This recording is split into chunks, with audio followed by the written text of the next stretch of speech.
phone because the initial observation in Alexandria was made a year prior to the secondary one in wherever the fuck it was, 500 Stadia North. Yeah. Oh, don't talk about that because, you'll get the Globers a little heated. Because nothing could possibly change over a year.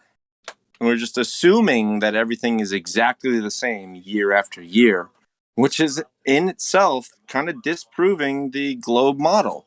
Because we're spinning in how many different directions? Disprove the globe model. No globe model existed in the first place. No, I mean that the assumption that we're spinning and twisting and flying around in all these different directions, similar to the Polaris situation.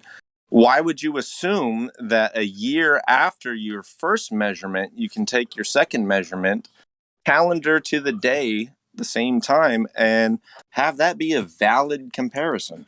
Well, I'm just saying it's not a measurement. Miguel.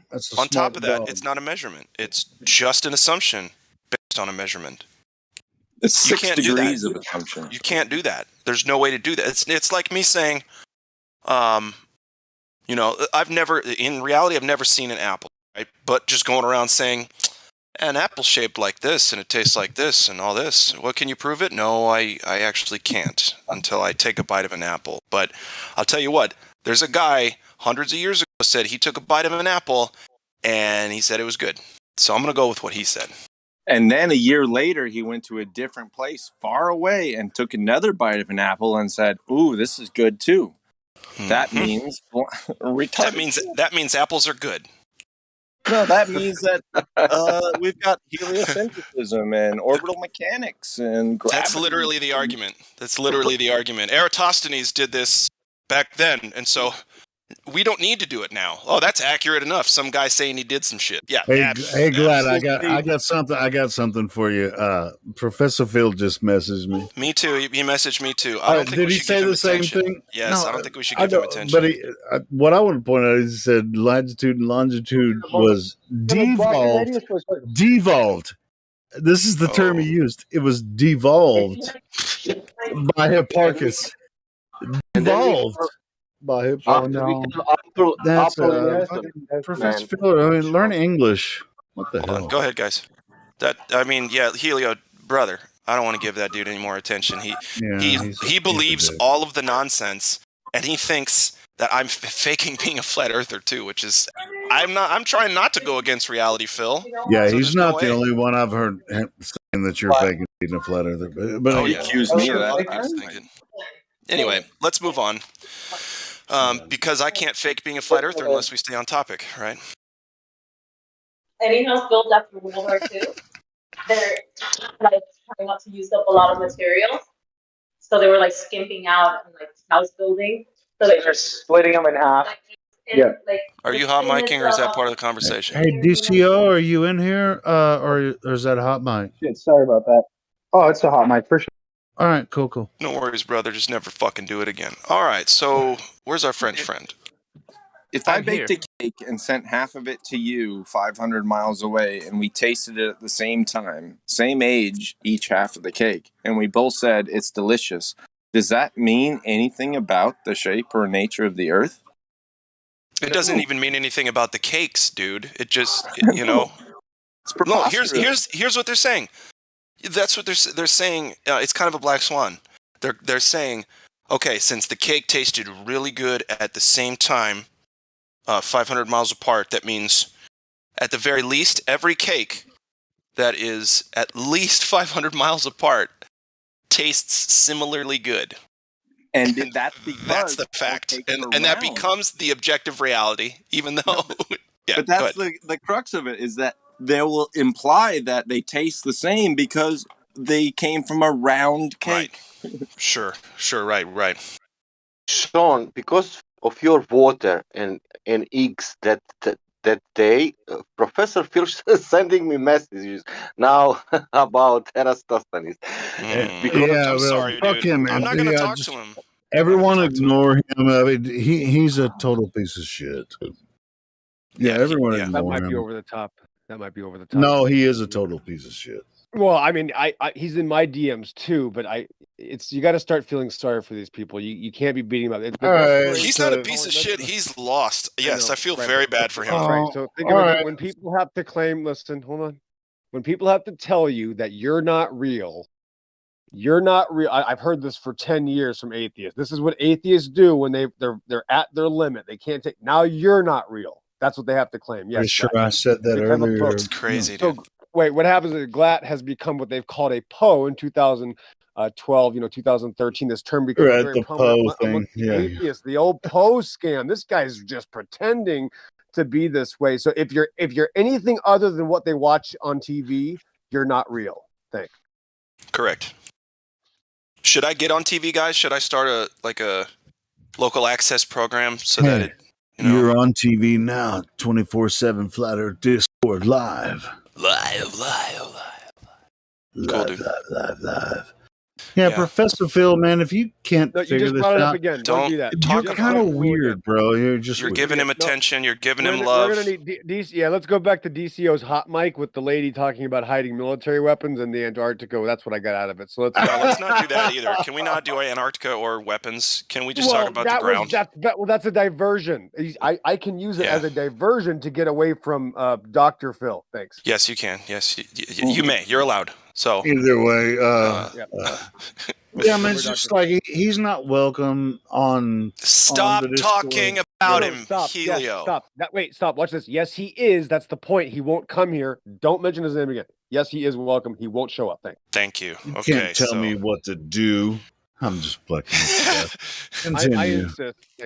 Yeah, I too insist. I second that motion. I second that emotion. Okay, so we're going to try to talk about the ground. Now that we have some people piling into the YouTube chat, looks like, and we've got people eating dinner on the West Coast, finishing dinner on the East Coast. I'm directly in the middle of the country. You mean fishing for dinner or finishing dinner? Let's try to see if we can find evidence of Earth curvature. Or in the same vein, we could try to see if someone can present direct physical evidence of a horizontal curve. Ready, go. Good luck. What the fuck is that? That's a good question. I mean, the new argument is horizontal curves. I have screenshots. Let me try to find it. Hang on. It's a curvism, maybe, but horizontal curve. Yeah, no, it's either curved or horizontal. It's not both. Yeah. It's a horizontal curve. I've got a bad joke I just shouldn't make. I'm called curvism. Yeah. Curvism. Right, exactly. Yeah. You're getting it. You got it. Yeah, your English is just as good as mine, by the way, so I don't know what you're worried about. Yeah, the only people I've ever heard make that claim is people that think the Earth is a globe. So it is a curvism. All that shit. We got a horizontal curve. We got a curvism. It's like the flat earthers are out there looking for the curve. So, who else is talking? Someone else is. Sorry, it sounded like someone was trying to force their way through Helio. I'm being rude. I'm gonna go smoke. You guys can handle this. I'm being rude. You're fine. No. Enjoy the cigarette. I'm trying to find my lighter too, but. Yeah. Are you a smoker? Cigarettes? Cigarettes are delicious. No, I don't smoke cigarettes. I smoke some weed, guys. Good for you. Yeah. You think really what you say? My friend. Mother Mary's magic medicine. You shouldn't smoke the weed guys. You should smoke the weed girls. The weed guys, they're way less potent. That's true. It's the female buds. Yep. So, any old way. I'm going to try to find that couple quotes of people talking about horizontal curves. But also the reason I brought it up live is because if they're listening in the YouTube chat, I really want to see people start to talk about that too. Just, it's a new thing. It's a new way to once again obviate and demonstrate that Earth isn't a globe. Did you say obviate? Obviate, to make obvious. Or That's prove. A good word. You know what's not a word, and I want to make it a word? Evidentiate. To make evident. I want to make that a word. It's not a word. Yeah. You can do it, I think. Yeah, I'll just contact Merriam-Webster and be like, guys, crack my knuckles here. Let me tell you, I got a brand new word that you pay me for. Oh, you can really get that done these days. All you have to do is say it's in protection of a protected group. Oh, so like other people Catholics have not been allowed the opportunity to express themselves, so they need to obviate, and there it needs to be a recognized and respected word, so that we don't hurt the people that are trying to have their voices heard. You'll get it put in 24 hours later. I promise you. Okay. Noted. Thanks. Just make it about Native Americans or something like that, and boom. Yeah, I'm not going to use. It's a real word. I'm not going to use any downtrodden culture for any of that shit, but I appreciate it. Downtrodden culture? I'm Native American. How dare you? How dare I recognize that you got fucked? Your family, your culture got fucked. Yeah, I'm gonna recognize that for sure. We did plenty of fucking back. Well, that's true. Anyway, here. Yeah, do you think tomahawks were made out of peace pipes? No, bro. You can Native use Americans it. didn't know how to make steel. They traded for it. Okay, check it out. Look at this. This is one of the most pathetic things I've ever seen in the YouTube chat. Not only is this thing talking about horizontal curves or curved horizon or whatever, they barely even got the sentence out. It's hardly English. Look at all the spelling errors. Horizontal curve. It's kind of hard to debunk a horizontal curve are 34 kilometers up with a non-fisheye lens cam. Horizontal curve.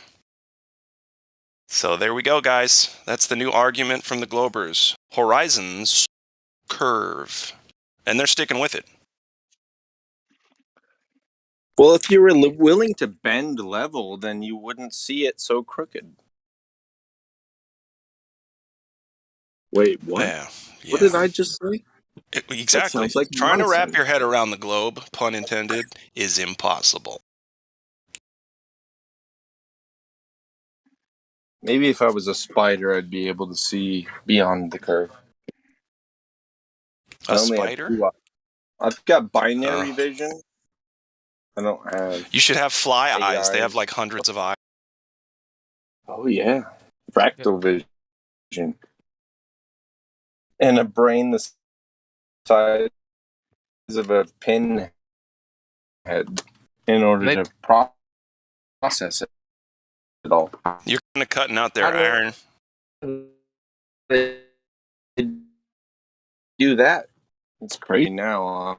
I'm just. Hey, Iron, you're roboting pretty bad, buddy. Go ahead and reconnect.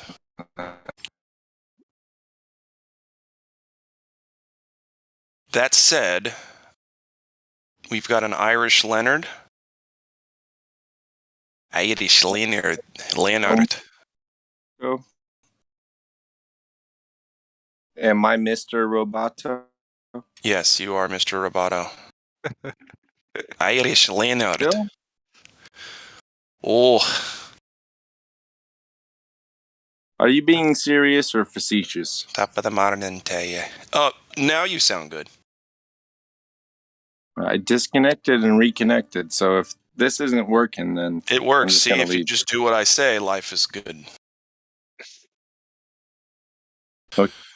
Okay, Irish Leonard, are you there, buddy? What should I invest my money in the stock market? Tell me, please. Hold on.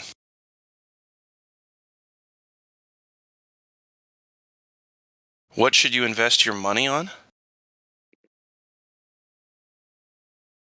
I don't know, man. Don't ask me that shit.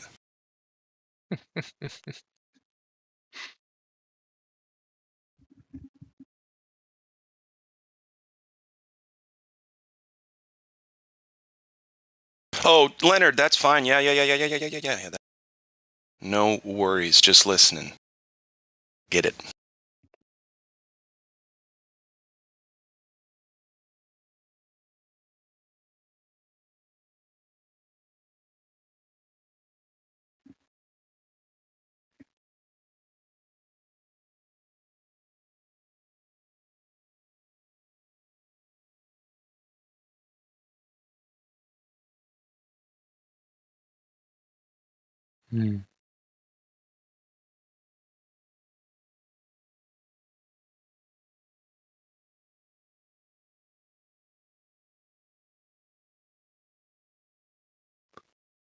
What? I still like Christmas music, even though Santa isn't real. And I know that it's a pagan ritualistic sacrifice. I still like Christmas music. Okay. Yeah, Santa is real. It's Satan's claws. Deck the halls with shut the fuck up. Cool. Well, so we got a live Flat Earth School streamed 5 hours ago from our buddy Mitchell from Australia. Right down under, mate. So here we go. Forsters. That's not a knife. This is a knife. But, that was terrible. Here, I'm going to share it, this thing. After making fun of Australian accents. Do they really talk like that? No, they don't. No, you weren't making fun of Australian accents. You were making a fool of yourself. Continue. I was making a fool of myself, for sure. Right, so... okay, so I got a... Sasha posted an Indio video. Yeah. And then Crikey. And then Mitchell from Australia is my... So there's 2 videos. Check Sasha's first. It's at 55 after the hour, and then the second one at 55 after the hour is triangulation. Triangulation versus trilateration. He's getting deep into the sextant. He's talking with Flatzoid, which is always a good thing.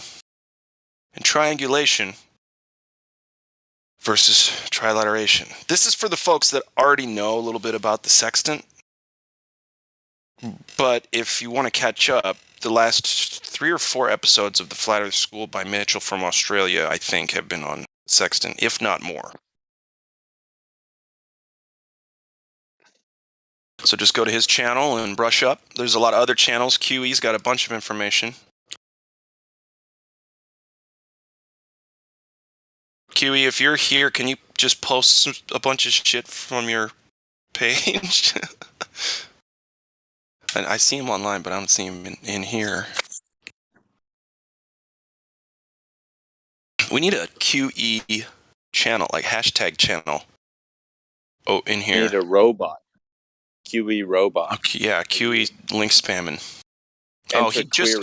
Right when I said that, he went idle. Gosh bless it. There you go. Sasha just posted that science education thing down there. That's QE's, some bread and butter from QE. Lots of good videos. In fact, we shouldn't hear from you for about 2 or 3 days after we've shared all this information. Okay, nice. 18 videos. Yeah, man, enjoy that, Aquila. Yeah. Oh.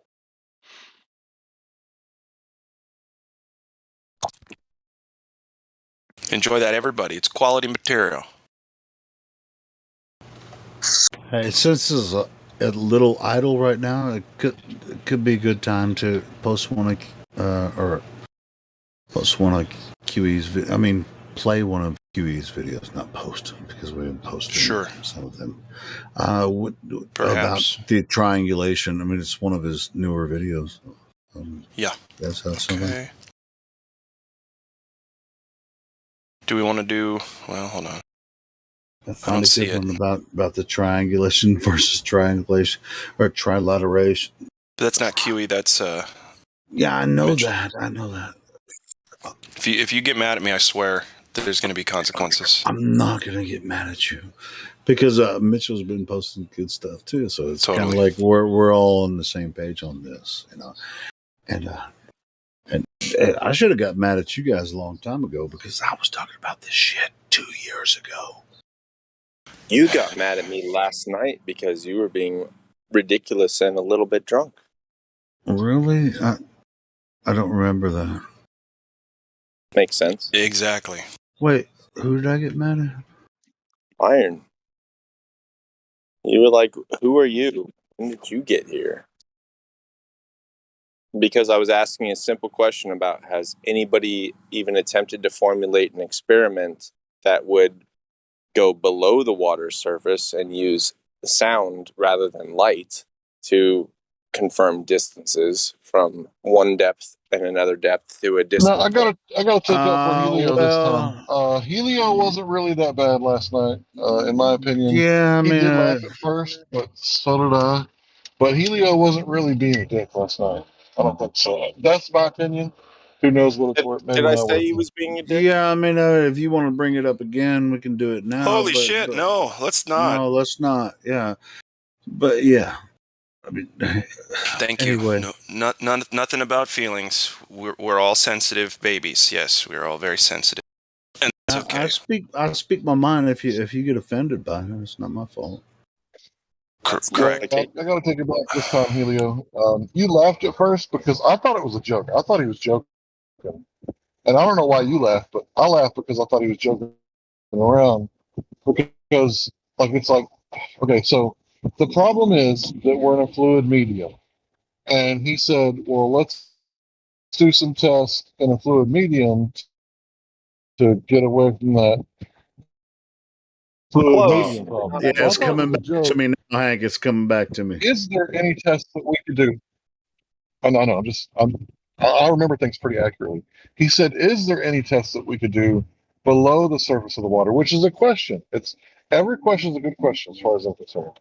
Oh, yeah, right? Sure. So, yeah, I mean, there are things that have been done with sonars and stuff, but sound bounces off of stuff, right? Just like light bounces, and does weird, kooky things.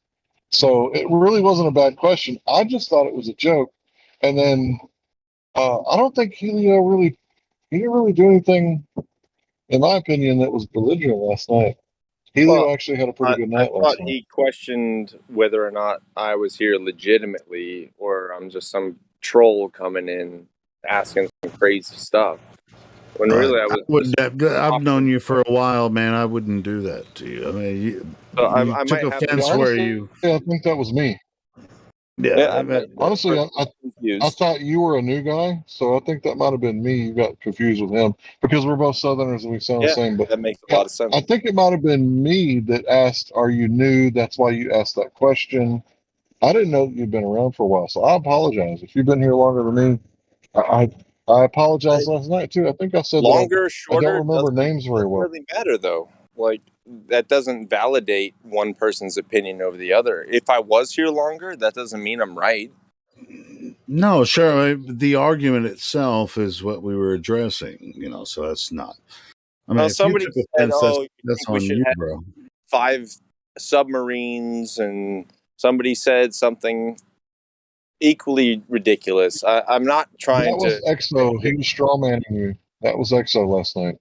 Right. I don't want to bring it back up or anything. All right. Well, okay, cool. Let's not bring it back up. Into how we address unaddressed questions. All right. So we're about to bring up. Shit. Now I can't even remember what the next. All I was really wanted to say was that I think sound behaves in water fundamentally different than light behaves in air. And is there something there? That's all. Oh, cool. Well, I agree with you on that. Because the medium changes. I mean, it's a difference in the medium. Yeah. Right. There might be a way to design an experiment. Well, and sound works different underwater than it does in air as well. Yeah. And that's all I was pointing out was that we should address that as a potential way to make some new measurements that we haven't necessarily done before. Even if they prove nothing at all, it's still worth looking into.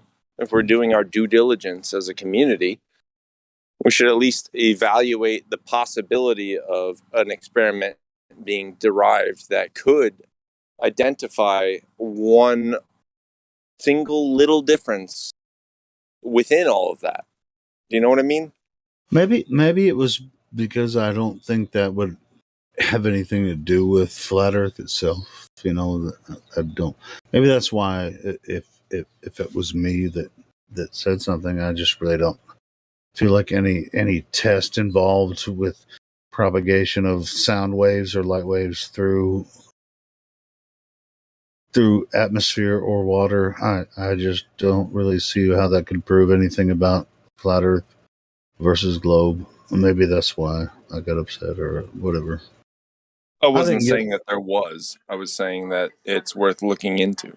Yeah, sure. All right, so we're on the same page. Like Mixon Morley, all that kind of stuff, right? Right. Light traversing through a medium, you'd be able to measure movement of that medium or not. Right? That's Michelson Morley, isn't it? Yep. So if you cannot determine that there is movement occurring, why would you still claim that there is movement occurring? Not necessarily proof, it's just, it's worth looking into. Well, I mean, it's already been looked into. That's what it's already, as far as presuming Sonar? the Earth is a sphere, and then you do the test to figure out if Earth is a sphere, and then you figure out that you can't figure out whether Earth is a sphere or not. That's just like begging the question from the entire start of It's not really begging the question if there's no result that's presumed. Hold on. Why would you presume the Earth is a sphere to do the test in the first place? Why would you design a test that was intended to prove one way or the other in the first place? It's the same thing. That's my point. Yeah. So we shouldn't test it any way we can. If you're looking for a sphere that doesn't exist, then you're not going to be able to prove something that doesn't exist. That's where we went off the rails, is you thought that I was looking for a sphere and trying to reificate a sphere. I'm not. Okay, well then we're on the same page. I literally said, is there a test that could be constructed that would prove one over the other? I was not making a positive claim. It is. Did I ever say you were? I don't remember. You did. Okay, well then if I did, but I know you're a flat earther, so I don't know why we're arguing about this. I'm pointing out that the idea of trying to prove that the Earth is a sphere through that test it's a ridiculous claim, because you're assuming the consequence from it's a form of logical fallacy. No. You wouldn't. No, absolutely not. I was not assuming any result. No, I mean anyone that would claim that doing that test would be performing a formal logical fallacy. But you do realize that, quote unquote, that test had yet to been defined. Well, I disagree. I think that they were performing that test to try to say that the Earth is a sphere. This is what is this Earth a sphere or not, and this is why they performed that test. Why do we need any more tests? I guess we should just accept what we've been told then. Huh? Not what I'm saying. Oh. Why do we need any more tests when we've already measured it flat a fucking million times? We're going to keep measuring it flat. But why does light in a medium have anything to do with Earth measuring flat? I was trying to get around the traditional and standard responses to refraction and light over. Okay. That's respectful. I got that. I get that. That test actually proves. But listen, hold on, guys. Hold on. I wanted to say that we don't have to do that. Just because they keep on with an argument doesn't mean we need to come up with new ways to counter those arguments. They can go fuck themselves. Earth isn't a globe. We've got the proof. End of story. We don't need to come up with anything new. This is my opinion. I agree with you 100%. All right, so here's my opinion. I was asking the question, is there a way that we could make that provable 100%? We know. All right, well, it's already been done. Hank, go ahead. Thank you, sir. Yeah, so I wanted to say that we were saying back in the day, in 2018, that it was refraction, right? The horizon is moving in different places based on atmospheric conditions like refraction. So when the globe earther says refraction, welcome to flat Earth. Now you get it, right? There is no geometric horizon. It moves around. So when they say refraction, we win, guys. That's what we've been saying. Now they agree with us. And because we're so argumentative with these guys, we want to go, no, it's not refraction. Like, yeah, it is. It kind of is refraction. The light is doing all these wonky things as it goes through the atmosphere, and this causes the horizon to move around a bit. It moves around all sorts of different places, and because of that, the radius is debunked because the horizon isn't based on geometric Earth curve. It's based on refractions and other conditions. So we kind of have to learn when we won the argument. So they're saying light is bending, therefore the Earth is curved. The Earth is bending. The surface of the Earth is bending. Well, that's a cool story, bro. It's actually a formological affirming the consequent fallacy. So because light bends, your grandmother's a tranny. No, that's not how that shit works, right? You have to prove that the Earth's surface is bending. You can't just assert something, right? You're not the fucking king, right? You're not the president. You don't get to write executive orders, and everybody under that branch of government has to do what he says. That's not how shit works, right? So they can affirm refraction all they want. They're just repeating what we said years ago. I totally understand what you're saying, but I don't understand why there'd be such animosity and backlash against somebody asking if we could try to measure it in a different way to redundantly prove that to be true. Yeah, you're taking it up with the wrong person, bro. We weren't strawmanning you. I took you very serious after I realized that it was a serious question. And I apologize for, thinking it was a joke at first. I don't know. I'm a jokey kind of guy. I like to laugh. So you think that light goes through air the same way that sound goes through water? Who the fuck said that? Yeah, Iron Man, this is why we get frustrated, with that. The only reason why you would ignore it. Why would you fundamentally ignore the sound waves propagate different than light waves. That's my whole point. And it depends on no shit. But what does it have to do with the Earth being flat? I asked the question, could we exploit the fact that those are fundamentally Guys, keep arguing about it, though, because it makes us look really good. Thanks. Yeah. Well, I mean, to be honest, it does kind of make us look good because Iron's a flat earther.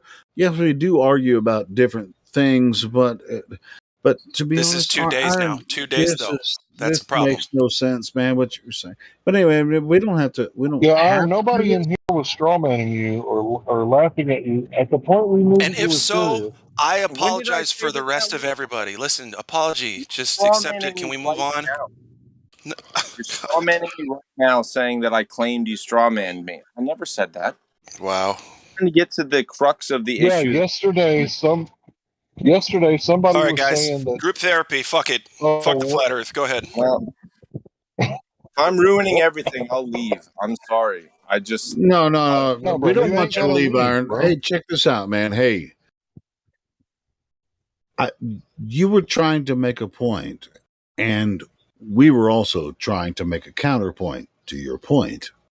That was the deal, right?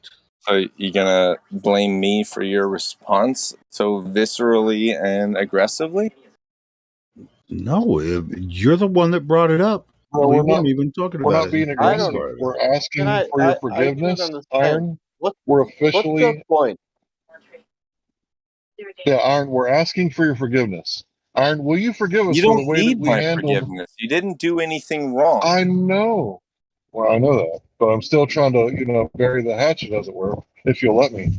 But you're strawmanning me in the attempt to bury the hatchet because you're you're still like in good standing like you've always been. So tell me just that I'm upset and let it go. No, let it go. Yeah, let it go. Let it go. That means let what go. All right. If you have a point about what we were talking about last night, we can go and share it somewhere else because there's no reason for us to argue about what happened last night.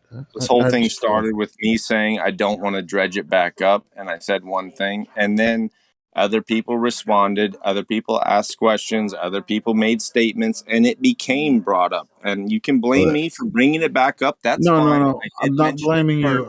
It might be my fault. It might be my fault, but it'll be my fault that I'm saying, hey, let's not do it anymore. There's other people that want to talk about it. We can move on. I'm fine with that. I'm not the one. Let's move on then. How about does light travel in perfect collimated beams, right? Or rays? Or does it spread out over large distances? How about that?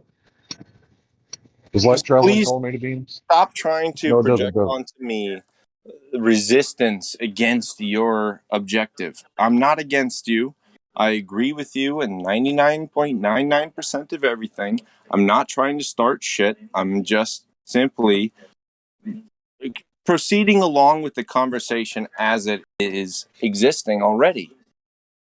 All right, cool. I will accept responsibility for bringing it up, but I did not do it on my own to make it the focus of this conversation. Hey, cool. We already talked about what we talked about last night, and we covered that. So let's move forward. Yeah, let's move on. Don't villainize me for having nobody did that, Iron. Come on, bro. Oh, do you remember last night? Can we stop talking about it and talk about the flat Earth? I want to move on. Let's just stop. Let's move on. I never villainize anybody. That's weird. I didn't say you did individually or particularly, but if you watch back or listen back through the YouTube of it, you'll see that wasn't very friendly. Who villainized you, bro? Pretty fucking vicious. We're not going to do this here. Let's not do this here. Right. Iron, you got butt hurt. Fine. Let's fucking move on. You can tell yourself that. I'll leave for the evening. This is getting old. I'll come back another day.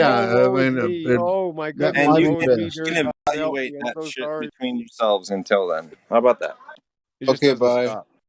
Hey, XO, were you listening back last night when that happened? Lay off the beers. Gosh, this is terrible, man. See, he's just upset. He's just angry at life. The guy. This is weird. I mean, I have nothing against him. Whatever happened last night, it wasn't against him. It was just about the argument. Can't help it. They can't let their pride go, Helio. People just get so prideful and they can't let it go. Just let it go, guys. Not like somebody said, let it go. Why can't you move on?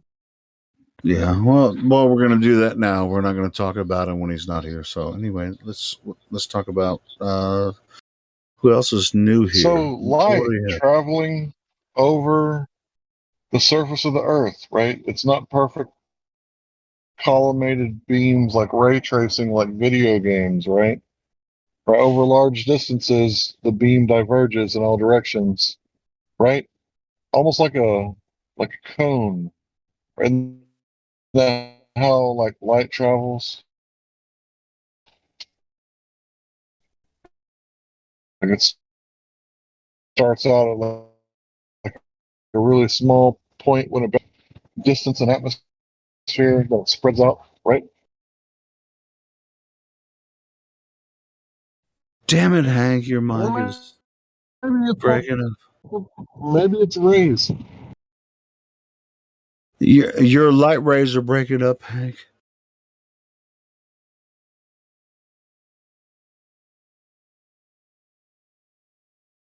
And whoever tried to respond, their light rays were, and their mic light rays were breaking up as well.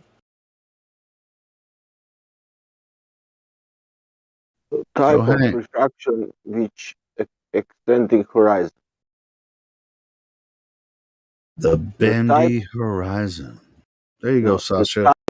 Go ahead. Type of refraction which extending horizon.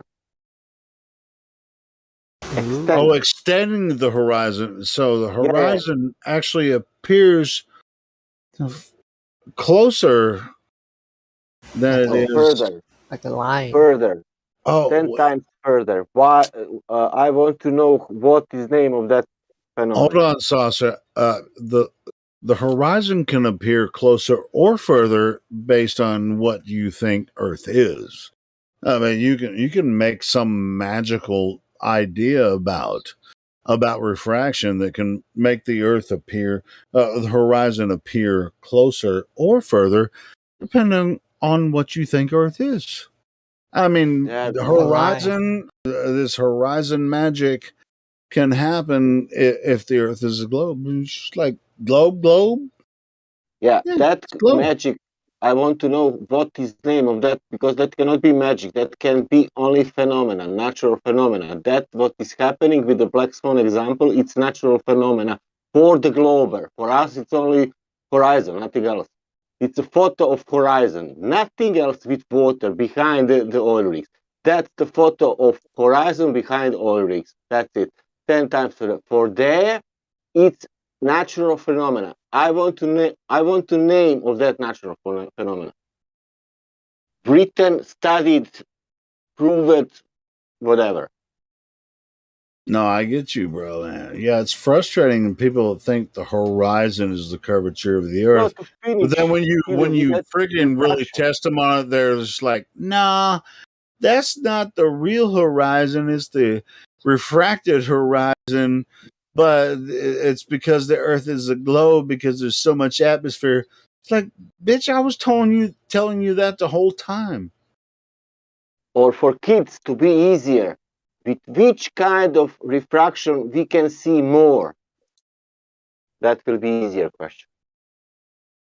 It's not easy. This question has become more difficult for Globers over the years, and it's a nail in the coffin for it, you know. So we are speaking about refraction. Okay, which type of refraction giving us horizon so far away? Which kind of refraction? Which type of refraction we can see more? Yeah. You're like, what kind of refraction? What do you mean?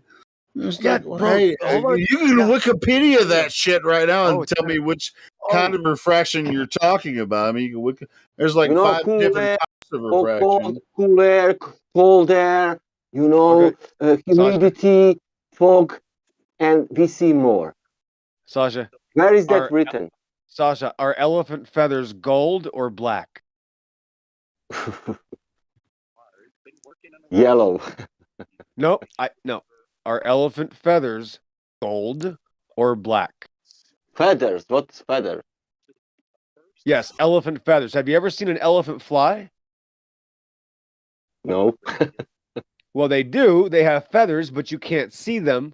But I know that they are either I know that they are either gold or black. Do you know which color elephant feathers are? You have 2 options. They're gold or black, Sasha. Do you know or not? EXO is the master of sarcasm. This is fucking. Listen, this elephant has no. Yes, feathers. They do. You're denying it. Yes, they do have feathers. They have gold feathers or they have black feathers. Do you like to pick which feathers elephants have? Okay, that's what we're doing here. Yes. This is a false dichotomy. Yeah. No, this is exactly the comparison to saying anything about a magical refraction source. That's the exact same context, exact same meaning, exact same relevance, exact same evidence, exact same claim. Are elephant feathers black or gold? Yes, it is. Is the fucking same? My question is the same. I asked the same question. Yeah. Right. Okay. So you want to try it again? No, that's the end. Okay. How much horsepower does a great white shark have? What does that mean? Yeah, do you not understand sarcasm? And maybe there's something in your brain that just rejects sarcasm. This is weird. I understand sarcasm. Okay, does a shark have a diesel engine or a gasoline engine? A shark. Oh, come on, does a shark run on diesel or gasoline? Come on. Shark is that animal? I mean, hold on, man. I kind of feel bad for him now. He just doesn't understand. Listen, akula in Russia, it's akula. What is your language? Of course, it's on diesel. Come on, man. Right, the akula. So the akula is on diesel, right? Yes, that's how we know the akula has an engine because it runs on diesel. Correct. Yeah. I know that's the truth. Akula. Right. So what type of refraction helps me see flying elephants with golden and black feathers? What type of refraction, Sasha? Thinking. Okay. Well, when you're done with that, tell me what type of refraction ensures that we can put diesel fuel in the shark to make sure the shark works. That's mirroring. Right. Okay. So I'm just telling you that's the same question. If somebody says it's refraction, the conversation's over. They're admitting they can't trust their eyes. They've now taken the entire chessboard. They had a temper tantrum and they flipped the chessboard over. The chess game is over. Thank you. Right. So they're going to have to start a new game, right, for themselves to say, hey, you've proved me wrong. I took over your king. And now I, even though I'm still involved, it's like the game doesn't end. It starts over because you're gonna start a new chess game, right? So man, if you give up playing chess because somebody beat you, that's a pussy move. No, it's no. I mean, on your record. But in your spirit, in your mind, if you really want to understand why you lost, you're going to get back in the game. You mean because geometrical horizon is not there? There it is. What? Say that again. You are saying that geometrical horizon is not there. Because there's no such thing. Yeah, of course. The in definition, line limits my view. In definition, is saying. But in books, we have geometrical. In books? Yeah. Okay. Well, have at it. Have at it in books. You know, that could be fun for you, and you can play around with, books that claim geometric horizon. If you want to play around with that, fine. But that books wrote a lot of smart people. Where did this term geometric horizon come from? Satan. I heard your answer, but I'm asking the other guy. Yeah, I agree with him. All right. So, anyone else have anything to offer? Where does this geometric horizon come from? It's the same place. Okay, hold on, Sasha. Listen. Let's go down. Let's look at family lane. Let's go to the past. Hold on. We're going to take a trip down memory lane. We're going back to the 50s. It's a black and white camera. Let's get the whole family together. We got the refraction baby, the evolution baby, the gravity baby. And now we have what? The geometric horizon baby. They're all satanic babies. Thanks. Yep. I agree. All these words are fiction, even universe. That's another Holy one. shit, I don't get paid for this. And none of us get paid for this. It's like, how did we figure this out? And it's just weird. We come together and show these people that your name is satanic, man. Oh, my name's Dennis, which is a derivative of the Greek god Dionysus, who is the god of wine. Right. So that makes sense. Yeah, that's perfect. So you really are the god of wine, literally. Okay. Yes, basically in this scenario, I guess. Literally, but anyway. Metaphorically, allegorically, truthfully, spiritually. Sure, but I'm showing you what is happening, and how this is. Yep. Yeah, who would have thought? Yeah, that's the irony of it. That's why the Illuminati card says flat earthers. It might as well be irony, or it might as well be the whole superficial freaking whole thing. But I'm calling out the bullshit just like you are, XO. So yeah, who came up with the word species? Let's back it up. Let's go back a few hundred years. Who came up with the word species? Hopefully that person was burned to death at the stake. Hopefully. Thank you. Species, I mean, you're gonna have to go. It's like the 1800s.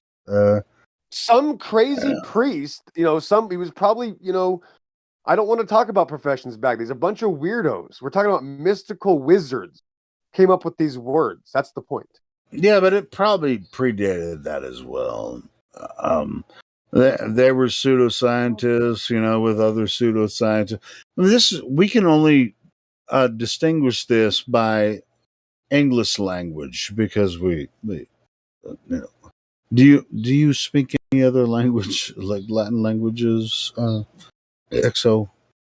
No, this is Babylonian language by now, though. Remember, English hasn't been around. Well, it might as well. I mean, as far as languages go, that's freaking thousands of years ago. We can't really determine, but there's a lot to discover from history, and I feel like we've been given a very short definition based on a lot of pseudoscience about the history of Earth, and they've presented this idea of creation versus evolution, and creation of Earth and everything. All this, they presented this argument as a distraction from what's really going on. That's my opinion, and there's a lot more to discover about Earth itself. I may or may not find it, and I might die before I actually discover it. And I think I found the right group of people to help me discover it. And I would rather not argue with them, but arguments actually. This is the elements of truth can lead you to the next level of what we're trying to find out. So. People argue when they want you to act normally in a different way, and they feel like what you're believing or arguing for is leading to an improper action, like making you go out and commit a crime or murder somebody, or not comply with the agenda. That's when people argue and debate and hold on. Argument in that level, Lemon, in that level of argument, this is trying to understand what you've come across. Arguments like, here's what I've come across, and I mean, you wouldn't respect someone unless you know that they've studied a certain aspect. I mean, how would you ever have an argument with someone that you don't respect? And it's like, oh, bro, I've already been here. I mean, you're just gonna have a lot of information, regardless or irrespective of that. It just depends on what they say, whether what they say is consistent and or true with what I know, with what I'm finding out, and other stuff like that. Sure. I mean, there's a lot of people that argue in the political vein that we could. A lot of us, in the past I was in the political vein, I could actually be there instead of here arguing in the politics, different discords, arguing politics, but I chose not to because it's just generic as far as the history of humanity and what is happening with Earth. Because the political people are really they don't really give a shit about religion or creation of Earth and everything. We're in the solid, real arguments here. And that's in my opinion. Downstream from culture and religion, and people look to the past to inform what they're going to do in the future, action-wise and vision-wise. And but they're sucked into their own future based on nothing. They don't really understand humanity and creation, and they're just in a different realm of their own freaking financial reality. Because a lot of times you want to see what informs a person's actions. People don't normally act without some sort of a reason to power their action forward. And that gets into philosophy, religion, logic, reasoning, all that. And a lot of times it helps to talk it out with them to see, how are you thinking about this and why? And what sort of actions is this going to justify? Yeah, it's true. But as far as the deep discussions that we talk about here, they're not willing to do that. And they're not even prepared to actually have these discussions. They don't even when they're introduced to our discussions, they They don't even know where to start. And on top of that, they're not even interested. They have other shit to worry about, right? Yeah, it depends on the person. Some people are ready to have a discussion. Other people just want to come in here and feel better about themselves or their position in life. Make fun of the silly flat earthers and justify. Well, that's why I encourage people and like people that do come across this. Nobody's going to come across our server because they accidentally found us. And they just like, hey, I want to go see what these flat earthers are talking about. That shit doesn't happen on accident. They're really curious about creation. I mean, they may be fed up, whatever, or nobody finds our server on accident. I mean, come on, Lemon, you already know this by now. I can neither confirm nor deny how anyone finds the server. No, I'm just saying nobody finds it on accident. I can confirm that for absolute truth. That is the actual best shining quality of the server, that you have to come here knowing what you're getting into. You have to. It's just a random freak accident of nature, like, evolution or the Big Bang. Sometimes people just find themselves in these servers like, oh, here I am. Oh my God. Lemon, are you this? No, I mean, are you being sarcastic right now, or? Helio, I would never joke about the Big Bang. Okay. Anyway. Yeah, I mean, nobody finds this place on accident. They're either, it's like, there'll be like a group of people in another Discord. They'll just like, hey, let's go over there and talk to these flat earthers. And we're just like, yeah, bring all your friends. Get over here. Let's talk about flat earth. Or a lot of people they'll find it on YouTube and just like, I found you on YouTube. Oh, well, thanks, man. I mean, this is really good. We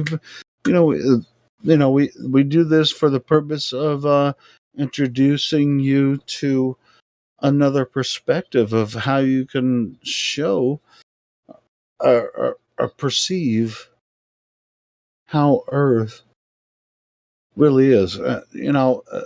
We're not trying to convert people to flat earth. And I think a lot of people, and I'm just only saying this for the purpose of it, and all of us know this, nobody's here trying to convert people to flat earth. If you're brand new to the topic, nobody here is trying to convert you to flat earth. We're converting you to have an open mind about the topic.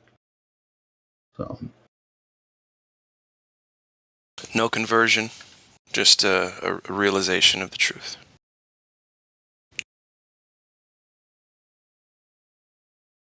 Plenty of information out there. If you want to know something about why flat earthers have come to this conclusion, there's plenty of information out there, and that's why we exist. We're here to help you along the way. If you don't want to know anything about it, go back to the general media and news and just like be scared of air and all that kind of shit. Yeah, Helio. So here's the other part of that, is that the greatest part about it is that it's very insulting to the world. And when people look for people to insult to make themselves feel better, it's more often than not that they see flat earthers and they go, oh, look, something new and different and stupid, of course, because they're flat earthers. Let me go there to make myself feel better. And it's the greatest booby trap in history. There's no comparison. It can be sometimes. Yeah, it can be. You're right, Exo. It can be sometimes. I love it. I do too. I do too. It's a painful slap in the face. No matter you could find the biggest badass in the world right now and have them come here on a good night where a few of us are here, and we will destroy their world and their entire family. Thank you.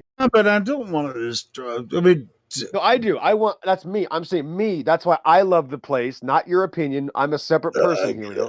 I get it. But it's, you know what? I like it's like when we get a raid sometimes, like have like 20 people join all in one night. Flip the switch to full auto. Yeah. This is like half of them just get destroyed instantly, and they just like start playing stupid noises and shit. You ever had a hat trick?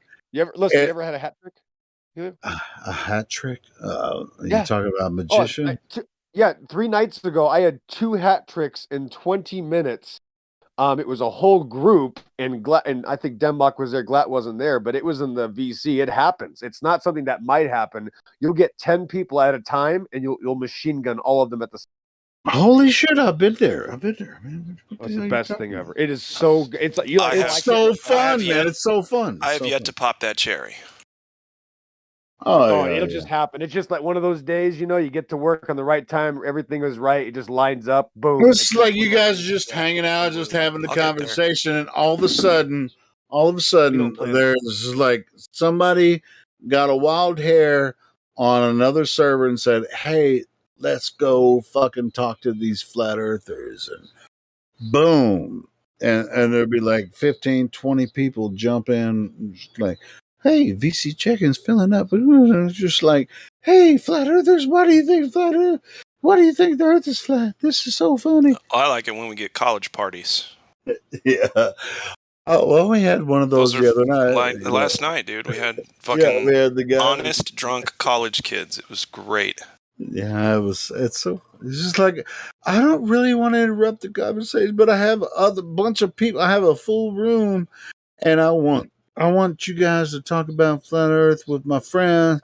I guess he had us on speakerphone. You got to crack the whip, in those instances. No. I got to pounce. Anyway, so I was like, "Hey, man, cool, you're here." Either way, never. I don't really want to talk about it. You guys heard it, whatever. Yeah, some people need to be told to sit down and be quiet, in class. Like sometimes a teacher, I can't be a 90-year-old lady comes in the room, tells the class to be quiet. No one's paying attention. Spitballs are flying. Sometimes you got to send the gym coach in there, that throws, baseballs at your head. It's the best way. Yep. I don't know. I mean, you got to pick and choose your battles sometimes too, as well. But anyway. Win them all. Well, it's like dodgeball. We all win in the end, so it's like in their minds they probably win. If they're just like, if they go nigga, they win at the end. That's the best thing right now for someone that's new to come on here and hear that. Yep, that's great. Best option right there. Well, we often get trolled with that. We just did. You didn't have to troll us. They take care of that. Thanks, Helio. Well, you're welcome. Come on, dude. That's unacceptable. You can't just do that. You can't. I can do whatever the fuck I want. Just because you're from Arkansas doesn't make it okay, man. I didn't say that. I'm saying this is what I mean. Like, people will come into our channel and do that, right? And they feel like they won because the example wasn't needed, though. People are adults and smart enough to know. That's why I try to sometimes go, wait a minute, there's 3 or 4 people here at once. Can I get the moderators to let me talk to this small group in the VC before we let them in? To prevent those types of. Yeah, totally. I had to mess with you guys just because it's my job. Gotta have a filtration. Well, do I? That's my job I'm just a plumber here. That's why I don't have any roles. Well, I just work here. Man, I don't work here. Pour a little chlorine down there. Pour a little turpentine. Pour a little bromine. I like bromine better than chlorine. Do you guys think I offended anyone by doing that? The N-word is offensive. Yeah, probably offended some people with that. I hope so. Internationally, yep. It doesn't really matter. It's just words. I mean, you do realize that this non-program goes out to over 276 channels and, crosses the entire plane of existence in so many different directions that even thousands of boats could be listening in the next 24 hours. If something happened and something important happened, there was a link put on Facebook or one of these, places where Really, I was just describing what people come in when they will infiltrate our platform, and they'll act like they're cool, and then they'll do exactly something what I like just that. said. Yeah, exactly. And this is what I was just giving a description. It was like they're going to act like they're cool by checking in, and they doing want something to stupid. talk Right, to. correct. Yep. All right, cool. So that After was a just an decade, example. yes, a decade of listening to it, Helio. I mean, I was just telling how stupid that is. Like, I mean, how offensive is that? It's not offensive at all. You look like a dumbass when you do something like that. Well, that's true too. Very good. So anyway, let's go ahead and never say that word again. Thanks. And yeah, moving forward. You don't have all of to this be is embarrassed. only possible. Hey, Glatflobe, you don't have to be embarrassed for me because I don't think I'm embarrassed for you. I think I'm kind of I think the little frustrated that you said that you would do that. But whatever. I know you don't. Hey, it's okay. guys. It do what it do. Hello. Who's this? Hello. How was let her talk. night? Stop talking, Did Helio. anybody show up tonight for ladies' night? How was it? Anybody show up tonight? What, for ladies' night? Yeah, it's Friday, right? It is Friday. I didn't hear ladies' night. I had some things to do. I was gone, but I think Josh, somebody has it recorded. A lot of people have it recorded. Anyway, I wasn't there for it, so I can't speak on it. It didn't happen. I mean, I think it's because of the holiday season or whatever. No, it didn't happen like it usually does. Well, we're glad to have you, Redford. What's going on? Not too much. That was so boring. No, What's I had boring? a good day. Well, just That was not much is going on, but no, I had a pretty decent day. So yeah, that's good. Just relaxing. Very nice. How are you? How's everybody? I'm good. I'll speak for everybody and say that everybody's just fabulous right now. The win-win. Nice. I don't know.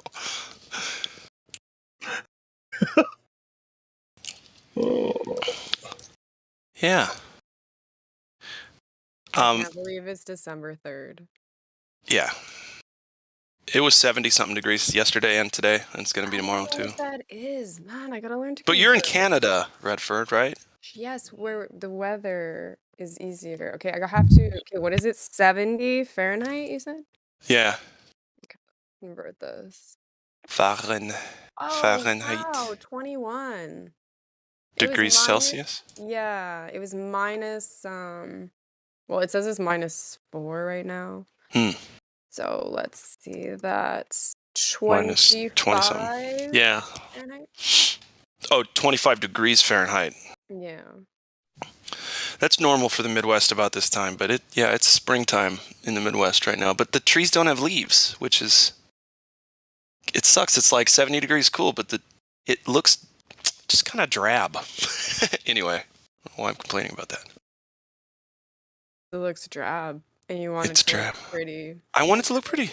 I know. I get it. It's spring. Things are supposed to be coming back to life, right? Well, it hasn't been winter here the whole time. We haven't gotten a day or night colder than 40 degrees this whole time.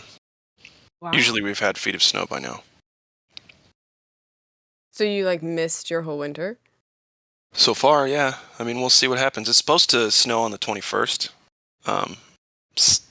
People say so. But you said you're in spring now? It feels like springtime. Oh, it feels like spring, but it's actually winter. Yeah, I don't think I was clear with that. Sorry. No, that's okay. I've had a long day. I'm kind of tired, so I'm trying to follow too. And actually, yeah, because it's been unseasonably warm here too. It's December 3rd. We should be -20s. Then inundated with snow. Yeah, and tons of snow. It's all melted. It was raining. And it was like this last winter too. We had a very mild winter, but we got a lot of snow last winter, so we'll see what happens. Yeah, people say global warming, and it's like, well, I don't mind it right now. I mean, I know. This is what I've been wishing for. That's okay. 6 months of cold and deep freeze and -40 and 50. I'll take this.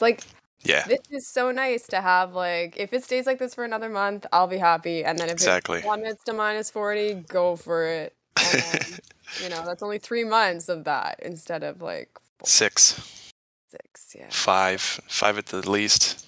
Yeah, because it's been getting really warm here. So I would say by June we had weather we usually only get in August, and it stayed like that. We had like plus 40 in the summer for multiple days in a row, like plus 30 to plus 40. And that's what in Fahrenheit? Oh gosh, hang on. Sorry, I don't know. That's okay. So plus 30 is 86. Oh boy. And 40 is 104. Wow. And the Humidex is just through the roof, right? So I mean, it's a pretty cool place. You know, you know, plummet to minus 40, minus 50 in the winter, and you get plus 40 in the summer. You don't like the weather? Just wait a couple weeks. Wait a week. Exactly. That's always our motto.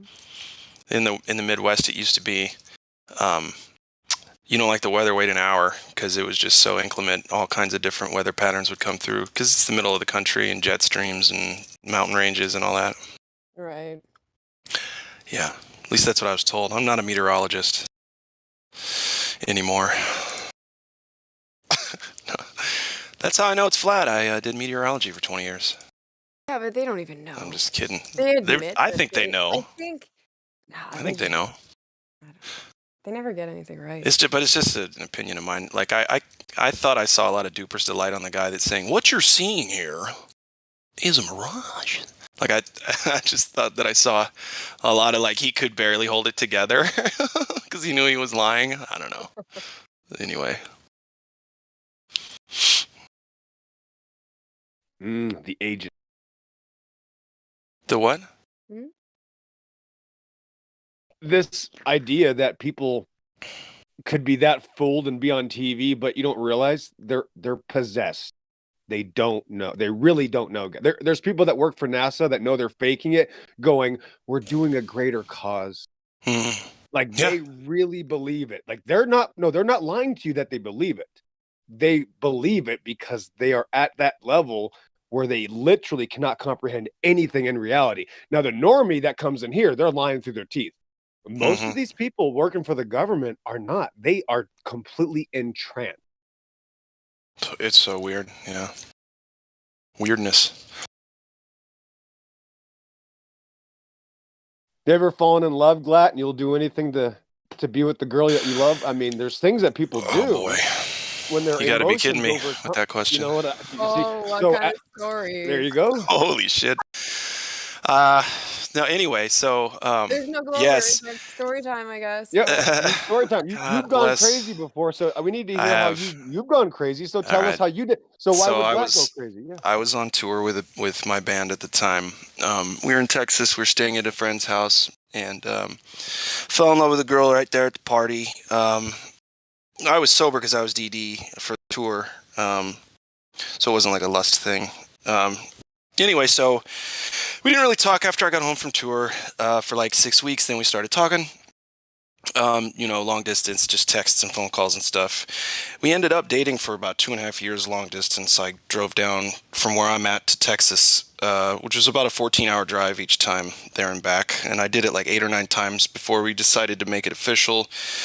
In 2010, I moved down there. And I guess the rest is history. But 2.5 years of long distance is grueling, and you've really got to love somebody to do something like that. Like, it's my short story right there. But yeah, I did a fuckload for that relationship, and sitting back looking at it, it was worth every minute. But if you would have caught me in the middle, I would have said, you know what, get me the fuck out of here in a lot of instances. So, anyway, yeah. Excellent. So you'd have to admit that your specific circumstances emotionally made it so that you could not think in a rational manner. Correct. I was not thinking critically at all. Everybody was telling me, dude, what the fuck are you doing right now? But, I was in love. What are you going to do? Did you learn a lot from it? Yes. That's all that matters then. Yeah, I mean, how could you not, right? Oh, you'd be surprised. Some people, I don't know. Yeah, no, I get you. They don't pay attention. No. And they're just like, why does it keep happening? Right. Why me? Well, Yeah. I've already told you why, and I don't, want to hurt our friendship, so you figure it out. Yeah. But yeah, it's the same thing. EXO, I think maybe you're parlaying it into the fact that's at the very least what the Globe Camp, a lot of people working for NASA and space agencies and the like, that's their feel. They're so strongly in love with the idea and their purpose, right? It's their purpose that even if CNN and Fox and all of them came out tomorrow and said, yeah, you know what? It's flat and stationary. Sorry about that. Sorry, we lied to you guys. They'd still say, well, they're just saying that right now because it's going to be flat eventually. You remember when Neil said it's spinning around like a pizza dough and it got a little chubbier is a good way. So that reminds me of the song. Anyway, before that, we gotta realize that that's the same insanity, right? I spent so much gas and so much time going down there. And then I made a lot of life decisions based off of that. Whether or not it was good or bad, I didn't have my morals and ethics. My compass was way off because I was so convinced of something, right?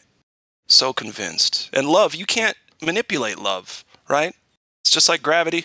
It's like space-time. How are you going to bend and warp that? Well, you can't. So it's a sloppy way to go using just your emotions. And a lot of people do. They just think with their emotions instead of their brain regarding this topic. Right. And at the level that these people are at, you can imagine it being several times worse because, like you said, this is their purpose. This is how they can get all the girls. This is how they're going to get the money. This is how they're going to have the control. This is what makes them special. This is why they're going to be the coolest guy everywhere they go. This is why they're going to be worship.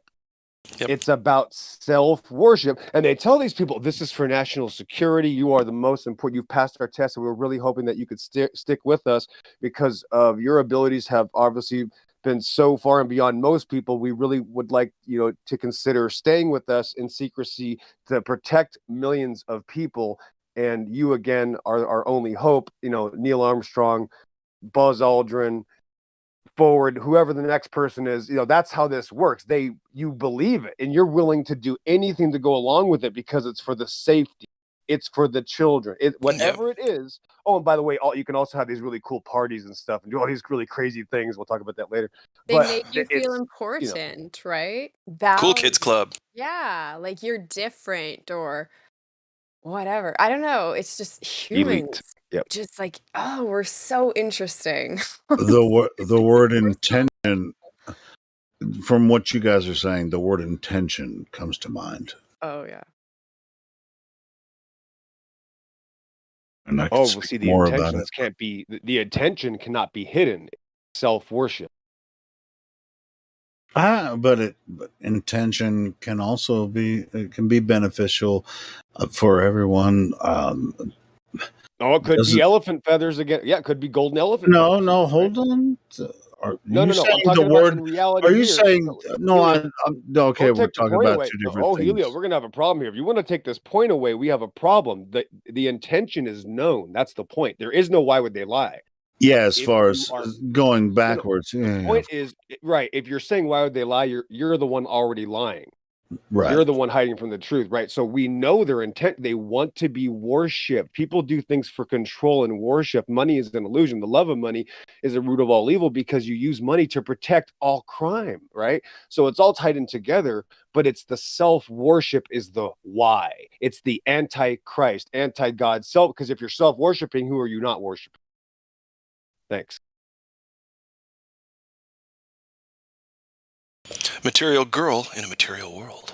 Well, how about this? What if someone has good? Is there any such thing as good intentions? Elephant feathers. Yep. Elephant feathers. All right, so that's good intentions. I think the road to hell is paved with good intentions, right? That's somebody should have said it by now, but yeah. I'm asking leading questions because I do this. Well, here's what Yoda would say. Santa Claus has good intention. Yoda would say this about it: do or do not. There is no try. So you can intend all the fucking thing you want. What are you doing? Yoda. Do or do not. There is no try. Ooh, that was a good Yoda voice. I was waiting for someone to do that. That was Hank, right? Hank? That sounded like My mother has a really good friggin' Chewbacca voice. Star Wars is the infectious disease that can't even leave the flat Earth. That's what Star Wars is. I know, right? People love it. If Glatt Flobe is admitting that he likes Christmas songs, I can't tell him what to do. Stop! Hey, I grew up with it. It's like a memory thing. Which is I know. Your favorite horrible Christmas song? Because they're all well. Silver bells. No, I don't know. Fuck. I only like a few of them. All my favorite. No, I'm just. I only like dude, when it comes like Christmas, like. But I'll sing the shit out of those few. Like the Nutcracker Man. I'm gonna sing some Christmas carols here on the server. I don't know if you like it or not. Glad you said you were in a band. Yeah, I spent about almost 20 years playing music in bands and trying to make it as a pop musician. Oh, what kind of music? Pop rock. You know, stuff that you'd hear on the radio, stuff that white college kids listen to. You know. Are you gonna play us something? Do you have anything? No, I would dox myself if I did. Maybe one of these days. I want to hear this. Sorry, what? I'd dox myself. If I did play it, I would dox myself. So I'm not ready for that just yet. That's the thing, yeah. And my ego isn't big enough to be able to say, fuck it, yeah, enjoy. This is my favorite thing I've ever done. Hey, Redford Bear, have you heard my music? I'll dox myself. Well, I've heard your cover of Oh well, that's anyway. I don't think I've heard anything else besides a cover that you. All right, well, I'll send you some links to my old school original stuff. Okay, thanks. And your son's stuff, by the way. Before we change topics, send her your son's stuff too. Oh yeah, he rips on the drums. Yeah, he's a badass. Can you tell by his sexy voice that he's a good singer? Yeah, Helio can rip it. Hey, listen, everyone that has a decent voice talking doesn't mean they can sing. So yeah, I can't sing. I didn't realize that. This is true. I think because Black Phobe's voice. Black Phobe has a great talking voice, but I've never heard him sing. But yes, you have. But the good thing is you don't remember, and okay, I'm good with that. There we go.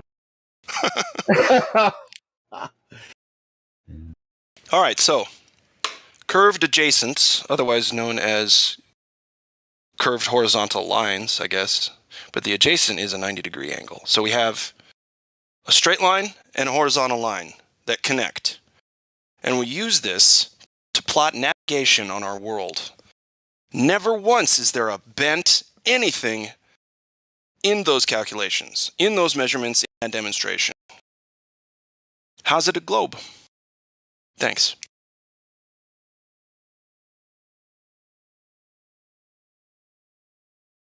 Were you ever like a radio host, Glatt? Well, not. I mean, yeah, no, I'm not. Whatever. Okay. Coming up next. Coming up next. I watched a lot of Simpsons growing up, and so I would try to emulate the newscaster's voice. I'm kind of the same way, Glatflow. I've never been that way either, but every time I talk, people are like, "Oh, you sound like you should be hosting." Yeah, my face is a mess, so I have a radio face. So I'm not creative enough. I'm not creative enough for that, you know. I'm not creative enough for that. I'm just like I can sit and talk for an hour with nobody, you know. I can't. I have to have someone to bounce off of. I can't just talk by myself. Well, Helio, you and I would actually do a pretty good show. We should start a separate show. Yeah, that might be a good idea. Spend some time back and forthing in here, having a funny volley, but it's not on topic. And you know how fervent I am about staying on topic. Yeah, well, I used to do that with Ron Shekelson. You know who Ron is, right? Ron Levelson? Yeah, Ron Levelson. We had a podcast. We did 25 episodes. It's on my YouTube That's channel. Cool. You should share that. Yeah. Hey, yeah, can you put that link somewhere? I didn't know you had a YouTube channel. Voice text. Oh, Helio, dude, Helio, come on now. You need to do a little bit of the old shameful self-promotion? Go ahead, go. All right, cool. I might as well do it. All right, so let me. I'm going to share my playlist of the show that me and Ron used to do. It's called "Believe Your Own Eyes." Let's see. Copy link address. I'm going to post this here. This should be the right one. That was me and Ron. It's a playlist. I think it should work if you click on it. Me and Ron did 25 episodes. We did it and MIDI HC was in there as well.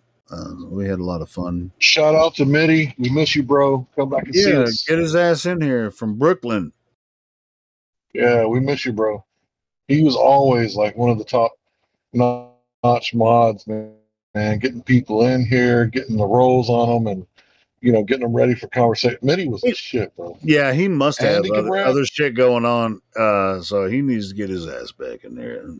So yeah, Mitty, come on back. Mitty, come back. Mitty, come back. Any kind of fool could say you were right, and the earth is not a globe. So true. So true. Also, what's the other one? Flat Earth Initiative. Flat Earth Initiative was Miguel, wasn't it?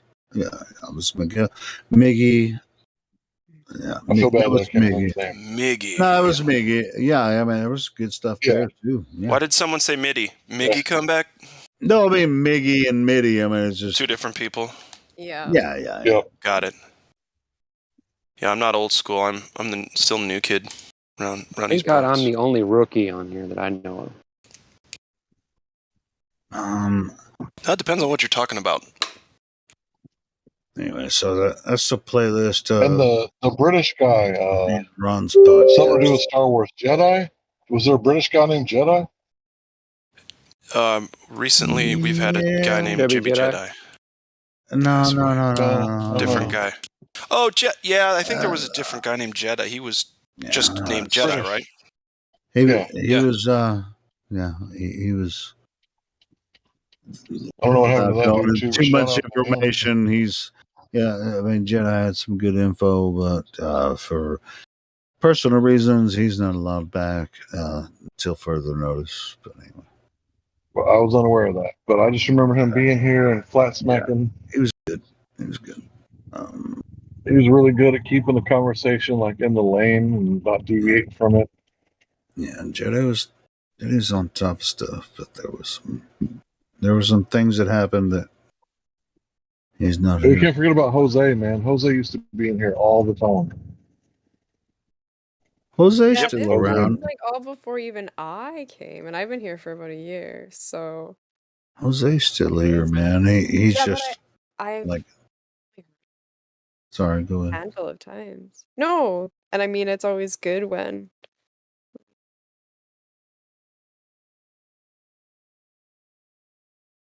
Yeah, Jose's in between moving and stuff, but he's still in here. I see him in the admin chat and mod chat all the time. So he's still around. He just can't be as active as he used to be. So he's still up in here. So I posted 3 videos. One's a kind of a Hibbler. It's Hibbler production truther, but most of it's flat Earth related. It's a 46-minute video. That one's cool to watch, like before bed or something. And then these last two the other two I posted. One's the Flat World from Mount Wilson Observatory from our friend Jay Tolan. He always gets us photos and video of impossible on the globe types of things.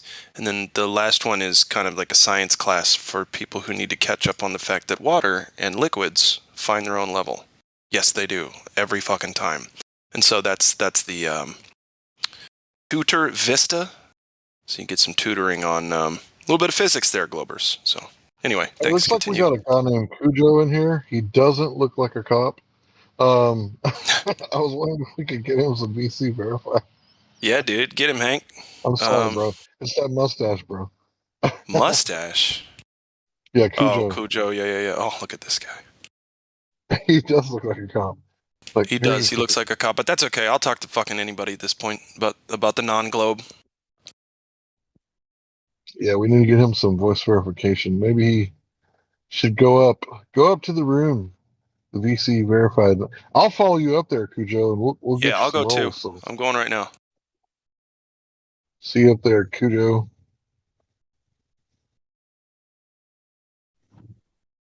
Somebody unmuted him, so he should be able to talk. I think he needs rolls. He hasn't went up there yet. Cujo. Unless they change that, because I know one mod, I think it's a Gen Z that sometimes has done that. I think you can unmute them and they can talk. Cujo, if you can hear us, we're waiting to get you voice verification. If you can go up to the VC check-in room, you can go up there. We'll follow you up there. Or not, whatever. Jeez. You guys coming? Yeah, he didn't. I'll ping him in He didn't go. check-in and see if he answers. Okay, let's go.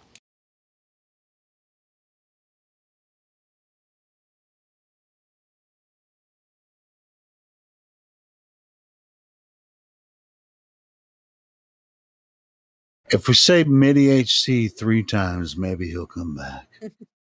Like Beetlejuice. That only works with Pillbox. No, it doesn't only work with Pillbox. It works with others as well. Who do we want to come back?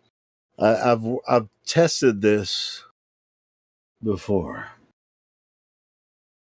with several different members because they're always listening. So I'm not going to do it right now.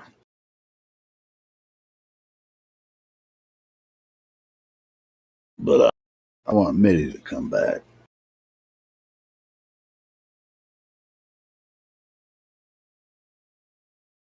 Beetlejuice, Beetlejuice, Beetlejuice. Mitty HC, Mitty HC, Mitty HC. I know he's listening. Yeah, for anyone who doesn't know the song "Why Would They Lie," Mitty went first on that one, and I think he did the best job out of all the rappers. Oh, that's a bold statement. Yeah, it's because he had a hype man. I think either he did the hyping himself, or but yeah, rap always sounds better when there's a hype man. You know. Well, I mean, he had a lot to do with the whole rhythm thing behind it. Yeah, I mean, he was basically the producer for the whole song.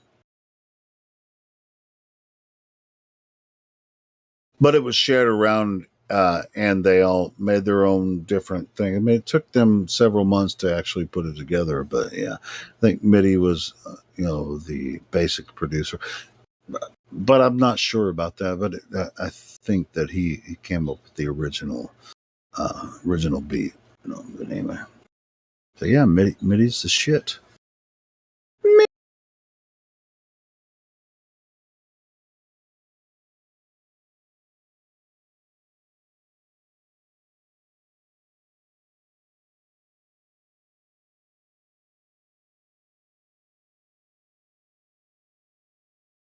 Anyway, he'll be back. I know he's listening. Maybe not right now, but he always listens. Got some other shit going on.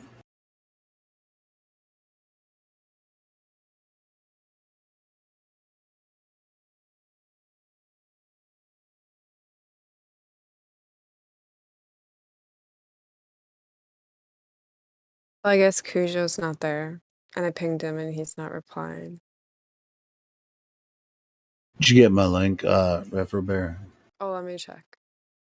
Yeah, when you get a chance, just check it out. I mean, you don't have to listen to it right now, but it's a playlist that I created on my YouTube channel. So there's a lot of stuff there. The first link is it really kind of goes like back in time on that playlist. The latest one, it's like late 90s, and then it goes back from there. So anyway, so it was a long time ago. Like 20 years back when rock music was cool. I saved that one and the other playlist that you shared in the live stream. I saved them, so I'll check them out. All right, cool. Yeah. Whenever you get a chance, check them out. I was the vocalist on all of that, so Nice. I play guitar on some of it, but mostly vocals. That's back when Helio looked like his old avatar. I think it's one of the. I guess. Hold on, dude. I need to take a face pic now because I freaking grew my hair out. I'm still bald, but I have a full beard now. I need to take a new freaking picture and put it up for you guys. What happened with Cujo, man? Cujo? He's not responsive. He didn't answer. And I pinged him and he still didn't reply. So I muted him again. Oh, man. That sucks. I wanted to talk to a... Don't be scared. A rabid dog from a Stephen King book. We're not so scary. Like he must be more scared of us than... Yeah, it's like a fucking... coyote. To Irish Leonard? He said he was just going to listen. Oh. Okay. Irish Leonard. Does he have an accent? Is he Irish? I don't even know. Couldn't even tell you that. What's up, QE? Oh, hey, QE. What's happening, guys? Oh, just taking the piss out of the globe. How you doing? Well, that's easy these days. Have they showed a curved adjacent yet? You're really low for me. Anybody else? Really? Only in their dreams. Yeah, he's kind of low. I had to turn you up to 179, QE. Well, that's good. They'll turn me up then. Oh, right. Okay. Yep. So have they showed a curved adjacent? No. Okay, then the story's over. Everyone can go home. It's over. Turn out the lights. That's right. The party's over. Yep. I got something, QE. I don't know if you've seen this yet. I posted it a couple I don't need times. to see anything. No, Unless they can show me a curved adjacent. It's just funny. Then it's over. It's not a proof of anything. You'll just get a chuckle. I do. I have one. So they need to show a curved adjacent, or it's over. There's no need to talk about anything else. Show us a curved adjacent, baltards, or it's over. Right now. Because I don't want to hear anything else. I don't hear boats going over the horizon. Don't want to hear anything else. If you can't show us a curved adjacent, then your spinning ball space monkey religion's dead. D-E-D, dead. Right there. I can stop. Prosecution rests. What is this something to do with the Bob and Jill or whatever you like there? Is it Bob and Jill? Not at all. No, bro.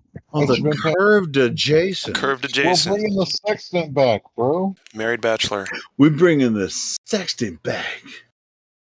Yep.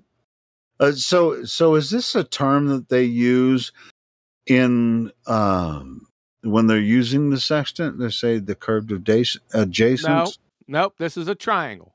I know. Yeah, the hypotenuse. Yeah, everyone knows. I just want to remind. Well, no, not everyone knows, so I want you to explain it. Oh, well, everyone, they probably forgot if they haven't been to high school for a while, but I got you. So when you got a right triangle, right, you got the hypotenuse, you got the opposite, and then you have the adjacent. That adjacent is the baseline. And as soon as you bring that sextant out, the first thing you do is measure an elevation angle. And you can't measure an elevation angle with a curved adjacent. And sextants do work. All right. So what's the Pythagorean theorem? Don't have to worry about it. We can do that. We don't need to go there. Show a curved adjacent while it's attaining an elevation angle. Stop dead right there. Prosecution rests. That's it. Everything you said is full well and true.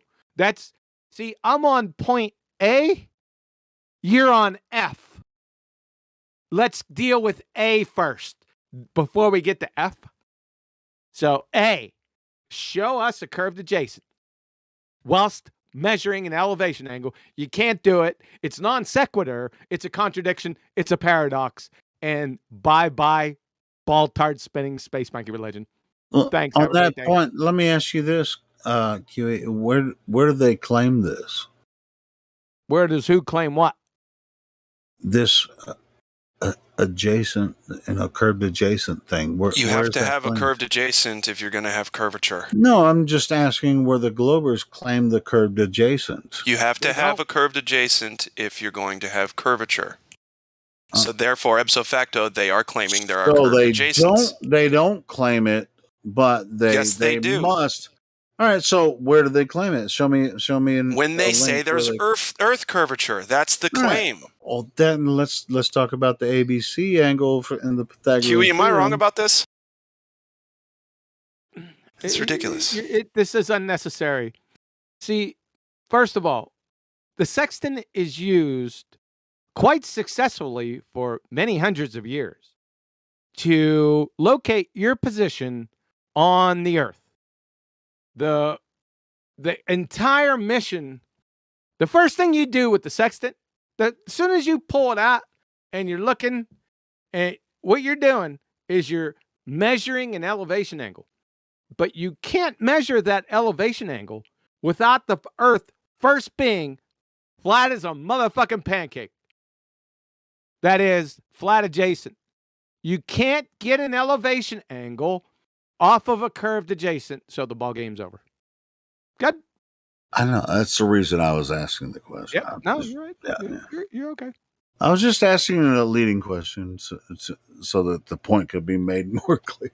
Yeah, the ball tards. Go ahead. Go ahead, bro. No, go. Yeah, I was gonna say, I'll go ahead then.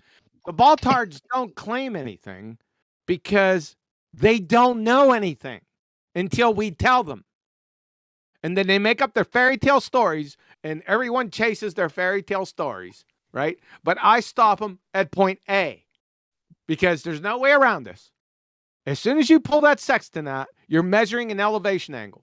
But to measure an elevation angle, that's a right angle triangle. You must have a flat, level, horizontal adjacent. Because that's what a fucking triangle is. It's called the angle sum property of triangles.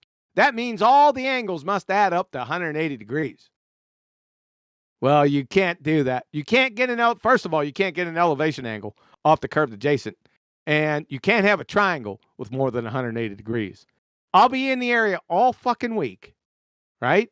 Because this is where it ends. It's over. Everyone can go home now.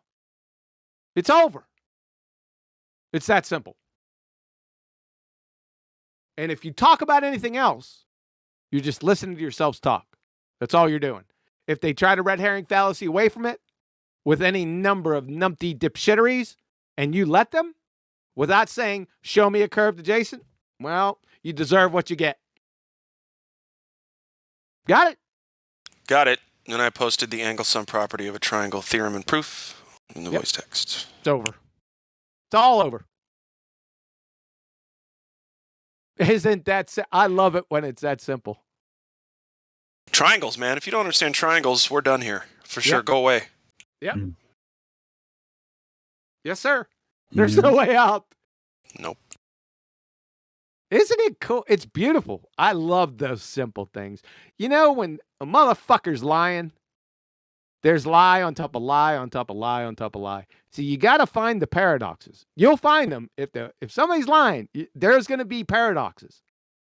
It's just you finding them, and that's the one.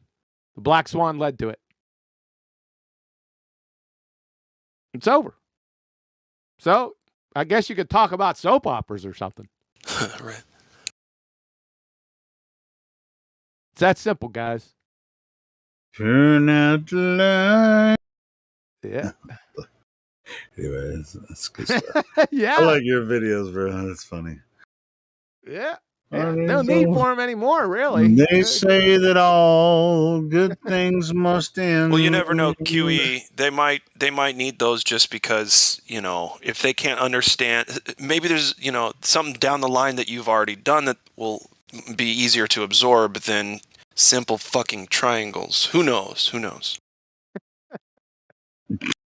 Well, I've been saying for years myself, I mean, not that I'm anyone, but I'm just like, you can't triangulate on a globe. I've been saying that shit for years. That's correct, but you're in the triangulation. You're right. There's no doubt about it. You are correct. However, you're on point G. I'm at A. Yeah, and it's like, if it ain't broke, right? It's kind of No, there's nothing that he said was wrong. Helio is exactly correct. Dude, I've been saying this shit for years, but 3 years, I think I've been telling people, man, you can't freaking triangulate. I just can't. I'm not as succinct as, as QE and a lot of other people. And who could give a shit about me anyway? But I've been saying, in my mind, this shit could not work, as far as navigation, when they bring up the sextant. I mean, it's just... Shit, I was talking about that shit 2 years ago, but it's becoming now even the can't fog of mirrors, they have no way out. It's no way out. You could be full on retard. You're finished with a simple right triangle. Yep. You're done. It's over. It's over. What else you want me to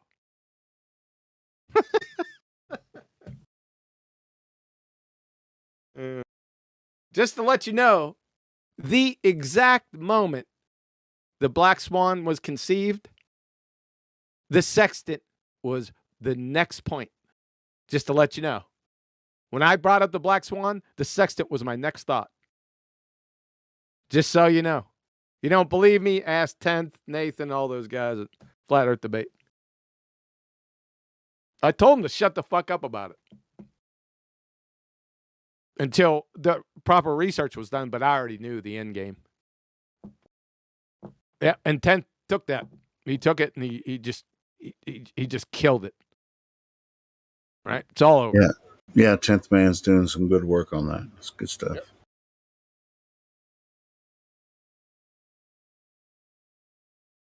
In fact, if you go back to listen to those live shows right around when the Black Swan came out, you'll hear 10th bring up he goes the sextant, and you'll hear me in the background, shut the fuck up. I'll guarantee it. I'm paraphrasing, but you'll hear it. It's back there somewhere. It's like much easier than people try to complicate, something when it comes to this. Yep, they do, but they can't do it here. They can't do it with elevation angle. It's impossible. It's what an elevation angle is. Yep. It's a right triangle. That's it. I don't even know why I'm continuing speaking.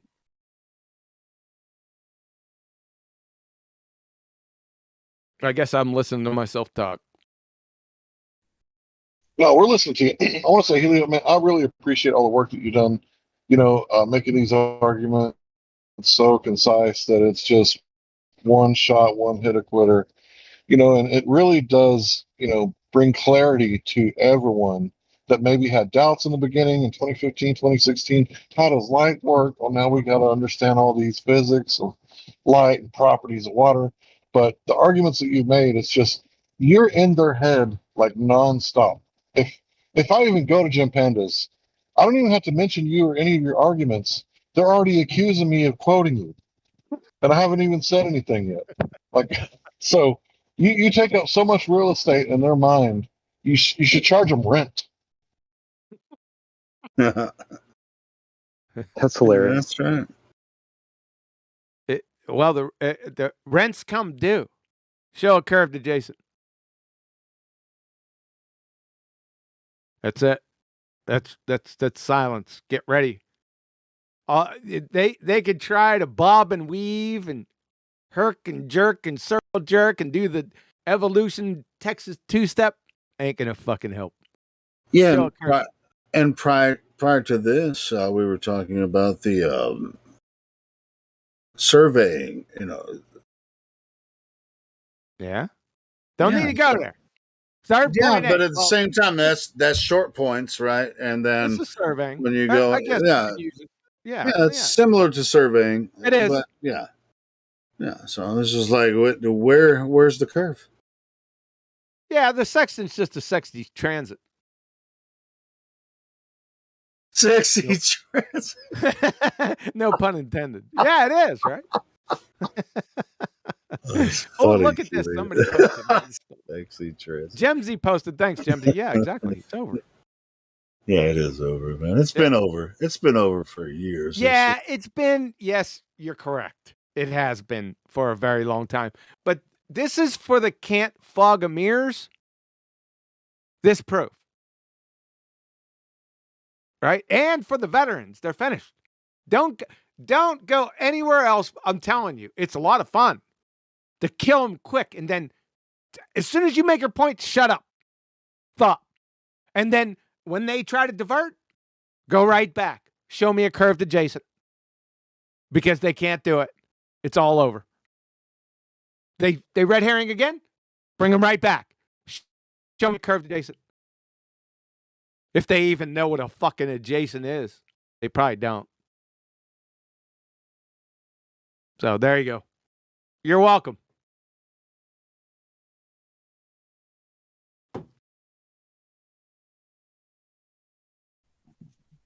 Yeah, when you say it's simple, man, it is incredibly simple.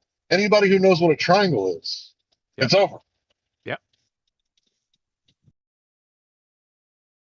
That's what I do on my shows now. I'll just post a fucking triangle.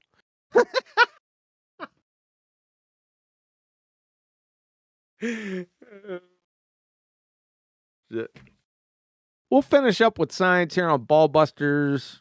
Maybe tomorrow we'll finish it up. We'll talk about science because I'm just finishing up the. Hang on. That Kiwi. So in the YouTube chat, we got a live one. Ace Trades is asking to define a curved adjacent. A curved, it doesn't exist.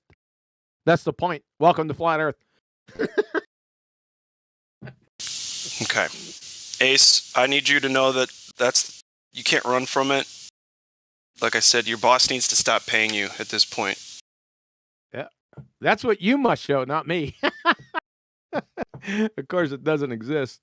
There is no such thing as a curved adjacent. He's asking again, do you even know how you are using that word? Maybe define that. How I'm using what word? A fucking adjacent? You know that I ace trig, right? You know that. Clown fuck. It's a simple triangle. You, as a ball-tard spinning space monkey, must have a curved adjacent. And even if you do, then you can't get an elevation angle. That means you can't use the sextant. That means your ball-tard spinning space monkey religion's dead. Right there. Full stop. Bye-bye now. So let me try to translate it for everybody in here. So the bottom of the triangle has a straight line, right? And the Earth's surface is curved, right? Mm-hmm. So when you try to set the triangle on top of that curve, they don't fit together real nice like. And they'd have to fit together perfectly in order for us to be able to find our location on this plane or planet, whichever way your worldview is. You got to have it fit perfectly for that to work. Because we can find our location out in the middle of the ocean with this procedure. Hold on. Yeah, Hold on. go ahead. Has anyone seen Rob Durham's video that he did in AutoCAD? Oh my God. Okay. Let me snatch it. I don't think it's public yet. It's on Arwen. Arwen did a show the other night. I think it was last night. What's today? Last night, and Rob Durham did a video, and he put all this information into AutoCAD, and he tried to get an angle, an elevation angle from a curved adjacent in AutoCAD, and it told him, "Are you fucking high?" Essentially, hold on. It's over. I'll put it in there for you. Right there. It's within this video. I think it's short. Let me check. It's 1 hour and 12 minutes, but just fast forward to right about 8:29 or somewhere around there, and then Rob takes it over. Not that I needed it, but it shows you in AutoCAD once he tried. It's a soup sandwich. It's FooBar beyond FooBar from the beginning, but he eventually gets to the elevation angle, and you're gonna laugh your ass off. There it is, right there. Have fun.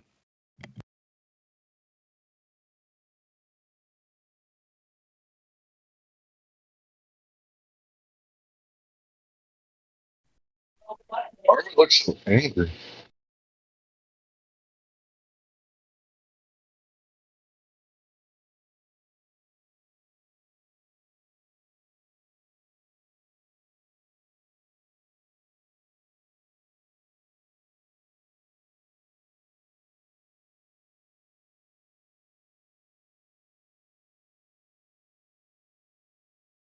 So let's get to some important subjects. We'll go down the list and we'll figure out what everyone's favorite color is, because the spinning space monkey religion dead.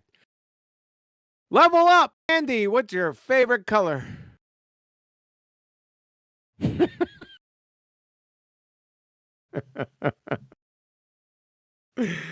Oh boy.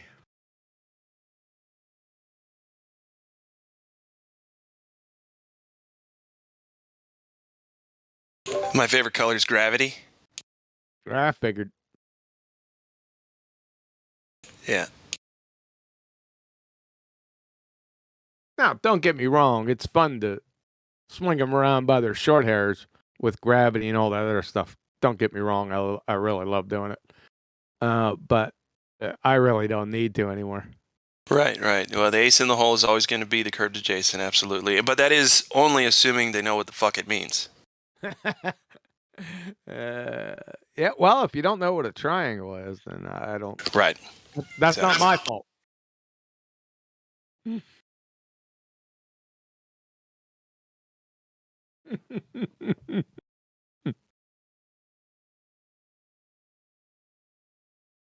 Too funny.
I want to point out that a triangle is half of a square.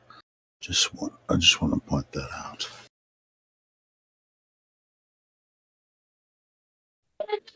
Which half? Smart guy. I'm smart. Not always. I'm so smart. Well, not always. And all right, so a triangle is not half of a. Well, yeah, I get. At a right. So hold on, a right triangle is half of a square. How about that? Yeah, there you go. Yeah, you can take a square, you can divide it with a diagonal and get two There you triangles. go. Okay, But so if I you fixed have it. a I fixed it. 60, My first 60, statement. 60. No, I'm not saying that you're wrong or anything. I was just. Yeah, I was just saying which half, the left or the right half, because they both go all the way left and they both go all the way right. The trick question.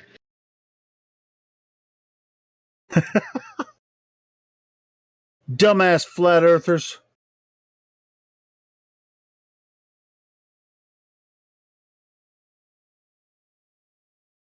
It's like, if you don't understand trigonometry, how do you navigate Earth? With the sextant. Oh, okay.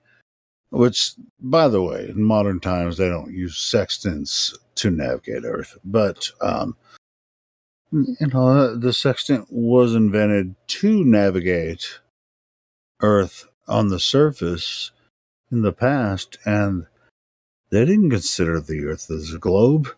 And that was QE's point.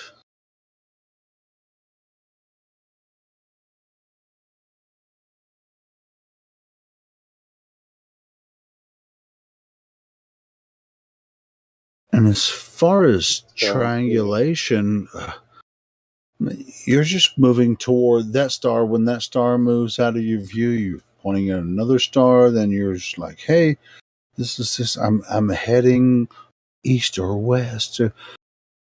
I mean, it really changes every time you move. It depends on which star you're pointing at, but you're always pointing with your sextant toward the horizon, and you're measuring the elevation angle of that star. This is not a very difficult thing to figure out. Elevation angle has nothing to do with a globe. Globe what? Where's the globe in this thing? With sailors traveling across Earth. Where's the globe?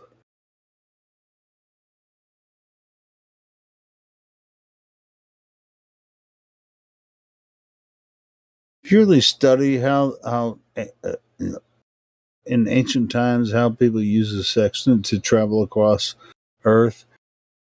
Don't mention the globe at all. Not traveling across the globe. You can find a few texts where there's like, hey, like if you look up Christopher Columbus, but that information is kind of corrupted. But as far as when you're going to move across Earth and you're going to use a sextant, you're not using globe ideas to travel across the ocean to another land. It's not a thing. To pretend the Earth is a globe so that you can measure angles to the stars. It's just a weird idea. Who told you that?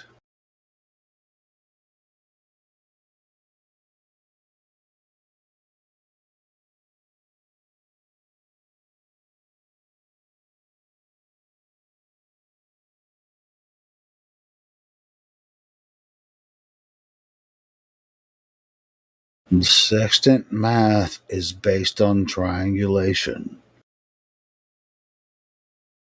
3 points.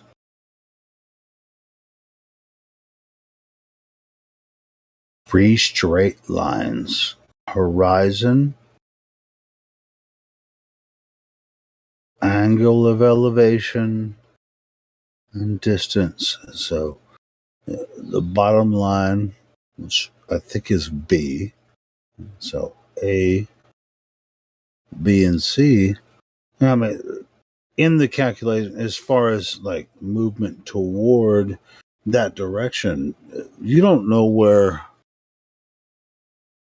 You don't even know in that calculation. You don't even know what the hypotenuse is. You don't know the distance to the star, but you know where it is.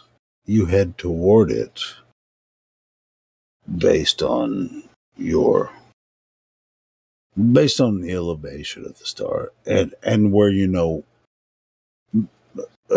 You're going to use star charts because those are historic. You're going to follow a star,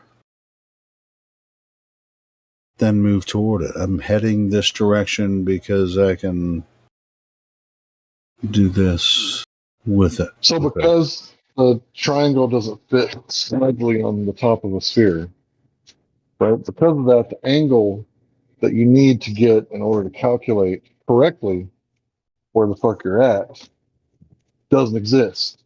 So when he says curved adjacent, he's really asking, where's this correct triangle angle that you need? That's really what it boils down to. Where's that at? You got to have that. But because in the navigation, we don't have that. In navigation, you don't. I'm not a navigator myself, but I mean, this is what I've learned about it. You don't necessarily need to know that where the star is because you're only traveling in that direction based on what you see in the stars. And when that changes, then you can know that you're hitting in the wrong direction. You know what I mean?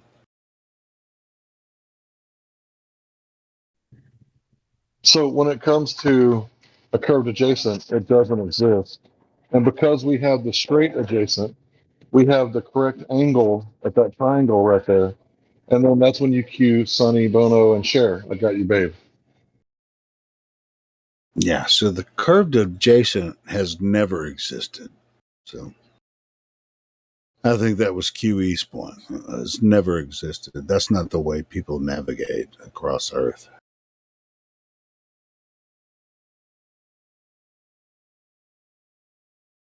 And that's been my point for quite a while. The sextant is so accurate despite all the refraction. And, you know, it's so accurate. What is it, like a couple hundred meters within your actual location? Right? Isn't that right? Correct me if I'm wrong. How accurate is the sextant? I think it's like 15 to 20 feet or something like that. I don't know about 20 feet. That sounds like modern day GPS. But no, yeah, the sextant, not... the sextant doesn't get your location. All right, yeah, sorry, rookie. Yeah, you were joking. All right, go ahead. I was messing around. It's all good. Who are you talking to, Hank? Are you looking at the YouTube chat? Whoever has a search bar or the knowledge. Who has? How accurate is the sextant? Who's a fucking punk bitch that doesn't realize what we're talking about? Has anybody seen that launch that just happened about an hour and a half ago? Launched toward where? They say it was SpaceX's Starlink. I think they already did that a couple years ago. Well, dude, here, check it out. This just happened. My friend was able to get a video of it from Facebook. Are there any fireworks? Is it Facebook? No. Is that where they got it from? Facebook. Did they actually film the landing this time, or did they film some trees? Huh? Did they film? You know. Well, last. What was it? No, dude, it's just a string of lights in the sky. Last Starlink thing was just like dumping out little freaking lights in the sky or whatever. Starlink thing. I mean, elevation was not determined. Is this something similar? They're doing Starlink 2 or something?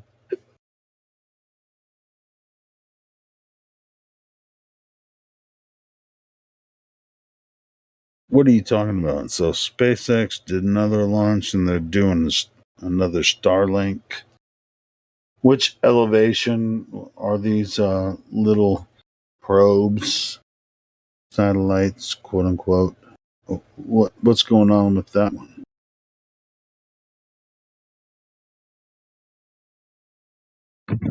I don't know. I saw a string of lights in the sky. You did. You saw a string of lights in the sky. The lights in the sky. Yeah, my buddy's sister got a recording of it because she lives over there by Vanderbilt Air Force Base, where they launched the ship for SpaceX. And this is pretty much what I saw, but this was going east to west, so this went right over the house.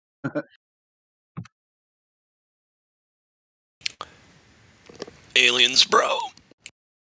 Wait, so Vanderbilt, that's in Tennessee, isn't it?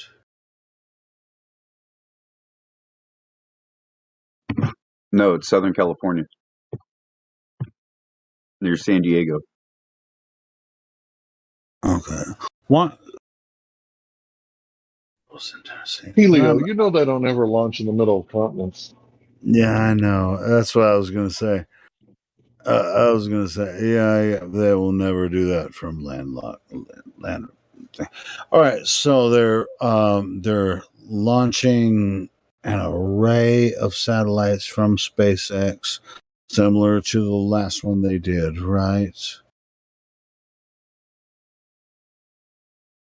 They're just pissing out satellites. I have no idea. No, well, you don't because you. But people are claiming that's what it is. I know. Hey, we know what they're claiming. How could they actually launch this array of satellites? I mean, they have had GPS going for What'd you years spill, and years. Helio? What'd you spill? Helio, man. Did you hear what I said? It was going from west to east, so it was traveling eastward. Yeah. So it was traveling perfectly eastward. Yeah. So that's kind of crazy that it's traveling in a circle above us. Perfectly eastward. It's direct east line straight over the house from where the sun sets to where it rises. I don't believe you. First off. Well, I believe he believes it, you know. Yeah, that's true. Josh, you sound like you No, I'm just telling you what I witnessed. Yeah. And how do I know that's east? Well, because I have a marker. Yeah, I got Sharpies too. What of it? No, you asshole, a land marker. I'm an asshole. You got a land marker. Oh, man. Do you know what the one most cherished item on a tour with a band is? Earplugs? A Sharpie. Seriously, dude. Yeah, I always think it's earplugs. It's like, shut the fuck up, you because you're on a tour and you're next to the guys. Yeah. I don't want my hearing. See how I talk loud? It's because I fucked my shit up. Anyways. You know what? You know when we hear about Starlink, and then we've already covered that, and then they say Starlink 2 has just happened. You know, I'm surprised nobody's brought this up tonight. You know, let's just put it that way. Cool. You just did, and so let's take a I'm look talking at about Globewise. God damn, man. Bring up Starlink, dude. It's hilarious shit. Let's talk about Disney. Ready, go. Oh, you mean Skynet? He saw some lights in the sky, right? Were these lights 50,000 feet, 150,000 miles? Do you know, Josh? No, I don't. By the way, I didn't spill my whole beer, Gladflow. By the way, good. We're not too concerned about your beer, Helio. So to be honest, it looked like a string of drones. You know those drones that's been seen in China? Brokenhearted. So if you look up the jet streams or whatever application those people in the hot air balloons are using, and you see something going like east or west or whatever direction, you might be able to look up above your head and see what jet stream at what altitude is moving in that direction. You might be able to tell how high it is if it's like balloon related. Oh, I'm pretty high. Yeah, above sea level. You are. About 850 feet. Not that high, but pretty high. No, I'm about 2350. I think is where I'm at. I mean, I do go routinely to a place that's in a valley that's literally like 30 to 80 feet, depending on where I am in the valley under sea level. So, why would they call it sea level? Level? Why level? Why is the sea level everywhere on Earth? That's the position of the horizon. They call it sea Well, they can't call it sea flats because that's for the salt flats, right? That's for the dried up seas. Oh, the sea flats. So, I have a sea flats. What about the sea sharps? Oh, sorry. Isn't Sea Sharps the name of a band? Oh, Sea Sharps is the most difficult. I think I heard a new guy. Everybody shut up. Is there a new guy? Did you ever... No. New guy. Hi. New guy. Hi. Hell no, he ran the other way. Fuck. He said, fuck that. Shit, we'll catch the next one, huh? Yeah, it was Hank scared him off. Yeah, so we got to keep talking about the Starlink. The Starlink show will draw him in. We did. yeah, Starlink. Yeah, it was Hank. Mm-hmm. Sure. Blame it on the other guy, right? Hell yeah. He who fucking shit his pants is the one who farted. Dude, I was listening on YouTube for a minute. It was quiet as fuck, and then you all had me laughing my ass off. I was like, it's all quiet. It's all quiet 1 minute, then the next minute, they don't know who's talking when. Yeah. It's so funny. I saw you, Mike. I smell you, dog. I was wrenching on my 69, and I was like, what the fuck? Y'all gonna make me fuck my shit up. It's time to stop. Y'all gonna make me lose my mind. Up in here. Up in here. Wait, did I already spank this bolt? Oh, well, fuck it. Spank it again. Right. My daughter's mad. She was waiting to drive that bitch out the barn. Oh, well, you shouldn't have stopped your shit, with your daughter for us, man. I'm never in a hurry, bro, when I got thousands of dollars into a motor. So, no. I mean, take your time. Take your time with that shit. That's beauty in motion, right? Right. You don't want to get in a hurry when you're doing this shit. You drop one bolt in the wrong place and you fucked it all up. I dropped a fucking bolt down the intake plenum of a fucking Mustang and it fell all the way down inside of an open fucking valve. Yep. That's what I'm talking about. Motherfucking you cannot be rushing. Couldn't be like I couldn't be like one of those like happy-go-lucky guys where it just fell into the oil in Soviet Russia. No. Build you. Hey, check this out though. That song, bro. Y'all gonna make me lose my mind. I'd just take a deep breath, break out the wrenches, and tear the heads back off. It's all good. Good. Start undoing the motor mounts, pull the bitch back out because I just put the motherfucker back in. I'll dismantle then rebuilding it. I wouldn't even unhook it from the motor mounts. I'd just tear the whole top half of it off.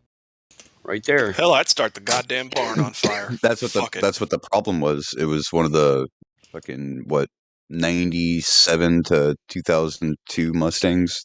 Call it an insurance scam. Shitty ones.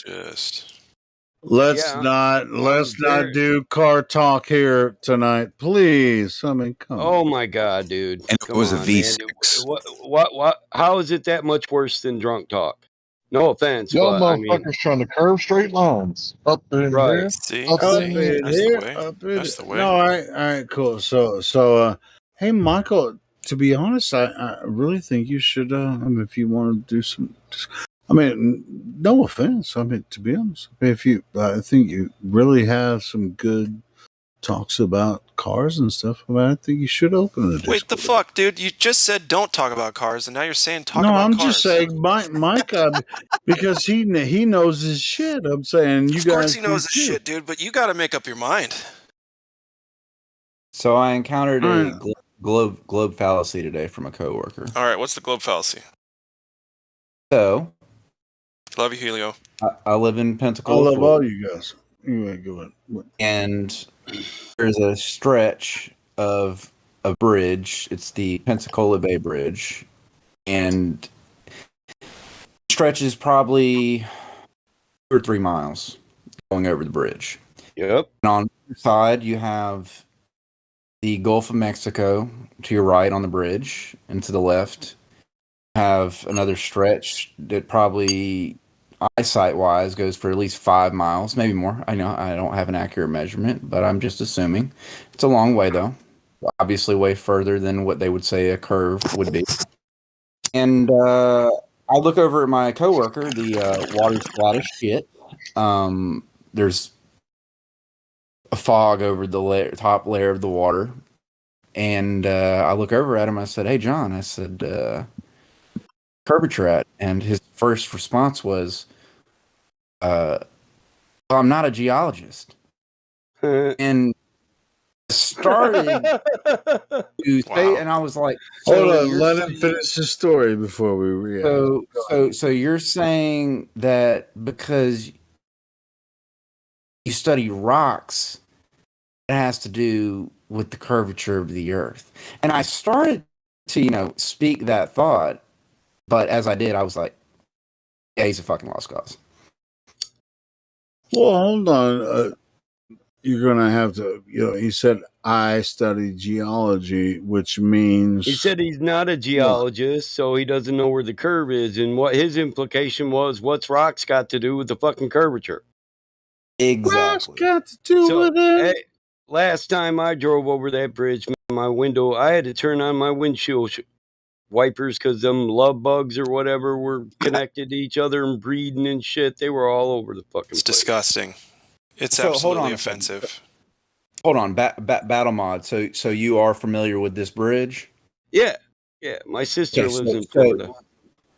Awesome. So you can give reference to everyone else in the chat with us of how to the left and the right you can see how far. I mean, I don't know personally, man. How far of a distance to the left to the right do you think that is? Because I mean, I really would like to shoot a video. Of it, just more, to have more evidence, bro. We don't need more evidence, but you understand what I'm trying to say.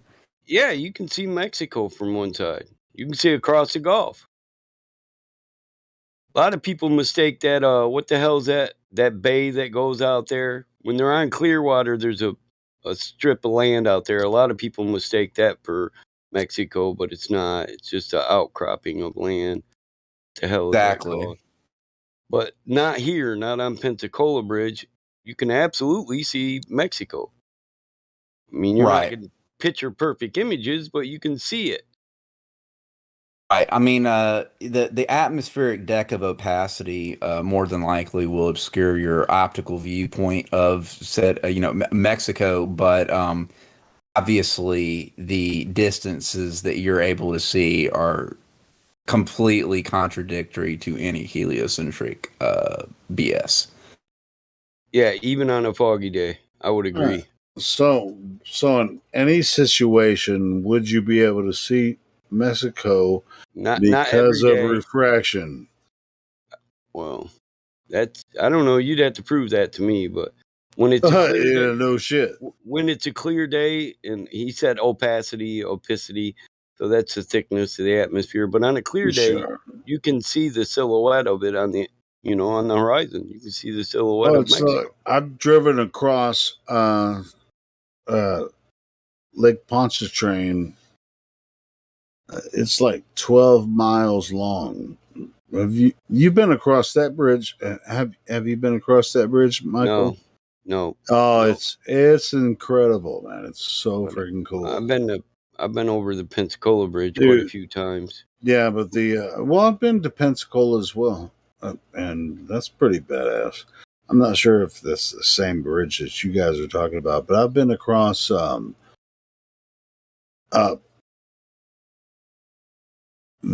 Pontchartrain Bridge, Lake Pontchartrain. Bro, it's like 11 miles long. At the time when I was driving across it, I didn't really think about flat Earth, of course, because it was before this ever came up. I was like, man, this is really freaking cool, right? When you drive across a bridge that's 11 miles long, and it's across swampland. Right. It's really insane, right? So where's this curve? Yeah, Pensacola feels like driving right on top of the water. Yeah, sure. And I've been through other bridges in Louisiana and in Pensacola. I've been to those bridges. Where's the goddamn curve? Wouldn't you agree his rebuttal would be classified under a logical fallacy? Well, sure. I mean, he's gonna throw a bunch of like logical fallacies at you. It's like, well, you wouldn't notice it because you're small and the Earth is big. That's pretty much their only argument. I'm just trying to understand how a geologist would have any relation to an alleged curvature. Wait, a geologist studies what's inside Earth. It's a category error. Right, exactly. So it can't be related. The argument's broken right there. Right, it's moot. Yeah. Yes, it is. Yeah, it's a logical fallacy, and then we can move on to the next point. So your geologist friend can start to talk about geology instead of what I experienced when I moved across Earth. Right. Exactly. How would that inflate to what you're stating? It's not necessary. You're going to have to get him to make a claim before you actually start to defend or define any claim that he would make. It's like, hey, no shit. Everybody's been across the Earth. You know, I mean, so if he's trying to say, hey, I traveled across the Earth, well, no shit. All of us have, you know.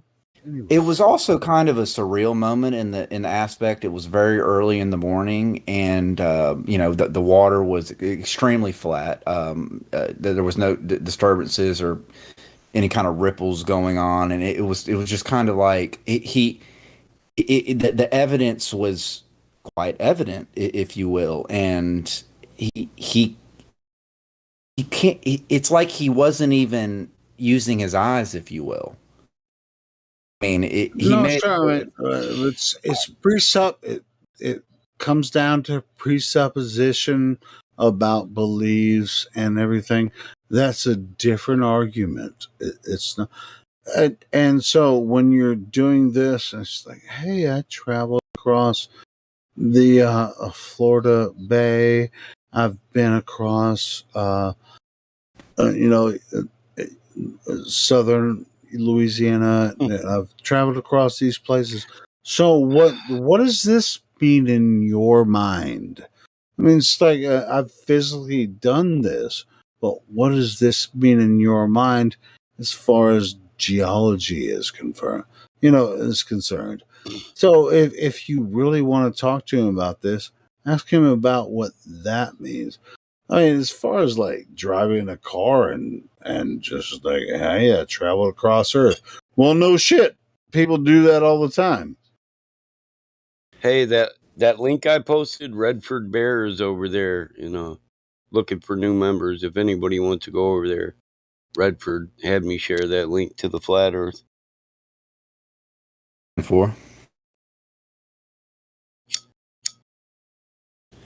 It's also disturbing. We need to make a. I'm probably. We need to make a new server, Michael. We need to make a server called Flat Earth Before. That would be funny. Anyway, maybe I'm just a drunk idiot, and most people probably think I am. But Flat Earth Before. Just to add, I've also got my father at work. He said he told me today on the phone earlier when I was cooking dinner. He said he's got all his coworkers at work all riled up about Flat Earth. So he got them all weirded out. Why is he doing that? Why not? He's got all his. Well, why not? Sure, yeah, both questions. About a year and a half out of before retirement. So why not stir up the pot for you step out the door? I do the same thing my first day. I don't give a shit. No, sure. I'm really curious about this. So your dad's like, he's like, I'm about to retire. I'm gonna freaking roast people with the flat earth. What's happening over there? Yep. Then the cognitive dissonance ensues. But do you think it's going to end up in anything? He said he's got someone looking into it, so it might behoove the cause, if you will, of the greater good. Yeah, truth. Cool. I'll get back with him and tell him we're all here, as a support group, because this isn't psychology. This is reality, bro. So anyway, right. Not a religion. I don't think trusting your eyes is a religion, or trusting your common senses. Yeah, that's an amen. I got that you on. I got you on that. I don't think it's. I mean, you can go down that religious path if you want, but as far as the pseudoscience bullshit goes, and you realize that they've been feeding us as bait a line of bullshit.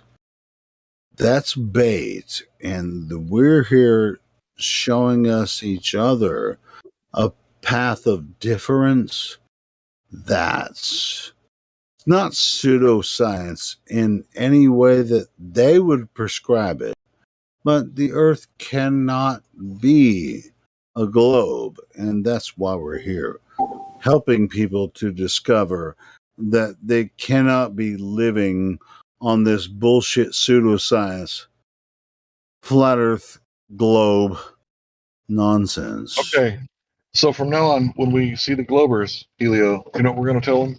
All right. So I'm going to shut up now.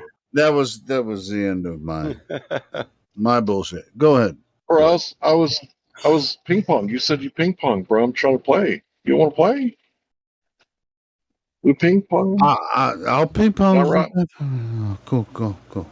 Can I ride your curtails, man? You ever sketch before you ever go sketching? Like you hang onto the car with the rollerblades, and you're like, "Don't go over 20, man. I'm new." I'm bumper hitching here, man. Come on. Anyway, I can't promise I remember anything that I would say 15 minutes ago. Anyway, because I got other shit to, whatever. That I was so broken hearted. I wasn't gotta say, of a friend of mine. You can sketch off trailers. Going slow, but you better not do it off anything fast. Anyway, so what I was saying. They always say, hey, that's not the right scientific method. You're supposed to ask a question, right? So from now on, our question, if we're going to do their science and help them to see it our way, because they don't like the observing natural phenomenons, right? So we're going to ask them, okay, here's your question. Here's your scientific question, right, Helio? We're going to say, where's your curve adjacent? Show us that. Let's do some science. Come on, bro. You and I. Because they can never accuse us of pseudoscience, because all that they do is pseudoscience. But Hank, go, inside this discussion, who was asking for that specific thing? Right. Where's your curved adjacent like QE was coming in with? Who was asking that?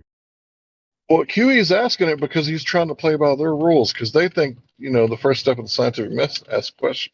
All right, that's cool, what we're going to do, right? But why would you ask? Why would you ask an ignorant person about that? Well, people can get ignorant real fast. Okay, well, are you going to get good answers from ignorant people? I think that depends on if the person has the capacity to overcome their ignorance. That's right. You can cure ignorance. You can't cure stupidity, bruh. Amen. I mean, this is nothing against you, Hank, for trying to be like, hey, where's your curve to Jason? No. Where's your Jason curve? Where's it at, bro? Quit obfuscating. Yeah. Well, then you have none. So this is what I was saying earlier, and you guys have really given me a lot of shit about it, and have in the very recent past and the past and whatever. It doesn't matter if it's recent. That's the point of the section too. That's the point of the section too. On a plane of equal altitude with 90-degree right angles, where's the curved adjacent? Yeah, Michael's already about to freaking tell me where. What I was about to say.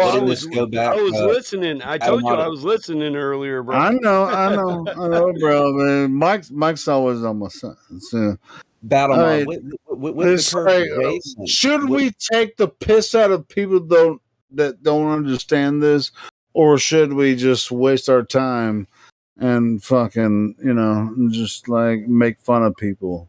I think it's weird. But whatever. Go ahead, Mike.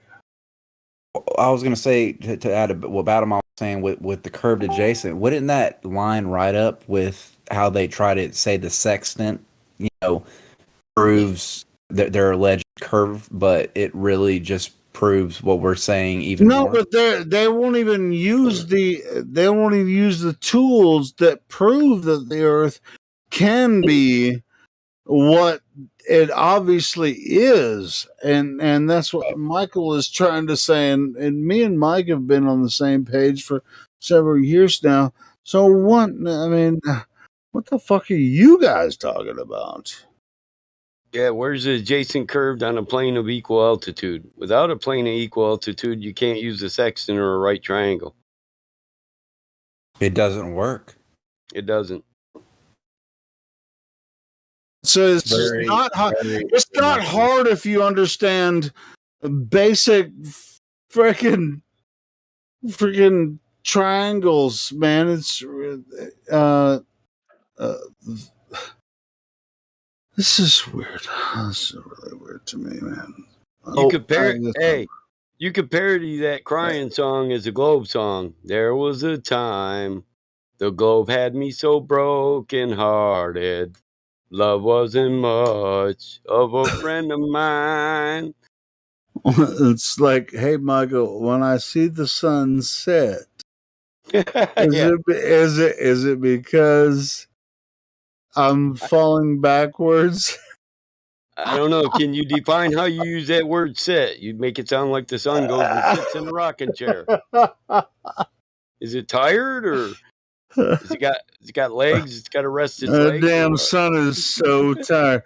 Hey, I get tired, but I goddamn you the sun never gets tired. That's because it neither rises or sets. It doesn't. No, it moves over there and then it comes back. It just stays oot in the boot. It's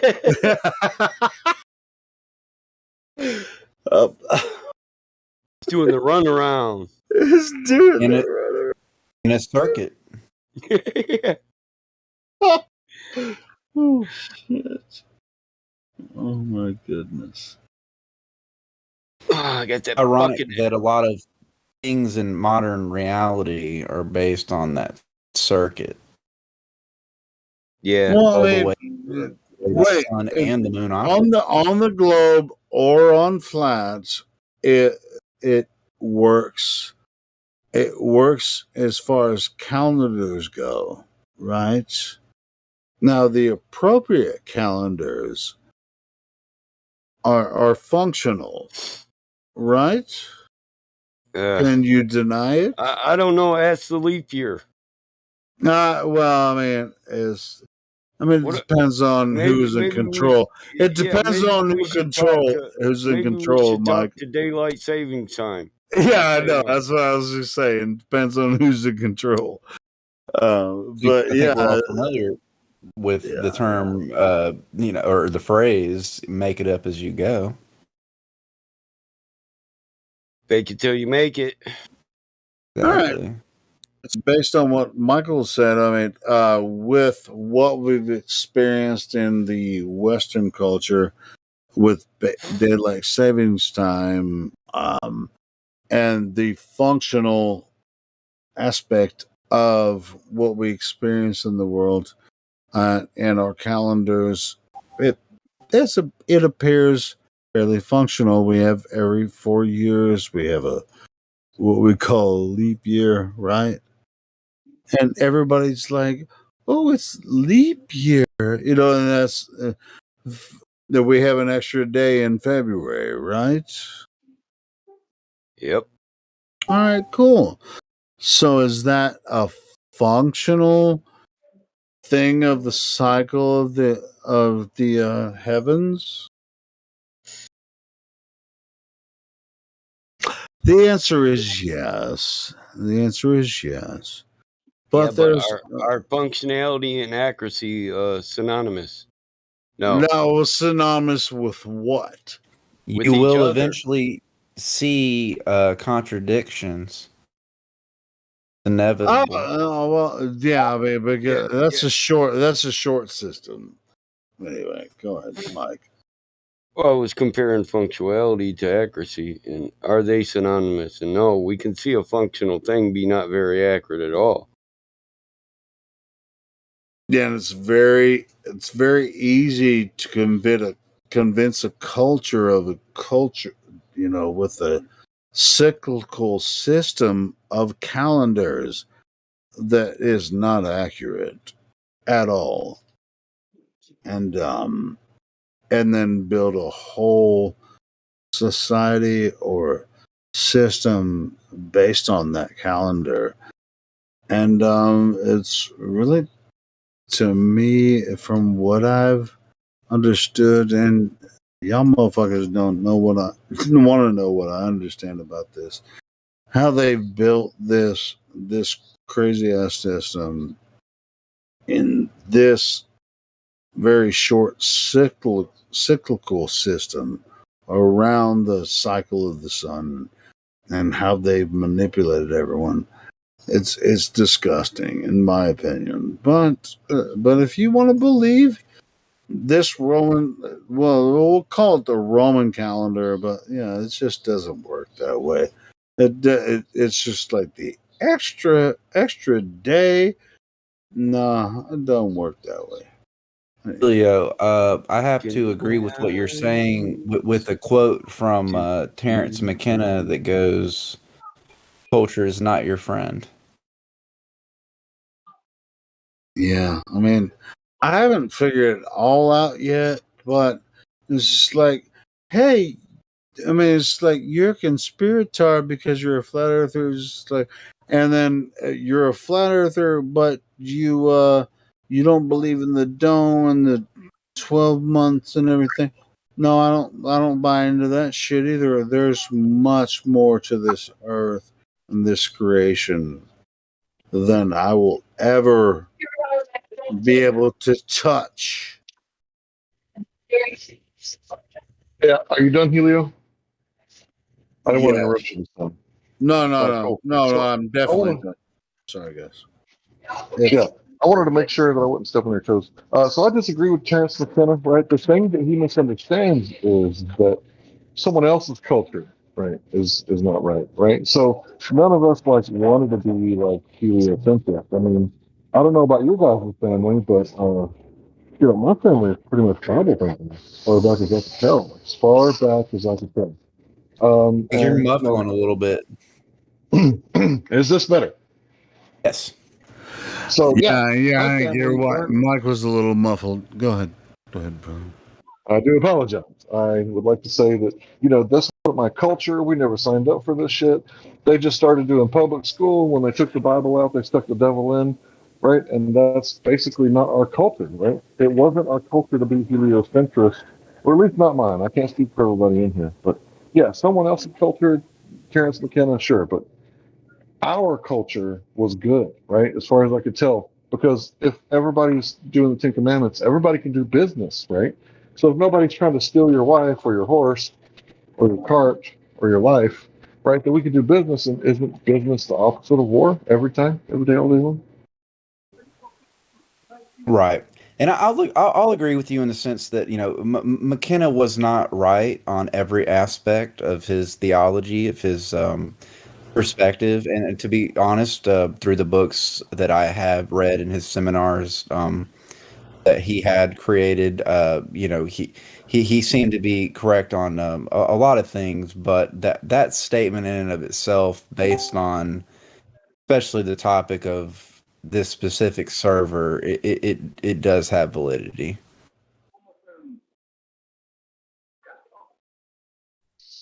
Did you guys feel like anarchy could actually work in a world that is completely ignorant about You how? know how anarchy would work?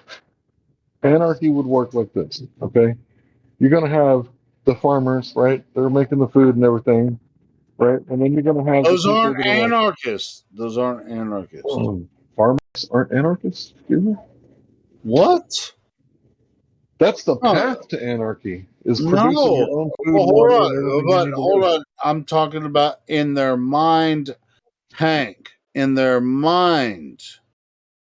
It's like, hey, I can make the best pigs and I can trade them now, but as far like they will be destroyed by the communists and liberals and the fucking Republicans and Democrats. They'll be destroyed by them.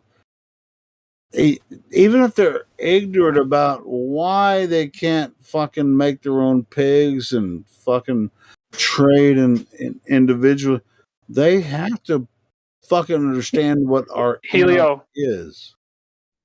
Anarchy, as far as I know, just simply means no rulers, not no rules. I used to make that same mistake myself. It just means no rulers. Maybe I interrupted. Or no Hank. farmers. Were you about to say? Doesn't mean no farmers either.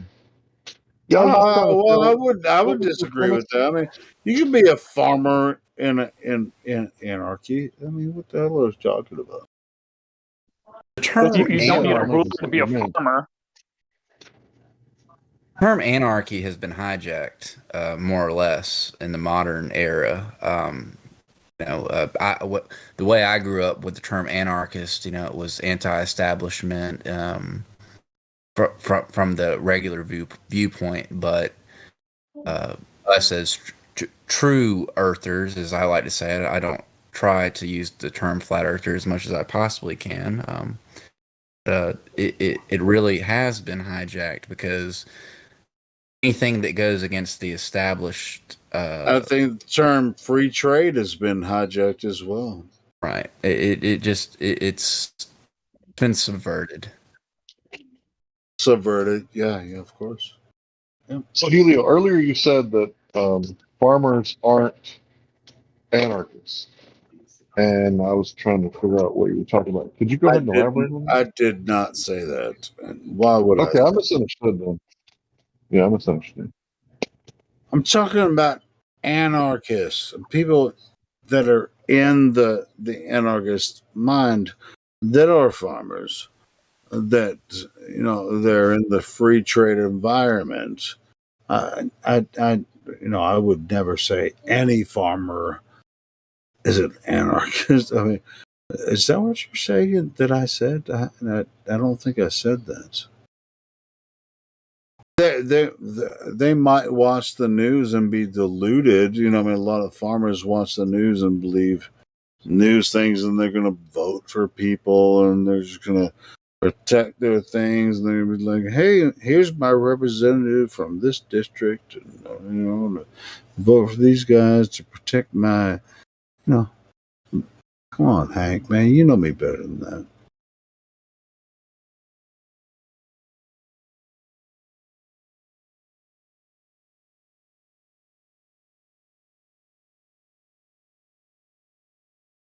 You know for a long time that I'm an anarchist. Anarchists don't vote.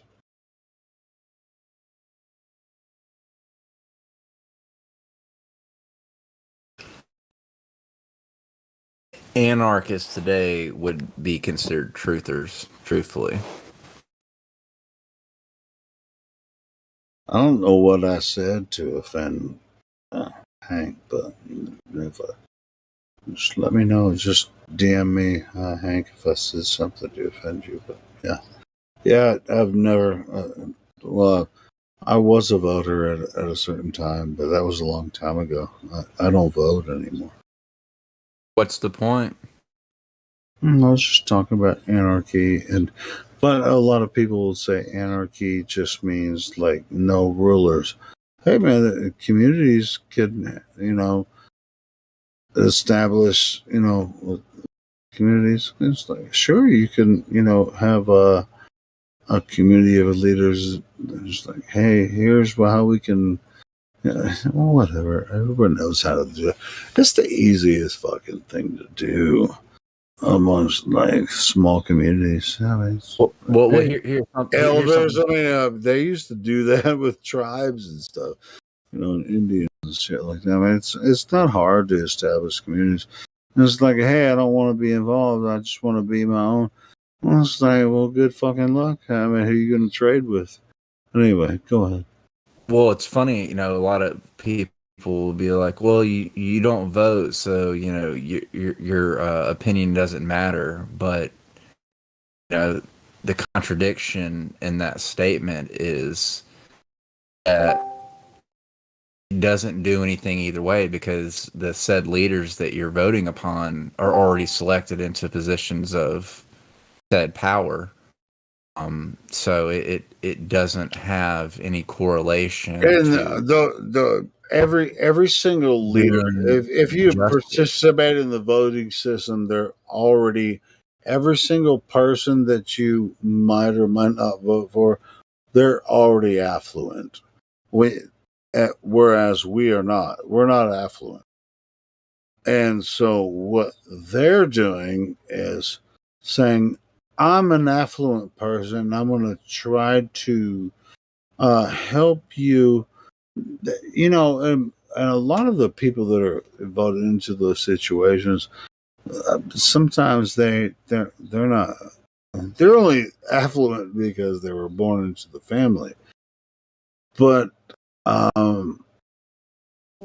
why would you even vote for someone that's like, hey, I want to participate in the same system that made my affluent family be part of this thing where you guys just like, oh, I'm going to put out a story.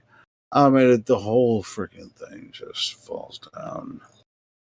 That's weird to me. Why would anyone like? You know what? At the end of the day, you know what voting is?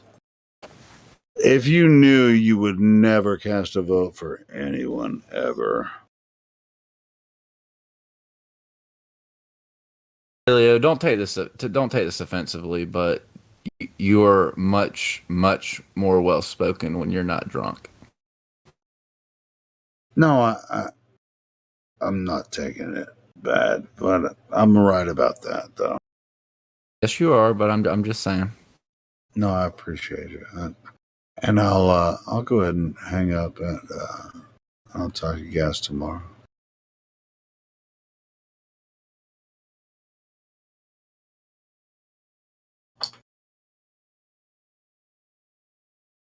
Now, if it gets quiet, bro, I'm come down there, all the way down that list of names, and I'm kick you dead in your ass. Cool? wait, hold on. Give me about 30 minutes to an hour, and I'll be back in here with a fire under my ass. I thought we was gonna sing a song. What the hell? Look in my eyes. Wait, what I do you want see? No, it's you're going to sing a song, Michael. It's your turn. I already sang a few songs earlier, man. I know your anger. I know your dreams. I've been everything you wanna be. I'm the cult of personality. Like Mussolini and Kennedy. Cult of personality. That's what's up, bro. That's what we're battling against. You know, a lot of people say, "Hey, this." You know, I don't even know who asked me to say, "Hey, man, I appreciate your input, but you sound like you're really inebriated. So, can't you just back off a little bit?" So hey, I'll shut up. Who's coming in? I don't know. I'm a little stoned, man. I was trying to listen. Give us an encore. Helio. No, I don't even want that. Gravity. Fucking gravity. Gravity. Smashing through the boundaries, Lunacy has found me. Cannot stop the gravity. Finding out aggression turns into obsession. Can I kill the gravity? Gravity is found in me. Gravity. Gravity. Gravity. I feel sorry for all the people who don't know what you guys are talking about, because if you do know what they're talking about, it's awful. Well, it's like there's a bunch of old men over there talking in the flat Earth Discord. They never fucking known shit about shit, and they just talking about flat Earth, and they're just like they're inebriated, and we can't have a conversation with them about this flat Earth stuff. Oh, you can't say it's a bunch of old people. I'm not even 30 yet. Oh well, I'm twice your age almost. Oh, so what the fuck? Okay, son. I'm not inebriated either, but hey, guess what? Every time I come on here, I won't apologize for anything that I do here.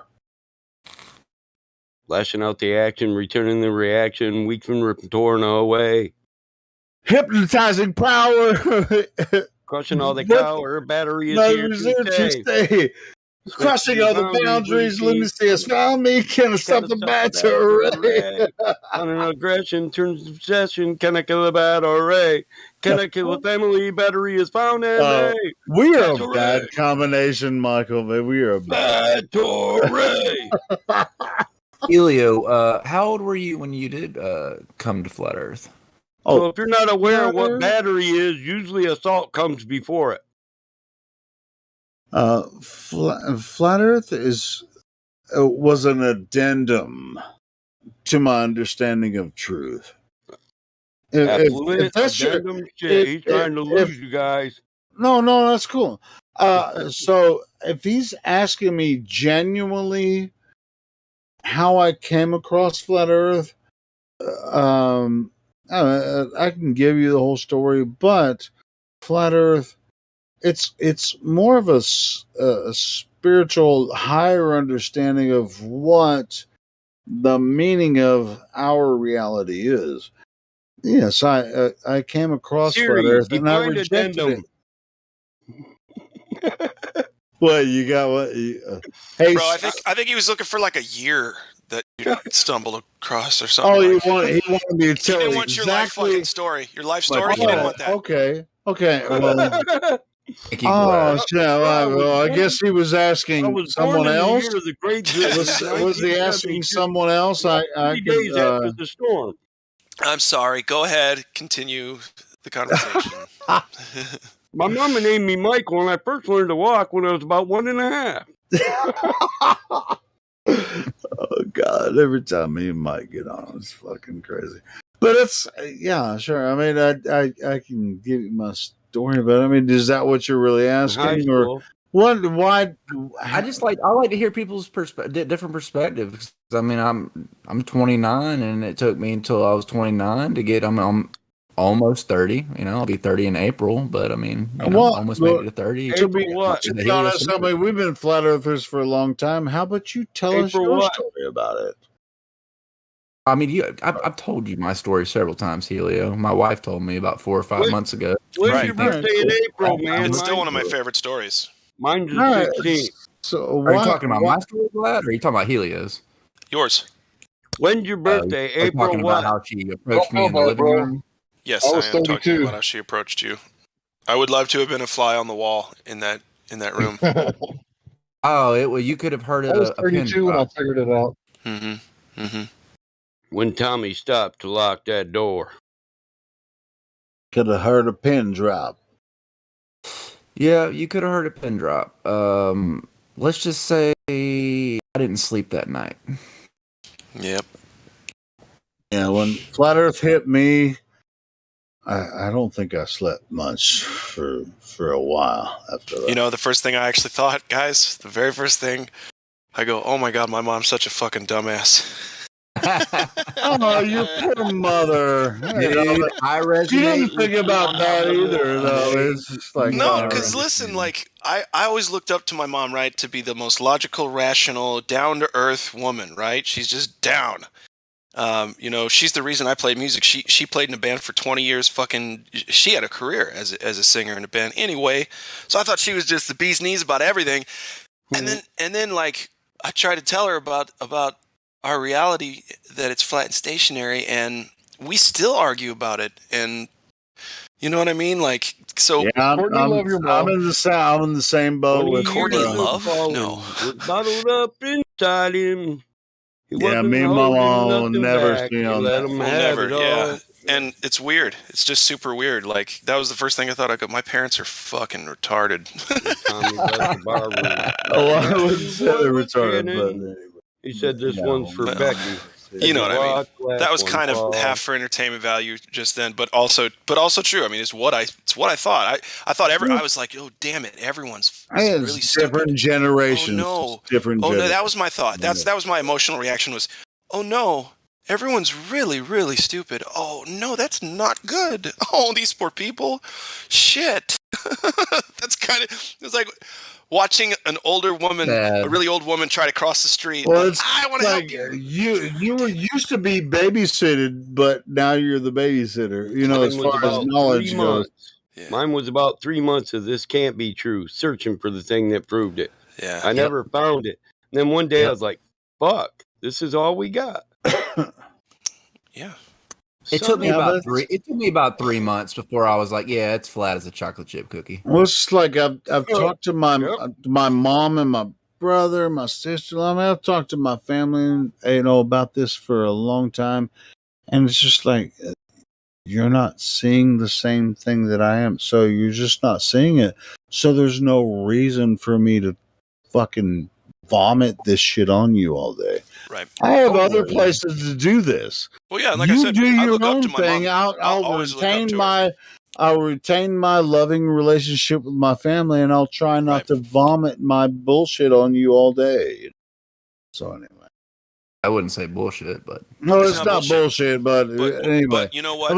They would consider it bullshit. It's just like, dude. I mean, I pick and choose my battles when it comes to my relationship with my family. I love my Most family. people and, aren't even they ready just for don't the want to truth. hear it. They're not ready for it, and they're already in there. Just a tip. Fucking no matter go. how smart they are, just the tip. Oh my God, Just Battle the Mod, tip, that was Mike. perfect. So true. I like them. I like them. So true. I'm just going to talk about this a little bit. It's that original lie, just a tip, and then I go balls deep into the flat Earth. Oh well, I'll tell you what. Though, I mean, like it's the only way to fly. Everyone in my family knows what I'm about, but they never talk about it for reasons. The moon landing is they probably, don't want to ask me any questions about. I don't get moon challenged is too probably much. The best way to get into There's it. only honestly. two people. There's only two people in my family that have an education higher than mine. So there's only two people that would challenge me, and they just sit back and sip on their coffee and go preach it, because they're just waiting for me to say that one thing that they can relate to. Yeah, but the education really has nothing to do with this. You already know this, Michael. Well, it does to the normal person, and you know this too, Helio, that when we're talking, they want to know whether you're educated or an authority on this subject. So, being I have a bachelor's of science and they think the shape of Earth and everything else is science, then most of them don't want to challenge me because they know I'll just ask them a question they can't answer. Right, right. The thing is, though, modern education goes right into the category of indoctrination. Well, it depends on what category of education you're taking. But people who aren't taking the applied sciences, yeah, the liberal sciences, gender fluency, yeah. But not all education is programming. You know what I can do with my applied sciences? I can build you a community, power it, and make it to where we can transport and drive through it, and design and manufacture everything we use in it. Applied sciences is real knowledge. But a lot of people don't even know what applied sciences actually are. I actually really hate looked it that when up. people say Holy shit, I education is looked that up. bullshit because most of them people couldn't build the shit I build in my barn. And I got an education to do that. The term applied science actually is misconstrued as well, because I was called out by QA on that one. Right. It is by a lot of people. They say we can apply theoretical concepts. Hey, you guys. How's it going? Hi. Great. What's going on? We have a new friend. Oh. Sir Anon. Hello. Box Hello. Office just checked him in. I didn't talk to him at all. But apparently he wants to do the 3 points and go over the Black Swan. I don't do that crap. Gonna When do you it. do it. Oh, okay. I'll do the 3 points. I won't do the Black Swan. I'll do the 3 points. So, okay. So I guess I'd like to know, why did you join the server, first of all? Well, I joined the server to like learn more about the flat Earth, because like I used to research it and like a whole lot more about it like a year ago, back when the whole quarantine thing started, but I just like kind of forgot about that, and I'm just kind of rediscovering the flat Earth, and I want to like relearn about it. Okay. So where do you stand? Like, what do you think? Literally, where do you stand? What do you think the Earth is? Do you want to describe it to us? I definitely know that the Earth is flat. Okay, so then it's kind of pointless then to go through the 3 points, but just because it does kind of show that it's just a belief, right? So I can run through that with you, because the first is, to show and prove where they've been able to. For nuclear research. Oh, what was that?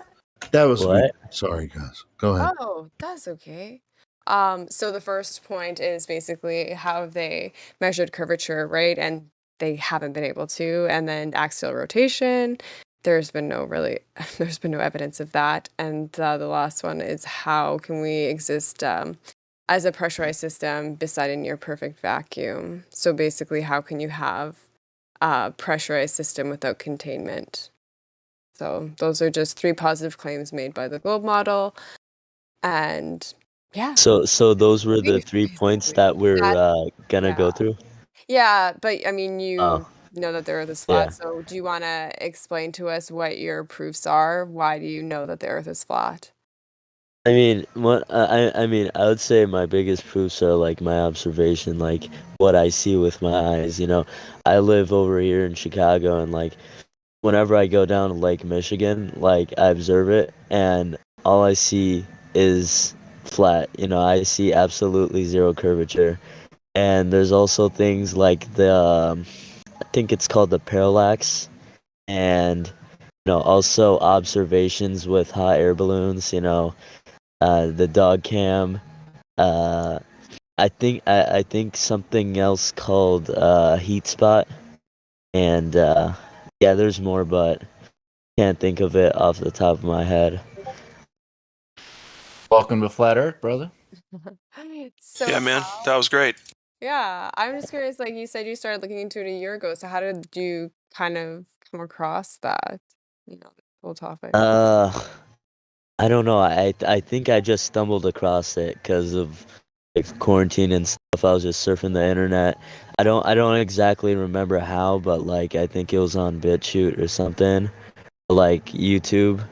Um, it was this one channel called Hibbler Productions, I think. Yeah. Oh yeah. Okay, awesome. Oh Yeah, we know yeah. about Hibbler. They're good things.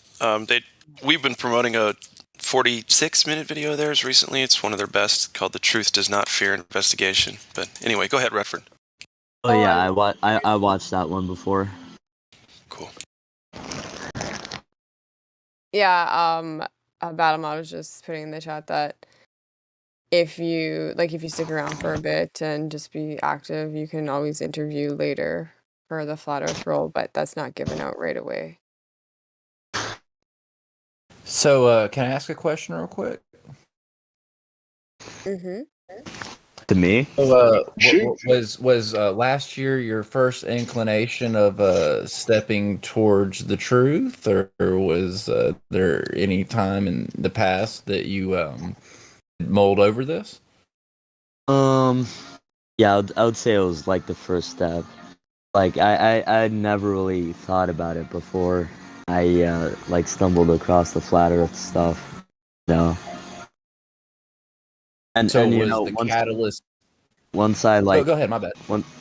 No, it's fine. But once I like realized it, I was like, oh man, why didn't I find this out earlier? Like it's so obvious. Are you listening to the radio, or is that your TV or something? Oh, that's my radio. You want me to turn it off? It's making you sound staticky. Oh, all right. I'll lower it. Right there. Thank you. Is this better? Yeah. All right. Thanks.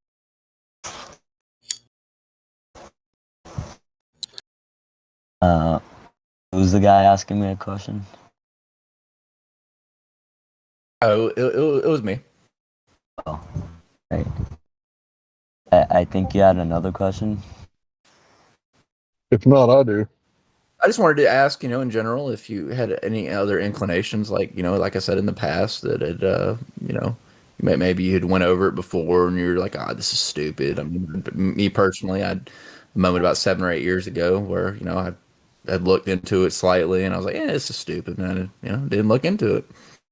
Yeah, I mean, I think I did like see flat Earth videos, like videos about the flat Earth, like Vice News videos, and they're like saying about how the flat Earth is stupid and crap, and like I didn't really watch those videos. I was just like, oh, I didn't like go over the flat Earth.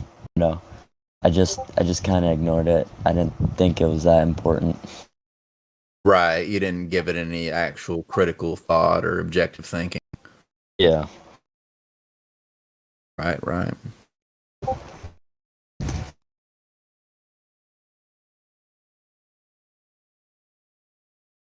Like a lot of us kind of went through that same kind of process from most of the people I've talked to.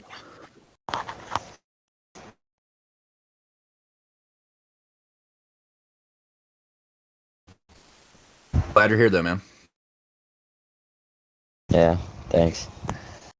No problem.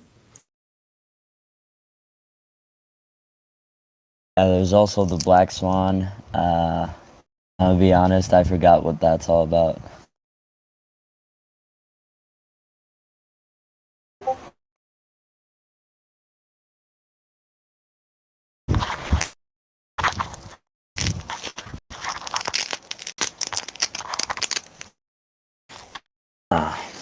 You're talking about the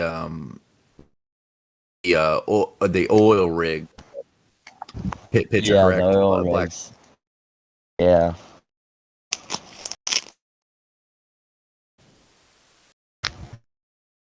Oh, I'm sure there's actually somebody even in this chat right now that can explain it even better than I could. Hank, would you mind going over it? Something to do with miles squared. I forgot. 8 inches per mile squared, actually. Yeah. It's the globe math.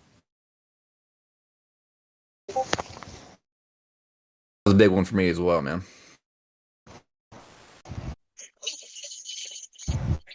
Does not add up whatsoever.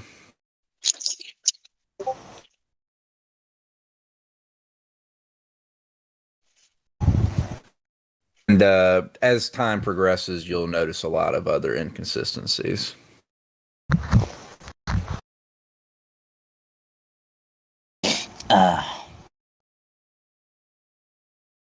Hey, can you hear me? Yeah. Hey, bud. How's everything going? It's going great. Hey, sorry. Just a Friday night chilling over here. Cool, man. Cool. I was a long time listener, first time talking to you. What's your name? I gotta check the list here. Sorry, I was fragging some noobs. Suranon. That's right. You see me? Yeah, I see you. All right. You got a Fepe. I don't even know what that is.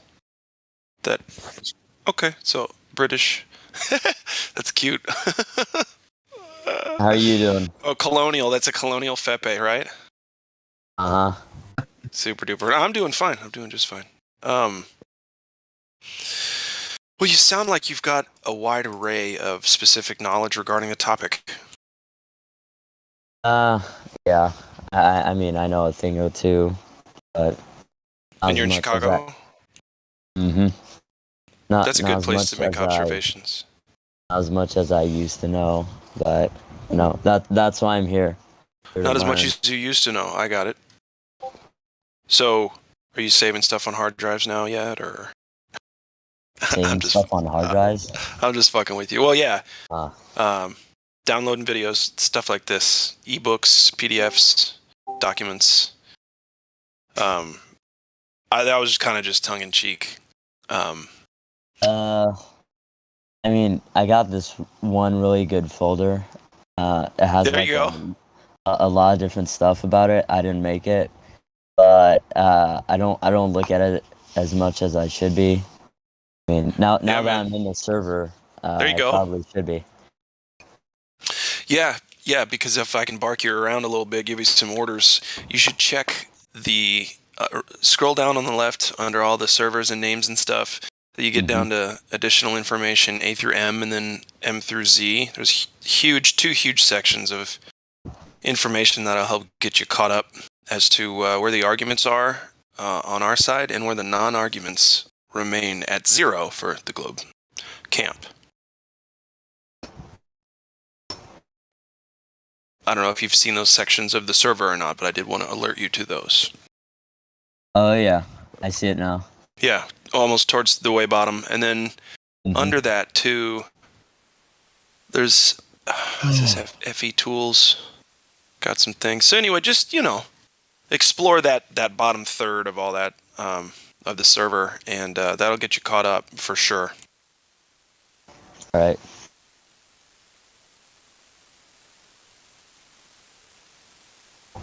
For sure. So, do you have any other questions? We're all I'm chomping at the bit to help you out. I have a question. Okay. When is that guy on the YouTube chat gonna bring us that evidence he's been promising? I'm not sure why you think he ever will. Ace Trades. Yeah, he Ace won't. Trades. But I just thought I'd call him out a little bit. Yeah, I had to leave the chat room because he couldn't stay on topic. It's his thing. Well, he did tell me that if I agreed to answer his question with a yes or no answer, then he would show me his evidence. But I doubt highly that will even happen. Just Good do luck, it, brother. Just give him a yes or a no real quick. See how much more sophistry he I can did. fit. I said yes or no. In between now and the next time I time him out, see how much sophistry he can fit in that little window. Flat Phobe, All right. I know you now. I've All right, seen fine. you I'll just say it. Yes, if he had some say yes. believable evidence, yes, it would convince me if it was actual evidence. Sure, it would. Why wouldn't it? Okay. Yes, absolutely. There's your answer, buddy. He's not listening, by the way. He says it's nails on a chalkboard.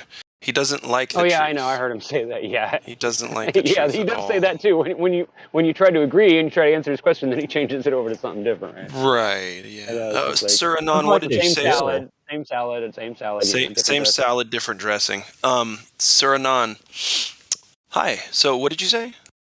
I said that I recognize you now. I saw you in one of those flat Earth debates on modern day something. I forgot the full name. You mean in the chat room? Yeah. Was I going nuts? Was I just saying crazy shit? I don't remember. I don't remember either, but I just saw you there. Yeah, when Witsit and Kai were debating some troglodyte, I don't remember who it was. Fight the Flat Earth or no. It was like What's a 2v2, the other guy's I name? think. What's the guy's name? It doesn't matter. I probably don't even need to say it on air because fuck him. But yeah, that was a fun one. I don't usually get into the chat for those, but that was a fun one. What's up? I was going to say we shouldn't even use the term troglodyte. I used to use that as a derogatory term to insult people, but it's a cave dweller. It's conflating evolution. Oh, just get the fuck out of here. Troglodyte is a very offensive word, and you know that. So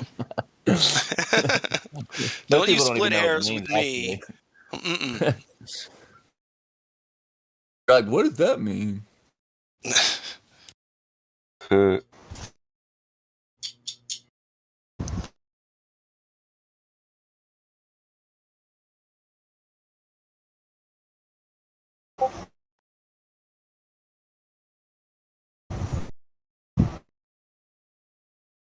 So, can somebody tell me more about the black swan? Well, it's not a white swan. Huh? I was joking, man. I said it's not a white swan. So the black swan, do you know what it is, or do you think the black swan is the argument? Because the argument is modus tollens. The black swan is the example. Holy shit. So the argument, if anybody's got modus tollens, I can't remember the link to that meme, but if somebody can bring that up, that'd be cool. So the black swans, it's not the argument. The black swan isn't the argument. Modus tollens is, and the black swan is the observation. Modus tollens. Yeah, you know, I've heard of that before, Q, but I don't. Huh? If P then Q, not P, therefore not Q. Modus tollens. Oh yeah.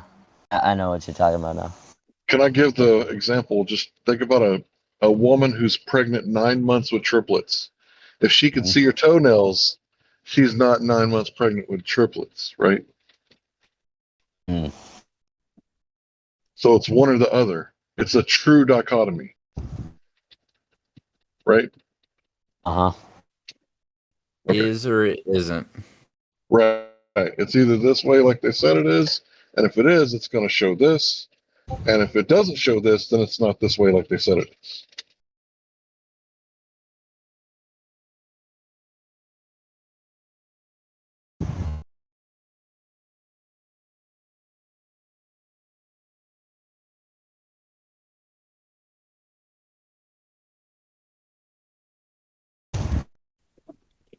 So also with the black swan, it's kind of one of those things where pay attention to what you don't see, right? So Thanks, when you old look dude. at this, when you look at the still shot, right, you're looking at the old platforms, and you know what's missing here. What's going on? Oh, it's the horizon. Like, where the fuck? The horizon's way back there. I can barely see it. What is it doing way back there? It's supposed to be at 1.225 miles. Right. And So pay attention to what you don't see. if you look in live stream voice text, old dude posted the modus tollens argument. If P, then Q, not Q, therefore not P. If the Earth is a sphere with a radius of 3959 miles, P, then every horizon distance must measure or not be more than 1.225 times the square root of the observer's height in P, Q. So, not Q, therefore not P. And The black swan is the example of that. Because it's greater than 1.22 miles. It's 10 times, 20 times, 100 times greater. Therefore, it cannot be a ball. Not of that radius. It'd have to be a larger radius, and the circumference, the radius would extend to where they say the moon is now. With that observation being used to calculate the radius from the horizon. Who did that? Alberuni? Albernini? Yeah, Alberuni.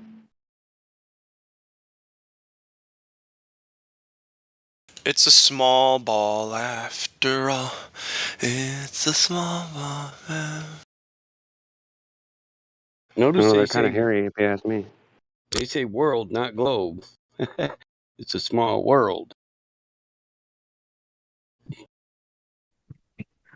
What if it's not? What if it's a large world after all? What if, this place that we call Antarctica, what if it's gleaming with all kinds of good stuff down there? Right? If you think about it like, okay, like the tropics is where it's at, right? It's not the best place to live, but they got some pretty good places to live. But, if that's not your thing, not your flavor, like you can go all the way up to like Alberta, Canada, right? But what if there's like even more livable areas that we're not aware of, and we're never going to be. So what if it's a big world after all? I mean, according to the Black Swan's radius, it's a big world after all. We should like rub that in their face. It's a big world after all, right? Because if it's still a globe, and that horizon way the fuck over there. I'll tell you what, man. If it's a globe, it's gargantuan. Right. It's so big. When we were in school, when I was in school, that was a long time ago, but they would show us maps, and all those maps were wrong. They actually showed the United States being way bigger than it should have been compared to Africa or any of the other continents. Now, why did they do that? Just because they like to lie to us. They like us to think that we're the biggest nation and we're the strongest nation because they want us to believe in the principles of America, right? And I'm sure every other country is probably very similar. But that's just another reason why you shouldn't trust it.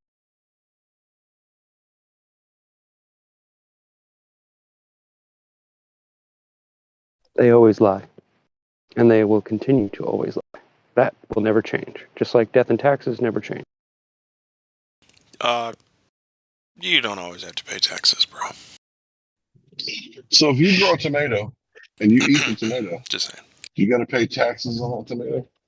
So tax avoidance is not a crime because you avoided paying a tax, right? Because you grew it yourself. Well, I guess food is a tax, but you get what the fuck I was trying to say. Yeah, I know what you want.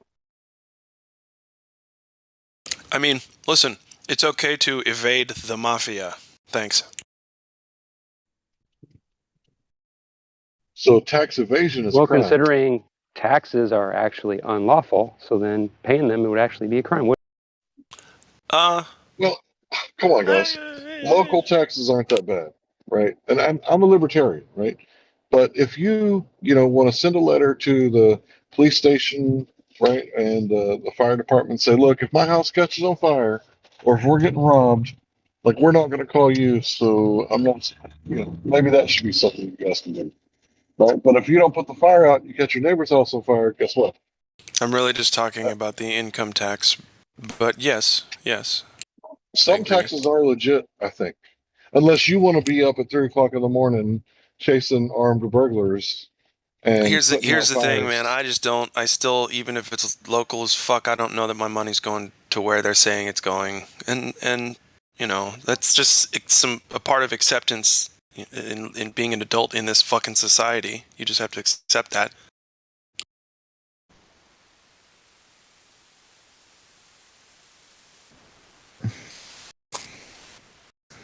In other news, look at that picture I posted in the voice text. Isn't that pretty? I think that's Chicago. Or New York. I don't know. You see how the streets make straight lines all the way out for hundreds of miles? upwards in the picture. Not downwards at all. Excuse me. Well, anyway. Do we have someone new in the voice chat too, as well, other than Sir Anon?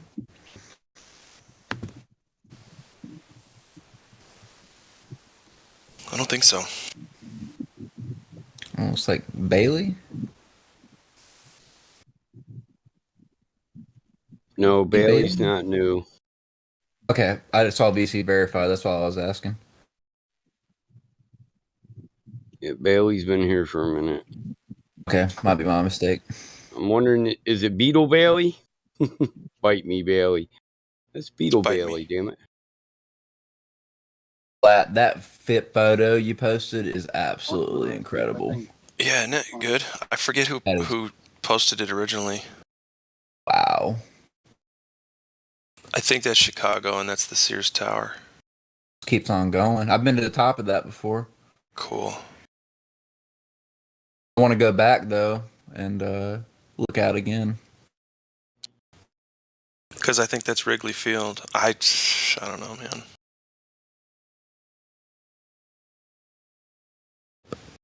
Golly. And then they're like, why isn't there a model? You want to go get me one? You want to try to give that a shot? Go right ahead. Idiots. Make a model even half the size of Earth, right? So that it could be anywhere near to scale. It's like, massive. Get the fuck out of here. It's massive. It's honestly, I think quite literally incomprehensible. So far, yeah. Where we live, where we exist, it measures flat and it doesn't move. Sorry, go ahead. I was just saying, Helio was kind of belligerently saying it earlier. He's like, it's bigger than anything he'll say. I mean, any of us will ever be able to comprehend. Massive. Yeah, I don't want to. I don't care. I think it's just a lot of stuff I'll never know, and yeah, so I don't really care about that stuff. Just stuff that I can demonstrate physically. It's kind of what I try to search for these days. Shut up, Helio. That's a good picture, Helio. Wow. Oh, that's so sad. God, that's sad. What is V, O, and H representing in this picture? O is observer, horizon. H is horizon. Is that right? Okay. That'd be like me standing on top of a skyscraper? I guess, yeah. Okay, maybe R. Okay, RC. R is radius, I think. C circumference. Fuck, I don't know, man. I don't know what this shows. To be honest, you don't have to know. Look at you look at the adjacent that you're supposed to be getting isn't an adjacent. There's a curve through the whole thing. Especially the further you zoom in, boy. Shit. I said it earlier. I mean, you just make it up as you go. You can just make this shit up all day long. The O is the angle, right? I was trying not to jump in, but it's just like, angle how can horizon. you put 90 degree, at the surface? How can it's not there? It's not. The O is an observer. The B is viewer, and the 0 represents the angle to the horizon. Don't work, man. Don't work. I knew that Helio knew the answer. Well, he did post it. I posted and I said it's the ass end of the universe. Yeah, you're way more educated on me when it comes to the maths, Helio. I was going to say, dude, yeah, I don't post shit like this. He knows more about ass than me. That's what I mean. Helio is an ass master. Oh, you haven't seen the beginning of it. I got some more. You want some more? Ass man. Helio's like, you haven't seen pictures of my ex-wives. Shit. That's great. Hold on, I got some more. Hold on. Is it adult speaking time yet? It's 11:15 where I'm at. I'm just kidding. Hey, here's one. Crypto showed this one. Michael will remember this. Hold on. Here's one Crypto shared for. Check this one. It's about snack time for me, damn it. Yeah, dude. I hear you, Mike. Remember that one? You guys remember that one? Maybe, yeah. Remember that, Mike? That's fucking great. Yeah. Crypto made that little lady's like during argument. That shit was funny as hell. Squidding. Oh shit! I saved that shit. I was like, that is fucking. Damn, bro. That's maybe my favorite one so far. I'm gonna take the Squidding for Life thing out and put Glober. I love we gotta hit Crypto up tomorrow with that one. So is Squidding for Life basically freaking Superman using his X-ray vision to see the target on the other end of said curvature? Yeah, he can see through pregnant women's bellies. That's what's going on. Has to be trans, though. Can you imagine Superman getting drunk, just being belligerent, and then like seeing a pregnant lady and go and just walking by the pregnant lady and be like, "Kid's fucking ugly, bitch." Yeah. You guys make it hard for me to just go out and hang out with my globe friends. We make it hard? That's gonna hurt coming out. You do. It hurts more, man. Okay. Feelings? I don't understand. Feelings. That's okay, dude. You're gonna get used. You're gonna get used to that. Trust me. How I hang out with my globe friends all the time. I never bring it up. I only bring it up when they bring it up. I troll my friends my Glober friends. I just troll the shit out of them. Yeah. You want to hit my joint? Oh, you want some of that good scotch? Okay, prove curvature, axial rotation. Go. Prove that shit. I'll take a concession that you don't know, and I can give you half of a drink. Right. And so if I get the correct answer, we're going to the top shelf scotch straight away. But anything else gets you at the bottom. That's fucking hardcore. I'll be making you take shots of gasoline, partner. You better ask the right questions. And you'll be smoking roaches. Smoking roaches. Motherfucker. Yeah, fucker. Yeah. My brother, the only time I can get my brother on this shit is I get him high. So I get my two older brothers over here. One takes a shot, the other one's getting high with me. I said, how about that flat earth? He about blows his shot of whiskey all out through his nose. He's like, ah. He said, what did you say? I said, flat earth. I took a shot. So good. Passed him the joint. I said, here, hit the joint. He said, I'm going to fucking need that for this conversation. Right. He said, well, what about all these NASA pictures? I said, I don't know. How do you know they're real? He was like, well, you got a good point there. Mom told me. He said, the live stream. I said, yeah, we don't know that's real either. How are you going to prove it? If What? you're going to use it as scientific evidence. Yeah. It's not even a live stream. All you got to do is live stream. Like we're all out mechanical. of all the weed I've smoked, I show him that dude that does the spacewalk, and he just fucks with tubes for an hour and a half. I get him real drunk. I was like, what the fuck is he fixing, bro? You build T-buckets, man. You got 1,000 ponies kicking out your fucking RT Charger. What the fuck is that motherfucker fixing? I'll wait. They're both like, you fuck with your brothers that hard, bro, man. Yeah, I told him, motherfucker, we're all mechanical as hell. What is this motherfucker fixing? Why the hell was it so important he'd walk out in space and fumble these fucking hoses? Yeah, why is he bringing a baby wrench out there that he can't even really use with his big ass fake gloves? My oldest brother gets all pale white and he says, I'm too high for this shit. You're fucking with me. Change it. I was like, no, I want to know what the fuck this motherfucker's fixing. My other brother's just Googling. What the hell is he fixing? I don't know. Here on Google, it said something about airlock. Find it. Yeah, you'll never find it.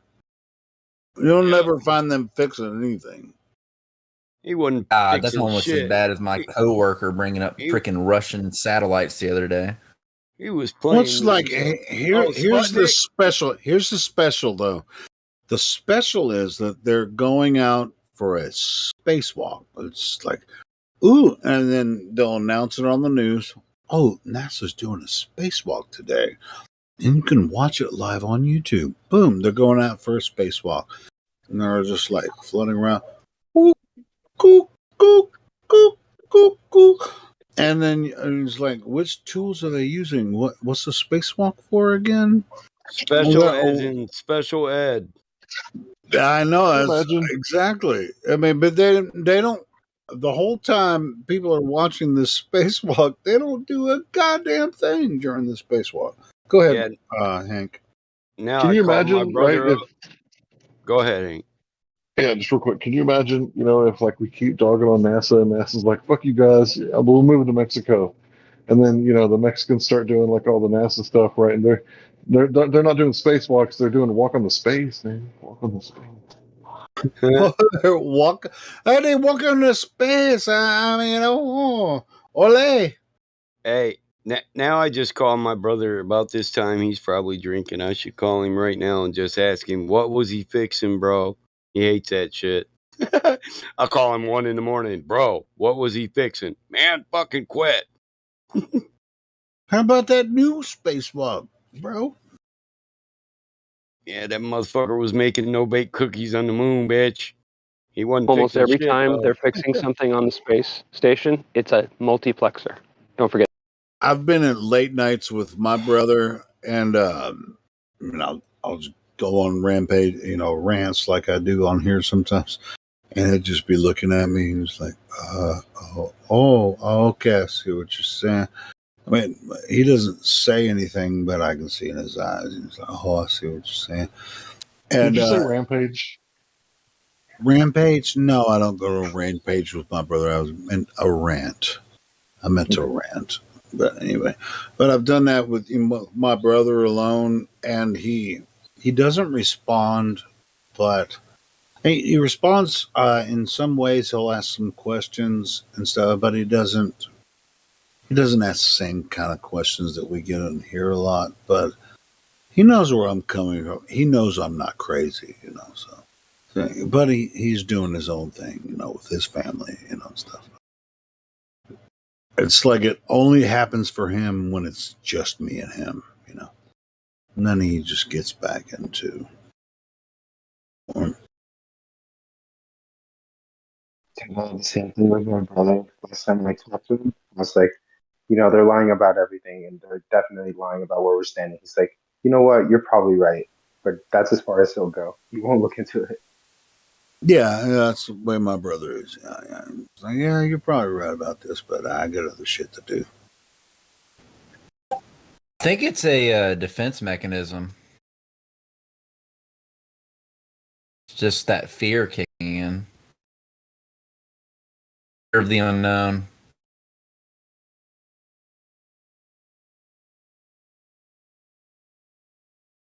No, I mean, yeah, but defense mechanism meaning that you have to preserve your family.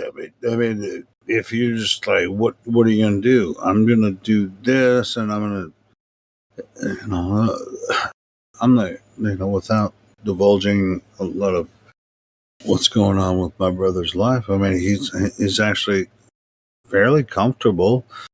But when we get together, he knows what I'm talking about. But he's also a really good man, and he cares about his family and stuff. And now his wife actually knows what I'm about too. But they're doing other stuff, and they're making a decent living, and they're doing their thing. But whatever. I wouldn't want to take that away from them at all. Teach their own. Yeah, sure.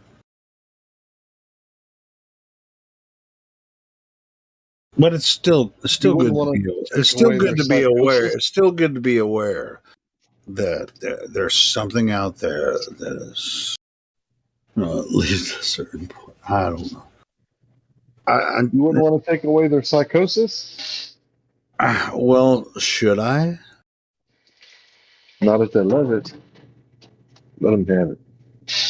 I mean, is there I don't know. If they love their delusion, right? And it's kind of like God, the reprobate mind scripture. It's like, just let them have it. Yeah, that's yeah, but they're not reprobate. They're good people, I know. I said it was like. I didn't say they were reprobate. Okay, cool. Okay. So it's like that. Like if they want to believe this is what they want to believe, it's like, okay, God loves you so much, He wants you to be happy. Even if what you want to do is sin, if that's what makes you happy, He'll let you do it. I didn't say they were happy either. I was just saying they're functional.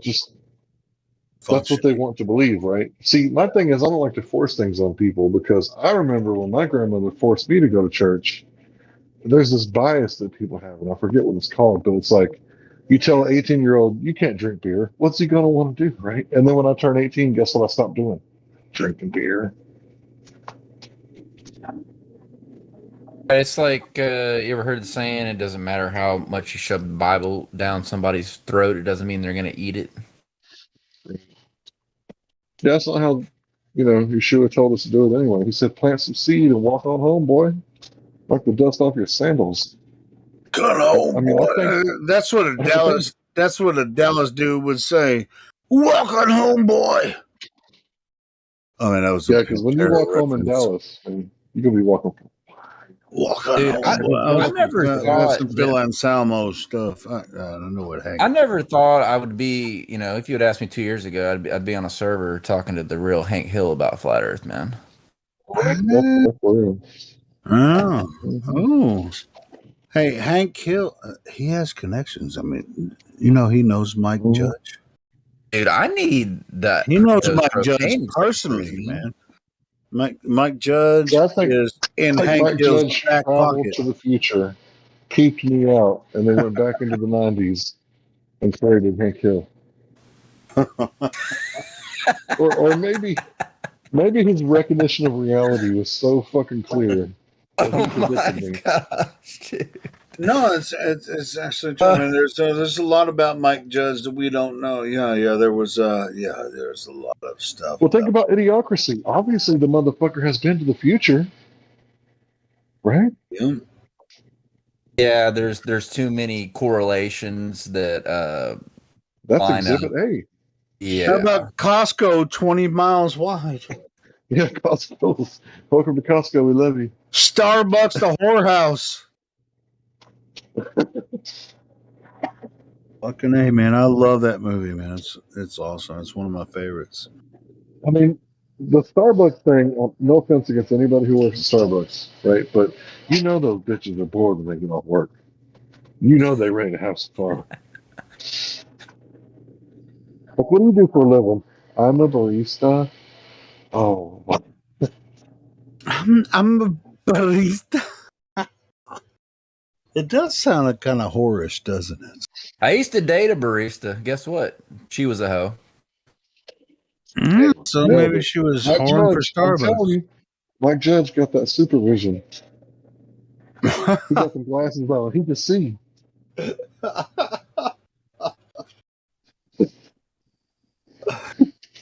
Oh man! Dude, you imagine Mike Judge redid that movie? Oh my god! Mike Judge, if you're out there, bro. Oh, we need an Idiocracy. We need a new We Live. No, We Live.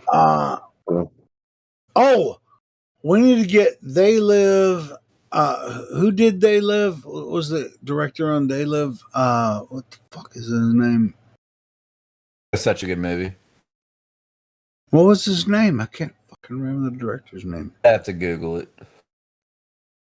I'm gonna do it real quick. But we need to get They Live director and Mike Judge together to make a new freaking Idiocracy 2. Elio, do you remember the other day when you were using Google and you were just asking it questions? Oh, you're talking about like asking to? It's like, hey Google, who the fuck is Mike Judge?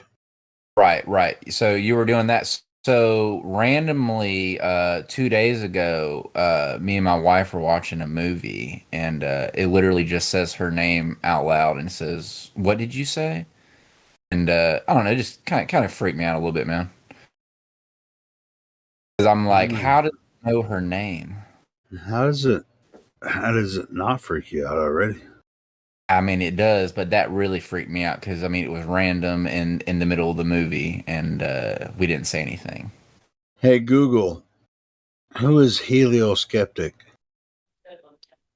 Helioskeptic, a flat earther on Flat Earth Discord, 24/7 on the YouTube channel. Fuck? He's often on at night, and when he speaks during the day, nobody can understand him because his headphones suck. And when he speaks during the night, everybody gets pissed off because he's drunk as hell. What the fuck is going on here, Google? I don't think that's true. Answer my question. Well, no. Who's pissed? Who's angry in here? Who's angry? No. I mean, I think a lot of like some of it. I won't go into that. But I'm just I'm wondering why my Google thing's not working. Hey Google. Fuck you. What is Nexium? I take Nexium. Hey Google. What the hell? You're sober. Hey Alex, what causes anal leakage for 500? Hey, what causes anal? No, man, my fucking Google thing ain't working right now. God damn. Well, that would be a funny skit if you ask a Probably question a good and thing. then Hank. It came unplugged. Hold on, I'll unplug it back in. We can do some Hey Google tests. Fuck, is it plugged in? Oh no, it's not plugged. What the shit is going on? I might hang it on the wall so we can just go. I don't even need it that one because I have Hey Google on my phone all the time. I have an Android phone. Just be like, hey, my Android phone's probably going, what are you talking to me or your Google Home? I can't fucking figure it out.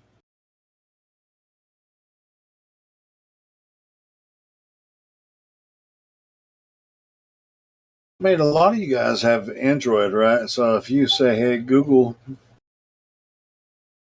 see, it's already, my phone's like, what the fuck are you but sometimes Google's like, I can't do that right now. It's like, imagine having a Google Home thing next to you and then having your Android phone next to it. And you say, hey, Google, and your phone's like, you talking to me or are you talking to that other motherfucker? You know? So anyway, yeah, I don't have an Alexa. I gotta send you. Oh, well, I have both. I have an Alexa. My Alexa's unplugged right now, but I do have a Google Home Mini, which when I say, hey, Google, it'll freaking do what I say, but it's supposed to be plugged in.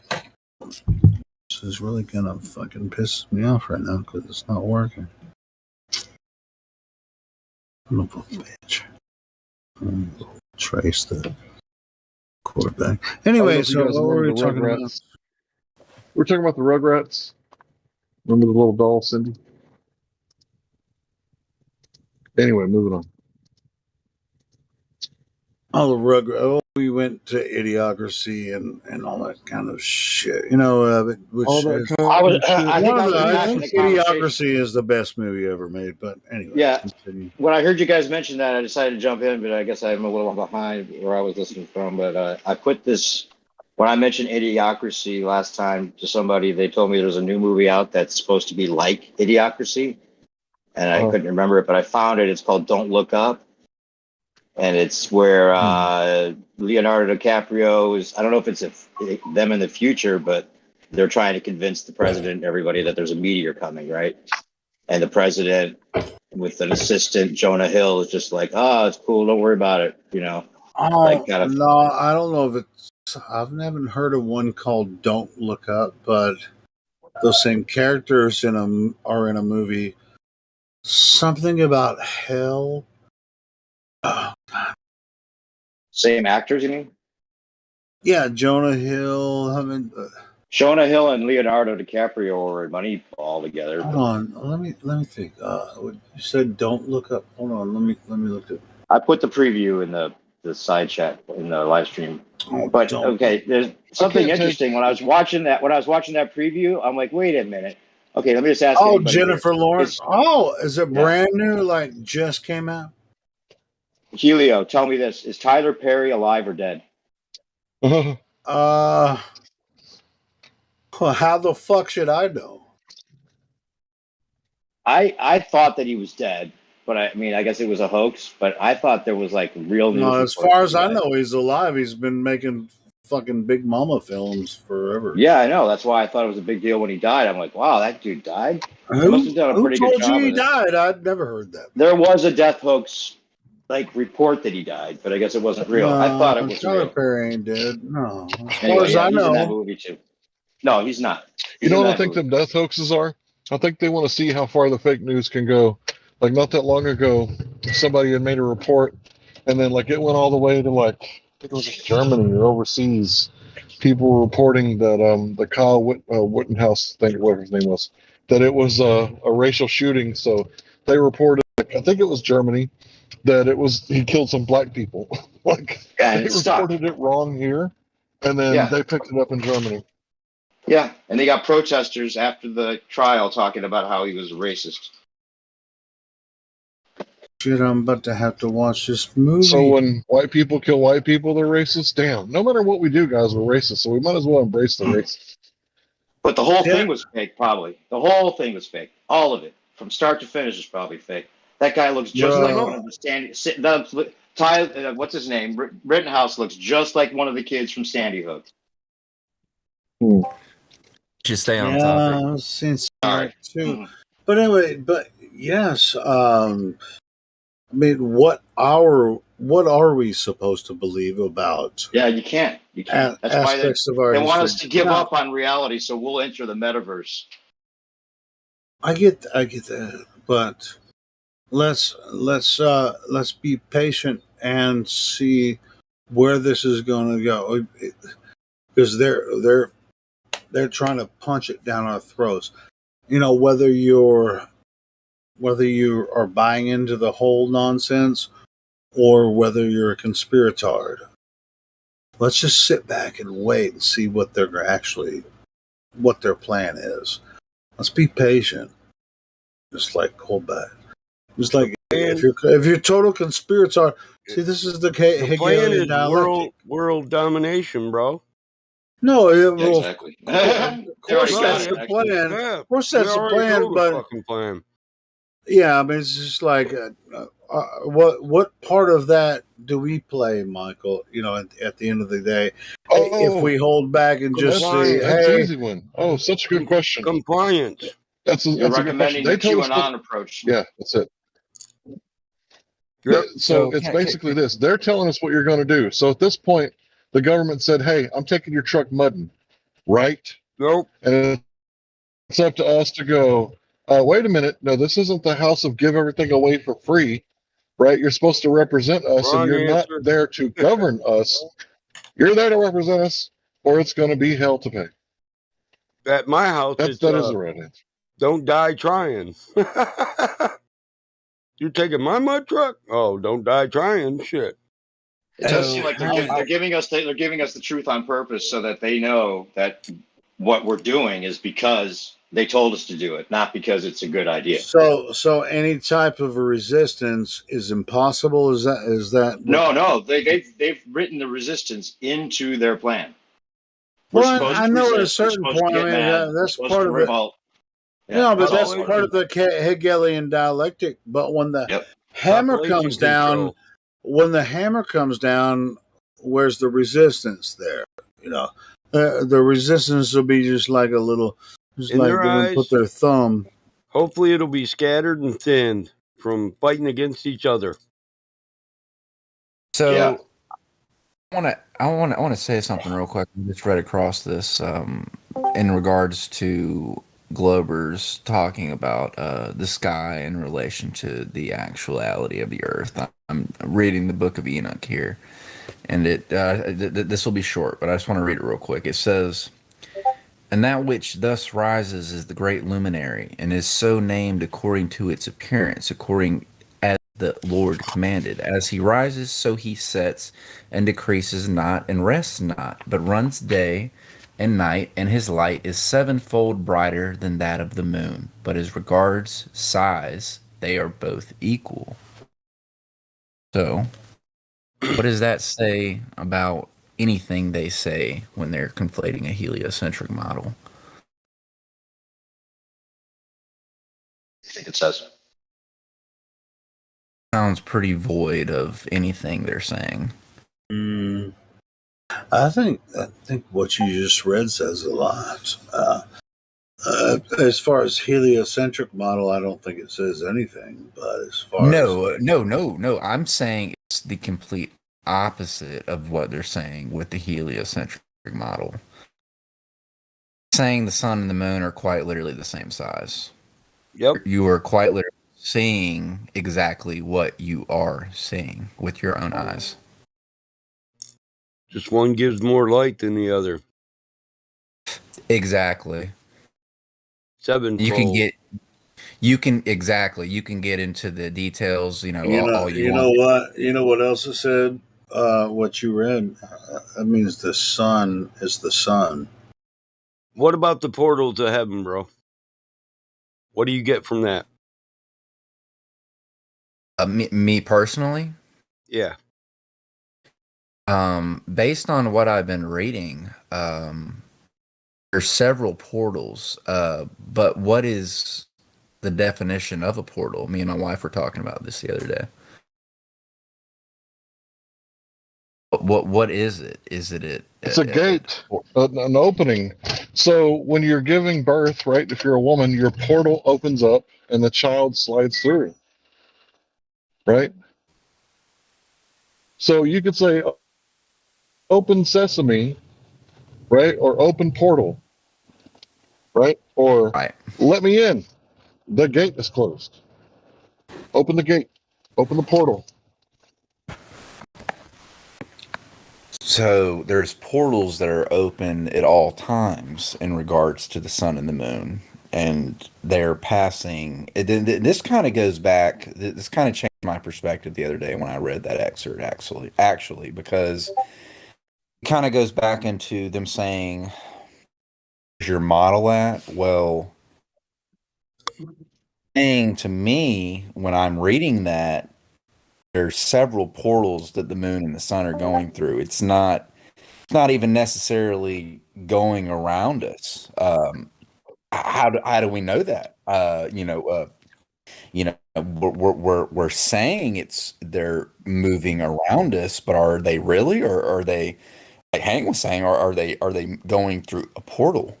That 24-hour sun and the 24-hour sun debunks the portal idea.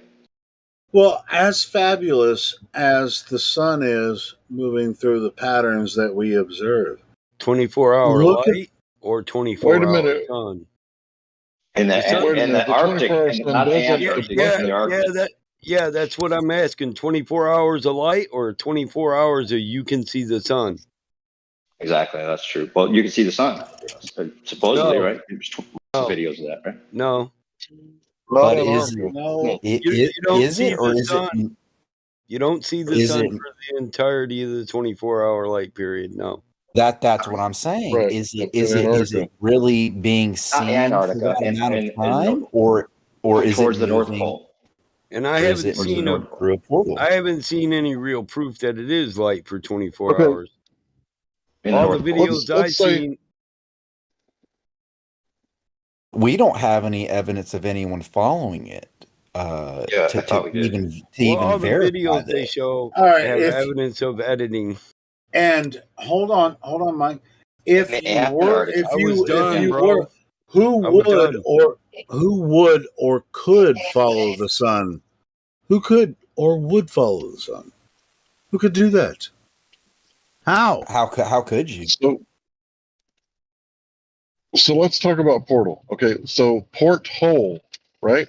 Porthole. So when you're looking through the hole of the ship, right, on the port side, so you can see, where the enemy's at. Port side, right?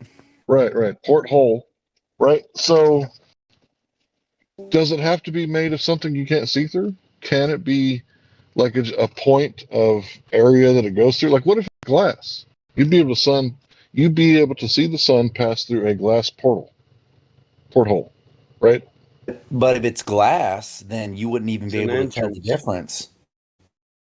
So what if this is a big what if, right? I'm speculating like crazy right now.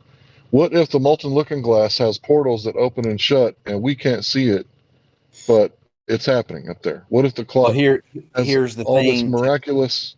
Hold on, bro. Go ahead. My bad. Yeah, let's say it has all this, miraculous, perfectly designed like mechanisms that operate the heavens, and we can't see it all happen or understand exactly what's what because the gears are multi-looking glass and we can't actually see them because whatever. But it's like a clock up there, right? And the portals and the gears, they're all invisible. Everything's working like it's supposed to, like clockwork, but we can't see the mechanism. They want to call it gravity, right? And we can just call it firmament or whatever. Right. And there also, in that same set of words, shortly after, it says there's windows next to the portals. That adds even more context to the molten looking. That's why I said porthole. Window. Porthole. Multiple portholes. Yeah. Why is it not making sense to him, but it's making sense to me and Hank? This is... The gates of heaven. Well, I mean, as far as the cycles of the moon, isn't that what you guys are talking about? The moon? We're more specifically talking about the sun, but the moon as well. Well, yeah, I mean, the sun. Yeah, I mean, you're not going to be able to. The only way that you can measure the cycles of the sun is by standing still. You can't follow the sun. You're going to see the same cycles of the sun and moon, whether you're standing still or moving toward or away from it, east to west. You're still going to see it move in the same patterns. That's the mystery. So basically, Helio, what you're saying is even if we were following it with a plane, it still would be virtually impossible to follow it. Yes, I'm saying that. Yes, and I'm absolutely right about that. Boy, I knew this would open a heated subject. That's why I asked that question. Next. I mean, it's fascinating. The Book of Enoch is, yes. Some of the answers aren't that you get when you ask the right questions. I mean, you think you're going to travel over 1,000 miles west and follow the sun as it's setting, and you'll catch up with it? I mean, give me a freaking break. I don't think it's impossible because we can travel at that rate of speed. Well, if it was possible, then we would have already done it. But here's the thing. See, that's a false dichotomy. But nobody's tried to do it. Well, there you go. Nobody's tried to do it, but just because it hasn't been done doesn't prove. There could be a lot of people that tried to do it. They're not going to let this information come to the surface. Okay, well let's let it come to the surface and let's see what happens during moon phases. I mean, because as far as moon phases go, like it's the same moon phase for everyone 24 hours a day, but that's another mystery. It's like, how can everyone across the earth see the same moon phase? Oh, Misty, you got to go. Banhammer up in the lobby. Woohoo! Being ridiculous. But anyway, yeah, moon phases, it's a little different. But as far as sun, who's putting these people in Cogdis and leaving all their spam there, man? Just hard ban these people. Quit playing.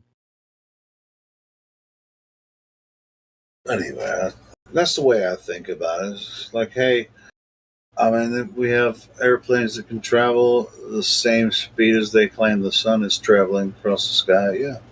Let's see if we can have one airplane stay in daylight for 24 hours. Let's see if we can make that happen. I mean, we've already had enough pilots come out into the woodwork and, prove what they've seen to be the complete opposite of what is purveyed. It's not pushed out there like it should be, but we have enough.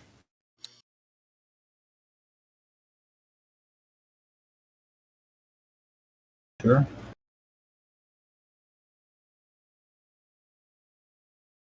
We really don't need pilots, to be honest. I mean, you can get in 737 and go see it. Well, I mean, we don't even need to look at the sun and the moon to know that the Earth is not a globe. I mean, we don't have to use the sun and moon, but they are very mysterious, and they're part of the history of many different religions and everything. Sun, moon, and stars. It's like we've been fed this distraction of flat versus globe to distract us from true spirituality, in my opinion. True connection to Earth. Earth has always been the way it is. No, it hasn't. To think of the Earth as a globe is really a mass distraction. I think Hank, go ahead, Hank. Elaborate. Elio can't even define mass, bro. That's the whole thing. Continue. I mean, massive. I mean, like general, like overarching, like mass deception. I don't mean it's in in the terms of mass as I mean it just like a mass. Fuck you, Hank. I'm sorry. I like to joke around. I'm sorry, baby. I'm having too much time at work. Well, I do want to say, like, with what Hank is saying, is there is evidence that the Earth is not always what it has been to be, from what we can optically see. There is. Wait. So where's the evidence that Earth is not the way it presents itself? Well, we as do far live as in our an ever-changing ecosystem, but to say change, yeah, we see change from life to death to life to death, and light to dark, dark to light. By death to life, I'll give an example. The tree, it lives in the spring. It's pops out leaves. In the fall, the leaves fall. And those leaves were alive, but they'll be dead. They'll go back in the soil and they'll give life back to the same tree that dropped them. So, we see change. Change is the only constant. But what do you mean by it's not what it's always been? So we don't see anything that would imply this is what it's always been, the circle of life. Hey, Michael, in that same vein, if someone says that humans work in the same way as trees and animals, then you're a Satanist. Oh, it is, but that's why people get put in a casket or, ashes to ashes, dust to dust, so they don't give back to the ecosystem, which just robs the ecosystem. We're nutrient too. No, people call you a Satanist. I could care less what people call me. I don't really either. I used to, anyway, but we're not going to do that. But I don't believe in turn my cheek. If you slap both cheeks, I'm fucking you up. It's that simple. I'll turn the other cheek, but if you hit that one too, bitch, that crosses the line. Anyway, so yeah, I mean, as far as Earth, it goes through cycles the same way everything else does. This is what's so mysterious to me. System. Yeah, I mean, Earth is a mystery, but this quote unquote science of Earth, their idea of Earth and their atheistic freaking weird freaking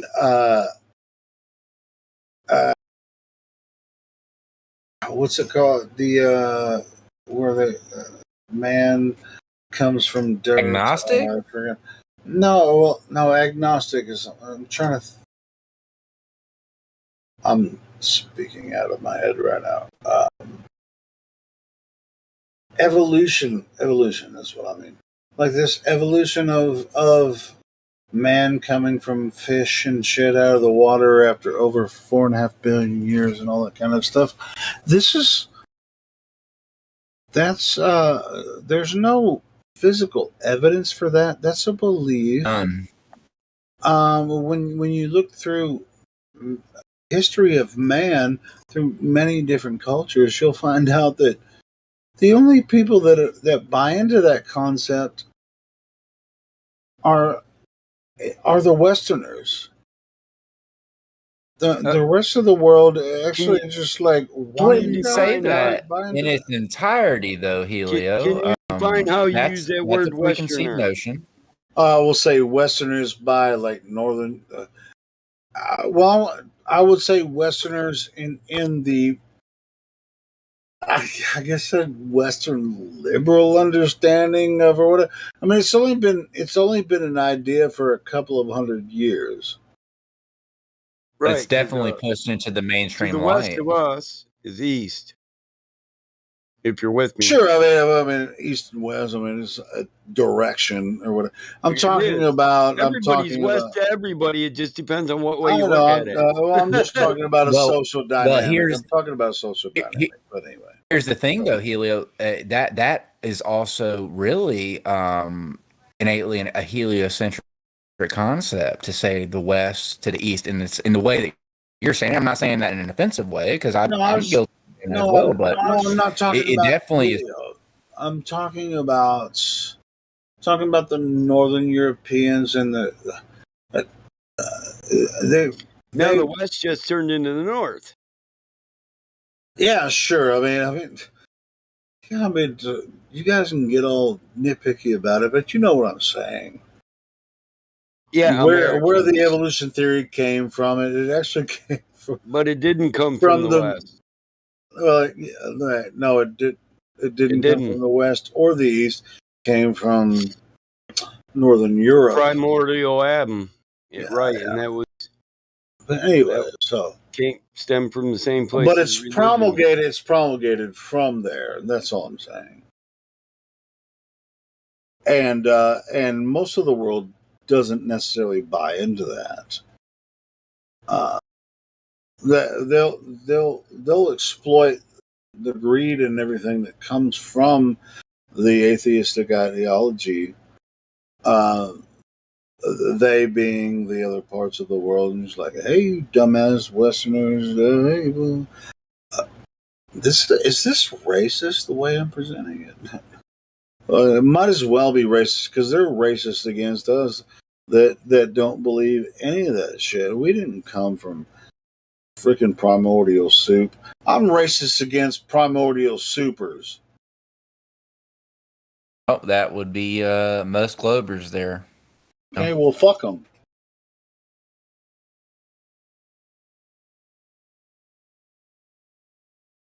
I think it's a bunch of bunk nonsense.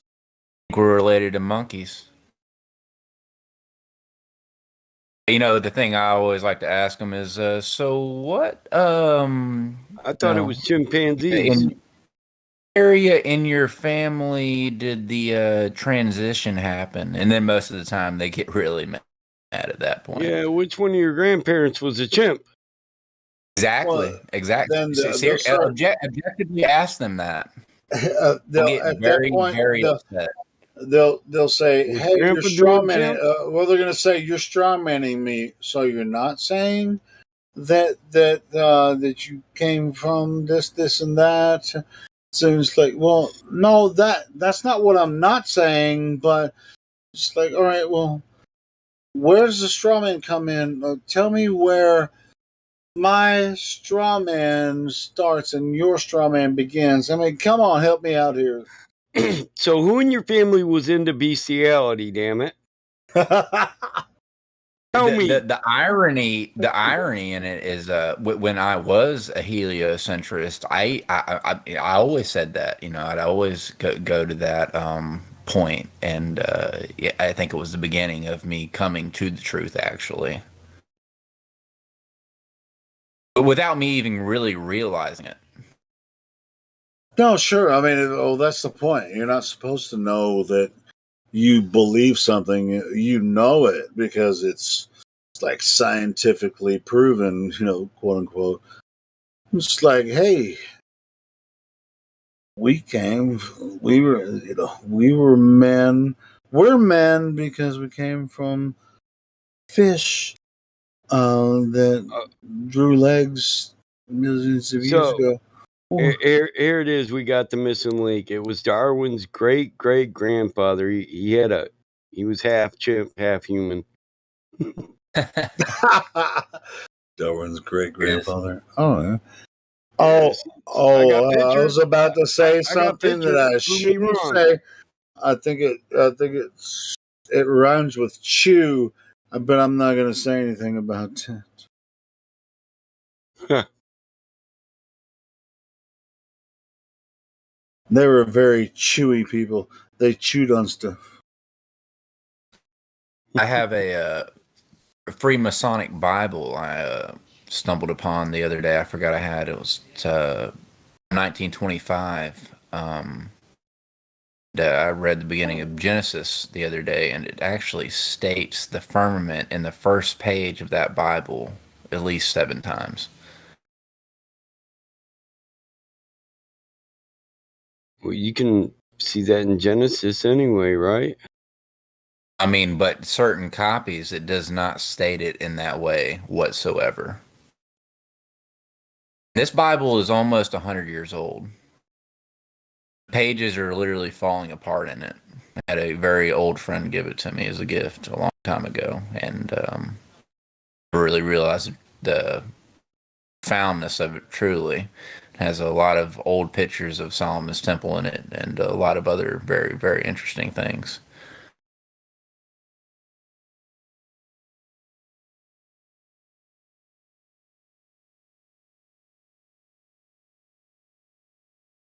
So history. Are you talking about the report? Other Bibles call it the vault of heaven. But Exactly. I mean, just in Genesis 6, the vault of heaven is mentioned 4 times. So, I mean, I think you're leaving out quite a few mentions of it. To say it's only mentioned 7 times, no, it's mentioned way more than that. Well, I'm just saying in this specific copy, it is mentioned much more than any other copy that you'll regularly pick up at your local bookstore. Yeah, by the word firmament, but there's the vault of heaven, the Rakia Shamyim. Oh, yes. Most definitely. There's several other references other than just firmament. I mean, if you don't understand those words and you don't know their etymology or history, you probably shouldn't be reading the book in the first place. I used to skim over that kind of stuff, though. I didn't even truly understand what I was reading when I was younger. Hold on, probably shouldn't be reading the book. I mean, I recommend everybody, if you're curious, go ahead and read. But understand. Yeah, I just don't. I don't believe people should do Bible studies in a doctrinal context. Exactly.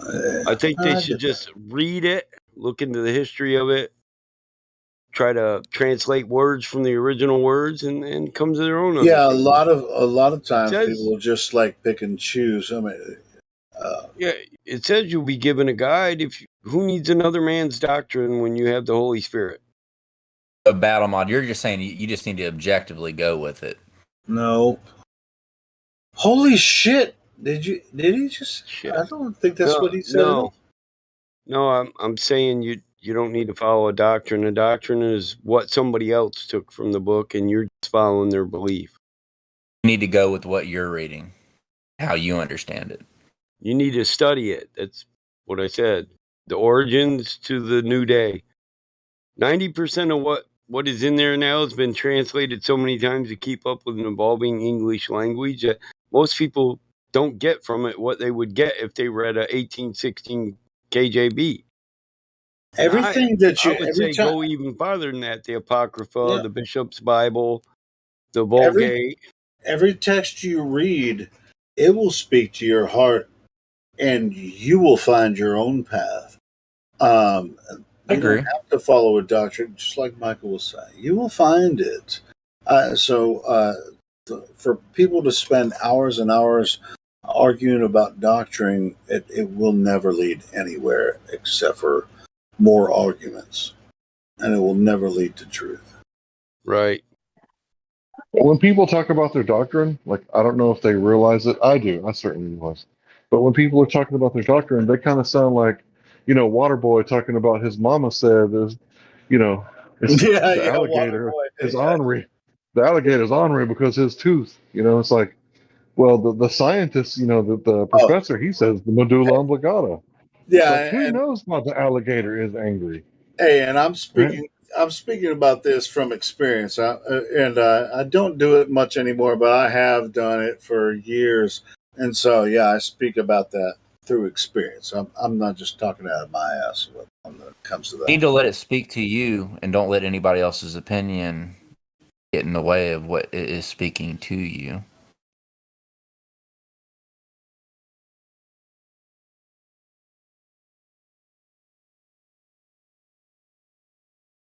And every time you start quoting somebody, like, just remember, it's like, but my mama said, no, bro. Like, read it and see what it says. Forget about what your mama said, or Calvin, or Martin Luther, or any of those, early church members. Forget about what they said, right? Read it for yourself. See what he said. Let the word of God speak to you directly instead of through somebody else's mouth.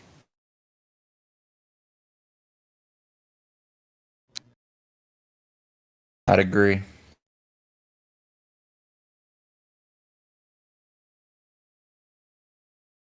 And consider yourself blessed to have access to these tomes that you can study, because it's not been very long, in the recent past, let's say past couple 100 years, a lot of people didn't have access to all this knowledge. So consider yourself blessed and compare and contrast what you've come across.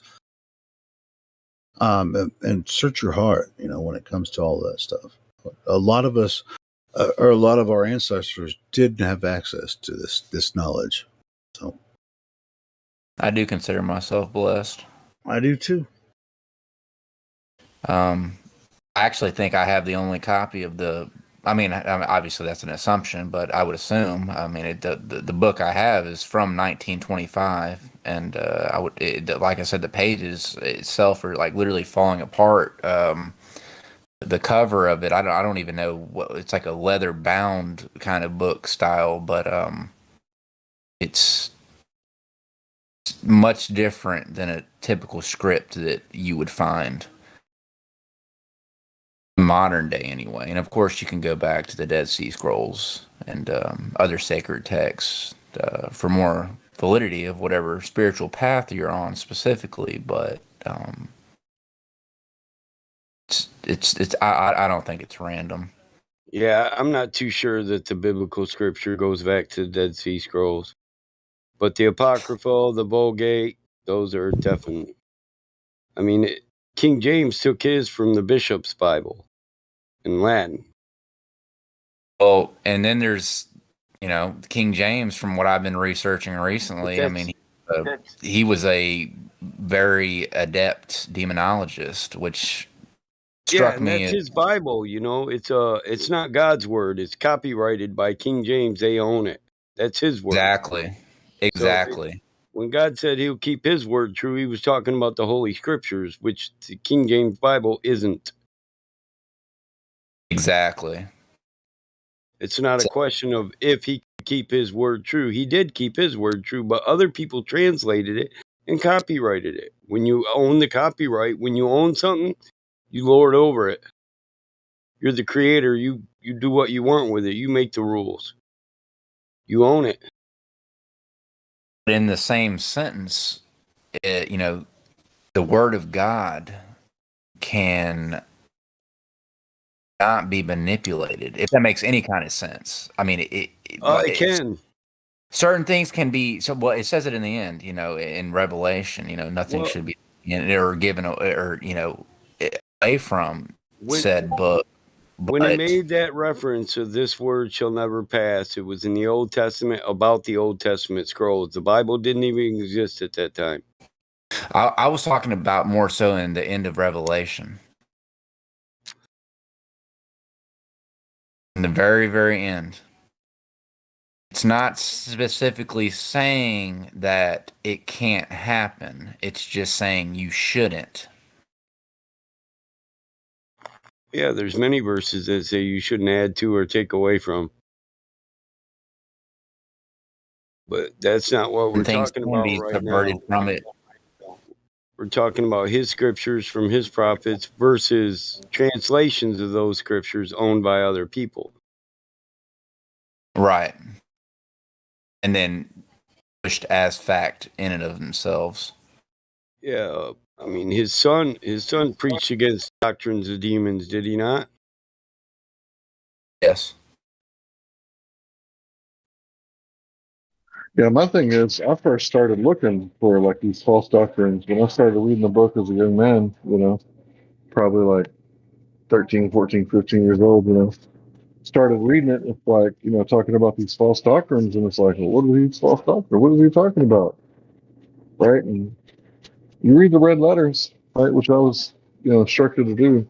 Like, read it over and over and over again. Like, read it, and then go back and read the whole thing. And then read it. That's the way I studied it.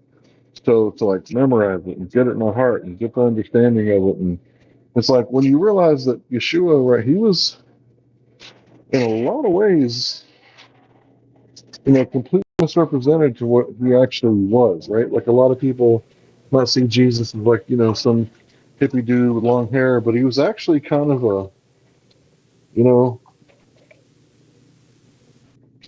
sort of a revolutionary. Like he was anti-establishment, almost.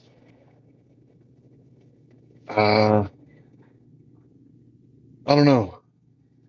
I don't even like to use the word Yeshua. I'd almost say Ahuya would be more accurate from what I've read. Yeah, you can pronounce it any way you like. I don't think there's even a proper way in our dialect to articulate it properly. Yeah. That's why it says I am that I am. Right. I mean, well, you go from Messiah to God. I mean, but do you think the Creator knows what you're saying when you say it in your dialect? I am that I am. It's quite familiar with Ire, that. Esher, Ire, Esher, Ire. That's I am that I am. And it can have multiple meanings. It can be I will do what I'll do. I'll be what I'll be. I'll create what I create. We're getting really close to where that's why I talk about translations. Mm-hmm. Because a lot of the words in the original form are an idiom that tell an entire story. That the people of those days were privy to the story, but we are not. So in one word can be an entire story, and they make a reference to a book. I thought about not saying it, but I'm going to go ahead and say it. Jesus was an anarchist. The only law he followed was God's law, and the rest of man's law, it's almost like it didn't even apply to him, or he didn't want it to apply to him. So he only cared about his father, and his father's law and his father's will. As far as man's law, what man's law? He was the antithesis of anti-establishment. Well, I mean, at the time with the story of the Bible, he came to show people of the is it the Talmudic? I mean, there were a lot of people that were legalistic, at the time, and he was trying to expose the true law of God to them, in spite of what the high priests were saying and everything, and that's why they got so really pissed off about what he was doing, because you didn't come to us first because you were supposed to come through our law because we're the most holy. It's like, who told you that? Did God tell you that you're most holy because you wrote a man's book about how to follow God's laws. Okay. Next. That kind of goes into recently something I heard about the Mennonites or the Amish people having, the elders tell them the way they should be looking at the Bible instead of just reading the word for what it is. Mm-hmm. Well, I don't know much about that, but I do know a lot about the Talmud and stuff like that. So, yeah. But that's.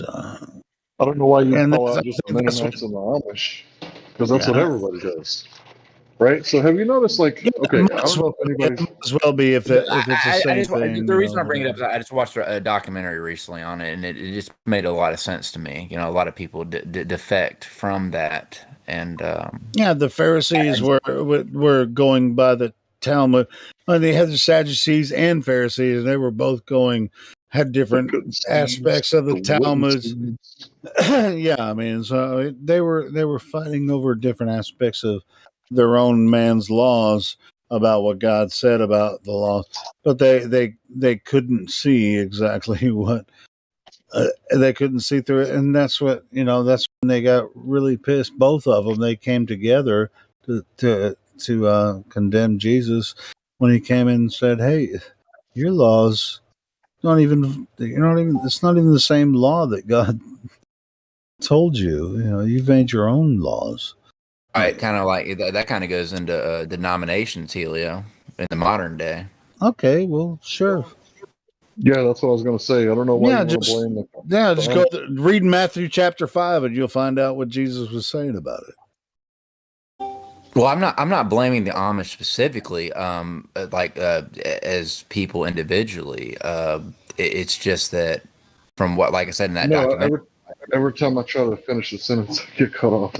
So let me try to finish the sentence, and then you can address me, okay? Go ahead, Hank. I didn't know you were trying to keep on, brother. No, it's no worries, bro. It's just we're on the internet. It happens. So what I was trying to say was, I don't know why people, when, like you said, the Amish and the Mennonites, when really it's every single church you ever go to, the preacher man, he gets up and he's like, "Okay, everybody, how everybody doing here? Open the page. Yeah, right here, we're going to read this." And he reads one scripture, and then he talks for like 30 minutes, and then everybody believes everything the man said.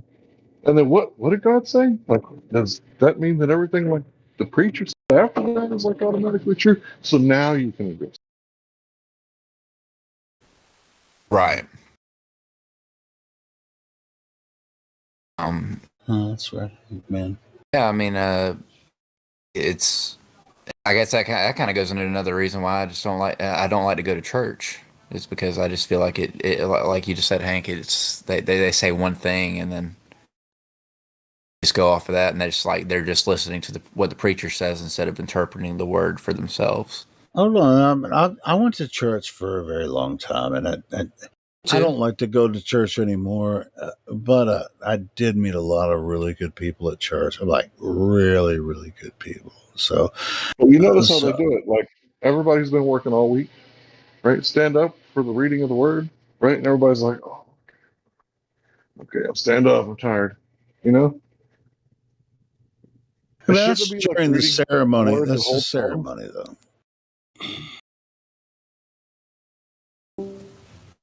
I see what you're saying, Hank. I don't think he was done finishing what he was trying to say. Sorry, Hank. I'm with Hank. No, Helio. No longer delivers the ministry. Well, yeah, what I was trying to say, and this time I interrupted you, Helio, so that's why I don't get mad.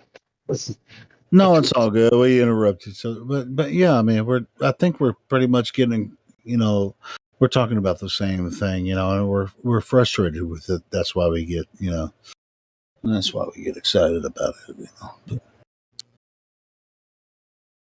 I don't mean to interrupt you, and you, me, and Battlemod, and everyone else here that are kind of.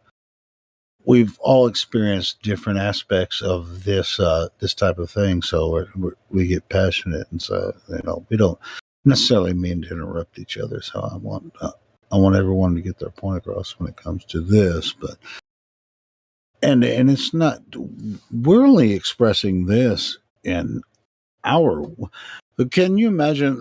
Do you imagine there's people in India talking about their religion, just going, just like saying, I can't believe they're doing this, this, and this, and this, and this, in different Discord rooms or whatever. Can you imagine them talking about that? Do you think that they all agree with each other and they're just like, or people in China just like, well, it's like, are only people speaking English talking about this, with their religions and their spiritual aspects of things?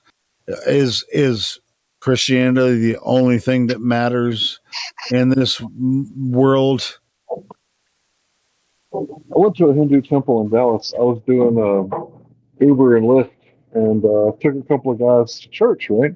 And I was like, hey guys, I don't mean to be disrespectful or anything, but would it be okay if I get out and look around?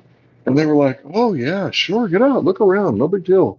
I was like, it's not disrespectful or I'm not breaking any kind of. They were like, no, please get out and look around. So I got out and I started looking around, and dude, everybody was like, what are you doing here? Looking at me with those eyes. Like, what are you doing here? What you say? What Islam? I didn't hear the first part of it. You're kind of muffly. There's something. Oh, Hindus. Oh, yeah. Hindu church. I took a couple of Hindu guys to temple, right? And I asked if I could look around, and it was beautiful, right? Everything was so ornate and beautiful, but they were looking at me like, in Texas? Yeah, in Dallas. I think. Okay, cool. I think it might have been Irving or maybe. So you dropped them off. You're like, do you think they'd mind if I'd walk around and while they were doing their thing? And you get and they said it was cool, and nobody harassed me or anything. But they was looking at me funny though. They was looking at me like, "What are you doing here? Who's this white dude?"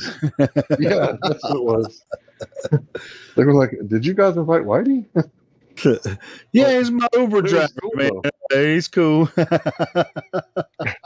Yeah, they split. Like, they weren't hanging out with me. They split. And they said I could look around, but yeah, I mean, I'd never seen anything like that before. I'm from a very small town, so never been to a Hindu temple before. Yeah, dude, but just imagine. I mean, look what we do in America. Much division as we have, even with amongst our own religions, or denominations and stuff. Imagine. I mean, there's billions of other people that don't even consider Christianity at all, but they're spiritual people, and they're they have conversations like this when it comes to the Creator, and so it's like, let's just totally just they don't believe in the true Creator God because they don't think the Bible's real. They're just, let's just discount them. They're all going to hell. It's like trying to put God in a box like that's all that exists. I wasn't thinking that at all. I was thinking this is like a. You do, but a lot of Christians do. They're just like, we go save them because they're believing in the Hindu this or that, and so we got to go create all missionaries and send them over there. If not, we're just like, I just that's like I was. To be clear, I didn't pray or anything while I was there. I was just curious. I'm sorry. I'm getting overboard with this, but anyway. No, you're good, bro. No, I mean, this is kind of way I used to be like this, but at a certain point I was like, so people that are genuinely honest, that never heard about Jesus, that live in India, they're really honest, genuine, good people. They're going to hell because they didn't believe in Jesus. Well, that shit really made me sad. It was like I just got tired of feeling sad about the good people that are going to hell. And then I started thinking about Romans 1:20, and I'm like, oh, well, God's just going to be like, I'm going to give you another chance, but there's no other chance after death. I mean, shit doesn't make any sense to me, So anyway. Pardon me. So, Hank, you've done Lyft and Uber? So did you get another Uber ride while you were after you were checking out the Hindu place? Bro, that was like 5 years ago. I don't remember. But, yeah, I've done Lyft and Uber. I did it like 3 years, I think. Oh yeah. And props, man. I still got the Lyft and Uber app on my phone, man. I've made some good money from that. I've spent I don't know some about decent good money. money. I've spent some decent money on Uber. Oh, we know you have. $438 in 10 hours is pretty good to me. Damn, where are you at? Pensacola, Florida. Ah, yeah. It ain't like that in Dallas. I'm an electrician now. I don't make near as much money as I used to, but I'm in an apprenticeship program. I have about another year, and then I'll be taking my journeyman's exam. But that's You working on new construction? what just talking about now. Yeah, I mean, just like your day job or whatever. You're doing new construction, apprenticeship under someone. Like, and it's none of my business. Commercial, industrial. Oh, residential, commercial, industrial. Yeah, that's what I'm saying. Like new construction. Healy, you're reverbing really bad. Really? No, it's not. You sound good now. You were for a second. That was weird. I was just asking if you're working on new construction. That's all I was asking. Yeah, when you're an apprentice, you usually train what you're going in for. So if you're going in for house calls, right, repair work, right, that's not likely to be an electrician's job, but I suppose they could do it. They train for that. And when you're going in to be like, building new buildings, right, you train for that. So he's asking, are you training for like new construction? Yeah, are you working with someone? You're in the field with someone as an apprentice, or I'm just wondering how. Yeah. I'm working on an electrical company right now. You were just reverbing in and out. I don't know if it's my connection or your connection, but It must have been yours because mine never fails. You're fine, brother. I was just telling you it must be on my end then. But anyway, yeah. I'm working under an electrical company, and I'm working under a master electrician and a journeyman, and I'm going for my journeyman's license around this time next year. Oh, cool. Well, I was just wondering if you're in the field, like, shadowing, a professional. Yes, I'm in the field. Cool. That's nice. Just got done working a 10-hour day today, actually. Cool. That's awesome. I don't want to be a plumber. Yeah, plumbing is be like the last. It takes it takes one. Well, plumbers like to retire early because they make so much damn money. Yeah, they probably make a lot more money because nobody wants to do it. Yeah. But that's what I was thinking about doing. I was thinking about just a few more years of this and probably going to work in Dallas somewhere and be a plumber. They make hell of money. Why you want to? Plumbers can make really good money now. Going out like that? Do you already know how to do plumbing, Hank? I think you're a little too late in the game to start plumbing. I don't know. I'm only 40. I'm only 39. 40 You're years. only 39? Dude, you sound like you're at least 49. No offense. I thought you were way older than dude. Damn, I thought that nigga was 56. Bro, I seriously, dude, you're only 10 years older than me? Holy I'm shit. fat, bro. I'm fat. You're hearing the fat, not the age, my brother.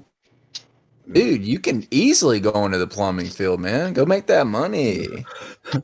Go dig up shit. If I was to do plumbing, it would be in like new construction. Just what I was asking you about. I've asking if you were working in new construction. I didn't say I was going to fix Granny's toilet.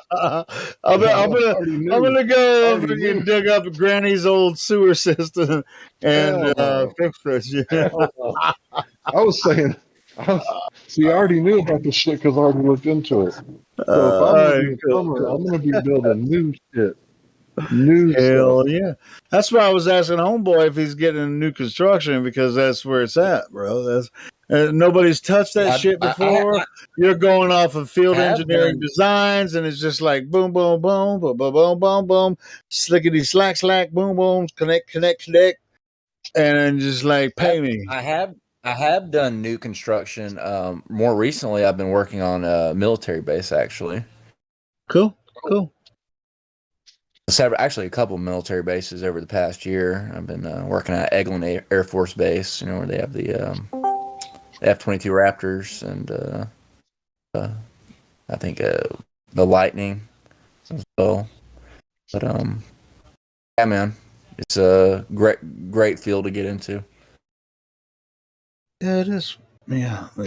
Also changed my entire perspective getting into flat Earth with just looking at like the ancient world, if you will, and I don't look at electricity like your average electrician does. Let's just say that.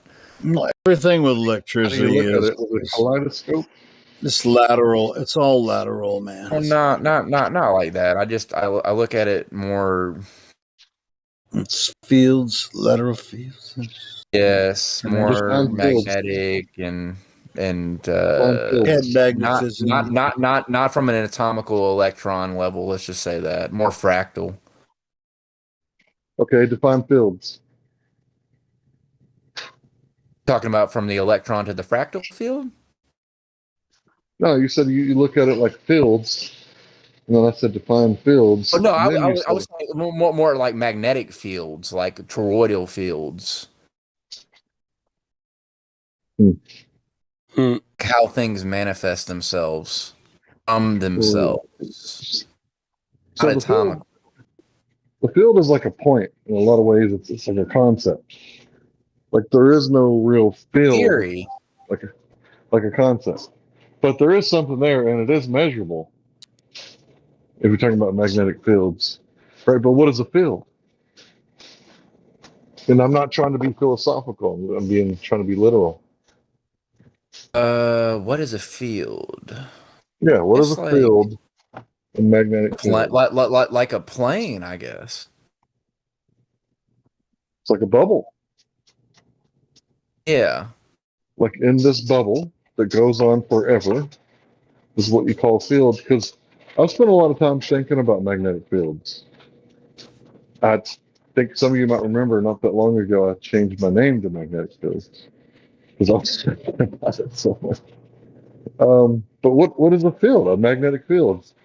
It's like is it like your Wi-Fi like signal, like maybe 30 feet outside of your house, or the inverse square law? Does it say that it goes forever, just not at the same intensity, or is it the whole damn creation, or is it just a bubble around your house? What is a field? And I'm not trying to be philosophical. Electromagnetic field follows the flow of photons, right? But do we know where any of that shit comes from?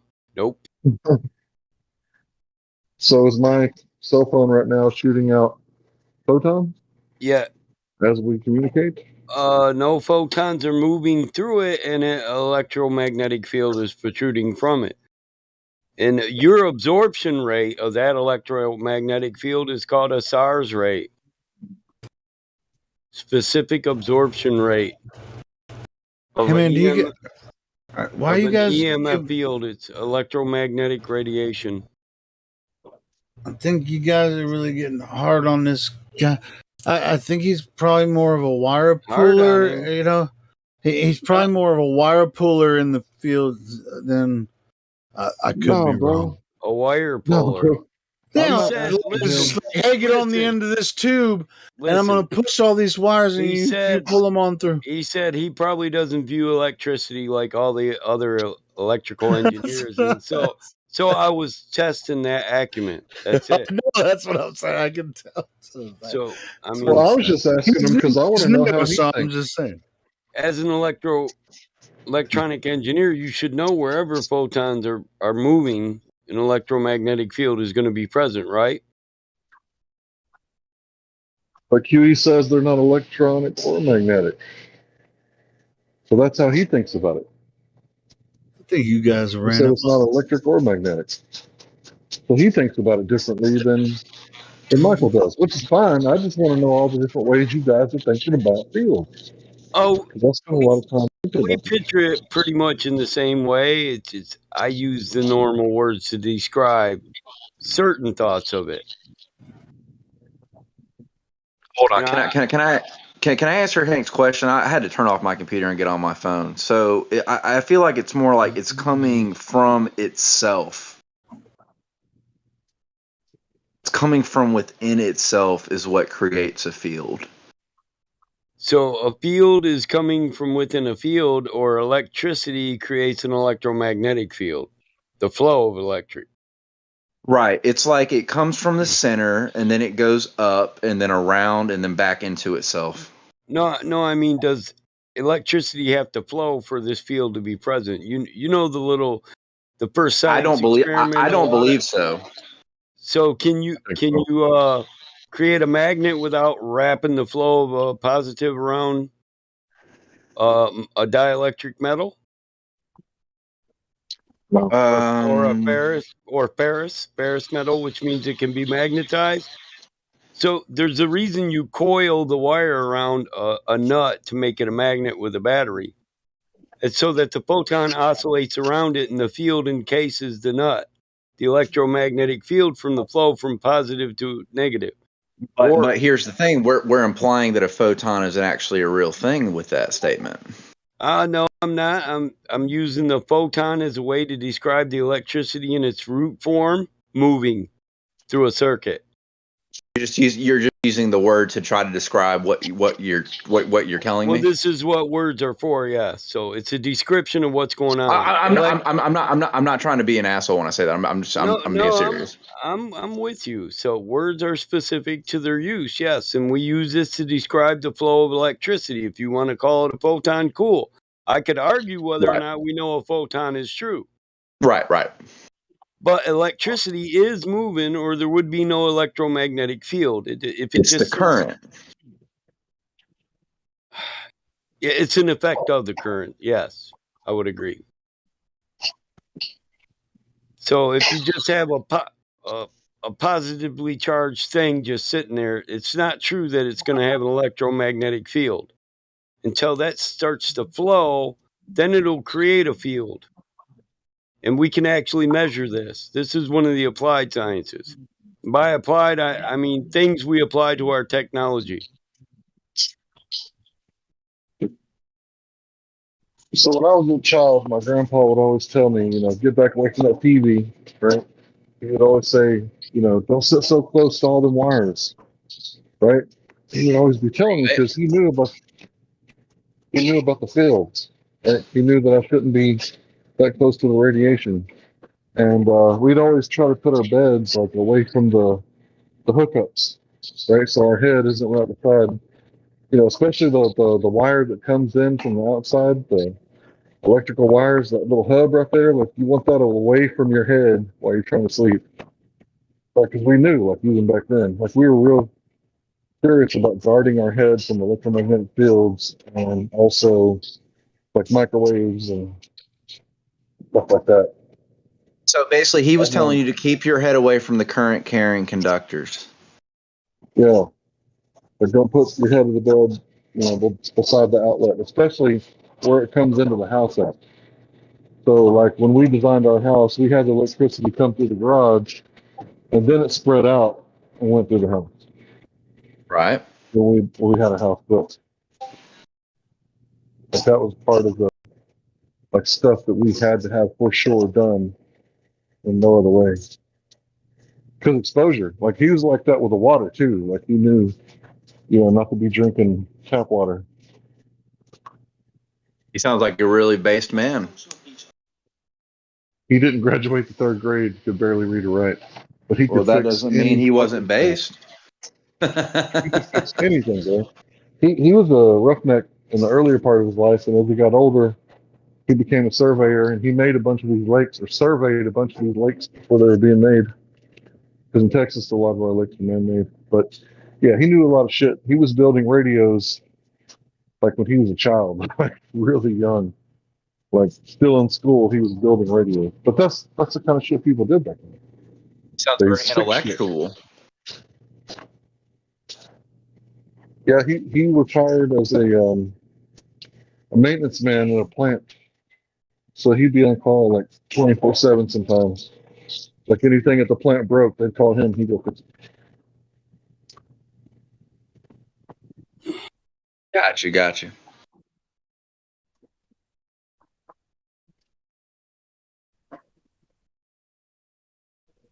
But he couldn't read or write. Go ahead, Hank. I was going to say he could not read or write. So? Well, to be honest, is the crazy part. He got taken out of school to work in the cotton fields. Mm-hmm. Got to do whatever you got to do sometimes, man. Yeah. From my understanding over the past 3 years of electricity is we know how to manipulate these things, and they might tell us that we have a full comprehension of said things, but we don't know the true origin of what electricity is. It's lost in history, if you will. This is true. We don't know where it comes from. It's a natural thing, natural phenomena. The Earth has magnetic fields. Like a shoe. No, more like, Captain, the shields are down.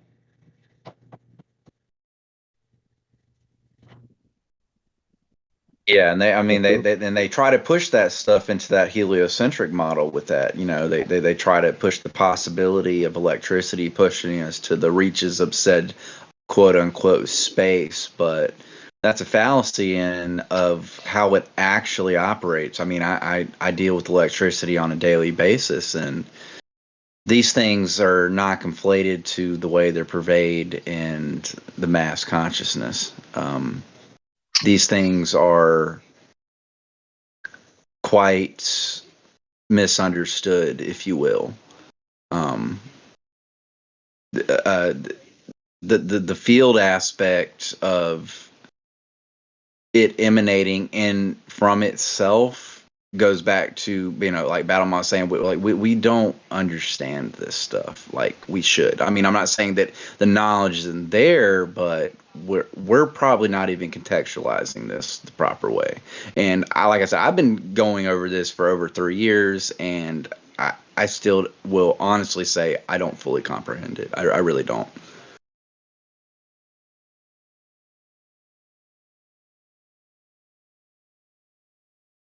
A lot of people like to talk about, you know, the ether. I'm not going to get into that subject because I don't want to get off topic, but you know, it kind of does beg the question, if you will. Oh shit! Define ether. You brought it up. Life energy, life source. You know, I don't know. So is there's so many definitions and way to define that. Is ether the signal between my brain and my heart telling it to pump? It could be. Autonomic nervous system. It could be the feeling I have for my family. I mean, it could be me talking to you through this phone, contextualizing the verbiage coming from my mouth and the vibrations coming from my vocal cords, if you will. It could be the thoughts in my head. I mean, there's so many ways to define that word. Well, if it's so ambiguous, then how do we, nail it down to what it actually is? Like if someone says evolution, is that what happened when animals lose genetic code? And the penguins lose their feathers, and the ostriches lose their ability to fly? Or the polar bear loses its pigments? Or is it just adaptation? Like, the woolly mammoths lived in a cold area.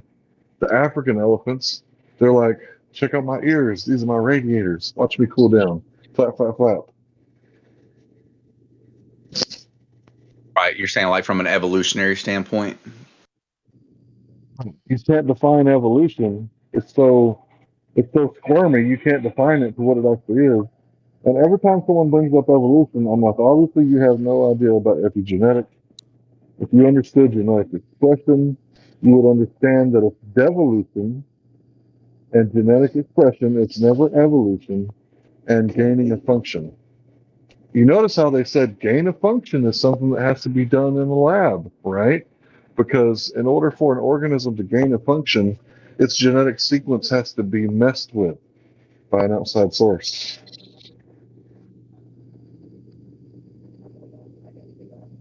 Has to have something manipulated from the outside. Right. And they say that, you know, the environment or the surrounding conditions can do that. I haven't seen any evidence for that. But I have seen that there's different, you know, different genetics that you can unlock by putting yourself through different situations. For example, if you're a couch potato, right, you're not gonna unlock very much except for your ability to sit down for a really long time without your ass hurting. Like me, I can't do that. I cannot sit down for a real long time without my ass hurting because I spent most of my life active on my feet, playing in the woods, going outside, rollerblading, whatever, right? So if I sit down too long, I'm like, damn, my ass hurts. So I like the chairs that's more like a stool where you have to put like 90% of your weight on your feet and your ass is like holding like a tenth of your weight, right? But think about if you're a wrestler, right? Wrestlers all have like those same set of muscles, like those big, you know, what are they called? Like the big muscles on both sides of the back. I don't know what they're called. Lats. Yeah, lats. That's it. Yeah, like wrestlers, they all unlock those super lats, right? Because they spend so much time wrestling, right? And think about Mark Coleman. Look, I spend a bunch of time in the mirror doing my Bruce Lee flex, so I look like a bat when I flex. So, Battlemod, do you look like your screen picture is what you're saying? Oh, yeah. It's called isometrics. I read a book on isometrics when I was about 12. I used to spend hours flexing in the mirror before I ever even went to the Marine Corps. Are you former? You're a former Marine? Yeah, that's I'm former Navy, man. Squid. Jarhead. Hey, get out there and get them semen off your poop deck, bro. Them damn Hey, I'm a jarhead. Get out there on your LCAT while I give you some cover fire. How about that? Ain't no semen in my jarhead though. My God. Hey, don't forget. Hey, don't forget who your mother is now. Department of the Navy. Mama, don't make me go motard. Don't forget, Marines become Navy SEALs now. Yeah. Well, it's Mars. It's all love, brother. Conglomerate. My grandfather was a Marine, man, in World War II. Yeah, my cousin's Navy. I'm from a big military family. You can hear that jargon going over turkey every Christmas. You know what the Marines said when I went to the Marine recruiter with my my ASVAB score? Get the fuck out of my office. They're too high. I tried to go in the Marines, man. They wouldn't let me. Well, if you score high enough to go in the nuclear division of the Navy, of course, yeah. Of course he'd say that. I wasn't a nuke, though. You don't put the knight in a pawn spot. I still want proof of nuclear weapons. I hear you. Go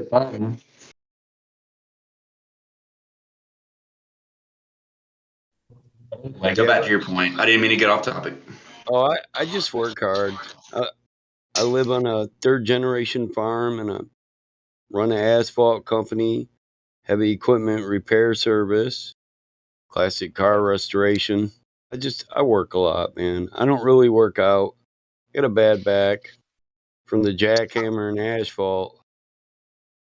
Yeah, that's another way to think about what I was talking about. Like, if you've ever seen a farm boy fight, they don't fight like everybody else. Like a boy who grew up on the farm, if he's fighting like your everyday couch potato kid who grew up with, you know, bail you like some hay. I'm gonna bail that ass. You're gonna get stacked and counted, boy. I've seen it firsthand. I'll tell you, before the sun rises, I'll stack and count at least 50 of you some bitches. Hey, I got a question. How did Battle Call get the junk silver roll. Who? Battle Call RC. I don't know. Where's Battle Call at?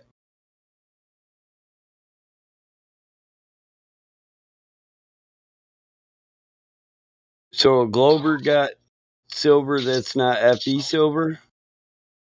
No, he's a flat earther, but he got the globe earth silver for some reason. Oh, How do you even get flat earth silver? Yeah, talk to him. some people don't pay attention. He just got regular over silver. Yeah, I got you. I'll fix that. Yeah, I noticed because the color was off. I was like, wait a minute. Yeah, it's just one of the mods that isn't hip to there's two different kinds of silver. What, do you just have to stay on the server long enough to get that, or what? What is it? Hold on a minute here. A better question is how does somebody who's only VC verified get silver FE and valued? Wait.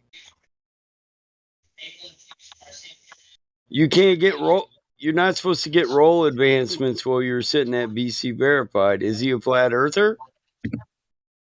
Yes, I believe he is. Well, how come nobody interviewed him and gave him? I don't know. I don't know, brother. Bryce, who the fuck's at the helm? I don't believe or think anything.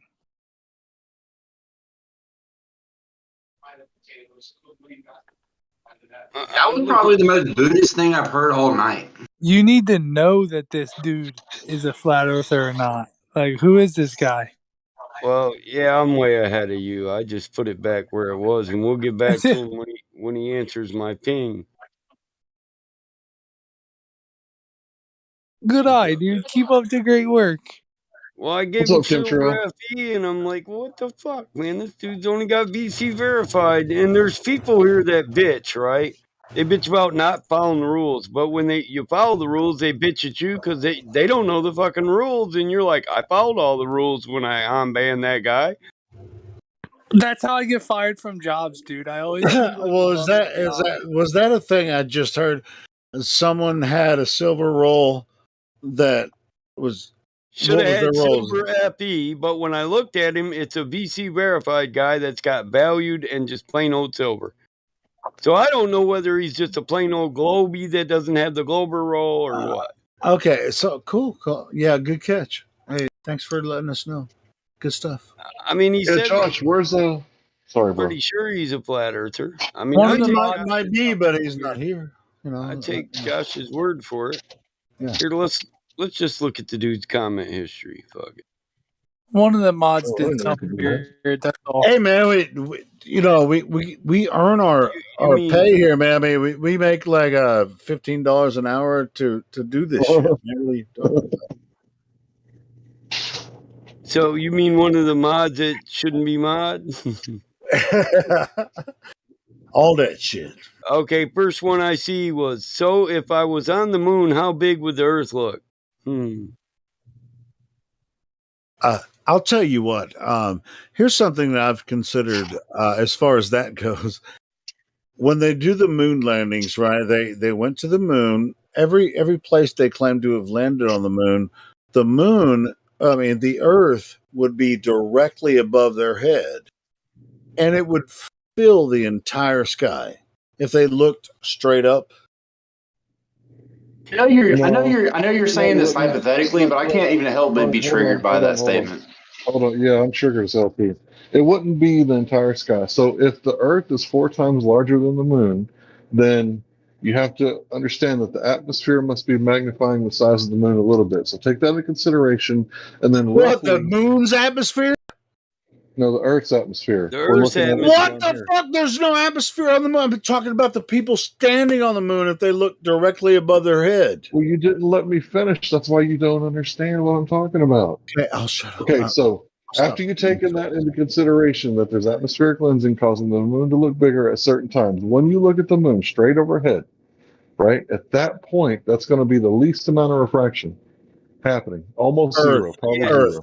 You Yeah. said moon. So then you make the Earth 4 times bigger than that, and that's how big it would be in the sky if the moon was a rock and you could land on it and then look up and see the Earth. Yep. And Hank is correct on that. When you look straight up over your head at azimuth, you're looking through the least amount of air masses. If you're looking at a 45-degree angle, you're looking through 7 air masses, 7 different layers of density. If you're looking straight to the left, it's like 12 air masses. So when you look straight up, you're looking through the least amount of air that you can.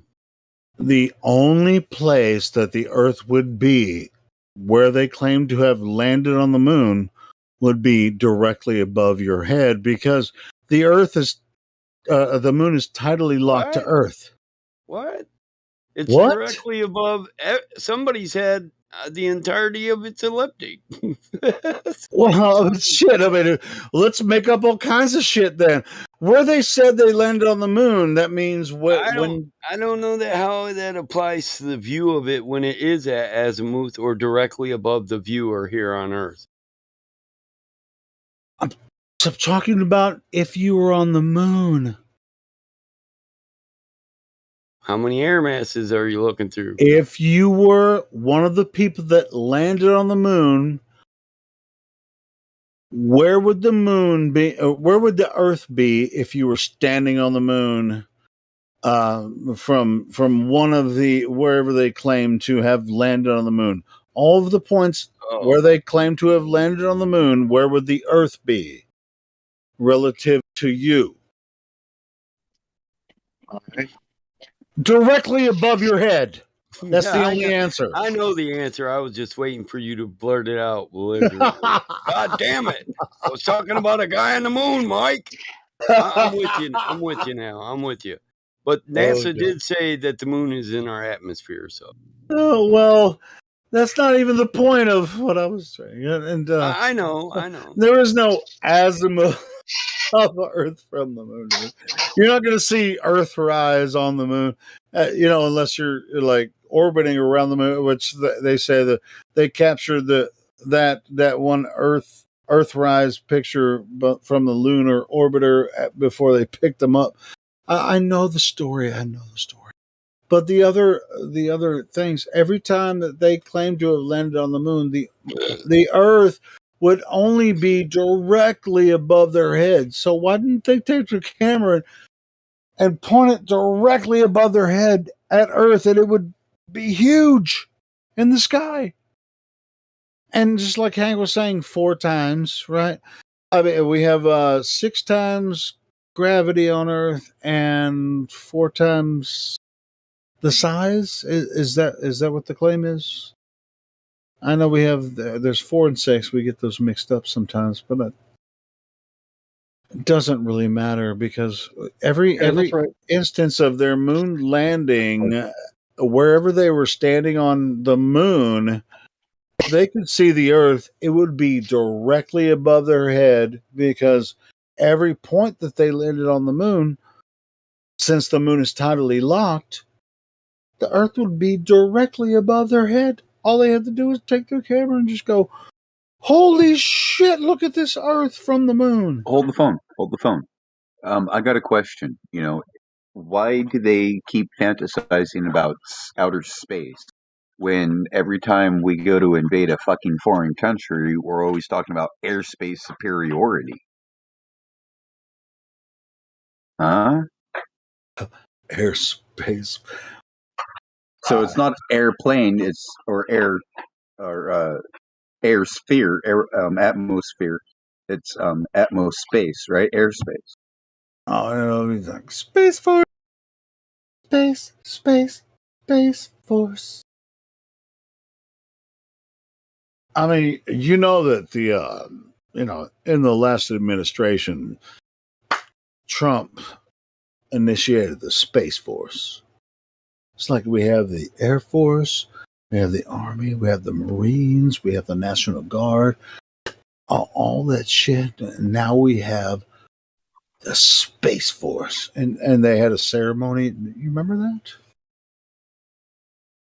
Space Force. Fuck yeah. Yeah, that shit was whack. But it's real though, because Trump did it. Trump. I know. I was astonished and really sad. You thought Trump was on your side? No, it's a Well, that's what I'm saying. It's just like this Space Force, bro. I mean, you want to see the ceremony? I can post it. Hold on. You ready? It's a bilateral plot to overthrow America through divide and conquer techniques developed by the Romans thousands of years ago. Hegel didn't invent it; he recognized it. Yeah, it is pretty disgusting. Hold on, that's not the one I'm looking for. Yeah, this is it's in the freaking Oval Office. It's a Space Force initiation, or like this is where Trump said, "Here, I'm introducing a new Space Force, and we'll protect the world from tyranny from space." Here it is. Here we go. I got it. Well, supposedly, foreign actors, bad actors, right, have these kill satellites that will actually go out there and take out our infrastructure of satellites and our Well, communications. maybe the other They can even eavesdrop in on the communications, and so that's what the whole thing's about. So that's why the Space Force is up there. But if you look into the context of it all, right, it looks like the fucking Star Trek symbol, right? Yeah, maybe So the other Space Forces. Hang on. If you go with the Star Trek symbol, then you have to go in with the whole symbol of who is the Space Force exactly, and it's the Air Force. Yeah, it's NATO. It's the same thing that tracks all of the collisions. They're the ones that's going to bring about the fucking Great Deception, man. It's all a mockery, man. It's trying to humiliate you and demoralize you.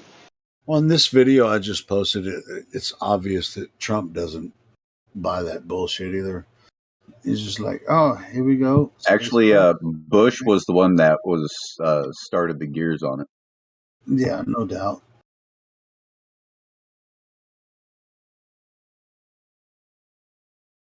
I mean, to be honest, Trump doesn't really give a shit about anything. In my opinion, I'm just like, hey, let's roll out the Space Force flag. Oh, shit, that looks like Star Trek. But it might as well. Dude, all of them are in on it. Fuck that, dude. Have you seen the Garrett Patterson Regiment? NATO? They have the NATO star above them, which is the North Star Polaris. And it's a 6-headed dragon with the necks forming a 6 and then 3 fingers, right, on each side. So 6 fingers. So there's 666, King of the North, Gog, G-O-G, or Mehgog, or Hagog, or Hamagog. I think Amagog is closest because that's right there by Alaska, but on the Russian side,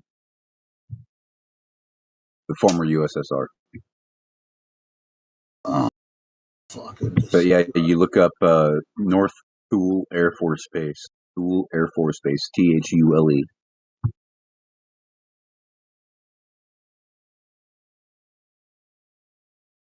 Hey, who's the commander of Space Force right now? Joe Biden. I am the captain now.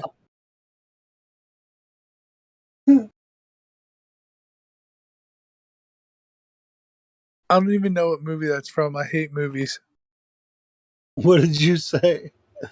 I am the captain now. Oh, I am the captain. Might as well be, because Joe Biden is the commander of Space Force right now, because he was elected president after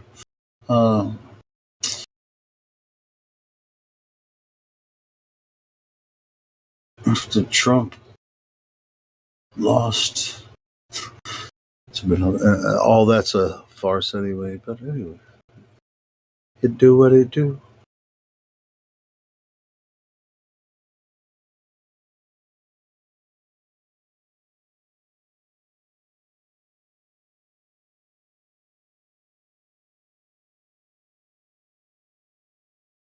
be thick as... But yeah, Trump was all interested in purchasing Greenland for some reason.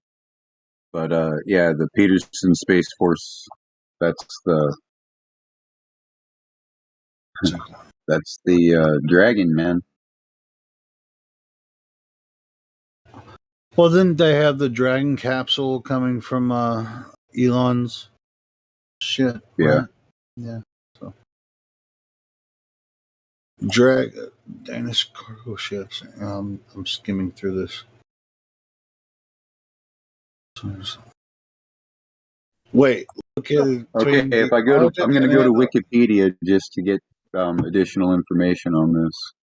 Greenland is the world's largest island. I don't. That's not even true. If you look at the right maps, Greenland is not the fucking largest island in the world. Anyway, continue. What were you saying? Yeah, I'm just went there for additional information, and now I found the actual Jagoogle Giggle. Yeah, the whole fucking thing. Peterson Space Force.mil. Right? And that's who the Space Force is this Peterson's Garrison. This fucking place, man. Okay. Like they're man.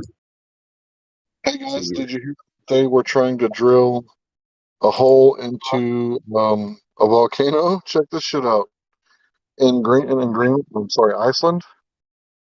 Right? They were gonna try to drill into the magma. Does that sound like a good idea? Check this shit out. Scientists are currently drilling into the heart of an active volcano in Iceland, risking a huge eruption. Guess why they wanted to do it, guys?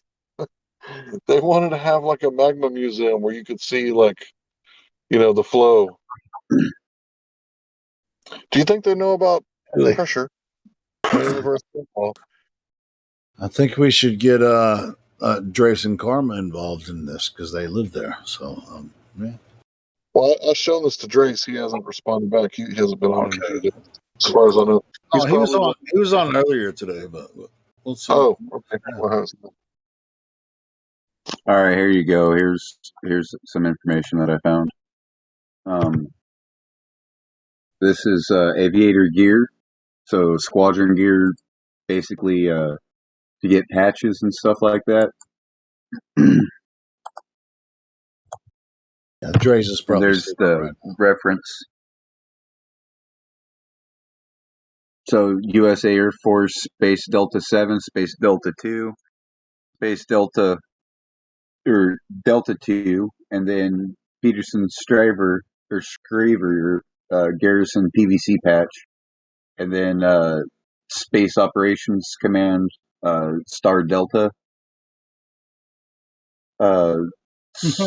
Strength and Perspiration, whatever that one is, the South Wing or whatever, the SW, then the AW. Are these advancements in levels or just... No, these are individual. Believe it or not, these are individual garrisons. So there's a whole garrison. Yeah, that's what I was saying. That's what I was wondering. Yeah. So, like the one with the sword that'd be the sword and shield, and the airlift. Yeah, like for instance, you might know about the 101st Airborne from the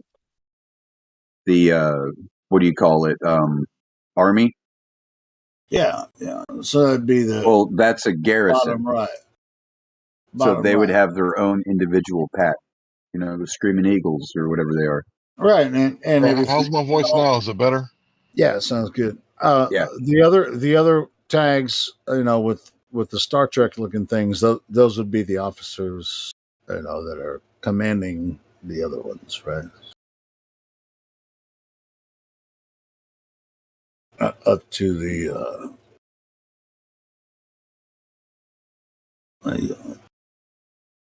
oh, what the fuck? Space Train?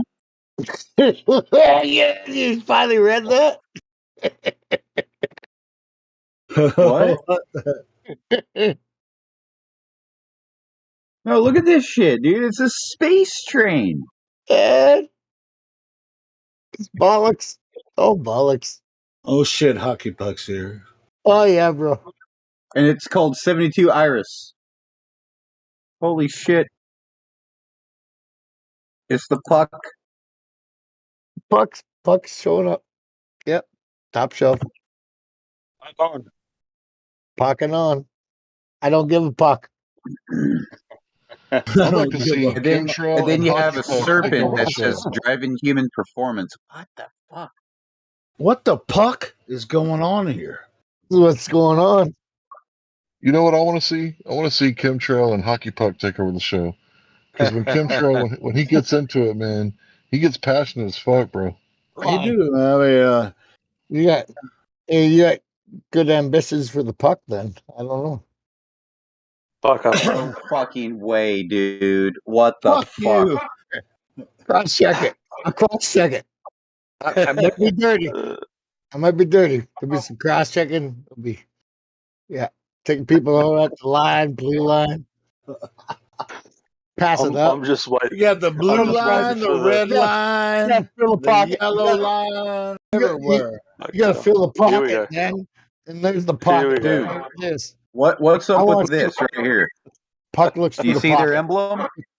Shouldn't encourage him. Do you see their emblem? Yeah. Fuck.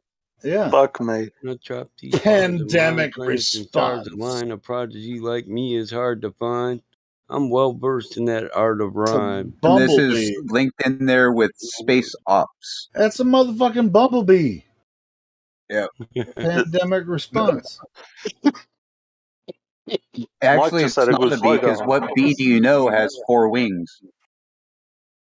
But they have like a little community, man. They all dance. More like a locust. A locust has 4 wings, my friend. You can dance if you want to. Fuck yeah. We don't dance and The then you locust can't army. dance. The friend of mine. Fuck yeah. Say to dance.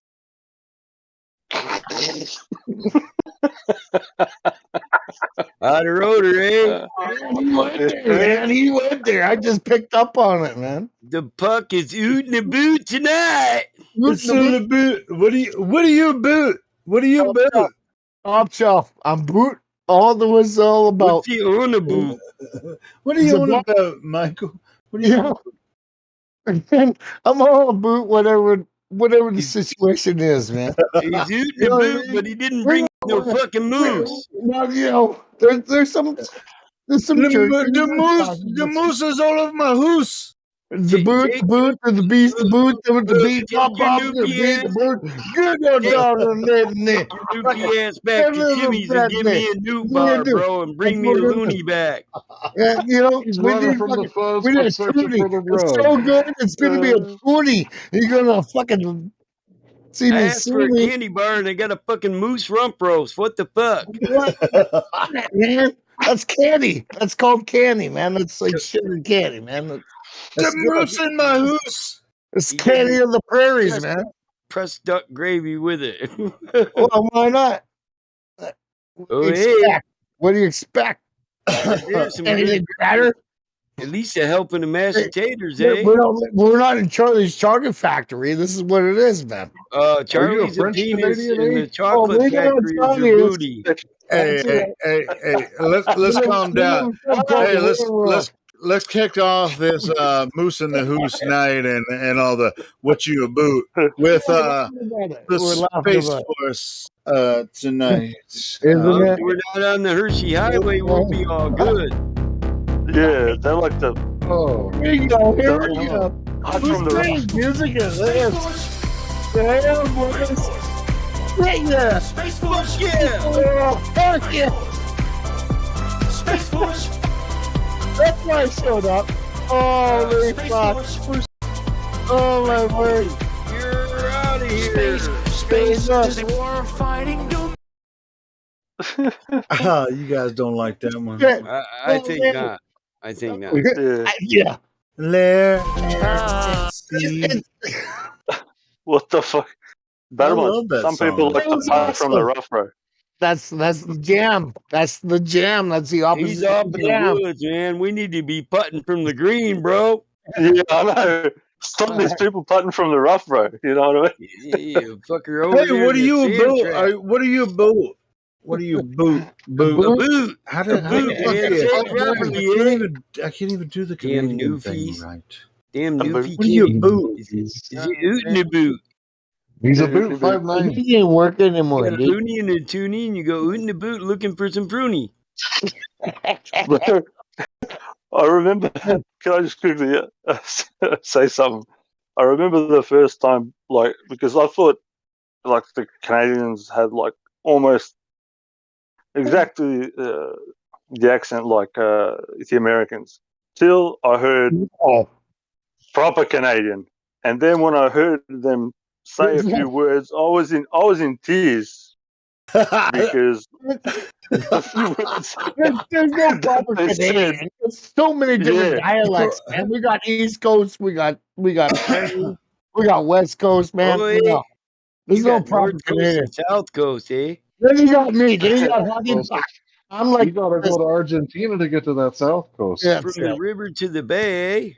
and Huggy Buck, I float right into that Wait, thing. this is classic though. I'd love to hear the Australian. I want to hear the Australian explain when he really heard proper Canadian. Well, this is what I'm trying to say amazing. because I'm telling you, like I was listening to it. It's usually it sounds like American, yeah. But then when I heard it, the harshness, like it's not like harsh as in like the word is harsh. It's just it's sounds like way the off. difference. Yeah, the differential was like off. It's like yeah, and I was the whole American accent is all the way through, and it's like yeah, I went a boot, and I'm like what the fuck? It's just like all of a sudden, you just yeah, I went a boot. Yeah, I went a boot there, and I'm like, what the fuck? What's wrong with this Yeah, man? the Is he having a Canadians like seizure? to say their O's. Me and my dude was about to go fishing, eh? Oh, down On the over, great man. water, eh? It's totally They're different. the proud of Ottawa. They got to say their O's, eh? Oh fuck! Yeah, yeah, exactly, Josh. Yeah. Thank you, Bob and Doug McKenzie. I fucking love those guys. That's Everywhere right. the wind blows, eh? That's right. I mean, Bob Duck. I found a fucking mouse in a beer bottle today. I had to fucking change it in for a whole case. Moose? No, mouse. How do you guys tell a moose from a moose? Hey, dude. I It's had kind the of mooses. bigger. It's got horns. A You know moose the or a little mouse? mooses? I got a moose in the hoose. Moose or a mouse? Fuck. There's a moose in the hoose. How do you guys say? There's no moose in your house. If there's a moose in your house, that shit would be fucked up. There's a moose in the hoose. Oh my goodness. Wait a second. I can't stop it. Yeah. How do you guys say? How would you say like horny? I know Americans horny. You're gonna have to ask Hockey. You're gonna have to ask Hockey Puck because he's the only Canadian that I see it here right. Fuck off, man. Why you put the fuck on that? He's feeling a bit Rudy, eh? Rudy. I want to go for a root. He's rooting her up, eh? Maybe. She was loving it. I was rooting her up on a Saturday night. She was loving That's it, right. but then she touched my motion pillow, eh? You're gonna say that? Yeah. Fucking fuck, man. I didn't say that, did I? Oh god. I mean, listen. I'm not saying my accent is like it's Australian. It's not nothing special. It was just. Yeah, you're Australian eggs? I couldn't tell. Yeah. Of course, but I was just really surprised with the expressions of the O's. The guy that I heard the first time, he was like, full, like the O's were just, oh. It was like hearing a yodeler. Oh, the boat and a boot, and I was like, what the fuck? Is this guy like Scandinavian? Who you talking about, Hockey Puck? Who are you talking about? I was about to root her, but she put her hands on my most muscle, eh? I was feeling a bit confused.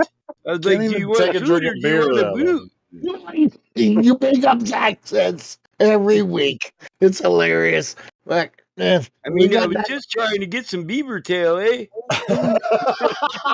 Why'd you go and touch some ocean muscle, eh? Now I need a beer. That's right. You got to take a pause with the cause. That's right. When I get done with this beer, I'm going to put a double on that ass, so eh? It could be. Tim Hortons kind of popular. It's kind of a popular thing around here. Yeah. Oh my goodness. Oh, there was. Never fucking know. There was this dude that I met here in Australia. He came on holidays. Yeah, he had like the most. It was hardcore, like English accent, and it like we went out for drinks, and every like half an hour, I made him repeat the word "cunt." Cunt, cunt, cunt. I couldn't stop laughing. And he's like, bro, he goes, stop making me do this. I can't help it, bro. You know, it's just, I need you to say it. I need my fix. He was like, right. It's right. Well, hockey puck's a real keener, yo. Oh, a little bit. Yeah, he's awfully enthusiastic. Well, let me ask you this, Iggs. He may be hooped, but he's got a lot of enthusiasm. What's going on, man?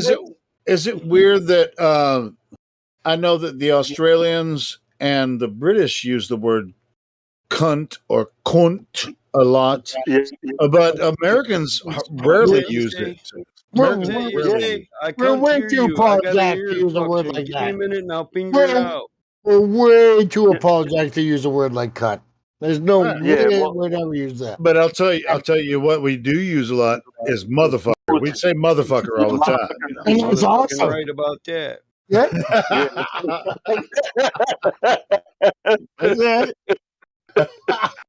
No, that's correct. Motherfucker and pussy, I hear a lot from the Americans. From like our side, it's cunt, or you know. Yeah, I was just wondering what's the difference between the Australian cunt or English cunt. Is it cunt? You cunt? Yeah, which one is it? Cunt? Yeah, cunt is from the UK. Cunt is Australian. Cunt, like with the U, but the hard U. Yeah, cunt. Yeah, they use the hard U. Yeah, the cunt. Yeah, cunt. Cunt. And the British would be like cunt. Yeah. Okay, I got you. And, Yeah, how do you say motherfucker? How do you say motherfucker over there in Australia? See, we leave out we don't say the R's as hard as you guys. It's motherfucker. It's just motherfucker. It's just like an A. It's like an A instead of the ER, right? Motherfucker. Yeah. It's like dude, pretty much. Motherfucker. Hey, how do you guys say beer down there? Foster's? Foster's beer for Australia. They ended up selling the thing, but beer Foster's. Yeah, that's like the Australian. It wasn't too bad. I drink some Foster's every once in a while. It's not bad. Yeah, it's not the best, but it's not bad. Yeah, it's not. Good God, are they really that fucking like huge of cans? Yeah, bro. Yeah. Fuck me, man. Fucking massive, bro. 25 ounces, man. So we call them oil cans over here. We call it oil can. You got an oil can? That's Foster's oil can. You get a Foster's oil can, 25 ounces. Hey, chug it down, man. It's a good buzz. No wonder a case is so expensive. Jesus, the case of no shit. You don't get if you get a case of Foster's. Yeah, fill your boots, eh? Yeah, like overseas where I'm from, we got like 1.5 liter bottles, bro. Like you walk down the street with 1.5 liter bottle of beer. Well, I they sell in bottles. Jesus. Yeah, they don't sell the big bottles over here, but they'll sell them in the 12-ounce bottles or the big oil cans. But yeah, man, you drink about 3 or 4 of those, you're good to go. And you're pretty wrecked. Yeah, overseas we got the big cans, the 1 liter ones, but we have the 1.5 liter ones. The one I can't get over is in Canada and north to me, they're drinking homo milk, man. What? Those hosers are up there on the jam bastard filling their boots with homo milk. Man, I'm telling you. What is that? Why would they be doing that? We have a quality check homo milk. It says homo on the top of the red cap. I don't know. Not. Last I seen it was fucking 6%. Jesus Now we're here Murphy. 4. How about 4%, you fucking boys? Right? You're 4% beer. Don't even get me started on Moosehead. That's the worst beer ever. I'm not saying Moosehead. I didn't say Moosehead. I said most fucking American beer is only 4%. Oh, hey, we're in And the ours- kerfuffle, a real kerfuffle now, because But you just now- obfuscating now the you- homo milk, you man. Why dropped are the you guys gauntlet. drinking The homo gauntlet's milk? there. In the homo milk, bro. I want to. Homo milk. Whatever. Yeah. Shit, the Aussies got in the middle of a battle between Canada and, Me and the and Ozers America. were out for a rip, He's eh? federate, right? He's gonna At Jimmy's, do and federalizing I had me. to get some homo milk, so I filled my boots Together, in to death. Aussies are with me. Yeah. Yeah, we're Confederated. Yeah. Freaking Yankee motherfuckers. I'll tell you what. I love these brothers. One They're like thing. my favorite neighbor. He's My just only a neighbor, he's but a they're my punk. favorite. That's My like your favorite- fucking kid that hold you on, don't like. You That's old still your punk favorite. bunny. You old punk bunny. You Yeah, rip bro. rat. Yeah, that's right. You Do fuck it. with me, you My better wear favorite- your runners, Let's because do I'm it. going to be wearing Build the my rig. shit kickers. Build the rig, man. We're gonna do it. This will go on forever if we don't stop it. But I'll tell you, I mean, Put your runners on, because I already got them shit kickers on, eh? Because he secretly fucking wants to be Canadian, eh? Like I that's want what you to it be in is. the oh, hell he's of a so close to kerfuffle, Canada. man. He's just so jealous. fucking fucked He's just by it. jealous, Oh, man. He's he just so is. fucking jealous. We're lumberjacks. We're fucking beaver tail fucking eaters. That's what we do. He's a real cheater, isn't he? That's what we do. That's what we do. Eat beaver. There's a tail, man. Well, at least I ain't no Beaver fucking tail ladies. snowbird, eh? Yeah. Hey, I'm down with some Seagram 7, man. That shit's pretty good, man. I ain't gonna lie. I like that whiskey. Hey, Hockey probably drunk 3 Texas Mickeys by now. Well, I wouldn't doubt a fucking feller, but About 9 liters. Who's counting? Who's counting? He's going to be If drunk you've ever driving had to the artificial death. lemon, That's all good. if you ever had artificial lemon, you've eaten beaver tail before. Check out what they make artificial lemon out of. Fuck it up. Thank you, Hank. Only time the fucking space is moving around me is when I'm drinking like that. So fucking fuck off, right? It's not moving, man. Dude, why? Hold on. If there was any other situation besides Canadian, we take the piss out of Canadians all the time and make fun of them. If it was any other people, I mean, it would be racist, but we can just make fun of Canadians all fucking day. This is weird. Why can we do this? Come on, man. It's a really good point, actually, here. When you think about it, like everybody's racist, as in not like racist from the heart, as in joking. Every nation's got they've got their quirks, but with Canada, for some reason, the only thing they pick on them is with their accent. Nothing else. I'll tell you what, though. Who takes it on the chin like anybody, like everybody else? I mean, they can take it hard on the chin. Boom! We're gonna make fun of Canadians and like Hockey Puss been taking it hard tonight. Good stuff, bro. Yeah, and I mean, yeah, give it back as hard as we give it, man. It's all good. It's all good. Yeah. I remember you used to do it to me heaps, fucking Helio. Oh, dude, yeah, I'll fucking bust out some Australians, dude. It's like there's no holds barred. I mean, it's when we get serious, we're serious, but when we're having fun, we're having fun. Whatever. Yeah, that's it. Yeah, of course, it is what it is. Helio. You're absolutely. But I'll tell you what, though. I mean, a lot of people make a lot of fun of Canadians, and they take it hard, man. And so, but they do take it. They take it on the chin, and they're just like, yeah, I'll own that shit because we're hard fucking core. We live when it's winter. Y'all motherfuckers can't handle that shit. And we're the hardest core motherfuckers in the world. And that's part of the respect, and that's the only reason you get a knock. Because I respect Battle Mod for that because he knows where I'm coming from, and I respect because he knows where I is. And it's awesome. Right? Yeah, it's all in good fun. I mean, it's just it's all in good fun. Hey, you sound like my cousin, so it's just like when I call the cousin, I do this. Hey, how you doing? Hey, you been to the test? Guy, man. I'm just a Got guy, some beers, dude. cuz. It's I real just happen to beautiful. feel. I know, man. I know. Yeah, I I just want to. I got I just have milk. to feel pressurized. Hey, do you I'll remember tell you what I what. do, dude? I build pressurized vessels, right? There's no gradient in it. This He's is a what. Boilermaker. Hey, hockey puck. I think Is it we give you. Boilermaker? Yeah, I think, dude. Yeah. I'm on the tour, I'm a dude. Boilermaker too. Right, That's I think that we like to give Remember- you so much shit, hockey puck, because you're the most Canadian sounding motherfucker that comes in here, and so we just give you shit, eh? I love it. I love it. And that's cool.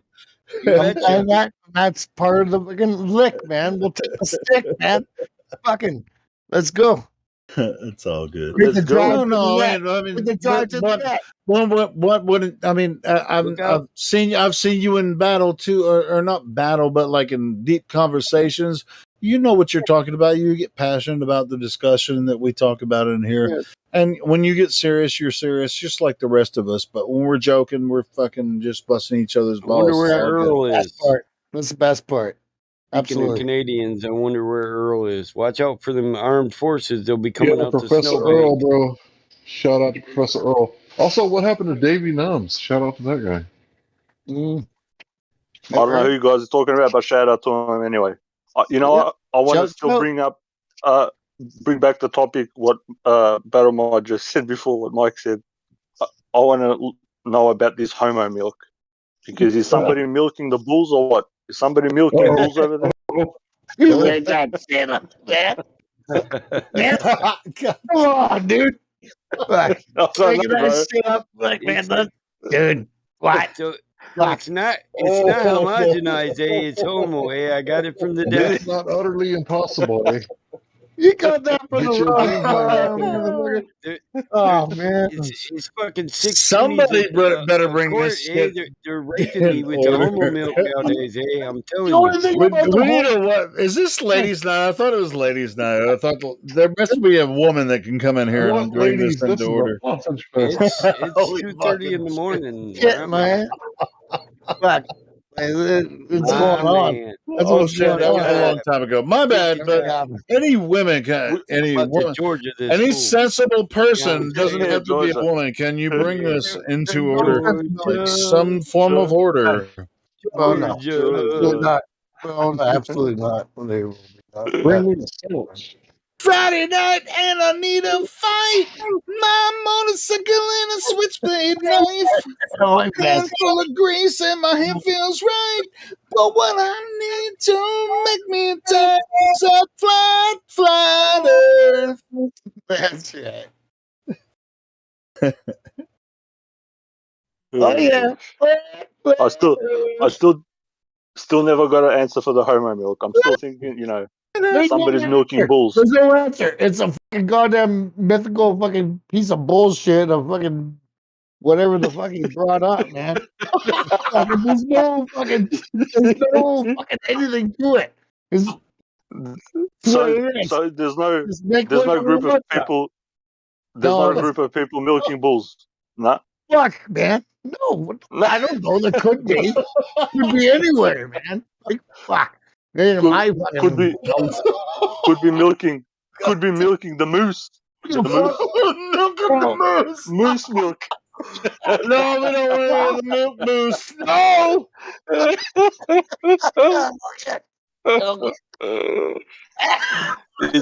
It's a new energy drink. Moose milk.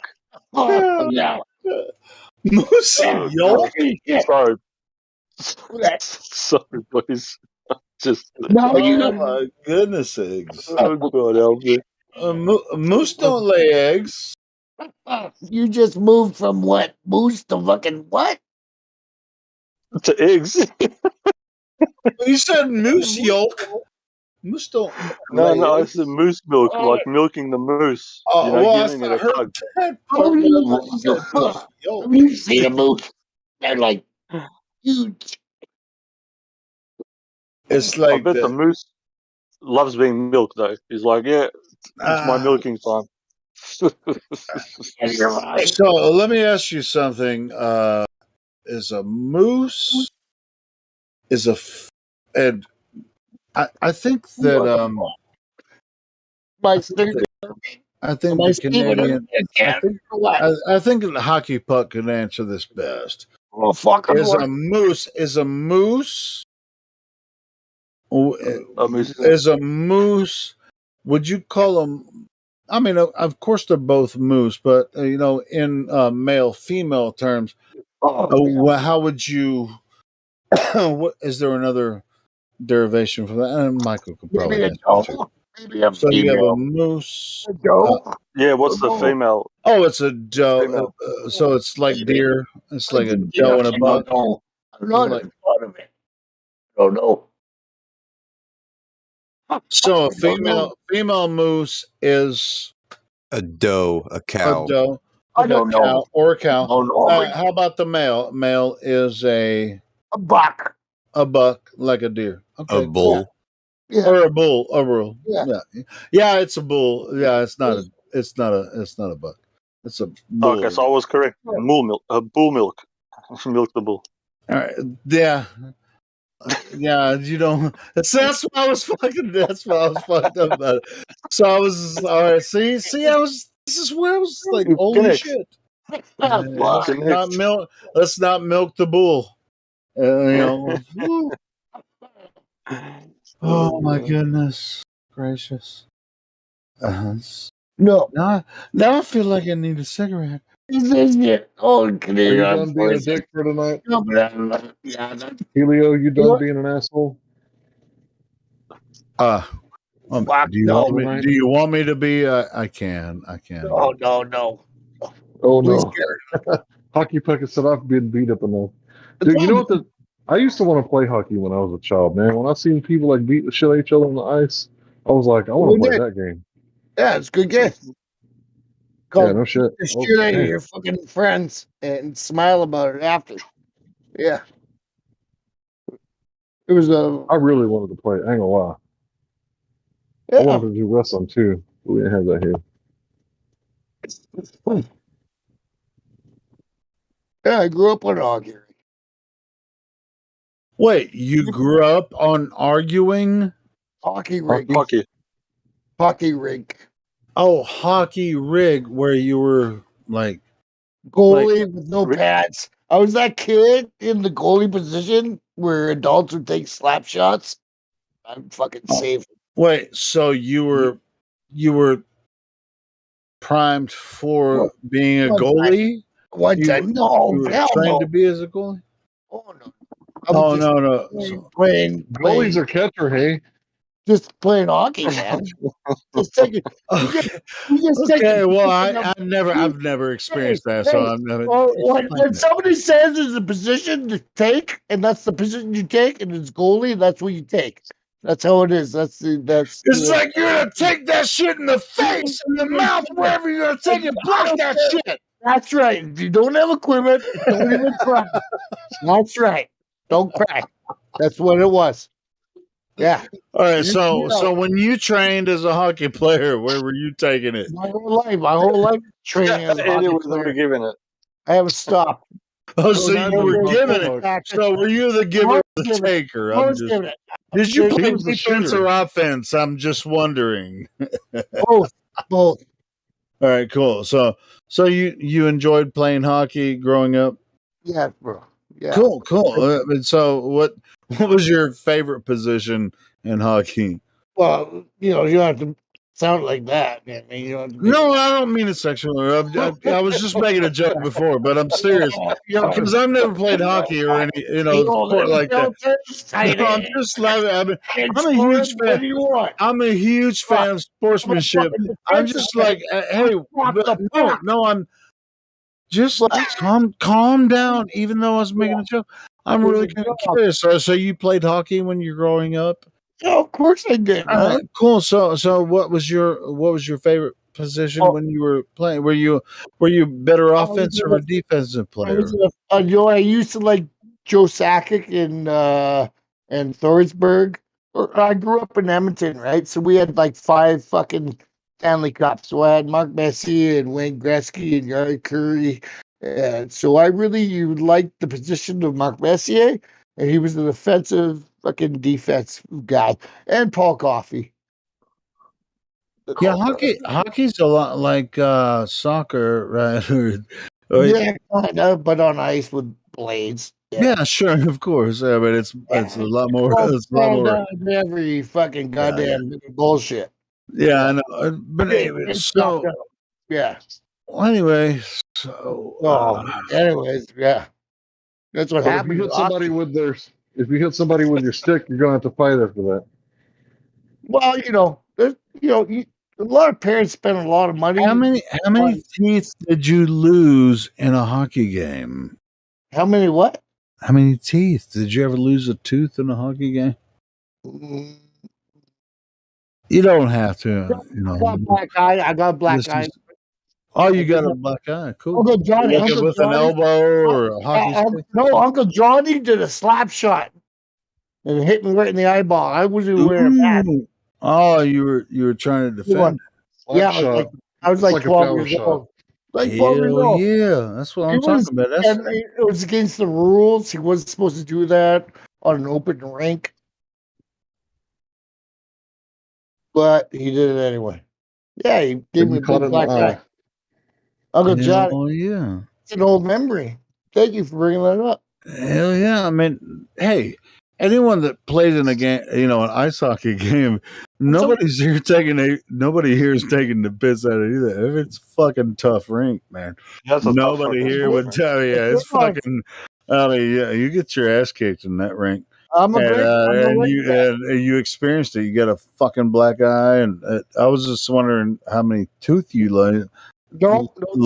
I just wasn't sure how deep you got into it. Because a lot of those hockey guys lose a lot of teeth and shit. So I was just wondering. Yeah, they're over that. Yeah, no, I never lost teeth. No. All right, cool. I was actually, but you did have a black eye, right? Yeah, I got one black eye. Yeah. Yeah, it's a tough game. I played till I was 18 years old. Oh, hey. All right, well, hey, I don't blame. Dude, I would never step in that rink. I promise you. I don't want to play that. I don't want to play that game. I ain't that tough. I wanted to badly. I wanted to so bad. Oh, well, get your fucking ass in there. I don't want to play that game. I play. Get on the ice. I'll cross check the fuck out of you. All right, Mike. You get your ass in there. I ain't playing. Tiptoe around that shit. I ain't motherfucking playing hockey. I grew up in the country, bro. Listen, we used to take the garden hose out in the back. I like that, man. Hose it down and make our own ice and play hockey. That's how important it is. You a goddamn bullshitter, Mike, man. You ain't No, I'm He's serious. not. No, he is. Listen, it gets boring in the country when you're 17 and your dad's a dickhead. Many men take light work. There's always fucking work and you don't get to leave. I grew up on a rink. From when I was like fucking shit. Listen, hold on. I want to give you, a lot of people think, oh yeah, Mike had a good childhood, a great family and shit. When I was 18, I literally had to ask my old man permission to leave so I could deploy to the Marine Corps. Right. Like, hey, Dad. So you can get the fuck out of there? Yeah. Now you see why I went to the Corps. I was like, I'm waiting on you a bit. Like, Dad, the bus is going to leave. If I don't report, I'm going to prison. But they didn't have hockey, man. No, yeah, I get it. I mean, it's like, but hey, without getting into deep details about that, Michael, as far as being on the field, I used to play a lot of football games. Like, I mean, we played tackle sometimes, but it was just like, if you tackle me too hard, I'm going to kick your fucking ass, But as far as like, I never understood that shit. They said that to me in school. I never understood. What do you mean tackle too hard? I know. Defeats the purpose of the word tackle. That's why I never played, because I didn't want to. I didn't want him to hit me that hard, because I would not I wouldn't let it go. You know, I just like I'm not going to play because I'm not going to let it When you go. hit somebody hard and then pads clap and everybody turns their head to look around on the No, field to see what I'm just talking happened. about with no pads. I'm talking about clean fields. That's what I'm talking about, like clean field. Say you're Yeah, gonna well, you play can't. touch football.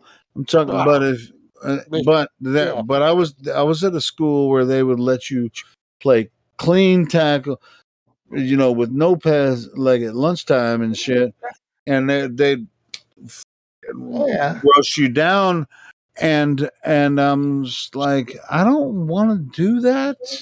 But I would watch it, and then some dude came up to me and fucking, he was just so excited from the game, fucking hit me in the back of the head with his ass.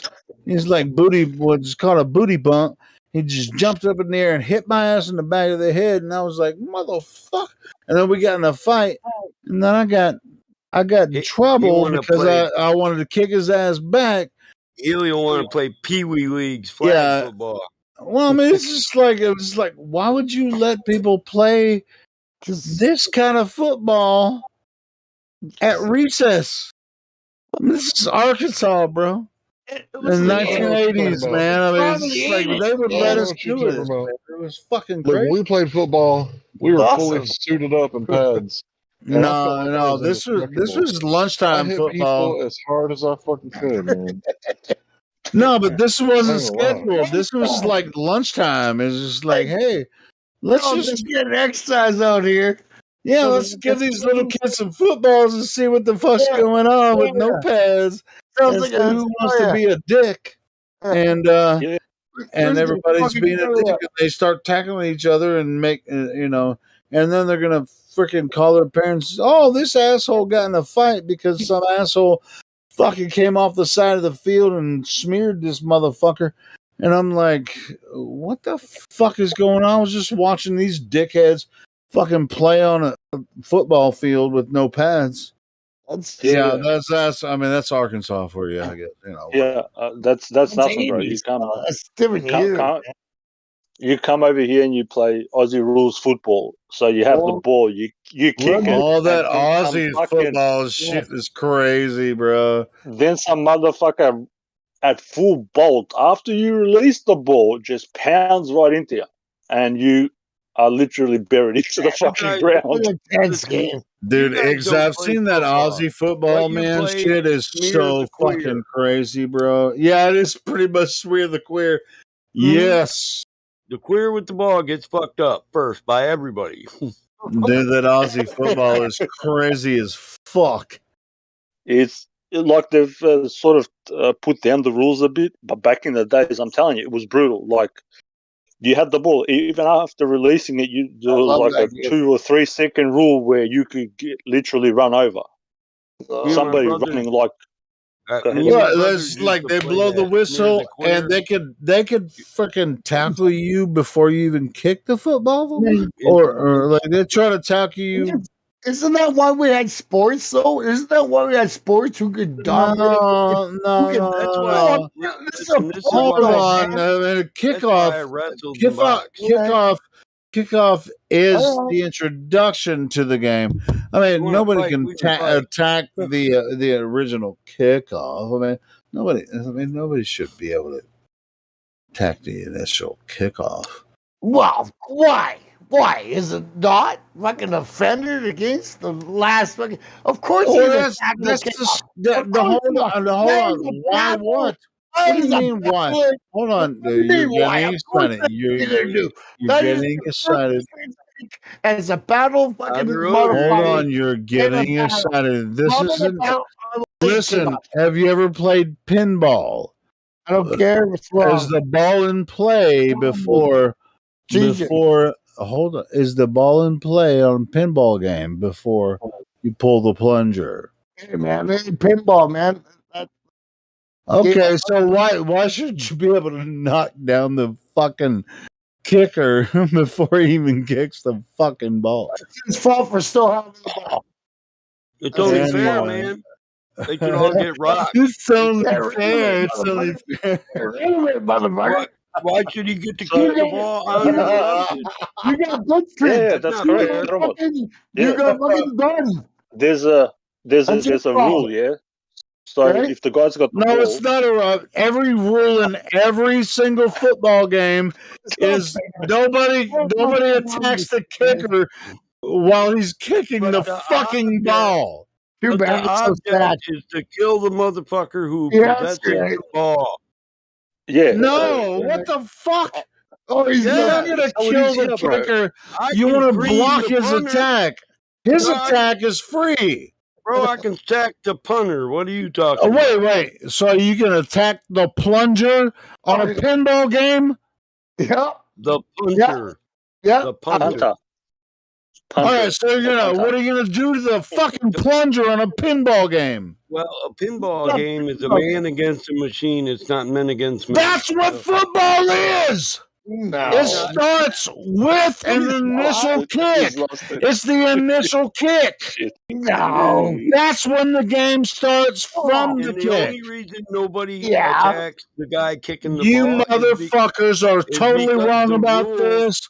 The game begins when the foot of the kicker hits the ball. If you Listen, bro, attack You're not telling me, the motherfucker, plunger, knows how He's football speaking. works. Okay, the only reason Maybe you you can't should- attack the kicker in the beginning of a football game, young is 'cause you niggas faking. because- You faking listen, football then. You if you faking can football. get to him before he kicks it, then yes, you can tackle his ass. Yeah. But they start at opposite ends of the fucking field. Come on, let's not be asinine.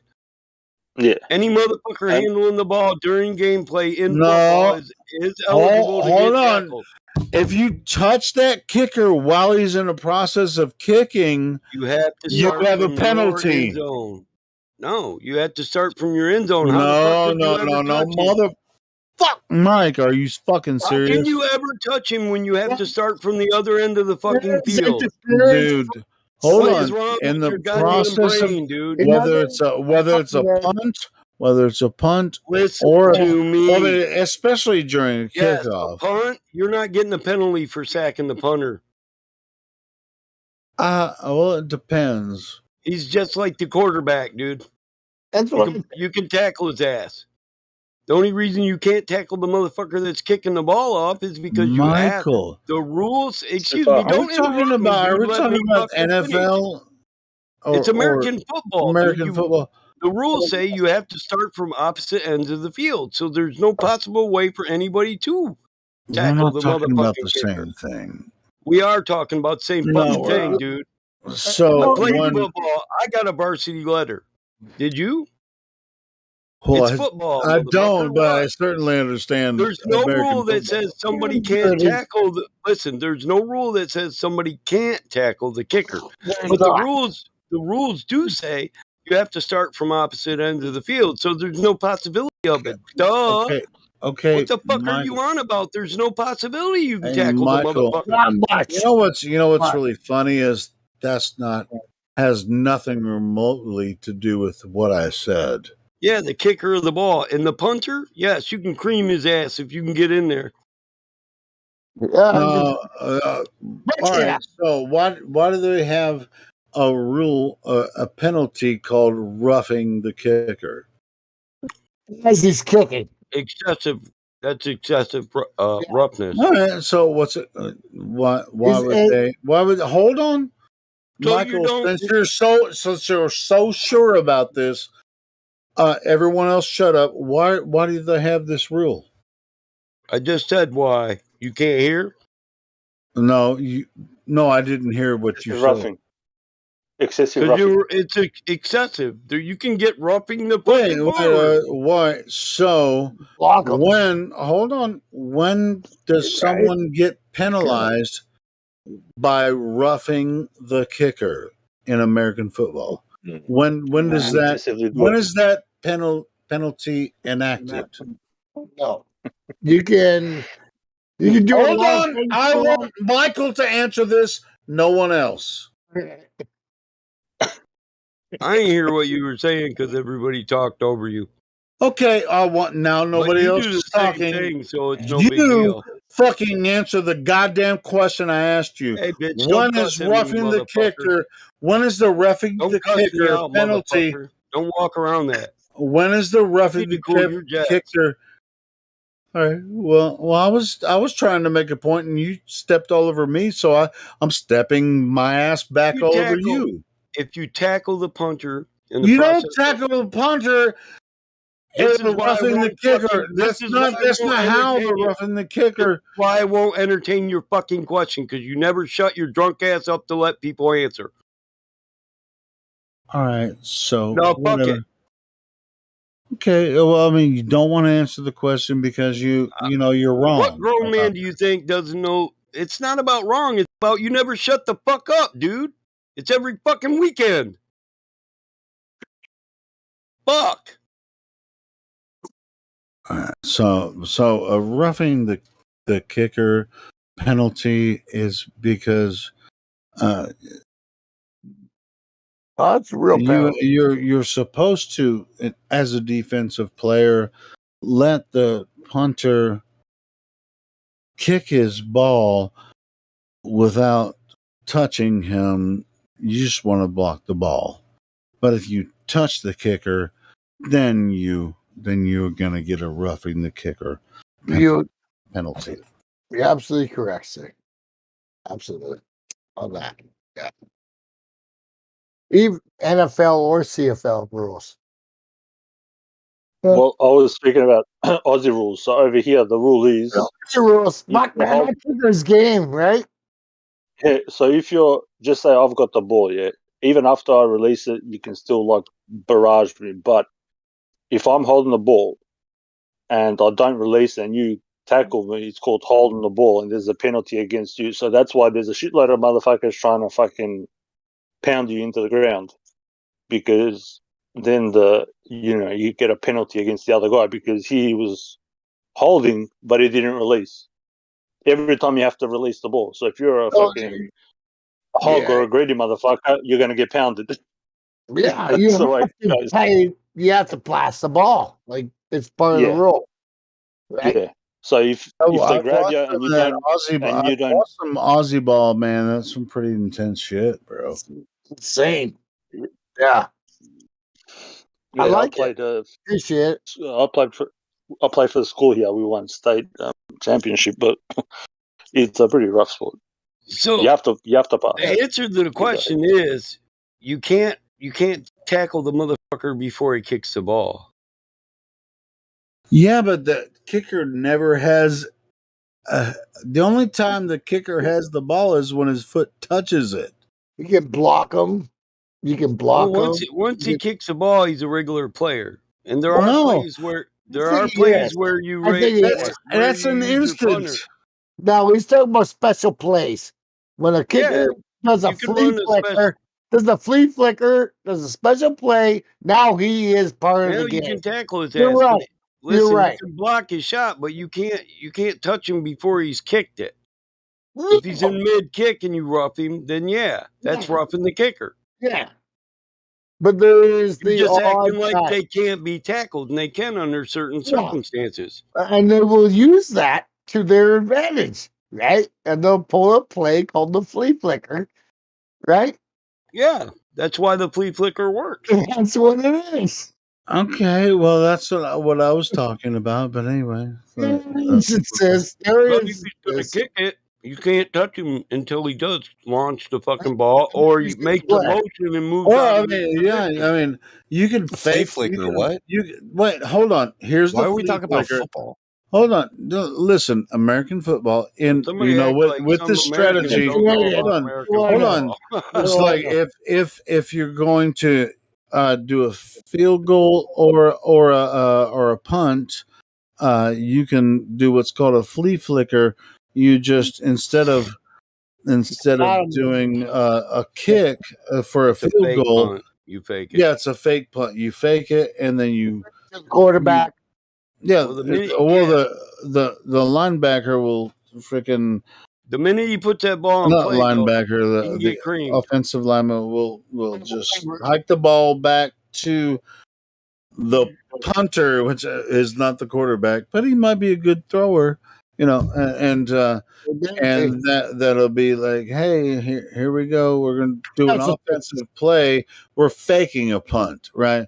So then it turns into an offensive play, and then the other guys will run out, and we're going to throw it to an offensive lineman or something.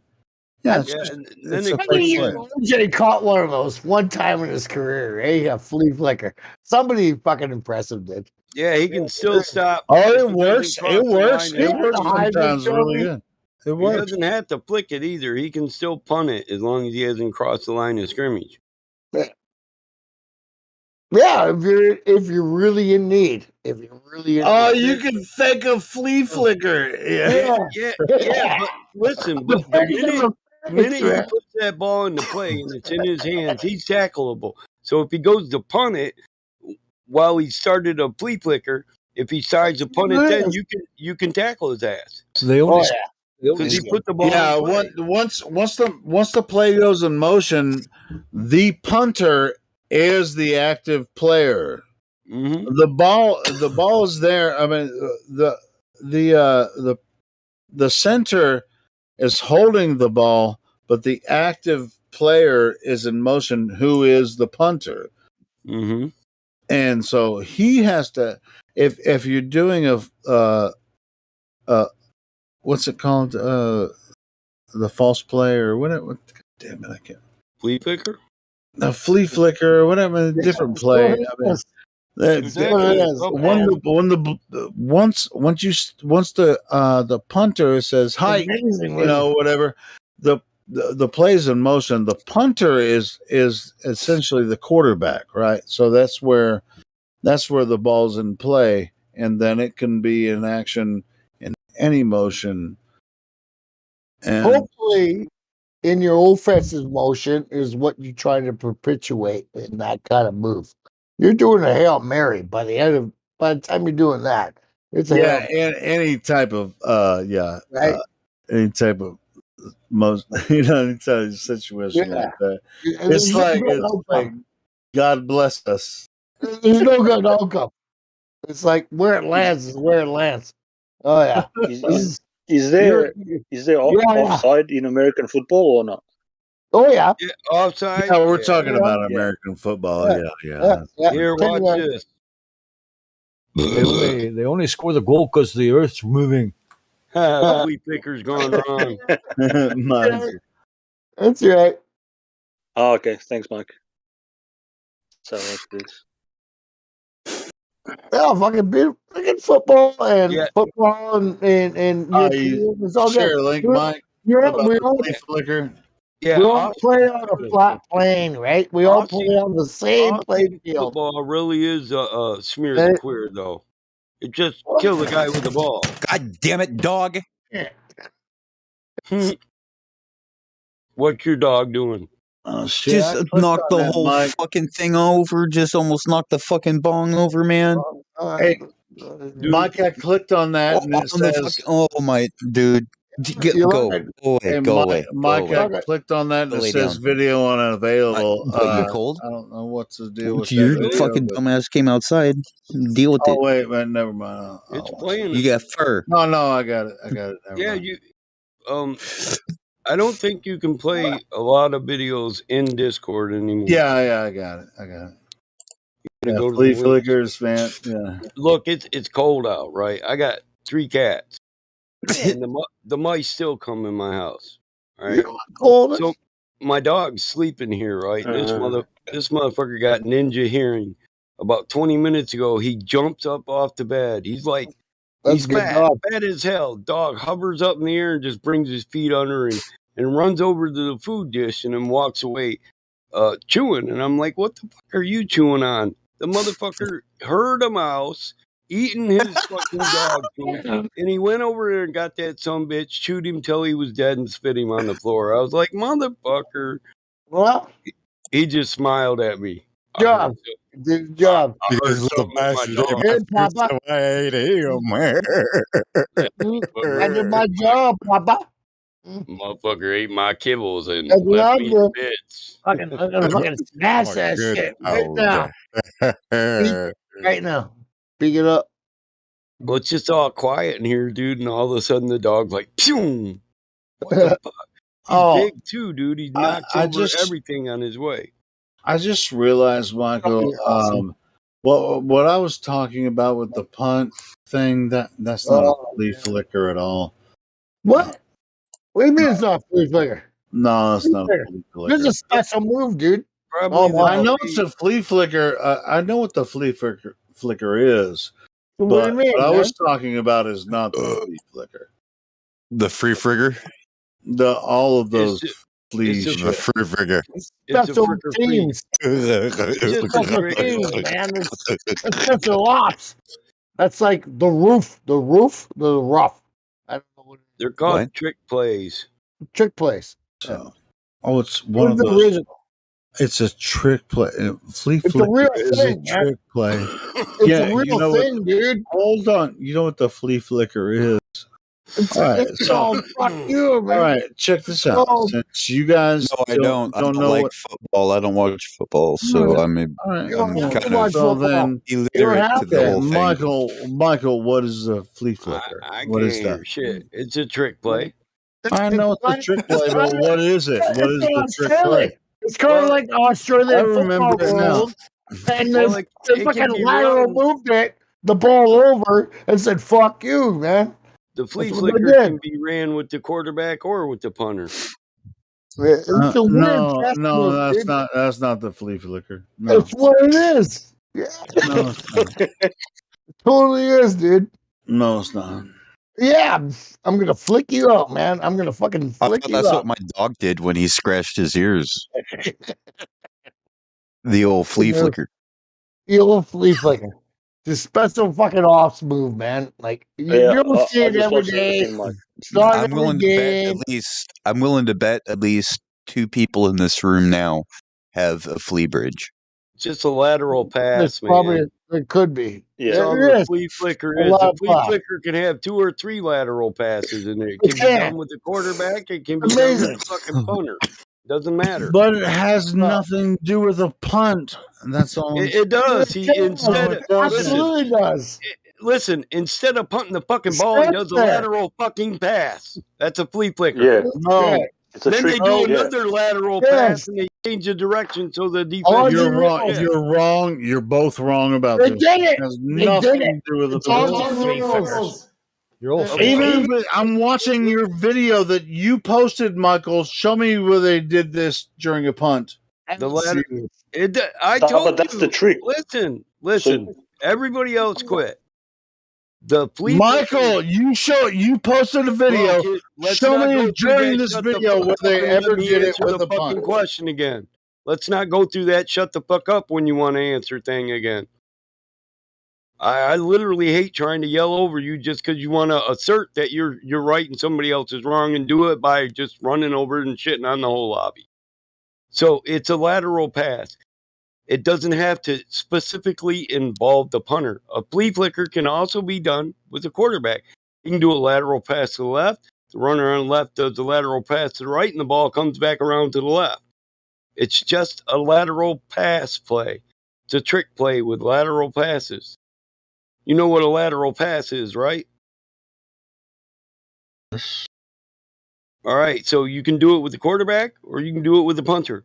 So the punter doesn't have to punt the ball. He can lateral it to the running back.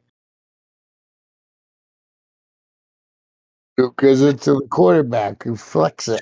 Yeah, and then maybe you can do, maybe it's called you know, at it's the called end a of the 2-point game. fucking sneak. You ever seen the 2-point sneak? Sure. Yes. I'm just wondering. I thought we were talking about.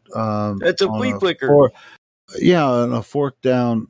Instead of kicking the ball, motherfucker, I flicked it to you and you ran in for 2 points. Fuck a punt. But you don't use the flea flicker on a fourth down play that way.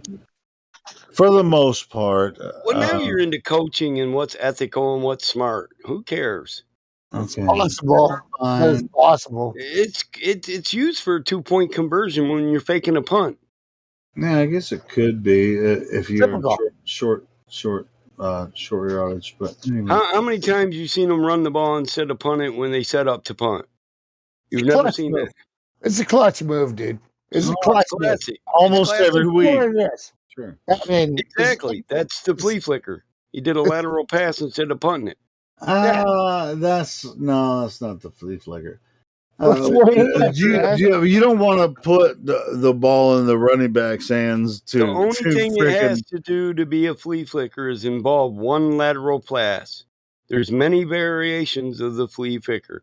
We can just call it a trick play. We don't have to call it the flea flicker. That's just what one team called it. Maybe I was thinking about something else earlier when we were talking So about. to be more we specific, know what a flea flicker is, but it's just a trick play with lateral passes.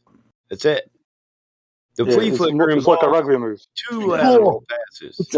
It's a pretty cool battle kind of mode that It you have seems to like be in so when you're in the situation. You never where read you a got high to use school it. playbook? You never What, read a playbook? No, I never had to. It's I've never either. I was I a never choir, had to. I was a choir boy in high I school. wrote I 'em. never I wrote 'em. played, but I was a fan of football. So anyway, I know what a flea I flicker just is. got a quick question. So I do too in because I've read it out of the fucking playbook. so in American football, you're only allowed to throw the ball forward once, but you can pass it behind you as much times as you want. Yeah, you can pass it. You can pass it, but you can't lob it. It's called a lateral backward. pass. It has to be forward. You can't pass it backward. You can only pass it forward. If you're No, what do you mean? But these days, I see Lateral people on the passing it field, backwards. Listen, you know, or it can laterally or forward. It can be laterally. It can be at a guy directly across from you on the right or on the left. Not back. Yeah. It can be on It's the very lateral. dangerous on a field with all these fucking guys. So, yeah, Helio, you even I know a laterally pass. lateral is behind the line of scrimmage. Scrimmage, yeah, that's what I mean.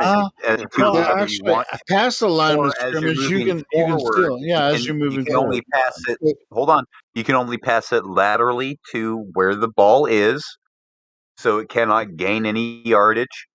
But you can always lose yardage.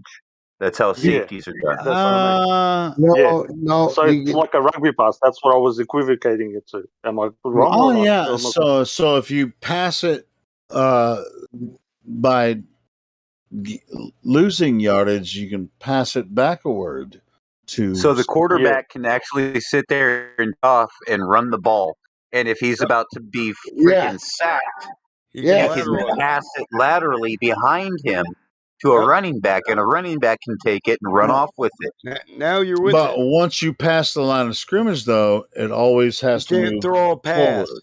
It has to be lateral. Yeah. Everything from there has to be lateral. You can't do or a forward pass past the scrimmage line. Once you Scrimmage, cross the yeah. scrimmage line, you can't throw a forward pass. You have to do a lateral pass. Yes. Yeah. Yes. Yeah. Okay. Yep. So Which is that's behind one- you. Or a lateral exchange, like you can pass it to someone else. Yeah. Yeah. One running back can throw it to his blocker. But you can't They can throw switch it. positions. You can throw it as long as it's forward. No. Fucking A. But you Google can't the throw it, definition of the word lateral. Once you pass the scrimmage line, you can't do a forward pass. But you can do a handoff.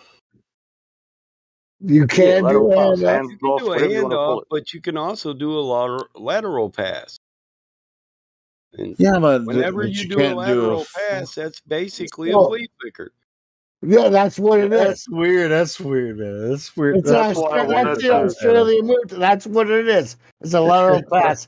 That's when you Yeah, go for the that's- Warren Moon. We're gonna go for the end, man. Right?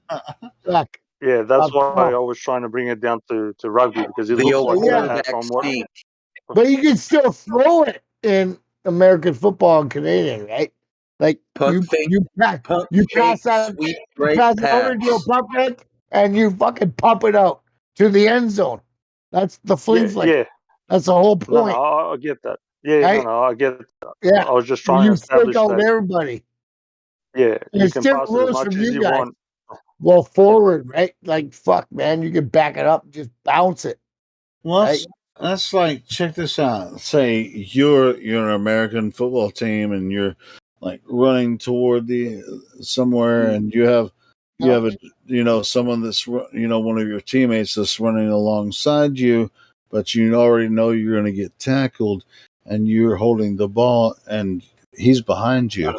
You can't throw it to him. Yeah, that's a lateral Yeah, pass. you can. It's That's either not lateral. That you're throwing it behind you. a That's back. not a lateral. Yes, that's a Yeah, that's yes. Australian.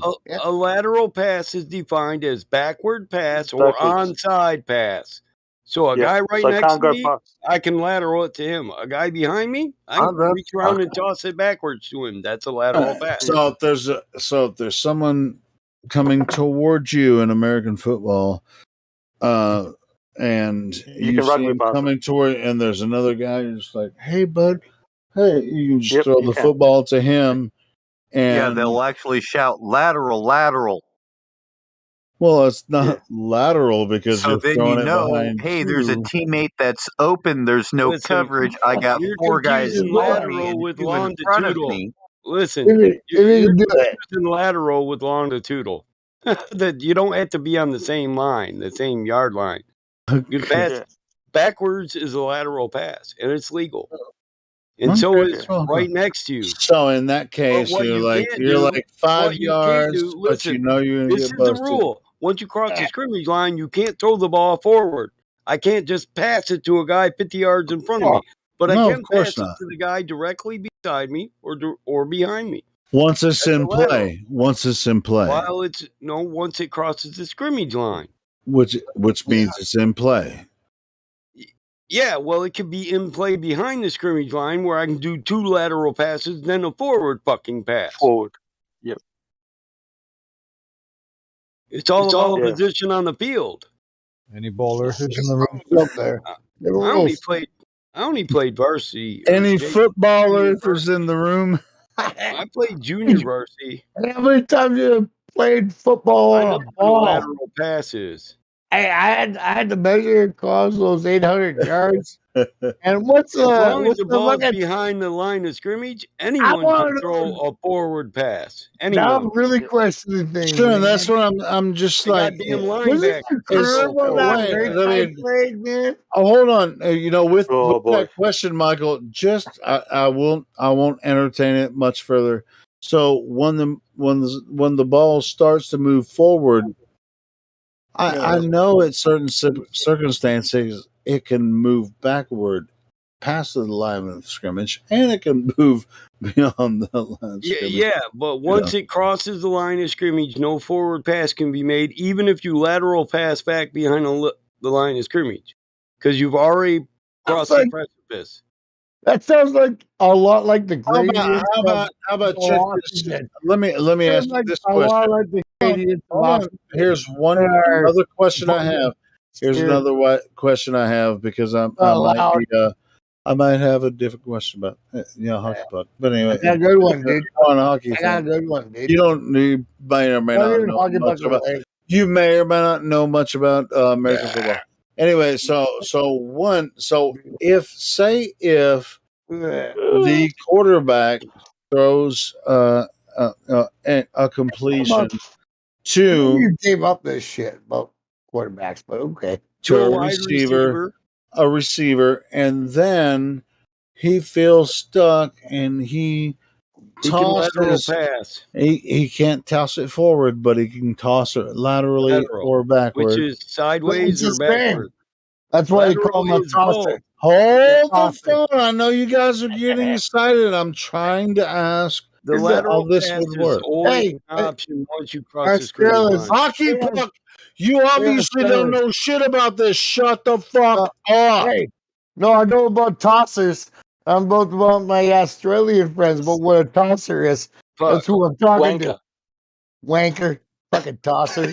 Stop being a keener, eh? Don't call me. I'm gonna unmute hockey puck after I get done with this question. So listen, once you cross the scrimmage line, as long as the ball is in play, the lateral pass is always an open option, all the way to the end zone. Well, or to the first down. It doesn't matter. Whatever. Whatever. Well, when you're down, you're down. Yeah, you can't lateral pass from the down position. Duh. Well, you but can't. yeah. But you can't toss the ball backwards either. That is a lateral pass, and if you and that would be illegal. No, it's not illegal. Well, Listen, what is not illegal? if you made a complete pass, that's what you're saying. If I made a complete pass, then my wide receiver can't lateral the ball. Is that what you're saying? No, Wrong. Tell the ball. If you toss it, if you toss it laterally, yes, that's legal. But if you toss it backwards, that's illegal. Listen, in the game. No, in the rules, a lateral pass is either behind you or beside you. It can't be in front of you.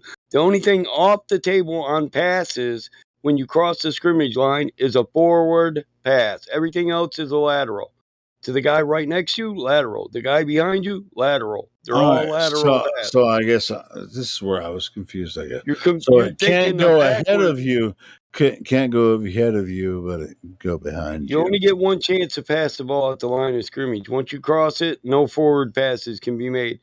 Everything from there has to be a lateral, which is considered lateral the guy to the right. lateral or descending or Right. So if the guy to the right to me, say if I throw it to the guy to the right of me, and he's 2 steps in front of me, and the ref sees it, I just got a penalty on the play for making a forward pass. He wasn't beside me or behind me. He was in front of me, so I made a forward pass. And I think forward pass means a complete yard. 1 complete yard. It's like you can transfer the ball as many times on the opposite side of the scrimmage between players as long as it's not moving. As long as the ball's not moving forward, the ball moves forward only once. Pass forward, yeah. No, it can only be pass forward once. It can move forward. It's the same, on a kickoff, right?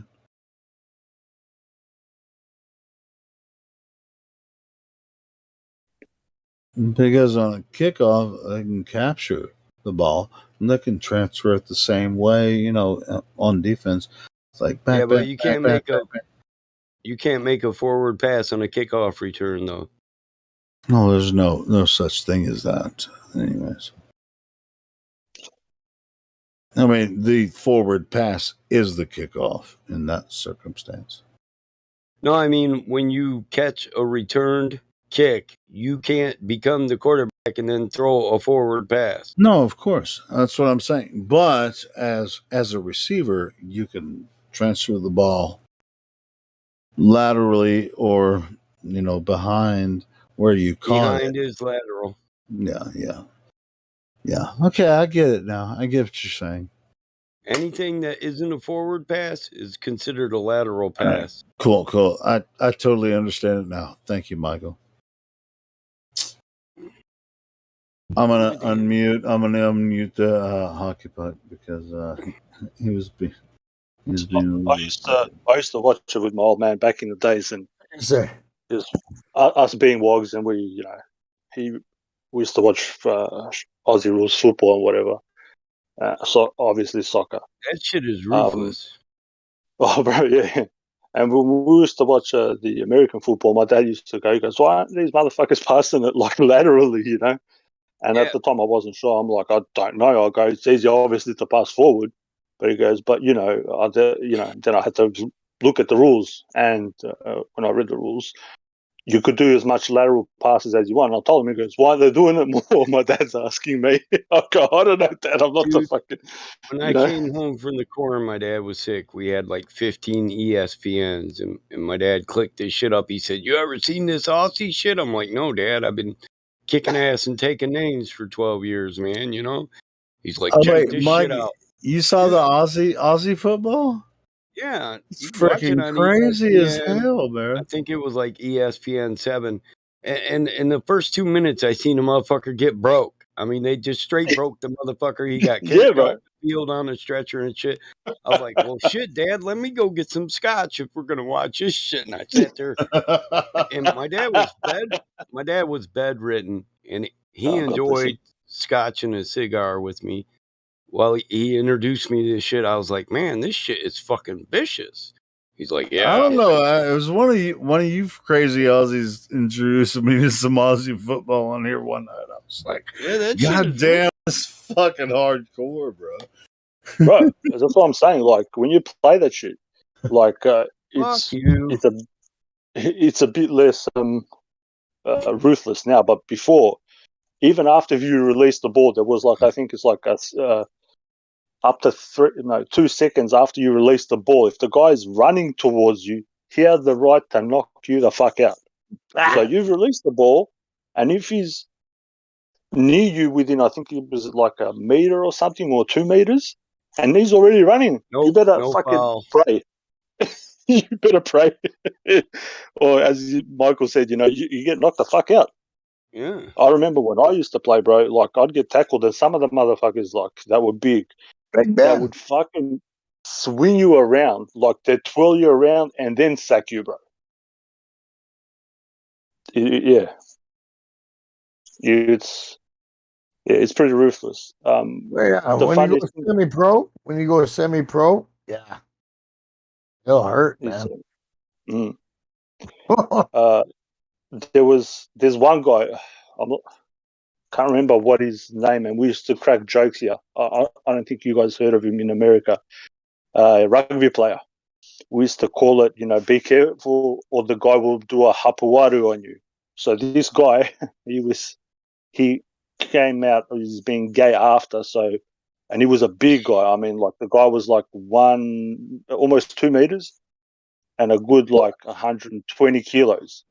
And when everybody was on top of each other, this guy used to like to stick his fingers up people's assholes. Biff's bumps and brawlers, eh? Punch! Punch! He called the punch. He said, "Hey, bro, he got kicked out of the league because of that. Yes, they caught him doing it fucking maniac amount of times. I'd be waiting in the locker room for that motherfucker. As soon as he did it, I'd be like, "Oh no, I'm out this game, coach. I'm going to sit by that motherfucker's locker, and if you got a problem with it, I'm gonna beat your ass too." I can't remember how to spell his name. It's Hapwari. It's called. So dude, bro, they even showed him on TV, and they're like, Let he him got on a football field.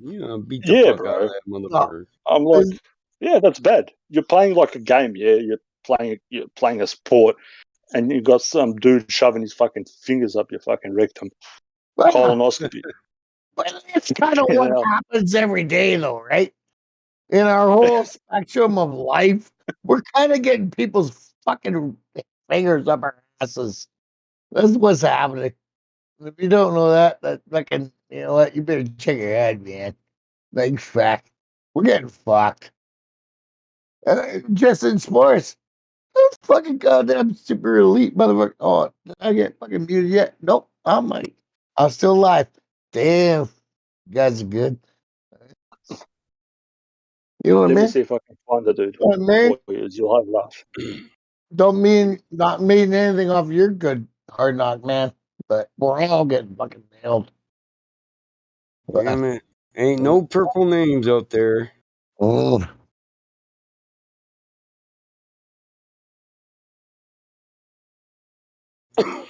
God bless those children.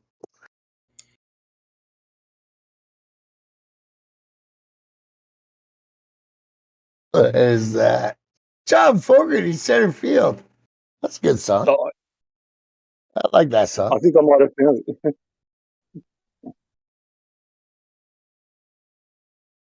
Yeah, that was like America, like you guys call it America. That's that's where it was always justice. Like us Canadian brothers, we always look to our big brothers of the Americans, and as the big justice guys, we're just these little tribes of people, and we just try to make our way, in life and in the world, and you know,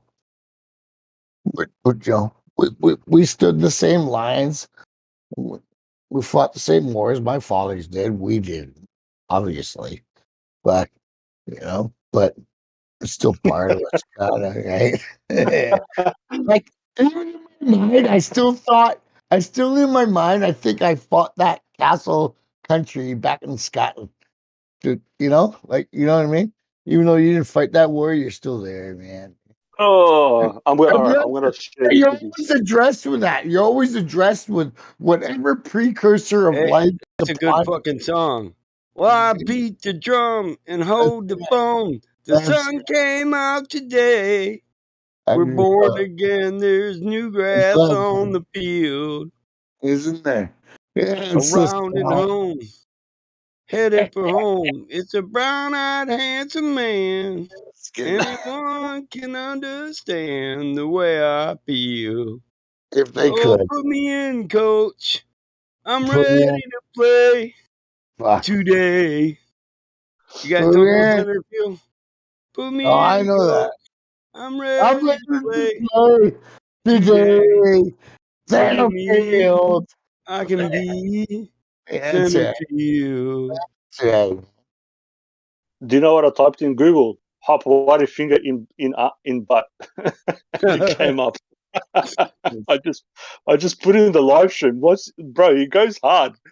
He's doing it for like 10 seconds. That's fucking. I swear I'd have beat that motherfucker to death on the field. I would have too, bro. I'm telling you. He got away with it for years. If it took his whole team, they'd have been defending his ass. Yeah, they probably Wrapped like around that motherfucker's neck and held on for dear life. Hey, somebody's gonna tell you about the science of the world that you didn't understand, man. This gradients is Yeah, like the science on, like you stick your finger in my ass, you gotta die. Yeah, that's the science. There's Yeah, no there's a much fucking science to science that. to that, There's just motherfucker. Let science. me How tell about you. that? Hey, Oh no, hey, you didn't, motherfucker. hey, we got a whole new level, and it's called the thermometer. Fucking, you're gonna get it. These motherfuckers. What are they? Fuck. What's Man. what's their proper terminology for the butt doctors? What are they called? It's a science thing. Proctologist, and for proctology, Proctologist. that motherfucker he'd have been getting the rapture. I'd have raptured his ass. I'm gonna take on assholes for my life. This is my fucking calling. This is what I want to do. Oh yeah. I can't believe this motherfucker out on the football field throwing his fingers up people's ass. That's fucked up. It's not what that came from. And it's not like a little. It's not like a little push. He's going at it hard, bro. I'm telling you. You watch it. It's fucking. Nobody plays sport harder. Nobody plays sport harder. I was ready to whoop my doctor's ass last time he even talked about that shit. I said, "Isn't there some other kind of test you can do?" Well, sure, yeah, we can do this. Put a little poop in the vial. I said, then why would you even talk about sticking fingers in my ass, motherfucker? Why didn't you tell me about putting poop in the vial first? He was like, oh, you don't get paid for the poop in the vial. You get paid for your finger in my asshole. I'm on a French. That's it. Hey, listen, my doctor wouldn't look at me no more. Finally, I told him he was a punk bitch and I needed a real doctor. So I went and got a real doctor. Shit. I'm serious. Man. Well, don't tell me it's time for my next prostate update exam when I could just poop in a vial. Shit, I can get a little shit in that tube. Give it here, motherfucker. Squirt that up every day. Look, even if I get a little bit of my own poop on my fingers, it's still better than your fingers in my ass, bitch. Somebody's fuck. You know, I was when I was doing my legal studies, I had to learn about the history of it, and there's a dude in the legal world. Well, it's no longer the case now, but he's called a proctor, and that's when I was like, "Why is this called a proctor?" And there's the proctologist because the lawyer always fucks you. Yep. So that's what he said. Well, it's a quicker. We can know the moment I stick my finger up there. His nurse was laughing her ass off. This bitch had to leave the room so she didn't just bust out dying in tears because I literally I want to beat his ass. I mean, that was natural science of it, though, right? You're just the natural science of it all. That was the science back in the days. Right, motherfucker. At 49, you got a little bit of time for wait for the poop test to come back. You ain't in that. What's that culture of the old anus? I ain't in that. I gotta know right now if my prostate's enlarged. I don't have to know that. Bro, of course it's gonna be enlarged when somebody sticks a finger up your ass. The doors are being man, right? Like what the fuck? Yeah, we gotta look forward to that. I went out that day and set forth and said I'm going to educate people about this so they can do the poop in the test. So they can do the poop in the test tube test instead of fingers in their ass test. Sounds good. I mean, fuck. Well, because the doctor that sticks his finger in your ass, he can charge you. I don't want that asshole there. If you do the poop test, then you pay the lab. We'll pay the lab. And he's fucked. Rather pay the lab. Like, motherfucker, you get what? What you get? $500 for sticking your fingers in my ass?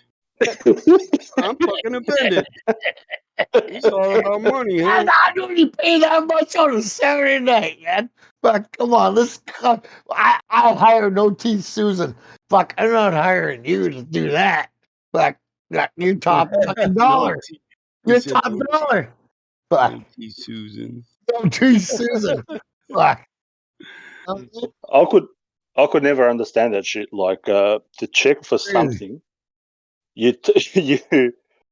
how are you checking for something if you're like trying to fucking provoke it? You're fucking poking at it. It's not really a fucking test.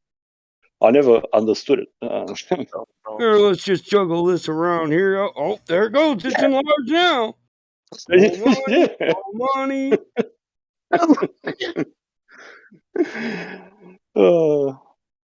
You see all the sodomites are like can't wait for their prostate exams. I can imagine. I They're can like, imagine. oh, you don't need glove stock. You're all right. I clean that. I stay ready. I'm not starting. Yeah. You get that joke, don't you, bro? Oh, basket. No spit, just dip. What? Oh God, terrible. It's They are like, I stay ready to play, Doc. Go ahead. Fuck. You'd be lucky if you can find that motherfucker. I don't even know what happens. Like, things happen, but fuck, that's fucking insanity, man. I just I don't see the sense in the. I mean, I do. It's business. It's all business. He has to make as much money he can for himself and not the lab.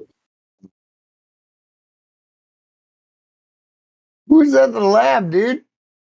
Yeah, but it's a bit invasive, bro. Like you're having an invasive procedure right there on the spot. Yeah.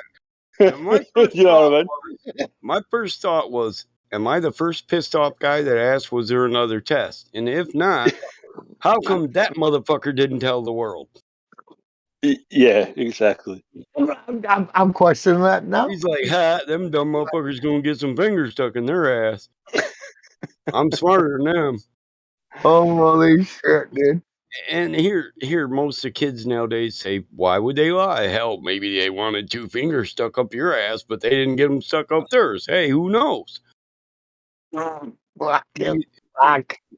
Maybe there's some cynical fucking bastards. Oh, exactly. You never fucking know. Yeah. I know, it is a cynical thing. I was reading about this because I actually got, after I saw that Hapawadi guy, I actually got interested with it because the proctologist, proctor, I'm like, what is the deal with this? And there's a psychological effect after they perform that procedure that happens internally, and they've done studies on it. It's fucking ridiculous, man. Like, these people are fucking, something's not quite right. To say the least. You're not even a person, man. When you're in that fucking situation, even with like your local PO or whatever, right? You're just a fucking subject. You're just a fucking guinea pig, man. They just do what they want to you. They're fucking terrible, dude. They're just doing the job. But yeah, I don't buy that anymore. I'm just doing my job. Fucking do your job properly, cunt. Do your job. Yeah. Is it Punjab like in Annie the musical? Punjab, like ooh, he does all the Punjabis. You know who Punjab is in the Annie thing? I He's know like, who Daddy I know who. Warbucks has this Punjab. I haven't seen that, but I know Oh who well, you Punjabis should are. watch it. You should watch Annie. I mean, if you haven't seen Annie, oh, you got to watch it. It's one of the greatest movies of all time. Annie. All right. Yeah, Annie. Just look it up. Annie. Oh, the sun will come out Tomorrow. At the Bet your bottom bright dollar that tomorrow there'll be sun. Bet your bottom dollar.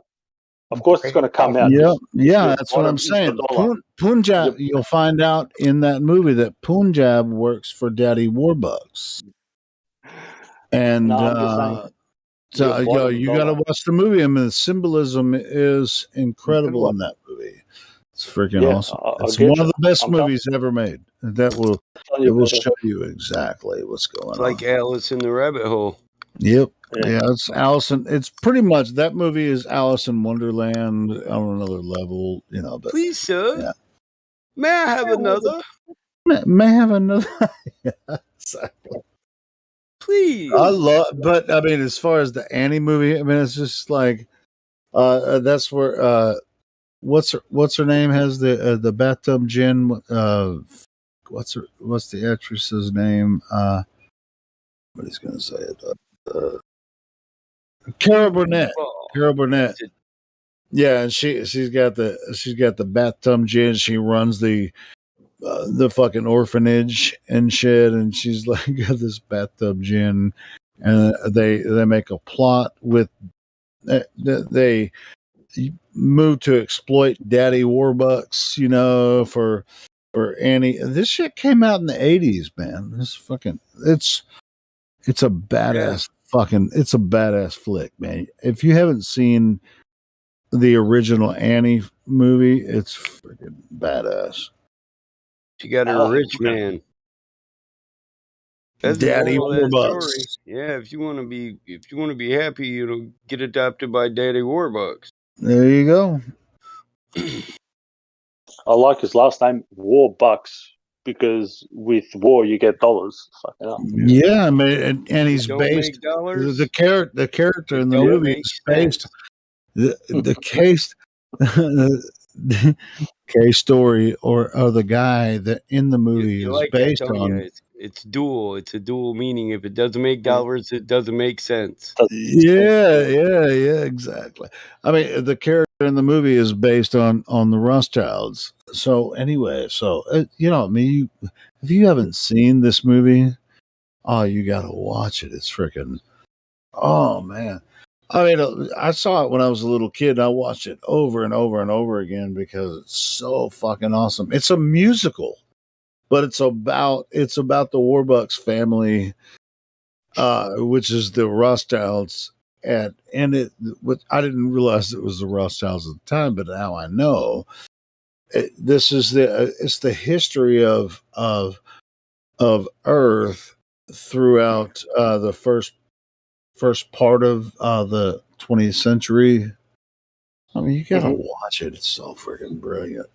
I'll give it a watch. There's a movie. There's a new movie with what's his. I'll link for you guys to watch it. Yeah.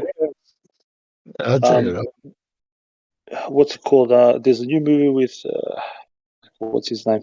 The guy that stars in the Ted movie. It's called Infinite, or Infinite, however you want to pronounce it. That's really good. Infinite. It's about didn't that just come out a couple months ago? Yeah. Yeah, it's pretty good. So yeah, it's pretty good. Yeah. Did you get it? Was it's that pretty with the dude from Ted? What's his name? The guy with the teddy bear, Ted. What's his name? Yeah, it was. God, I can't remember his freaking name. Right Wahlberg. Yeah, Yeah, Wahlberg. Mark Wahlberg. Yeah, that's who. Yeah, Mark Wahlberg. So there's two. Do you mind me talking about it? Yeah. No, go ahead. Is that all right, Mike? Because I'm not sure if he's going to watch it. Just give a quick overlay if he doesn't mind. Because it's a really good movie. It's hilarious. It's two. So there's two schools of thought. Yeah. So one guy sort of like a reincarnation thing, and whoever can remember their past or whatever. And there's two schools of thought, and they're punching on against each other. One school of thought is they hate this world because it's not the original state of being caught up in a meat suit, and they're trying to destroy this world to get back to source. And the other ones are like, this is, whatever it is, just let people be and try to make the world a better place. So one side is trying to fucking full destroy everything, and the other one's just trying to stop them destroying this place.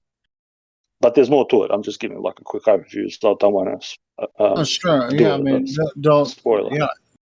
Yeah, sure. Yeah, it's a decent movie. I watched it. Yeah.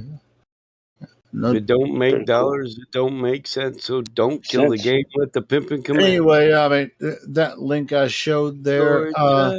If you watch, I mean, Mike knows already. You click that link on Soap Today, you might encounter a couple of links. Just close them out, and you'll be able to watch the movie. If you want to watch Annie, I think I want to watch it.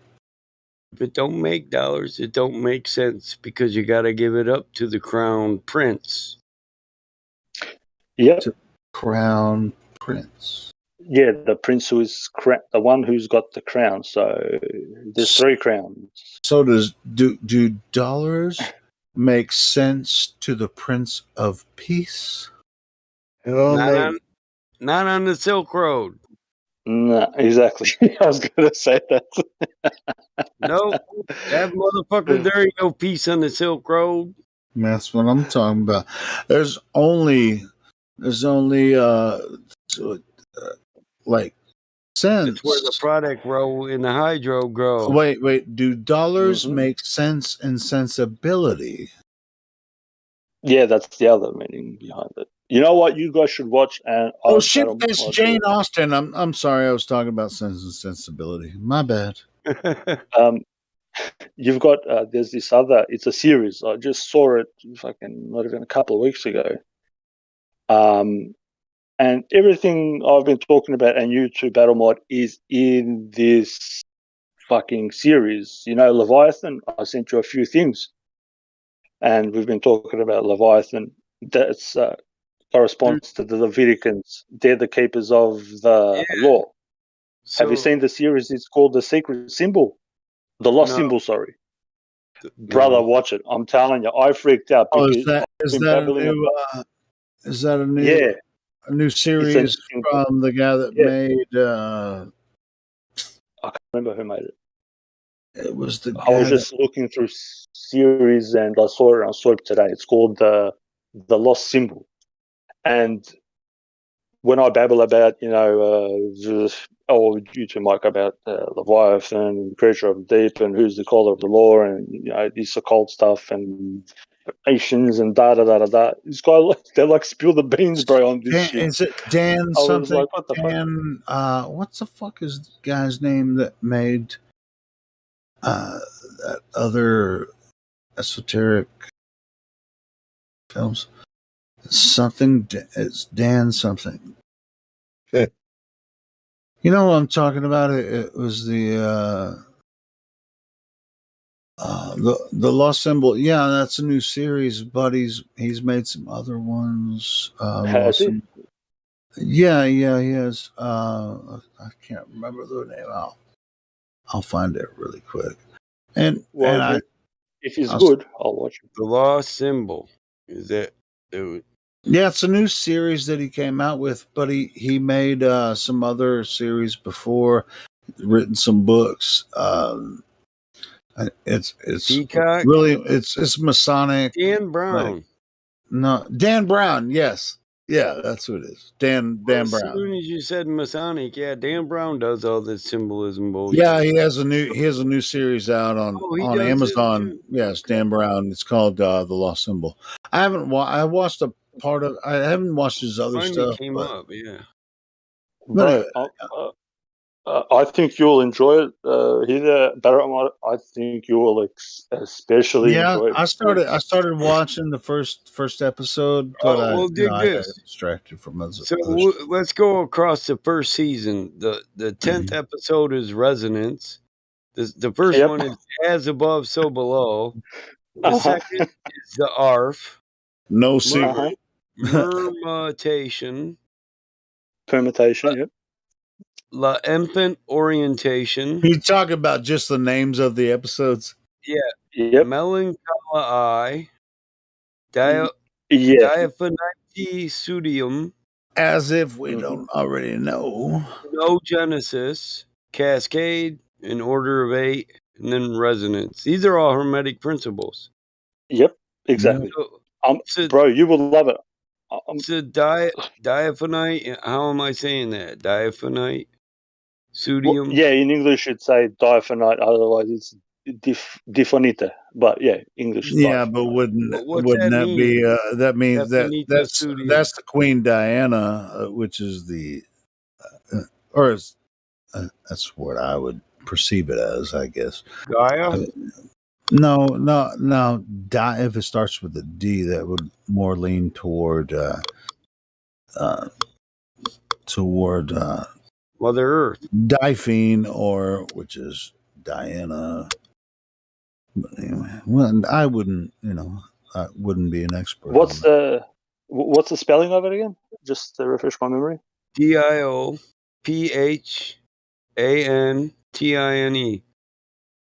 Diaphanite.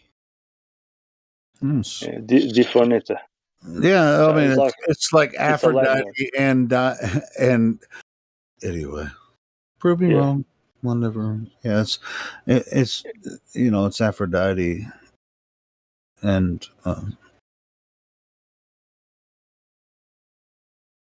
it's the same goddess. Aphrodite. No, Aphrodite. It's a different thing. It's just in English, the spelling and then the phonetics. It's the Roman and the Greek. No, combined. Yeah, it's got a dual meaning. It's got a few meanings to it, but sure. They actually, I don't want to spoil it for you. You'll love the series. Diaphanitis really get it. Alexandra was a mathematician.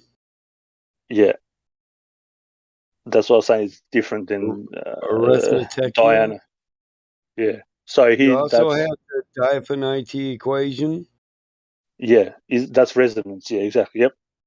That's who kept the secret. Right. For the resonance. Yeah. Yeah. Hey, Diana's Wonder Woman. Look at the spelling. I'm just messing with you. Anyway. Diophanitis and Diophanantus. Okay. So, the spelling is real close.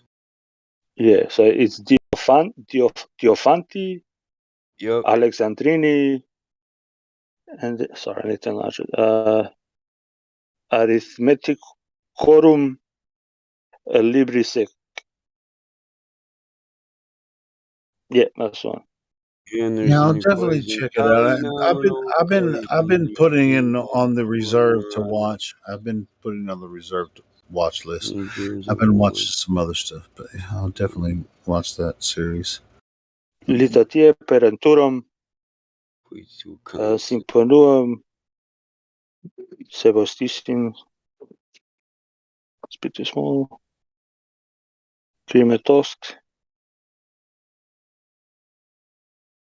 Lascivia for Shisonite. Yeah, bro, they stole a shitload of books from Alexandria. It's fucking. This week, the hosts of the Masonic Roundtable bring you the 6th episode of The Found Symbol, a deep divine in the symbolism behind the new Dan Brown series, The Lost Symbol. What, is that a new thing? This week we're diving into the Definite Studium, the 6th episode in the new series. Tom Hanks said that it wasn't demons. Yeah, I told you it was Daphne. It's freaking Aphrodite. It's all the same. Anyway, It's a Masonic. I'll watch it, principle. and see what. Yeah. Yeah. It's like Dan Brown isn't going to reveal any secrets to me, but it might be an interesting series to me. It's a lot deeper, bro. Like if you, so it's a meant to be for the people. mathematical equation, and any mathematical equation, all math comes from one, right? To me, it would be more directed towards prime. That there's only one everything, one period, one infinite. Everything else is a fractional existence of the one. In the one, you can have every number in the system and infinity in fractions. All numbers can equal only one. And a lot of people will take some of this and say, "Oh well," and just totally reject it. Which to be honest, I've been averted to Dan Brown for any reason that I have. I've actually not even watched or read any of his books or anything.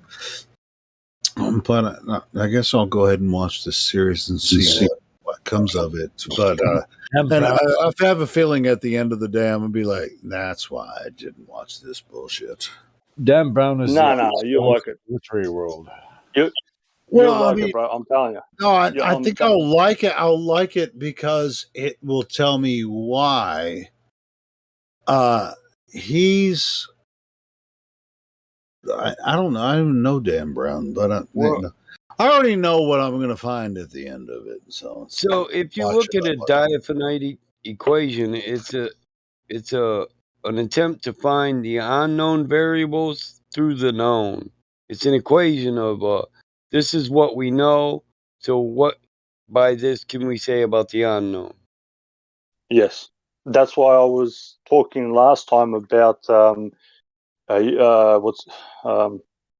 you can only speak about God in what you don't know, in the so-called negative. I forgot the word now. Apathetic. It's called the apathetic way.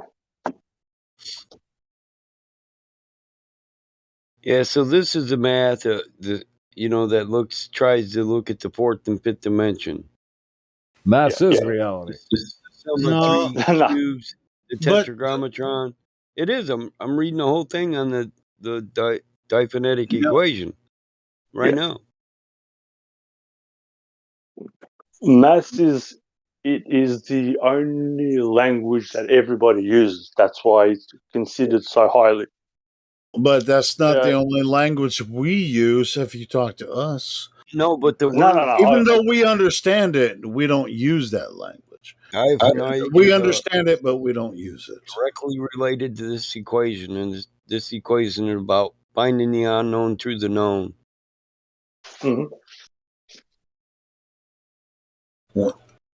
We can help you understand what we understand. Let's compare and contrast in what we experience in reality.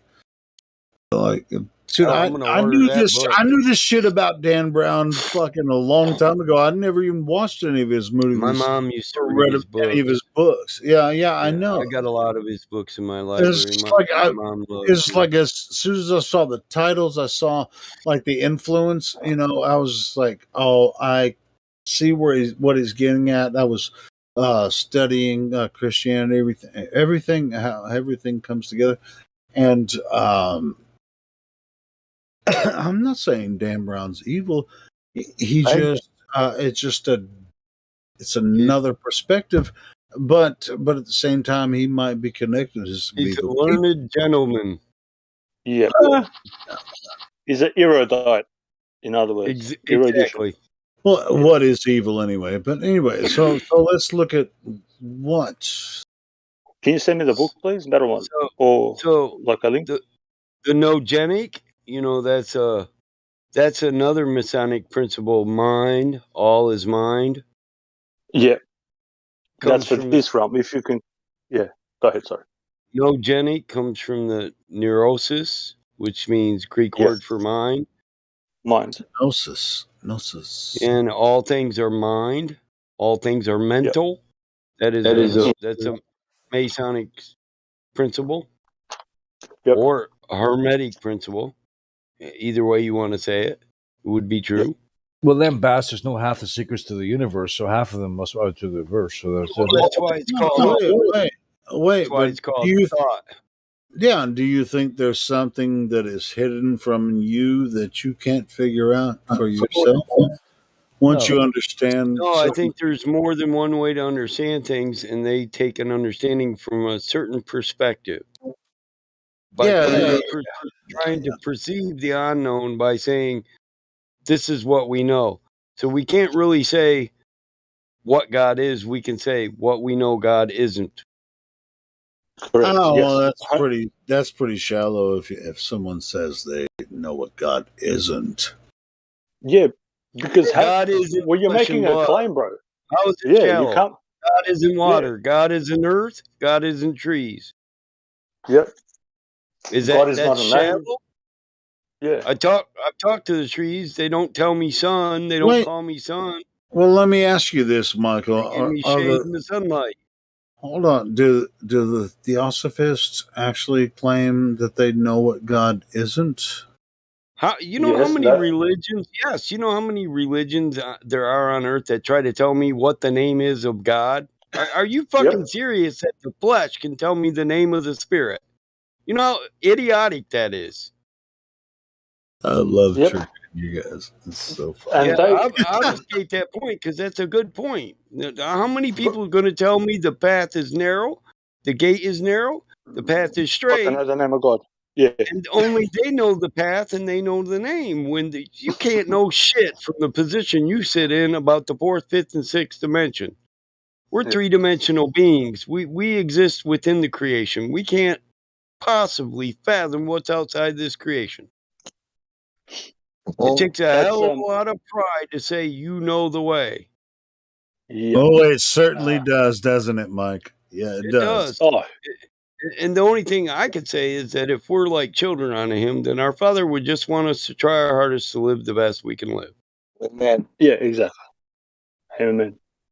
What was it? People talk about the Council of Nicaea and Council of Trent. There was like 13 major councils, and this is documented, where they expressly said, we have to take spirit away from the teaching. So spirit was annulled, and then again, this is all documented. They said we have to take out, we have to take away soul from the teachings, because if we give value to the soul, then that means people are something. So they took away that, and then they instituted, I forget what kind of philosophy it was, psychology, and they called it, man is a machine, like man is just a... but if you're talking about the councils of how they came up with he's the talking about word the of Nicene Creed. Yeah, I know he's talking about the Nicene Creed and the establishment of the word of God, right, and how it was translated, through the King James through Roman version. Yeah, I know. And I mean that's very important part of human culture these days. In Western culture, is it important to the 8 million or 4 billion people that live over in the East? Were they familiar with this? Well, this was going on?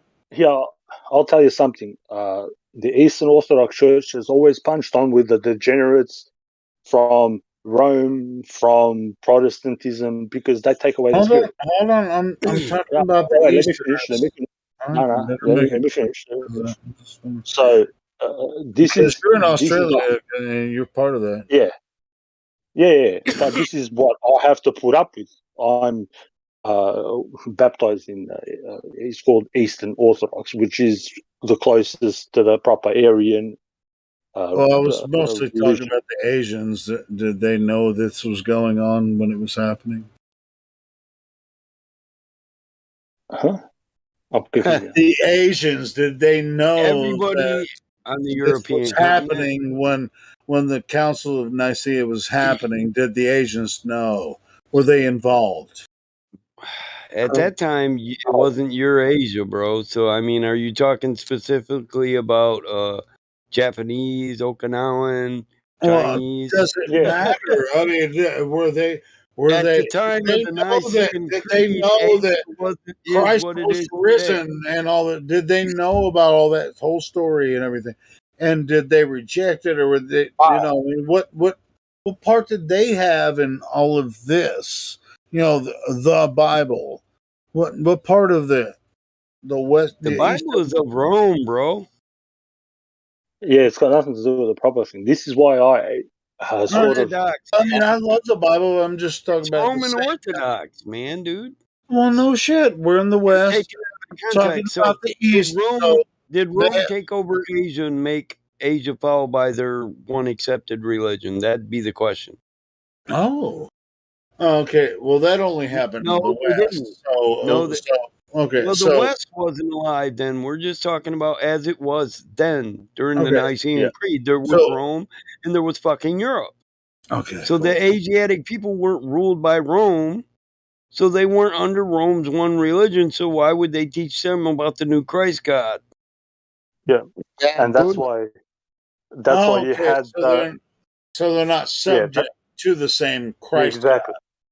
God. Exactly. So that's why there was a punch on between so-called Eastern Europe or Macedonia and the Romans and all their counterparts, because they took away spirit, soul, and everything that was good, changed the text and yada yada yada yada.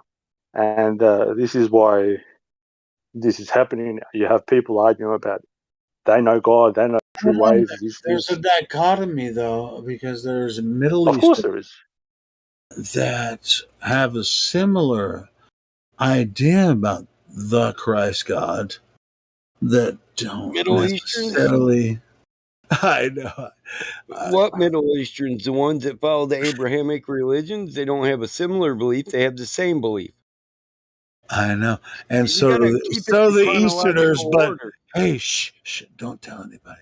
You have to keep it in chronological order. So the Abrahamic religions pre-existed Rome. Before the Nicene Creed, we were soul and spirit. Even the Bible said the Spirit of God came upon the face of the water or the face of the deep with the Elohim. It didn't call God Elohim. Elohim were all the hosts of heavens, the lesser gods, God's people. It said the Spirit of God. Whenever God moved, he moved in the Spirit. After the Nicene Creed, he's just God, not the Spirit of God. Yep. They made God a man. They made him into a man. Amen. Amen. Yes. Yes. Amen. Only Rome did that. Yeah. And that's what most of it is followed now. Even sorry, go ahead, bro. Amen. Amen or amen means it is complete. It's finished. You also It have was finished Amen when Ra. it started. No, it was finished when it started. It means a few things. It means what Flat said. It means what you said. The other meaning is it cancels out men. So when you put a in front of men, it means no men. It's like saying asymptomatic. It's not symptomatic because it's written in English. It means it is. Listen to me. It means that Listen to me. Complete. That's what it means. Okay. All right. All right, we'll say it again. So you're saying it brings God down to the level of a man and man down to the level of nothing? Yes, that's why they treat us like goyim. That's why they call us goyim. Because if you relegate God to just being, how do I put it, man? Jesus. All right, I have to speak in Bible terms because most people know the Bible. Jesus said, "Isn't it written that ye are gods?" So if we are gods, as in not like we are, nobody take it out of context. Means that we are part of creation. We are something more than a meat suit. He said, people will come after me, will do greater things. That's out of his mouth. If I'm going to learn about somebody, I listen to what the man says. If I'm going to learn from Battle Mod, I listen to his words, not what other people say about him. So then if you take the creator, which we cannot fathom, and make him everything into a man, then what have you done? Only certain men are godly, and the rest are just animals. You've corrupted the creation. Yeah. And that's John 10:34. You know, I've got like, people don't even know, like, I've got like the 7 books of Moses. And he's like a wizard. He's like Solomon. He does like spells and shit. I've got him. How many different verses you want? You want the NIV? You know, every one of these books, though, that you're getting these from, they're copyrighted. It's not the word of the God. It's the word of the people who own the copyright. So they can do what they want to it because they own it. Yep. And if it's God's word, how the fuck do you copyright it? It's asinine. Well, it's not God's word. That was made sure of when it was translated. It's a misnomer at that point. Yeah. And I try to tell people, translation is one thing. People don't even know what translation means. You've got translation and then you've got transliteration. If you want to preserve something, you have to transliterate it, because otherwise, hold on, if I'm gonna, I disagree with that. You can disagree, bro. Transliteration. Heck no, man. Well, let me cover this. So, why are you saying listen, this? Earlier, listen, You're missing the point, bro. No, this goes into what I was saying earlier about when there's certain words in Hebrew that mean an entire story. It's called an idiom. And when you transliterate, you try to convey the entire meaning of the word that references the idiom. But that's not what we do. What we do is we translate it word for word. So it's like the letter of the law and the spirit of the law. You followed the letter of the book, you translated the word, but you lost the spirit of the book because you took away the content that was referred to when that word referenced an entire story. Yeah, the context was lost. It's by just like transliterating. Yeah. No, So it's by just translating. just like No, it's lost by translation, not transliteration. You try to keep it literal to what the words are implying or the idiom is implying. It could be either. So here we see an example of this in the many ways that love is used in the Bible that has been condensed all into love. Love thy brother. No, it would be brotherly love for your brother, and that would be expressed in a long statement of how you should love your brother. That wasn't done. It was all translated to love. So now we don't know the love of a whore, the love of a concubine, the love of a grandparent, the love of a sibling, or the love of a brother from the love of our Father in heaven. Lots and lots of different kinds of love. IGZ, check your DMs. I sent you a free NATO gift from Wolf. So that's the difference between translating and transliterating. Listen, there were teachings in the Dead Sea Scrolls showed us that 90% of what we read in the Dead Sea Scrolls are idioms or parables, psalms, words of wisdom. Yep.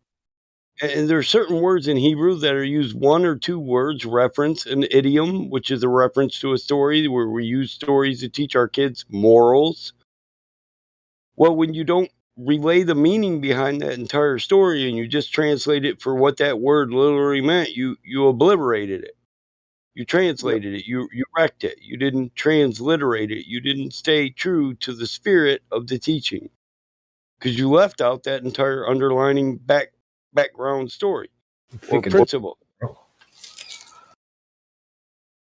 It's not this is one of them things where ignorance of these things makes people refuse it all the way. Oh no, that's just not true, because it goes against their doctrine. To be honest, I don't deeply think held beliefs, and when they find that their deeply held beliefs are maybe shaken, when you actually get the literal content of the original words that were said that would not be changed, that would never change. Most of them languages haven't changed to this day. Aramaic, Arabic, Hebrew, they're all still in the same language. What evolves? What languages evolve? Latin, Roman, English? None of Those languages aren't protected. The spirit of the law can never leave. Oh, it can leave. I can give an example of that. The spirit of the law. So I make spirit of so law I, only leaves listen. in your mind. No, it can leave in the courtroom. And I'll give an example. Assault and battery. If I stick true to the word of the law, and somebody tries to assault you and you assaulted them back, then I charge you both for assault. But that leaves out the spirit of the law, where the spirit of the law is the person has the right to not be assaulted. But they also have a right. They also have a right to self-defense. But by the letter of the law, I should charge both people as combatants in a fight, and they're both guilty of assault and battery. But that wouldn't be following the spirit of the law. Because the spirit isn't to charge anybody who lays a hand on somebody. There are legal reasons you can put your hands on another person, like they're putting their fucking hands on you. That's the spirit of law, protection. Yeah, but So don't ever self-defense. put your hand on the Bible when you step in a courtroom. I don't. I'm not a Bible Don't person. step in a courtroom, appear in court on paper. If you're going to tell the truth, put your hand on the Bible and say, "I'm going to tell what's true." I'd swear on the Apocrypha before I'd swear on the Bible. I know, it's just like I want to do what Jesus did. He said, "Swear upon nothing." Let your yea be nay and your nay be nay. Make no oaths in my name under heaven. Yeah, correct. Yeah. So, but at the same time, what you were just saying, Michael, is truth. And it really is subject to the person that interprets it, whether they understand it. Well, here's the law. Some really good points there, man. Here's the thing. Here's why that goes so great, the spirit of law and the letter of law, with biblical teaching. You know why? Because all those stories are legal stories. Set the Bible and creation, the Apocrypha, Genesis, it sets a legal format for what's yours, what authority you have here, what property here is yours, who has dominion here, all men. Who created what? What are you? You are a man. God created men and women. He gave all men and women dominion over earth. No man or woman was given dominion over another man, but now politicians rule over citizens. You know why? Because God didn't create politicians and he didn't create citizens. So you're no longer under God's law, you're under man's law. You're trying to serve two masters, and this is why nobody's ever happy. You're trying to serve yourself as your own master while you're following the rules of your master. As a citizen, your master is a politician or the law. When you could just break the chains of all that, stop complying with their shit, and live by natural law. You have free will. So natural law is basically using your own free will without harming other people to do what you see is fit for your life and your bloodline. Ownership, that's a fucking fiction. Can't own nothing here. Can't own nothing here. What's going to follow you in the next life? None of it. You don't own none of this, motherfucker. Everything's going to follow you. What you are is a passenger on the train of life, and you're just traveling through. With all the passengers who want to get off. Yeah, but this your meat suit is the vehicle. Yeah, so I'm going to give, and you guys look at it. So when they talk about hold on. Not the egg of life or the tree of life, or whatever, you are that. So just like an egg opens up and it finds life, when your body drops, you are actually reborn. That is the symbolism that nobody wants to get or doesn't get or rejects it. I'll say it again. When we get home, we'll look down here and we'll say, that would have been a lot better ride if we'd known we were going to live through it. 100%, brother. Hey, Michael, you're going to have to do it again. Yeah, when we get to heaven, we're going to look down on earth from above and we're going to say, that'd have been a lot funner if we'd have known we were going to live through it. And then you're going to have to fucking jump back in. Oh, well, let's try it again. Well, I don't think I'm coming back yet, bro. I've already had this conversation. Okay, well, once is enough. Once is more than enough, bro. We'll see. Hey, I'm gonna well, let's make a bet on it. We'll never be able to fulfill that bet, but I bet you're going to be back. Eternity's a long time to do the same everything. Eternity? Who told you about? Who told you that? That you? Well, eternity could be a thing, but you only the spark of life. This is. I mean, the spark of life. Do we got to go through the whole thing? The spark of life told me about eternity. I'm not going to say it's not fucking Groundhog Day. Yeah, it's going to be different every time. So but I'll do it short version. The immortal became mortal so that the immortal could experience immortal. The immortal who never dies and always lives wanted to experience short life and sudden death. So the immortal 100%. became mortal so that it might have a greater respect for immortality. 100%. That was good. That's good. And this is the. Go ahead. No, go ahead. I was going to say, and this is written in the scriptures that nobody else reads apart from the King James one. The Apocryphas, like I sent you, the one from Abraham, that's so-called esoteric. And he tells you, like, fuck, it's all there. Yeah. It's all there. People, but devil worship, and they get into these weird. The apocalypse of Abraham. Yeah. The apocalypse of Moses. You can read the life of Cain. You can read the life of all of them actually. Yep. Most of those. In the King James you get shortened versions of all the stories, but you can read the life of Adam and Eve. Mm-hmm. You know what Adam was? It Adam that threw himself off the mountain and tried to kill himself, or was it Cain? And God said, "Nope, you won't die." And he hit the ground and said, "Pooh, cursed are you! Least I not be burdened anymore with my wrongdoings." Oh God man, said, it's so God said, strange that "Nope, I you'll just live." watched a TV show that had him trying to kill himself. That's weird. Netflix. And this is the thing, bro. I want people to be fucking happy. If people think that my intent is something bad, they've misunderstood, or they just hate for the sake of hating. The forgotten books of Eden, the conflict of Adam and Eve. Yeah. You look at Thingo, it says, what's his name? Adam and Eve had 30 children. Not one or two or three. Right. Adam would never kill himself.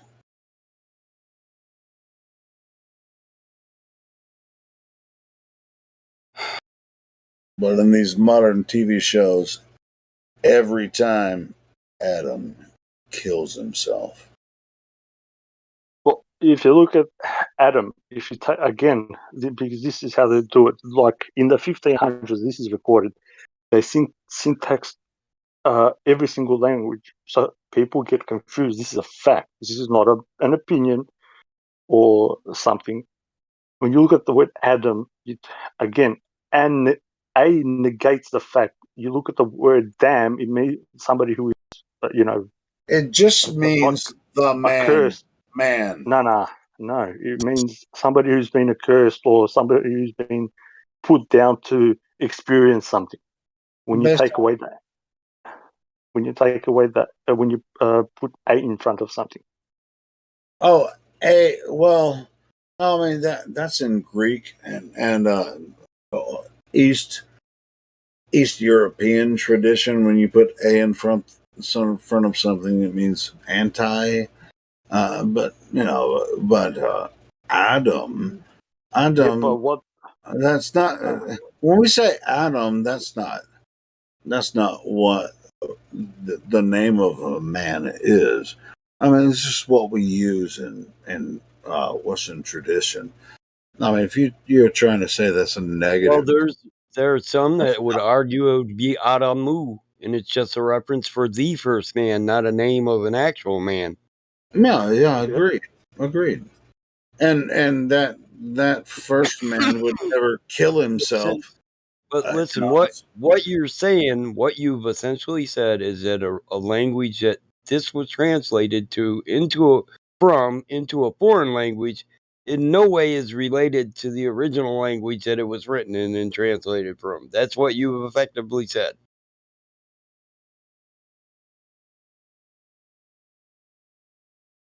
You can't say Latin doesn't have anything to do with English biblical literature. You just can't say that. Well, he was trying to say that the prefix "a" means anti, and that's Adam, anti-man. No, man. It negates it. It is a negation. It's a fact, bro. It's a fact. No, it's not. He's not saying it's anti. It's what's a negation? Yeah, negation, bro. What's a negation, Helio? Negation means, well, it has to be in context. Means the A doesn't matter, right? Well, the A in language, I guess. I mean, you have to be talking about a specific thing. I couldn't mean well, it's a contradiction. A damn. Yep. So it'd just be damn. Yep, it's just there. You're just damned. Like asymptomatic. That means you are not symptomatic. Exactly. How else and that's an American. That's an American. That's English. Yep. But our language comes from English, which comes from Latin, which comes from other languages. So where? I don't know why Adam is gonna have to kill himself in your story. Because he was depressed in this story, and it's not. Listen, can I finish? It's not our story. The life of Adam and Eve is where Genesis came from. It was just condensed into a short version to keep people ignorant of the entire story. Okay, Adam let Eve beguile him. Who let Satan beguile her, and they both became damned. And he was depressed at the quite familiar with that story. Evil that he helped bring into the world. It's not that hard to understand. Okay, so then after Adam takes his life, then what? Let me put it in this reference. You get together with a woman you love. You have a son. Your son grows up. You give him all the love you can, but he turns out to be a serial killer. He kills thousands of fucking girls. Would you feel bad about bringing the motherfucker into the world? I have had a wife and a son, but he's not a serial killer. I know, but if I love my children no matter what they do, but I would feel bad about bringing him into this fucking world if he was just a killer. Just killing thousands of people and proud of it. All right, well, tell me, you guys are very confusing me about this. Whatever. It's not confusing. I was born of God because my mother and my father. Raised in the Catholic Church, and you want to deny the fact father that had a your seed story came from this complete story. Well, are you fucking serious? You think I'm a Catholic? Okay, Protestant. What? I'm talking about. You know what Protestant means? They all read from a Roman. They all read from Roman Catholic Bible. You think you can be a Christian in America and be separate from the Roman Catholic? You can't. You read from the KJV. Bro, I know this. I'm trying to get you guys to understand this. You're not. Okay, baby. I'm well past that. I'm back into the books they actually came from, and the life of Adam and Eve we were is one of them. Hey, Michael, I thought we were actually trying to help the other guy. That's why I was asking the question. I ain't heard the other guy talk in a minute, unless we're talking about PMAC. PMAC. No, I'm just talking about as far as religions go. I mean, I'm not caught up on that shit. I mean, if you really, you already know how. Shit, Mike, man, we've been talking about this for a long time. I ain't fucking caught up. So all this comes from the apocalypse of Moses, and that's where Genesis came from too. Yep, and that came from the Anulema. That's not his. If anybody's read the Anulema, it's like whose son's gonna be sacrificed tonight?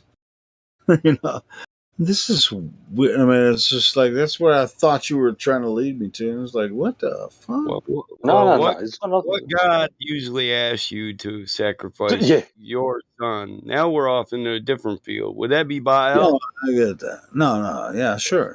I get you. In the cult of Baal? Yep. Yeah, that's where sacrifice came from. I don't believe our Father in heaven would ask us to sacrifice one thing. Waste not, want not. Why would he give us animals for food and then ask us just spill their blood all over for no good reason at all and leave the meat to rot on the altar? Yeah. It doesn't mean that that we're vegetarians. It means that if we're gonna eat, then we're going to eat the meat. I know that, but people missed it when the scripture told you that Yahweh, if that's, or Jehovah, or however you want to say it, God is not the God of this world. This isn't his kingdom. Least a man be born of water, then born of spirit. He'll never see the kingdom of heaven. Heaven, Michael, I can tell you how heaven good isn't in the it flesh. makes me feel for you to say that. Heaven isn't in the flesh. We're born of the water. The minute the water breaks, you're born in the flesh. The minute that flesh dies, you're born in the spirit. You'll see the kingdom of heaven. Probably shouldn't do this on the live stream. That's where you meet your maker. Until then, you don't know shit. Can I just quickly say something? And this is for some people they can for them to be pissed off about, I suppose. But it's the truth. Yeah, well, might as well. We're all the way there. You know. Yeah, fuck it. Fuck it. Fuck this shit. I'm a cunt. What can you do?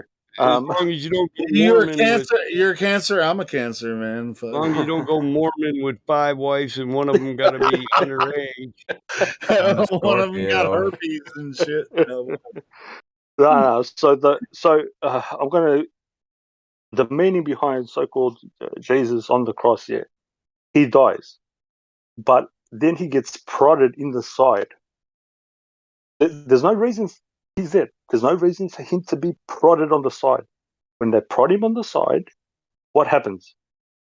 Water comes out and then blood, because it has to happen. Only a woman, while giving birth, can do it without suffering.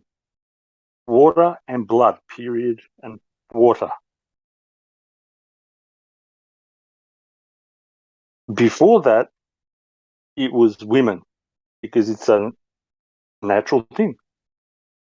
And people don't want to accept this because whatever thoughts they have in their mind, but it's there, and it's a deeper reality. It's a deeper meaning. Does that make sense to anybody, or have I gone off the reservation fully? I'm not lost. I'm still on the res with you. Keep going. I know you are. So yeah, bro. Exactly. And this is the thing where all this stuff gets convoluted, and the doctrine kicks in where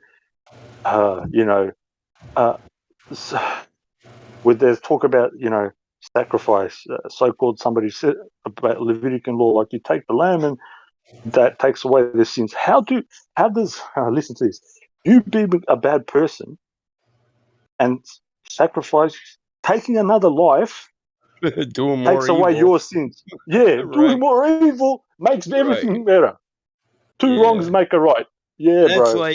That's as dumb as saying being washed in the blood. I've been in a bloodbath before, and I never came out of it feeling clean.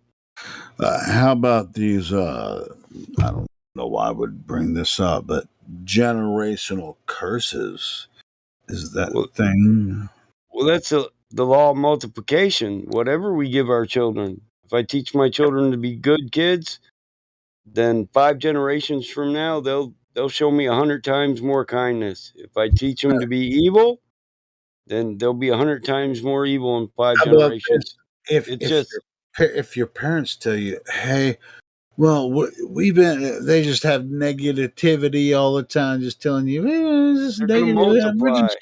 Hey, you're Yeah, going to multiply. multiply negativity. But Yep. if That's what we do.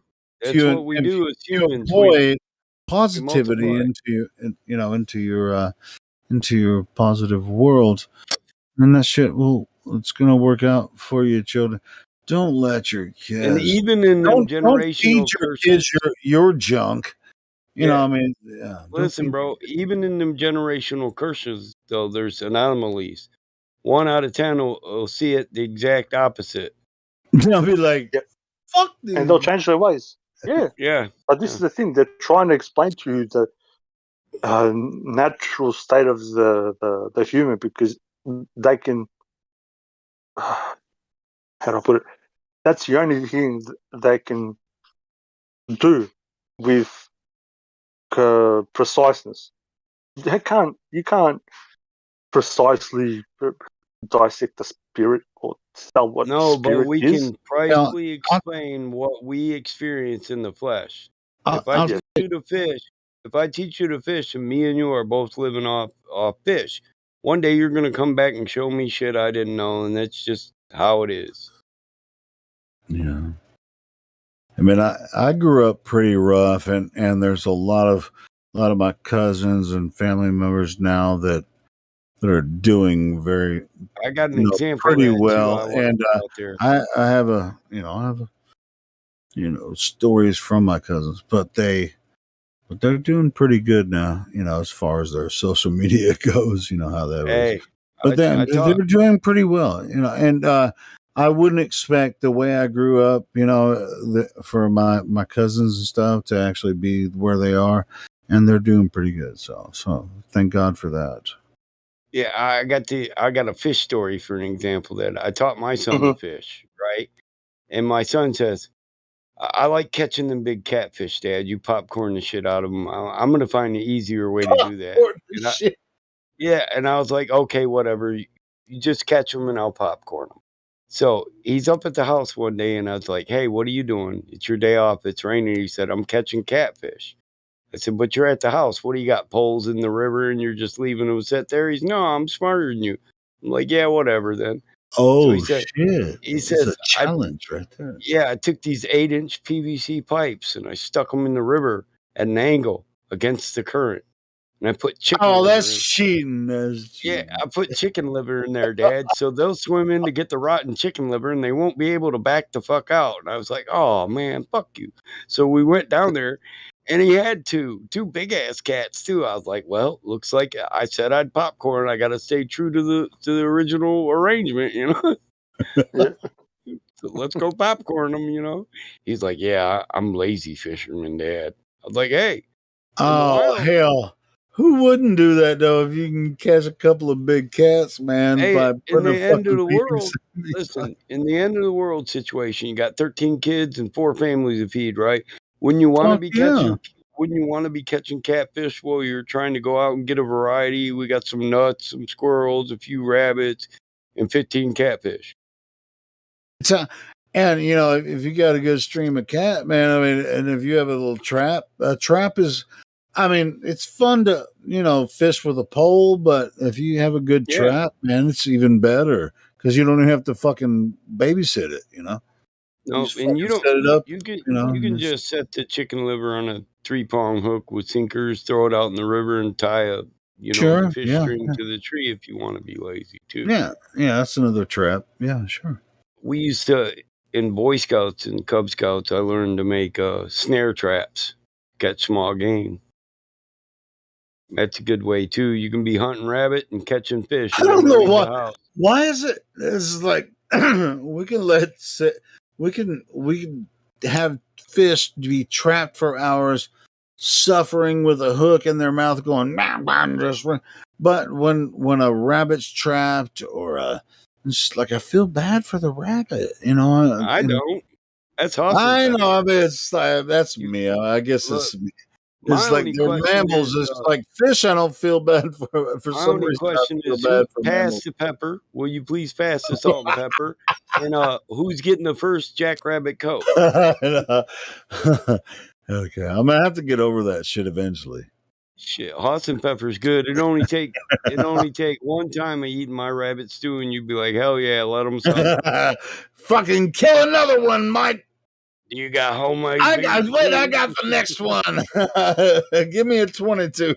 Some homemade ale and some rabbit stew, and you'd be like, shit, we high on a hog here, motherfucker. Yeah, I don't know what is this. Yeah, I mean, it's just a difference between mammals and fish for me. I got live but traps, I'll figure it out, eventually. I guess I might have to. But I kill mice. If they get in my house, I'll kill the fuck out of mice and rats and shit. But a rabbit to eat, anyway. Usually, the live traps, I try to get coyotes with them. They're big though, but you could put a satellite. They're like in that bear trap motherfucker. size. No, it's a big cage with the door. The minute you walk in, and it slams shut. Oh, really? So you catch a whole coyote? Yeah, but you don't eat those motherfuckers, do you? No, I'll relocate them if I catch them in a live trap. I'll take them 50 miles away.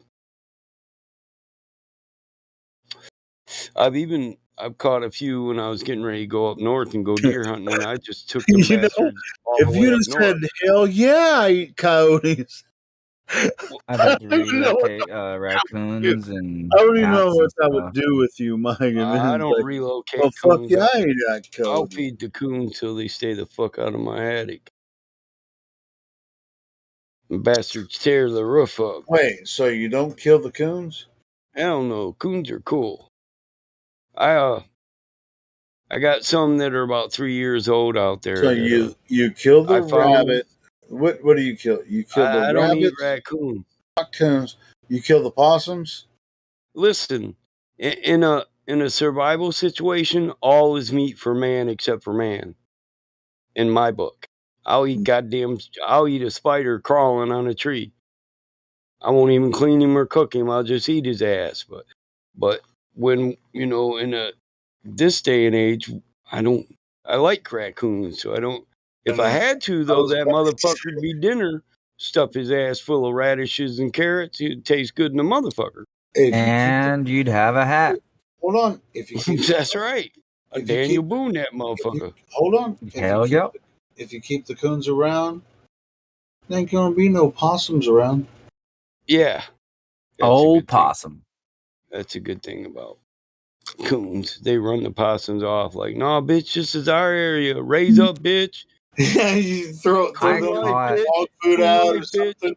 The coons, they eat the dog food. They just hang around, and they won't fuck with you unless they want to be fucked with it, whatever. But there ain't no possums around when you got these big ass coons. Yeah. So yeah. I got some out here. I got some coons out here that I raised with a bottle. I came home one night and their ma had been ran over out front, and it was raining. And I thought they were kittens because people always leave kittens on the dairy farm. So I got out and just grabbed all 5 of them up, and I threw them in the truck, and I went up the driveway. It's raining. I'll take these kittens in the house. I'm not an animal. Wow. Yeah, but I stopped the truck, and this thing was hissing in my ear. So I turned the cab light on and turned and looked at him, and he had like 2-inch fangs as a baby. I was like, holy shit, that's not a cat. I looked at them. They were coons, but then they all started clinging to me. So I was like, fuck it. I took them all in, and my They're dog all little babies. You just picked up it. Oh, Yeah, so hey, they live on your farm now?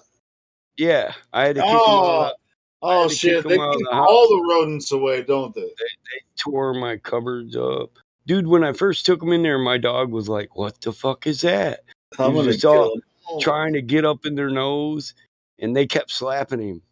They'd get on my knees, and they'd Coons are arch their bitchy, backs way up in the air and show him his fangs, and he'd back right up, big-eyed the motherfucker. And I'm like, come on, let dad mess with the baby. So he just laid down and watched. I couldn't find no bottles, dude. So I asked my daughter, did she have a bottle? And she said, well, I got some Barbie doll ones. and we had to cut the tips off. Barbie doll. Yeah, I filled them full of warm milk and formula, and I got them to grab them and squeeze on them, and they figured out how to use them. Damn, and that's a eventually, lot of little babies to feed all at one time. I had like 5? 6. Yeah, I had like 6 of them, but only 6? 5 made it. Only Raccoons 5. are smart, man. Like Hey, they can figure out how to open some shit. Yeah, once they got comfortable, dude, I'd give them their bottles, and the dog would lay down, and they'd all run over and lean up against his warm belly and just drink their All bottle. the dogs and cats are just going, what the fuck's going on? My dog loved that shit. He loves babies. He's a farm dog. He'd sit there and smile ear to fucking ear like, look, Dad, I got all your little rodents or rats, whatever the fuck they are. They love me, though. Just smile. He's like, I'm the dad. I'm the daddy. Yeah. Now, I had to... They still out there with you, Mike? Yeah, I had to build them. I built a 2-story. It's like a large birdhouse. It's a shed, barn style shed. They've got their own house, and yeah, I just kicked them the fuck up. I throw their food out there. Because dude, they started tearing the cupboards up and yeah, they're freaking fucking the drywall up and opening these motherfuckers. And take the will open the woods out of the raccoon, can ya? Dude, they'd open the refrigerator and take everything out of the fucking refrigerator. They have hands. They have hands. Yeah, and they'd tear apart a whole hamburger, throw the hamburger down and eat the lettuce. And the dog's just loving, hey, you don't want that burger? I'll eat that shit. I come home. I was like, what the fuck are you doing? The dog disappears. He says, oh shit. And they all look at me like, what? So you were raising 5 raccoon babies? Oh, fuck. It was crazy. My old lady was mad. I was married at the time. She was mad as hell. She said, you better fucking do something, motherfucker. I would be pissed too. It's like 5 raccoons. The funniest shit, like they're 3 years old now. 2 years ago, I was having a barbecue for the family out here. And one coon just wandered up. I was watching him. I was already stoned. And my uncle got 3 plates and his own table sitting off by himself. And the coon walks up and just looks at him and steals a piece of corn on the cob off his fucking plate. And he's like, what the fuck? He looks around. He looks around like, did anybody see that? I just looked away laughing, you know. After a minute, I went over there. I was like, here, Uncle Bob. Here's you some more corn on the cob. He said, what the fuck is up with the wildlife around here, Michael? I said, wildlife. Yeah, I said, I raised that one, Bob. No, that was Daniel. Don't worry about it. Yeah, that one's mine. He was like, oh, that's funny as shit. And then it wouldn't leave him alone. He kept fucking, since he knew he could get something from him, he kept fucking. He's like, all right, now he's getting. I want a Miller Lite. I give him a bag of chips, dude. He sit on his ass with his feet up in the air. I give him a bowl of water, and he's dunking these corn chips in the water, just staring at my uncle. My uncle's like, Mike, that ain't right. He's like a fucking dog. I was like, yeah, he's a little cooler, but coons are worse than dogs. Yeah, dogs are cool. Coons aren't. Oh yeah, they mean well. They're just so fucking hyper. They're just raunchy. They're just raunchy. They're assholes. Mm-hmm. I mean, they're like cats. The motherfucker shit in my shoes. Yeah, I took all that shit. They put it all over the floor. I put the food back in the fridge. Like, I love my cat, but I love to hate him sometimes. I had to put a ratchet strap on the fridge. I had to move the fridge out and put a ratchet strap around it. And this motherfucker got so mad he shit in my work boots. I was like, motherfucker. So was it? It had to be on purpose. I was like, I know he's going to put his foot in there tomorrow. I'm going to shit right there. Well, I think the boots just smelled like me, and he said, fuck it. He'd have shit on me if he could have got through the maybe they're not as calculated as I'm thinking. Right. But yeah, I mean, it might as well be because, they're pricks.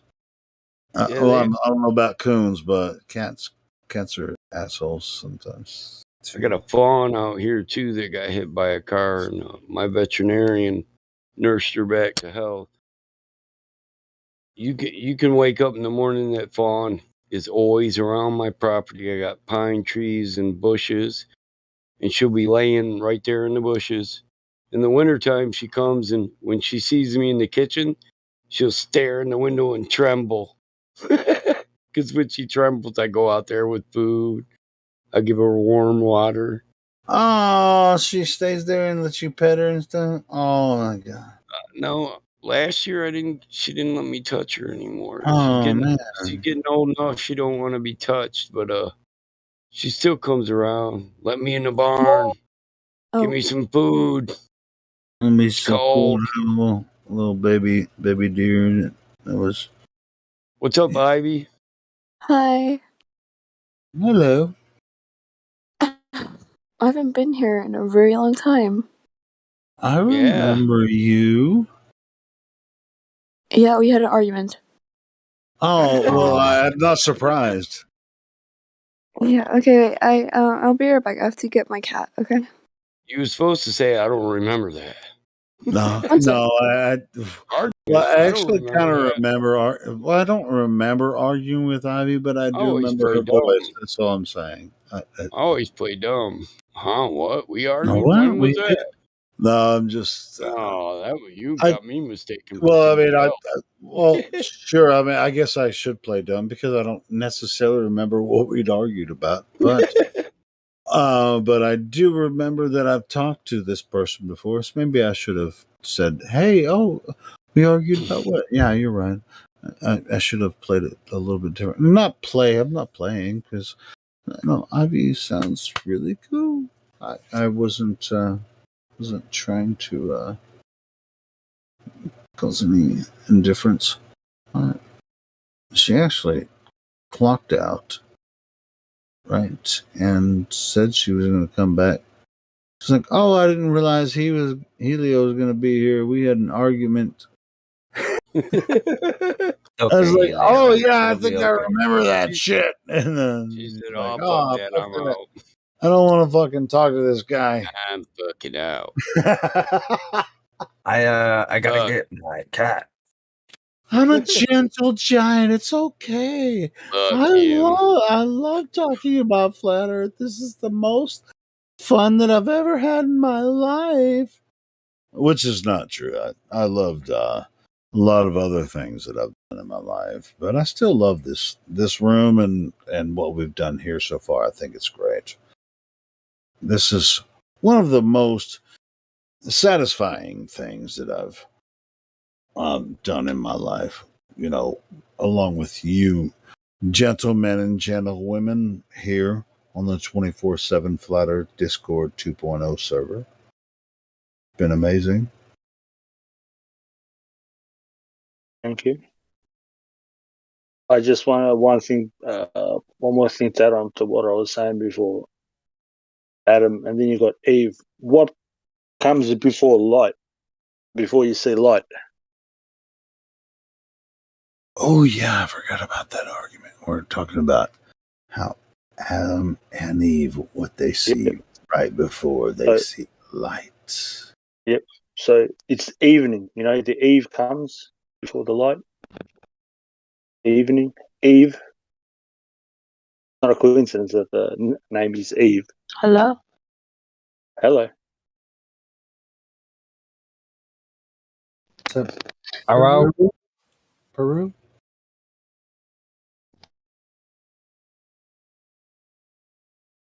That was fun. Who scared her off? Enlightening. Was it me or someone else? No, it was a girl. I think I scared her off when I said Eve, the light. No. It's like she jumped in, said hello. Maybe she couldn't hear us. Maybe she's having some audio issues. It was Peru, Puru. That's who jumped in and said hello. So it wasn't us. She must be having some audio issues.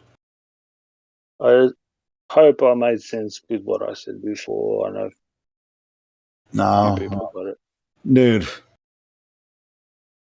Don't worry about that. No, anyway.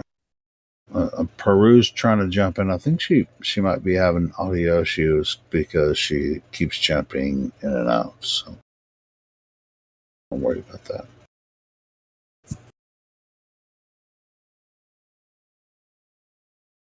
Let me check the other voice rooms notes here and there.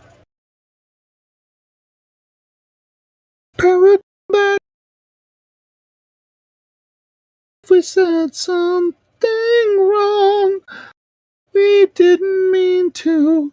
It's okay to talk about the flat earth.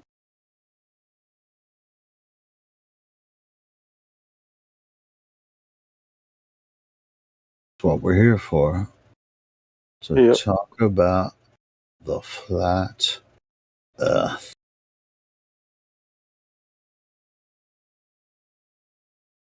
I couldn't find my cat. He's gone.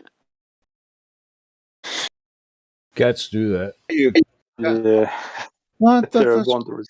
what I was telling everyone. I think she was looking for her cat. And, Yeah, she said she was going He'll to go look for probably it. come back when he's ready. What? She put some food out. Cat that's true. But the cat will come back when he is ready. Yeah. Or she. Oh, I don't know. Maybe. okay, so maybe. I mean, do you think you should be concerned about your? But I have outside cats. I mean, when I let them out, I don't worry about them for hours because they're pretty much just hanging around in the yard. Is this something we should all be concerned about? About your cats? Well, I have one outside cat, and then I have 4 Siamese cats who live inside. 4 So, Siamese? Yeah. Wow, how did that They are happen? Siamese, if you please. No, sure, yeah. We are Siamese. How did you end up with 4 Siamese? If you don't mind asking or giving us. Because there are a lot of types of Siameses, and I like all Siameses. So, first I got a, how do you call them? A seal Siamese, a Thai seal Siamese, and then I got a chocolate seal Thai Siamese, and I got another Siamese, and then another Siamese. I just like Siameses. Really? And they're all indoor, they never go outside? No, they don't go outside. I don't want to lose my. Ebony and Simonese live together in perfect harmony, side by side on my piano. I don't. Come on, you No. know that's funny. Just laugh with us. Nobody's picking on you.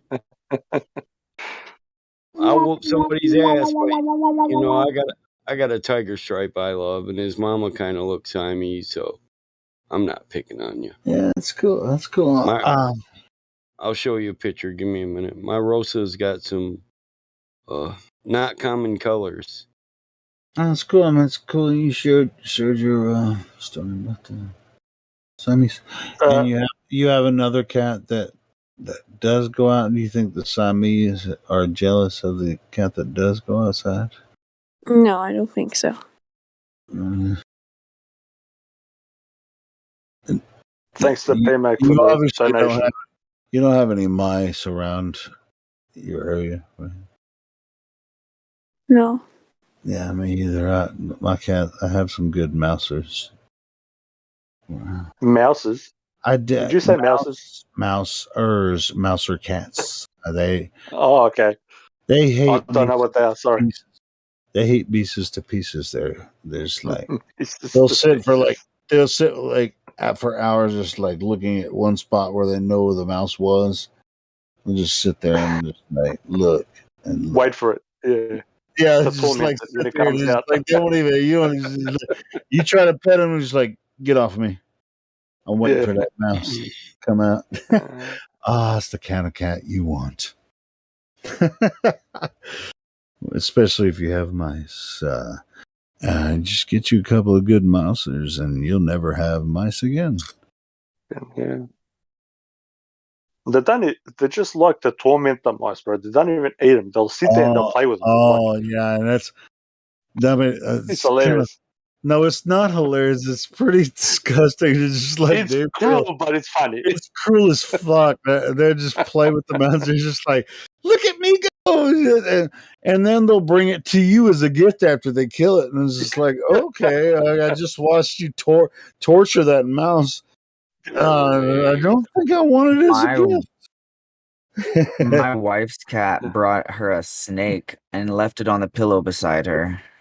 Yeah, Oh, that's what It was that's dead. lovely. it's like, Thankfully. so sweet. Thank you. Now that's fucking funny. Oh man. I wasn't there at the time. Cats but, are fucking weird, man. bro. Cats are weird. That's my Rosa. I was looking for a picture of mine.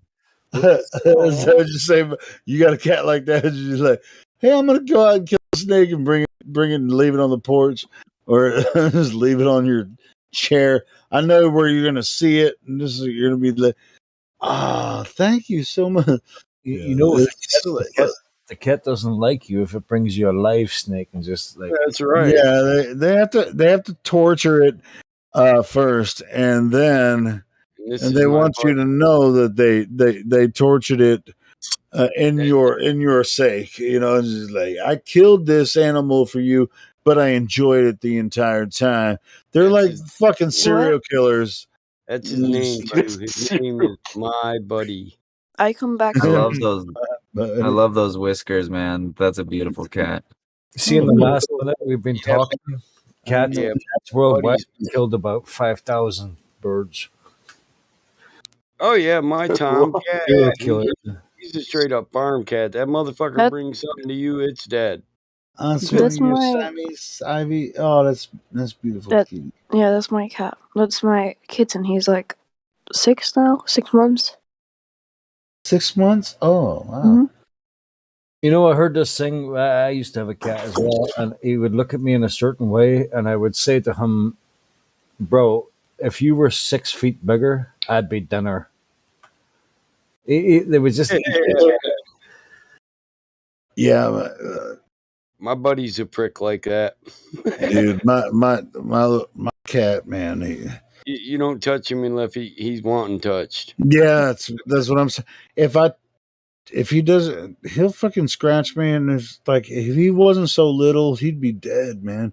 I just, and if he wasn't such a good mouser, and if he wasn't so cute, he's so cute too. You know, it's just like, when you scratch the shit out of me just for trying to pet you and draw blood, them's fighting words. But if you weren't such a good mouser and so cute, I'd punch your fucking face out, asshole. I was just trying to pet you. Yeah, Rose is more like a calico. This guy's They're beautiful cats. I love cats. I just posted my one. He's on the bar with his hand out. They got lucky. So the calico one is the mama, and she had one kitten, which is Buddy, and they got lucky when they got dropped off here. She's only like a year older than him. She had him in her first heat. But my dog, I let my dog out last year in a winter snowstorm, and he brought a fucking kitten. When he come up, beat on the door, he sits on his ass and pounds the door with his paw. So I opened the door and I'm like, "What the fuck do you got?" And your dog brought you a kitten? Yeah, he had a kitten, and I was like, "Oh, you got a kitty for daddy?" And when I let him in the door, the mother followed behind him. So once I got him a box, you know, and a blanket and shit, and I said, "Well, so come on, she boy." obviously had a litter, right? Well, no, that was the only one. I took her outside and I put the kitten in a box, you know, with a towel. And I took the dog out and I said, "Where's the other kitties? Where's the other kitties?" And the dog walked me right to the box. Like, "I found her here, Dad." And there was only one set of footprints where the mama got out of the box and walked around. And then my dog walked up and said, "You need to go inside with me, buddy. You're going to die." And I said to my dog, I said, "That's your buddy?" And he leaned in the box and licked him. And I said, "Well, that's what we'll name him, My Buddy." So that's his name, My Buddy. And my daughter named the female Rosa after her horse. So her horse is Rosa, And her cat's Rosa. I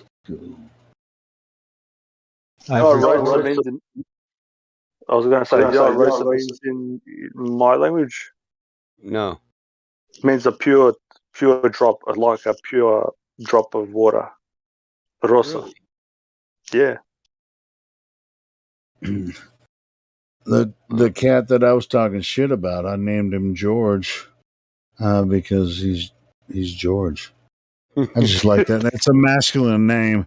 I found like him. George for a cat name. Yeah, he was outside a dumpster near my work where there's feral cats out there, and he was like, I would say 4 weeks old, 3 to 4 weeks old, and it's like it's like I actually didn't want him. I didn't want to. Hey, have you I ever didn't want the cat. I was like walking around trying to find where the rest of the litter was. I was walking around the whole where my work area was. I was like, "Where is this litter?" Hey, Mama! I was like, "Didn't you hear him?" Meow, meow. And I was waiting for Mama to walk out and say, "Here I am," so I can give him back to Mama. And I couldn't find her, but I couldn't leave him, just like that. So I took him home. I know you've seen Looney Tunes, Abominable Snowman. I'm gonna love him and kiss him and make my I'm gonna name him George. That's what I'm gonna name him. God damn, I didn't even think about that, yeah. But I always loved the name George, so you're the Abominable Snowman in that analogy there. Yeah, okay. So I'm keeping him, Mama. Okay, love him and kiss him and make him my own. I'm gonna name him George. Hey, but he turns out to be an asshole, and he scratches me all the time, and he's a prick. I remember when you first had him, I was like, dude, you got a cat, and you was like, yeah, you hear him, and he's like, yeah. And but now he's like, ah!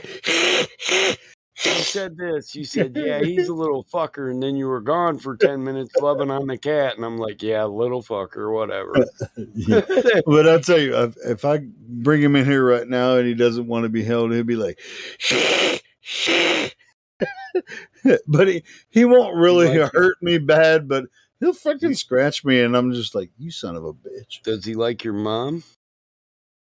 Yeah, but it's just like, he's just kind of loner. I mean, but he's like I said, he's a really good mouser, man. He's one of the ones you just sit there.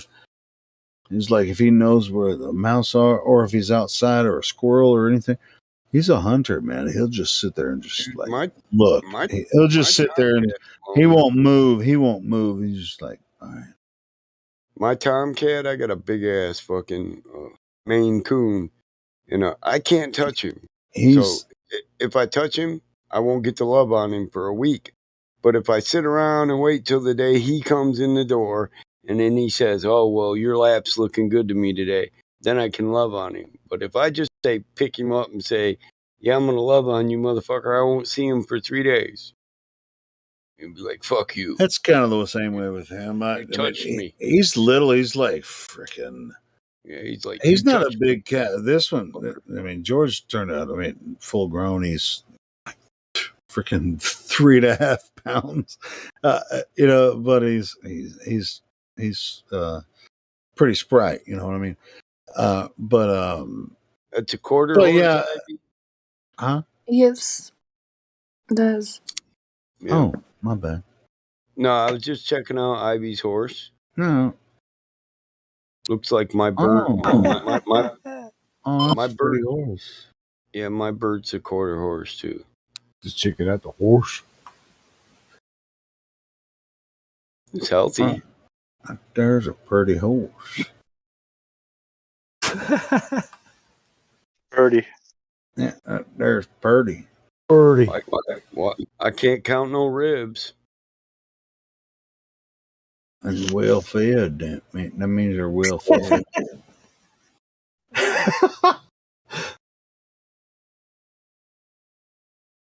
That there's a well-fed horse there, bro. Might as well be. I mean, He's young. What is he, about 3, 4?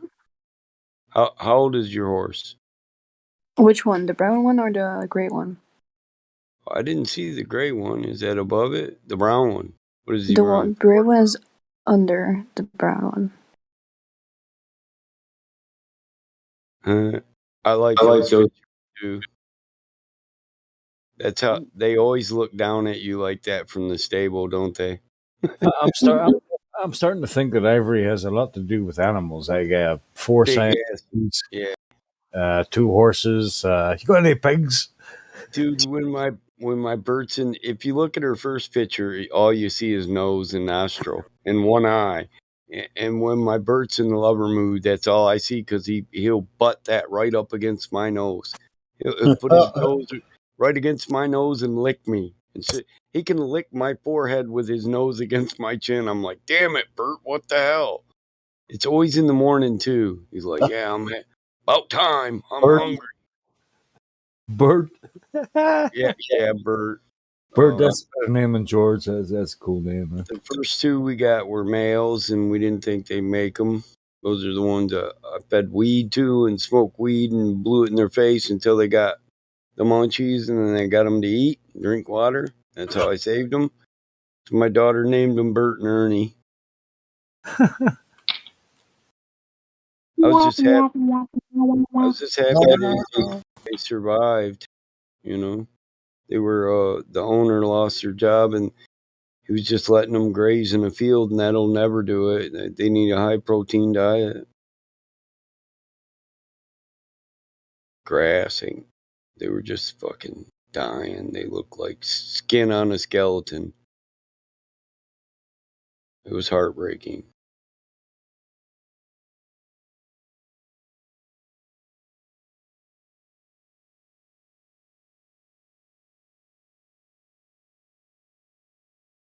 Don't get quiet. They live, damn it.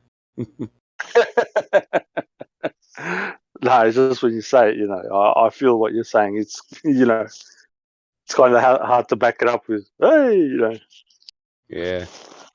Yeah, you know what I mean. Well, they're happy now. They're in their forever home, and they know it. They don't even have. I mean, if they want to be ridden, they press my daughter to ride them. They go up and start chewing on the saddle. And she's like, oh, you want me to ride you? I'll ride you. But if not, then nobody gets offered to ride them. I got horses we can ride. You don't have to ride the older ones. They're just out to pasture. This is where they'll die. That's all. I think they had it rough there for a while. They deserve it. Yeah, I don't know what happens that we had to go back to horses and carts and stuff. EMP. Shit, I'll be straight. I'm surrounded by Amish people. Hey, Michael, oftentimes, when I'm watching, we drive cars now and stuff. We don't have to use horses for travel. But I'm also not on a farm, where I have a horse. But horses are often trained to, be utilitarian, but also sort of as pets as well. But if they're not utilized in the way they're trained, then that's kind of cruel to just leave them in a stable and not to function. Oh, it is. To just leave any horse in a stable that's cruel. Or even in a field, with nothing to do, just grazing. Oh no. Also, because horses, free range, every single animal is, for the most part, designed to be free range, in their own way. But in creation, God gave us, these well, the guy that owned them, that owned them, he didn't use them for work. They weren't plow horses. They weren't show horses. They weren't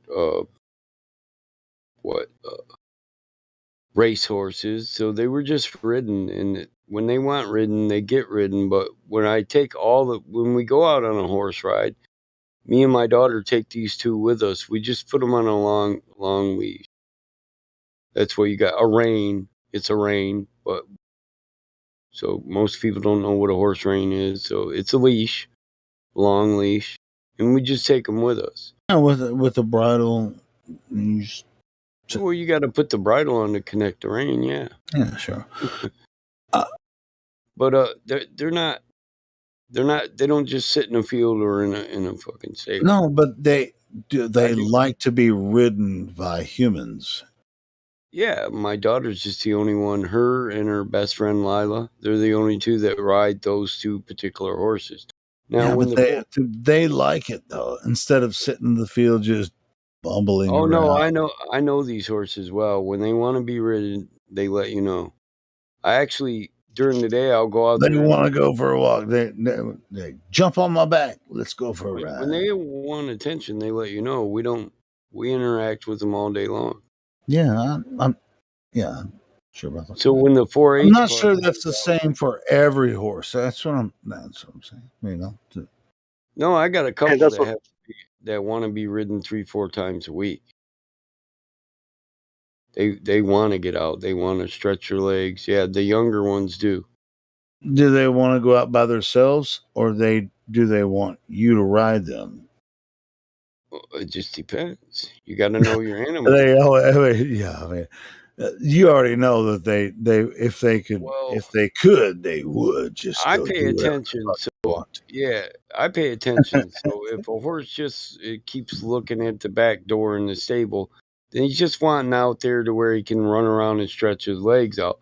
But if they leaning out the stable and looking down the hallway towards the saddles, then they want to go for a walk. They want to get the fuck away from everything, you know. I mean, I know the difference. I mean, when you break a horse, you broke the horse. You know. I pay attention, so yeah, you got it.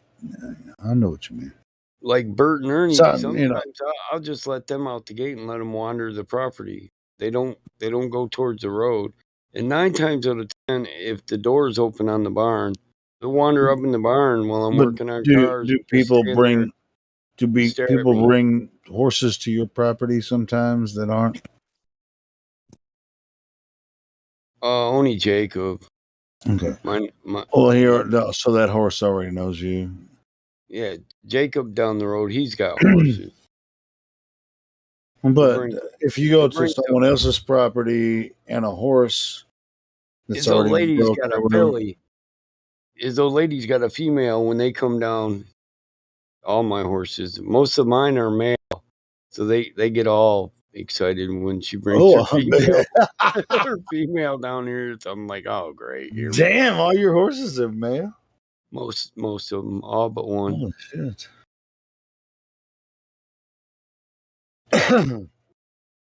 Yeah, I mean, I'm just asking. I don't know if this makes a difference, but I take them to the fair.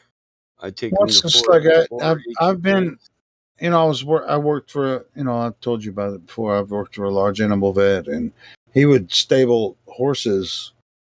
Yeah, you can't. While he was treating them, in the stable, and I would have to feed them and stuff, like different horses. It wasn't his horses or my horses. I'd never talked to them before, never met them, but I could tell that they were trained, and they trusted Doc, but they didn't necessarily trust me. You know what I mean? Yeah, you stable a horse too long, and they get. No, I wasn't stable like long. It was just like for a few days to be treated. Maybe change their shoes out or get treated for just for a couple days.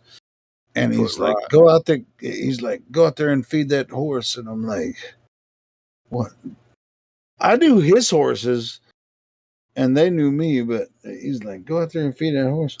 I'm like, no, I don't know that horse. So anyway, they're a little skittish, but so it's kind of like,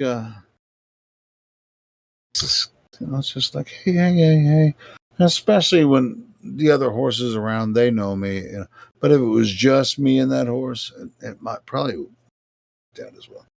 But, I don't know. Horses freak me out, man. They're so big, man. It's fucking crazy. They are big. They intimidate a lot of people when they know it.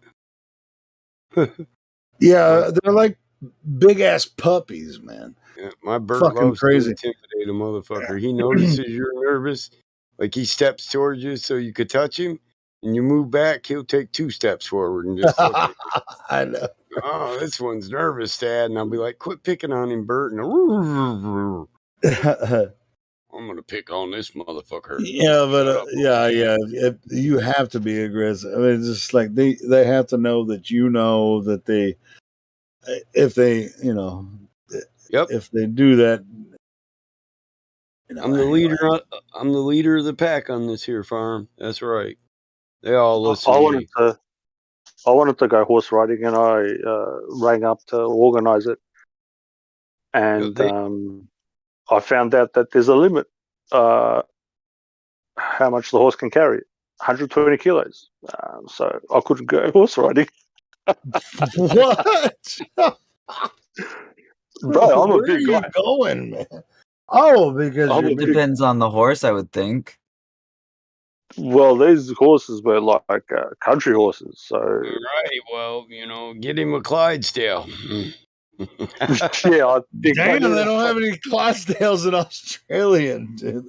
Sorry, bro, we ain't got a horse in your size. We ain't got a fucking horse in your size. Seriously. You can Oh ride a my Clydesdale. god. That's why them biking motherfuckers had Clydesdales, man. Hey, just buy a Harley. Big motherfucker. I'm fucking 150, bro. kg. What's that in fucking pounds? Like 330 pounds.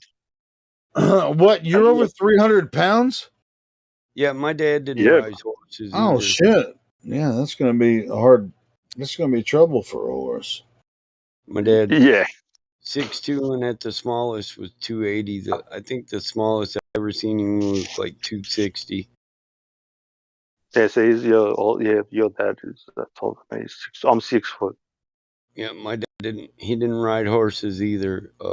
Even if somebody said they had a horse he could ride it, he didn't want to get that much weight that high. Yeah, I felt bad too. I'm like, we could probably find some. I'm like, all right, if you say like 120 is like the limit, then this. Did you try to get on one?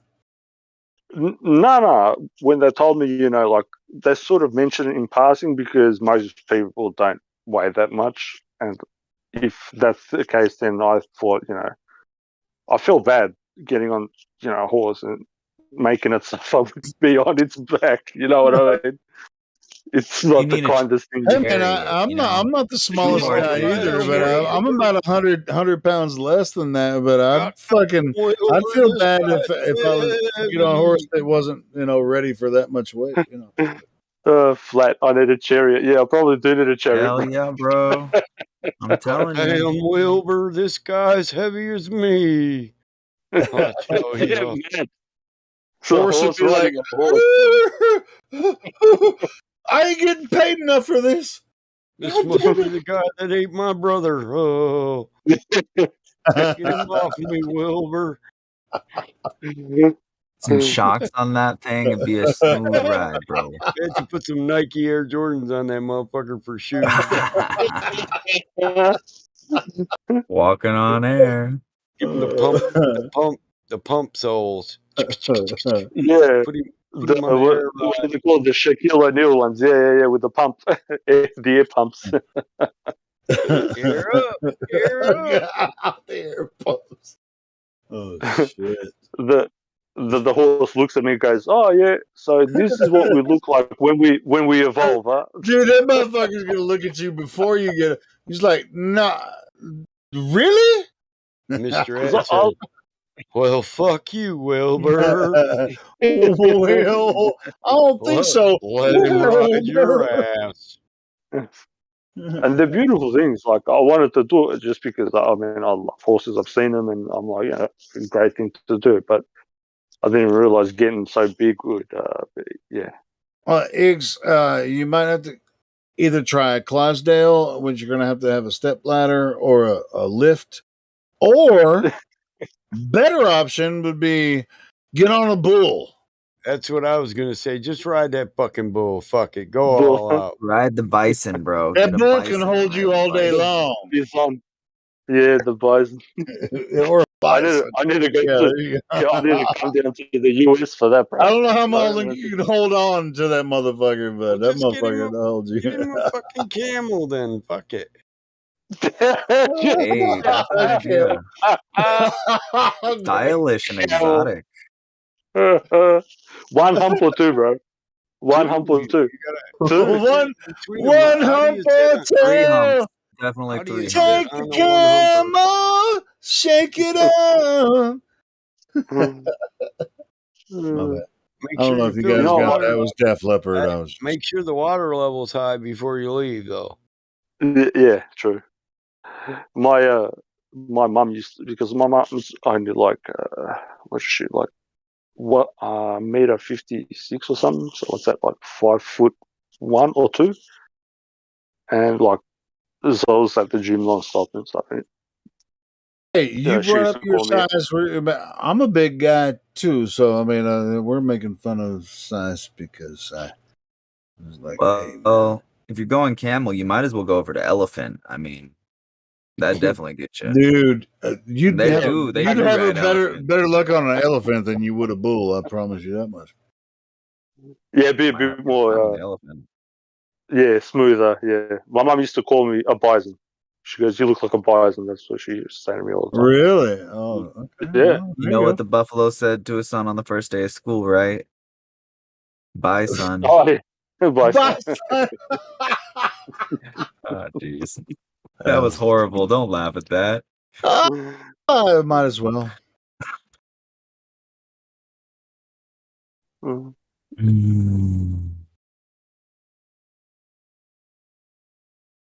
Where? How about this flat Earth? How flat is the Earth? What? The Earth is flat? Bison go to school on the flat Earth, I hear. That's true. 100% true. But what? Bison are schooling are like fish? This is weird. I've never heard of such a thing. I went to a country school and I went to a city football game one time, and this kid was making fun of me. And I said, "Hey, man, you better quit. You're going to get your fucking ass kicked." He's like, "I'm the captain of the wrestling team." I said, "Okay, whatever."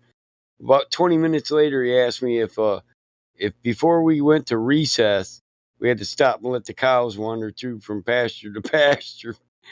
I beat this dude up, man. They put me there was police at the football game. They put me in cuffs and took me up to the security booth. My dad had to come get me. And they're like, he's lucky. Your boy's lucky. That guy's the captain of the fucking wrestling team. And my dad's like, yeah, my boy's a state champion too. And he's a brown belt already. The cop was like, But they broke it up. I grabbed a hold of him, picked him up and spun him in the air and slammed him on his face. And 5 cops jumped on us. I said, yeah, the bell chimes right when I do this, motherfucker. And then Did we you let say the it was cat like junior high, like 7th grade, 8th grade? Yeah. You remember how freaking prickish we were? But it was just like, you motherfucker. Oh, it's just like, hey, well, fuck you, I picked him motherfucker. up, slammed him, and I said, bitch, we don't get recess. I'm in 8th grade, bitch. Fucking recess. I remember junior high, man. It was just like, everybody was.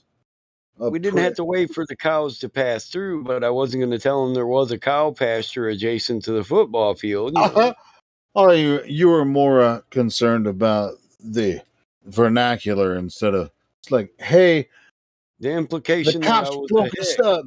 I just want to tell you that we were talking about the cow I pasture. wanted to tell him, look, I whooped the cow's ass before I came here to whoop yours. That was my warm-up, bitch. That's what's up, man.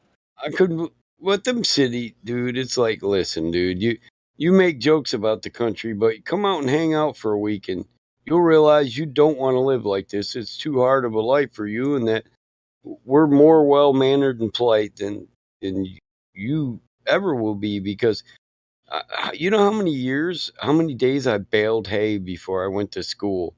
And then I came home and finished baling hay more. How much work I did like a man as a 13-year-old kid. And here Bro, yeah, you're a baling 13-year-old. hay is the hardest. Yeah, here you're Fucking a thing. 13-year-old city kid, and your biggest worry is, am I going to get that new Nintendo game when I don't do any fucking work? Your mama It's keeps like you telling don't you, even have to have an alarm clock. Dad's going, get your ass up. We got some hay to bale. We got to feed these cows. Boom, boom, boom, boom. the whole house just starts moving. I mean, before you even go to school, you don't even have to have an alarm clock, you know. No. I don't want to go to school. Well, that's not an option because you got to feed these fucking cows and sheep before you fucking go to school. That is cool. One day a week, me and my younger brother had to shovel shit before we baled hay. Then we Hell went to yeah, the bus clean stop. the stalls. Yeah, that's what's up. And these guys make fun of it, and I'm thinking, man, that's why I got these guns. That's iron. That's iron. Iron sharpens these- iron right there, right? Yeah, I got these cannons on my arm, and you got them bitch noodles. Bitch noodles. You call them arms? Fuck, how do you even whack off with that winky thing? No, Look but, like chicken but it wings. really does. I mean, growing up on a farm, I didn't, but I did work for a farm for several years, and yeah, I can imagine that it would be like that. You know, I'm just like, hey, it's freaking an hour before you go to school. Get your ass up, get out there and do this. Fucking clean out those stalls. Yeah, Boom, and boom. Now it's time to go to school. if you don't do it, it's just more work you got to do when you get home. Yeah, but and you're mistreating the animals too. So Yeah, exactly.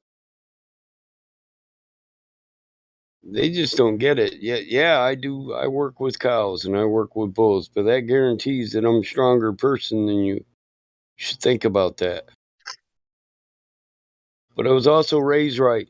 So 9 times out of 10, I wouldn't whoop somebody's ass, because if I did, I'd get my ass whooped quite a few times when I got home. I had grandma and grandpa living at the house. Grandpa'd make you bend over the wood pile. My dad make you bend over the wood pile. My mom and grandma would say, go get a switch. I don't want to pick my switch. You go get the damn switch. I love that. How contradictory is that? You don't want to get beaten, but they make you choose what to get beaten with. that doesn't happen in Australia. They didn't used to. I used to make you big brag kick your own biggest switch. branch, the biggest deadfall branch I could find. Here you Yeah, go, because Grandma. the smaller it was, it 10 would foot long. it'd Here whip you go. Swing that, old lady. My old ass grandma would get the hatchet and cut her down and whittle it down and be like, all right, I'm ready. I'm like, fuck. Damn it. So, Battle Mod, I've got a question. Go ahead. I also, from very young, from about 12, 13, was very active, not necessarily in a farming environment, but we lived on an old farm in our suburban area, so we had lots of fruit trees and a lot of grass to cut and that sort of shit.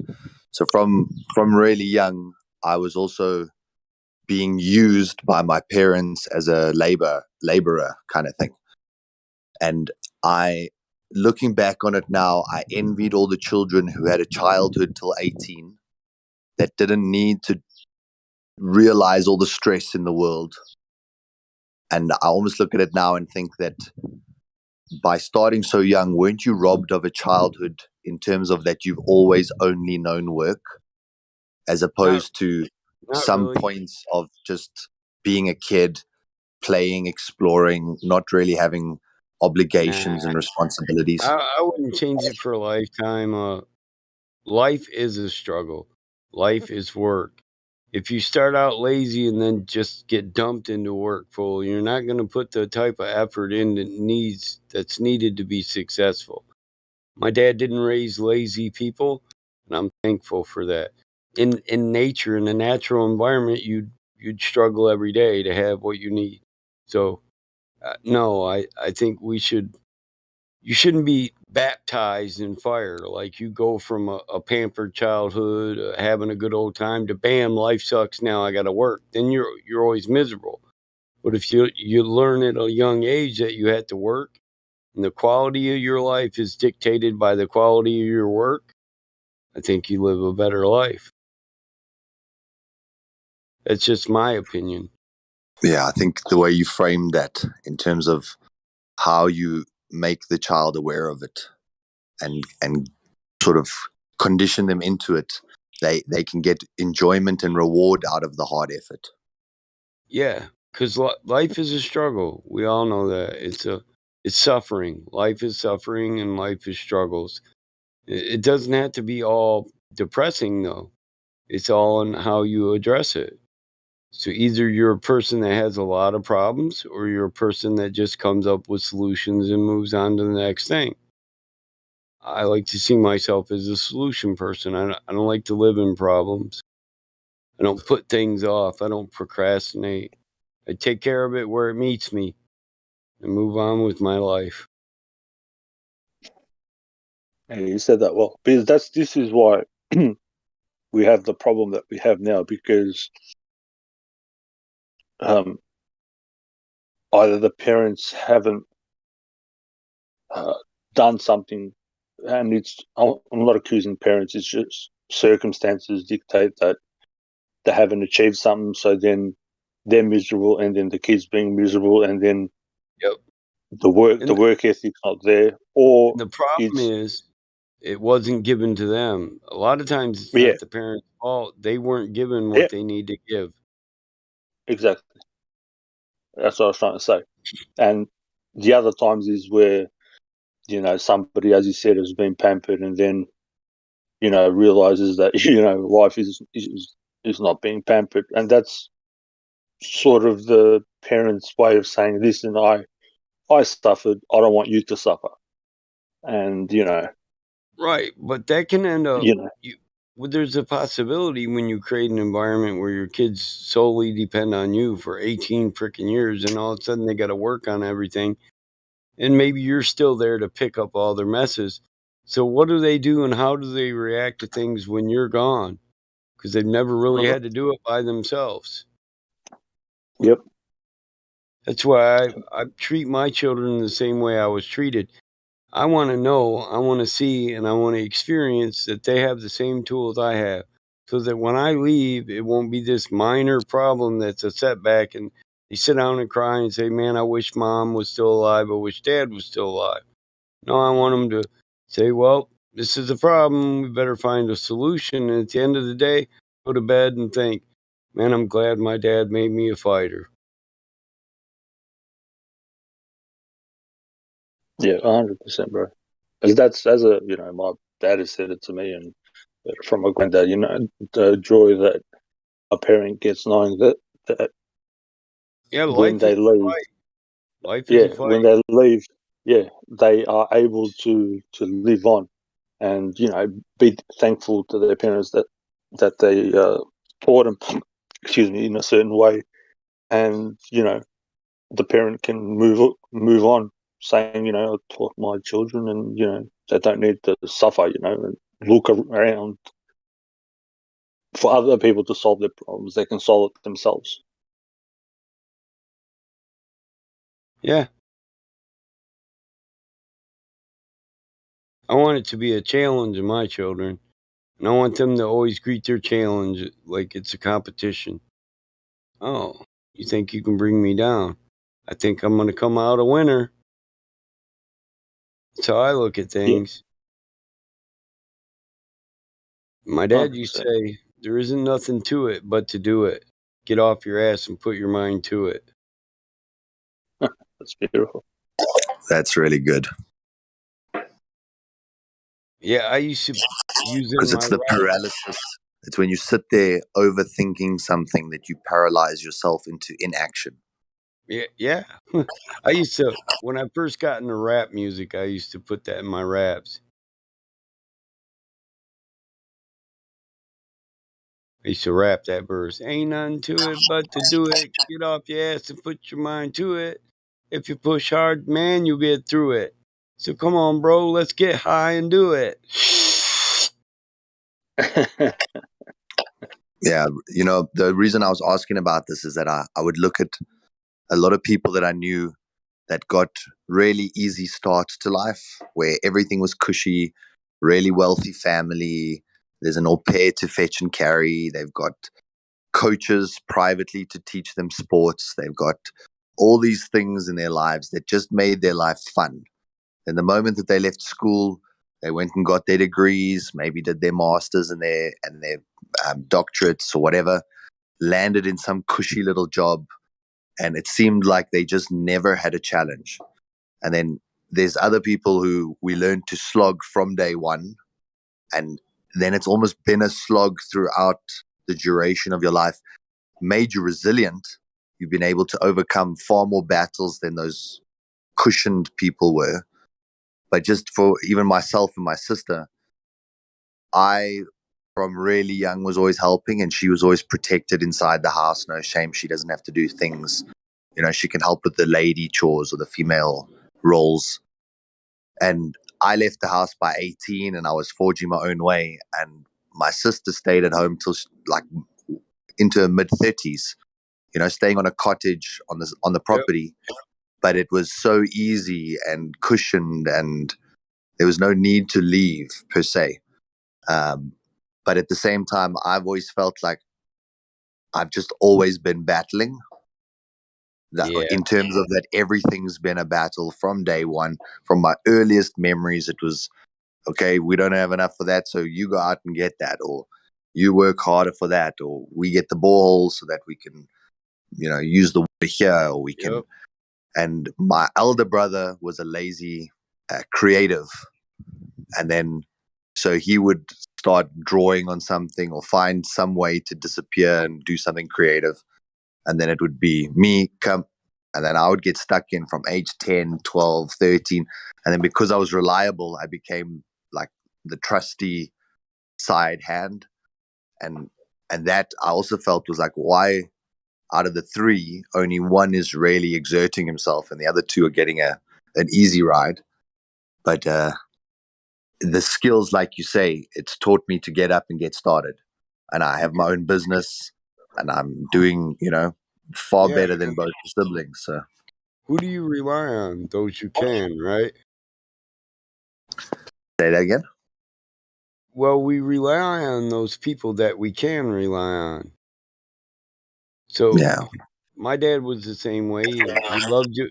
He loved you for who you were. He didn't try to force you. But I deal with the same stuff. My older sister, I mean, she's not a mechanic. She's not successful, and I am. But I mean, her bills get behind. Her car gets messed up. She don't want to call, but then when she does, I say, "What's up?" She says, "I want to come out and make cookies, but," and I'm like, "Yeah, but what?" but the car's broke down. And the bills are behind. And I'm like, yeah, I'll be there in a minute. And I come pick her up. I'll fix her car, pay all her bills up, and I'll have no baked cookies and pies and shit for weeks. But that's the proper way, bro. And this is what's fallen out. Yeah. This is what's lacking, bro. And I show appreciation for them. Like, she always feels like she didn't do enough for me, but who else can cook me that stuff that I loved as a child the way my grandma and my mom did? Yeah. Or when you need to talk, whatever. But it's reciprocation any way possible. How do I put it? Fuck, I just mixed up my sentence. So you reciprocate in the best way possible. It doesn't need to be, sometimes you can't, the person isn't able to do, as you say, mechanical things. But if you need to talk, they're there. Or whatever it is, If you're hungry, they're there. Whatever. I've done told my sister to bring her ass back home and move back into her old bedroom. I've never used it. Yeah. I don't care. That's my sister. We started this life together, and we started it right here on this property. If you want to die here, I ain't got a problem with that. Yeah. That's what's missing, right? The house That's is how it was back in the days. I try to tell her it's a big fucking house. It's just me and my son and my daughter. Me and my wife are divorced, And even when I wasn't, it was still the house is big. It's still kind of empty, Fuck, I got 8 bedrooms upstairs, dude. I don't need 8 Okay, cool. bedrooms, Fuck. You got one bedroom for each time, each day of the week, and one extra. Yeah, I grew up with 5 brothers and 6 sisters, man. As far as I'm concerned, they could all come home, rent out their fucking properties, and we will all end it together. What we started, as far as I'm concerned. That's beautiful. Yeah. Battlemod, is your avatar? Is that a picture of you? It is. That's where hard work gets you. It's about 4 years old now, but yeah, I still look about the same. 49. Got some gray hair though when I let it grow, but I don't let it grow too often. When I first met you and you were talking about like your tribal upbringing or the tribal roots that you've got, your national roots or original people roots, it was sort of in my mind I was thinking of you as like a red Indian, like I always thought of the battle mod as like this wise. I'm a white bear. Except in the summer. My grandma loves it when I come up to the reservation in the summer because I do asphalt and I'm tan as hell and they fit right in, But I come up there in the winter and they're all like, oh, Wabe. Because she calls me, my native name is Wabe Makuntz, or the little white bear. When I come up for the annual hunt in the winter, I'm white. But, I don't get sunburn. I just get tanner and tanner. But I'm a white bear. It's the Pollock in me, I'm sure there's more than just Polish too, but my father was full-blooded Ojibwe. My mom was 2 generations off the boat from Poland. Our family name in Poland would be Kozal. K-O-Z-I-O-L. Capiche? Mm-hmm. Koza means goat. Koza. So they might have been herders. Yeah, that would fit in with what Grandpa used to tell me. So yeah. Every time, listen, they had liquor for their coffee, liquor for lunch, liquor for dinner. Yeah, that's right. meat, potatoes, and noodles with every meal. Mm-hmm. And every time they ate, they said to your health, and every time they drank, they said to your health. Same here. Yep. Na zdravie. Zdravia. Yeah, there we go. I didn't know what the hell that mean, but when I came home from the Corps and we were all tipping drinks in the bar, I'd say it too. My dad owned a bar. It was more of a club. It's called the Polish Federation.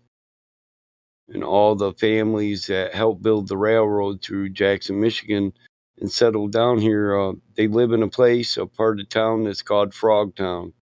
I shouldn't have to explain that. They're Polish. It's Frogtown. Yep. So we used to party at the Polish Federation in the middle of Frogtown. It was a good sized bar. There were 6 pool tables in there, but that's where I learned my love of the hustle. There was always a game for money, always a tournament, a Calcutta tournament. These guys were real hustlers. When I was a kid in the 70s, they all walked around in their fedoras and their pinstripe suits. And I thought everybody in my family was a pimp other than my dad. My dad's full-blooded native in a place full of pimps and Polacks. And I was like, man, Mom, that's how'd Dad get here? And well, You know, some natives worked on the railroad too. Oh. Okay. But there's power in intention. So the root word for health is heal. Heals. Mm-hmm. And your body is always in a state of healing.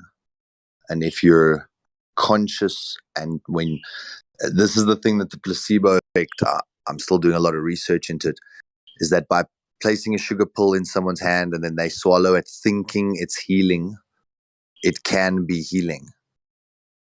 So if you drank that alcohol thinking it's healing, it can be healing. Well, there's got to be an instant calming effect with the thought that you've gotten what you need, right? And just being calm and not stressed out. Correct. But like a pure, like a knowing, you know this is healing. Yep.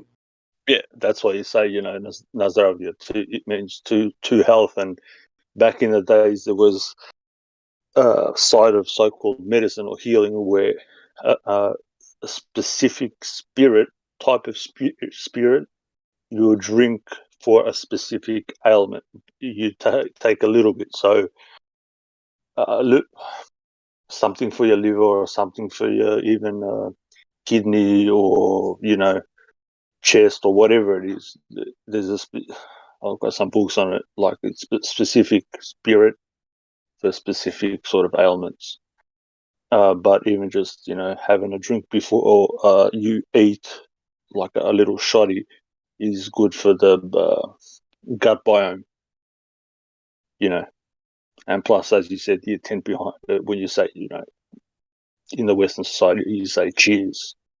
It's a bit abstract when you say it in a native tongue like Polish or mine or whatever. It's specific, you know, to health. So I think the natives were more into vibrational medicines. That's why they did those chants. Yep. Vibrations. That was common. If you went to like early, even now in some churches, the priest has to do chants. Like that was a part of it. But it's all been, now it's just like, oh, you know, it's all talking. They've discarded all the good stuff. You know, that's why I brought up that point before. That's why I brought up that series, bro. You know, when you watch it, bro, like they full get into the vibrational aspect of it, which was part of the, you know, the original teachings.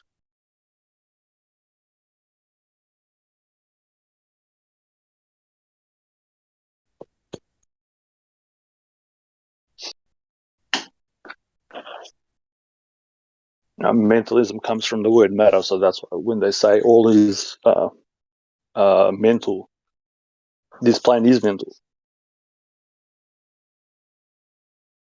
because without the mind, you don't have matter.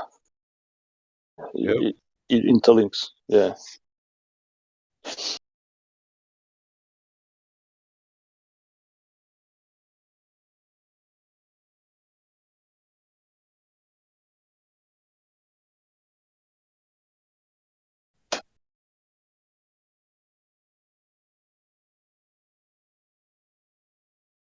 You guys see Austin come in here anymore?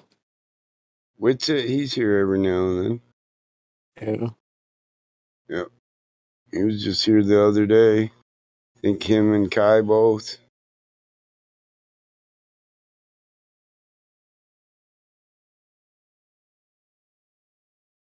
Yeah, I've been wondering about him.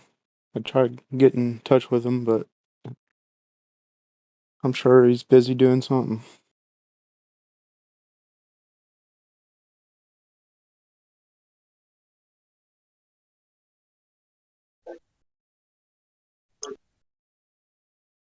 I wonder what's that order 8? Is that the 8th Hermetic principle, you think?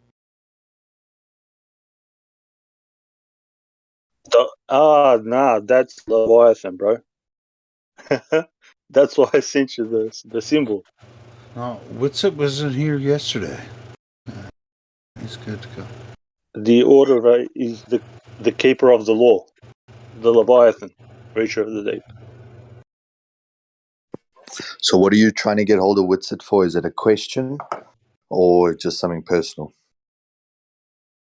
Oh, I was just wanting to see if he's been in here because I haven't seen him in here, and of course I'm like usually on at night, and he's probably on during the day. So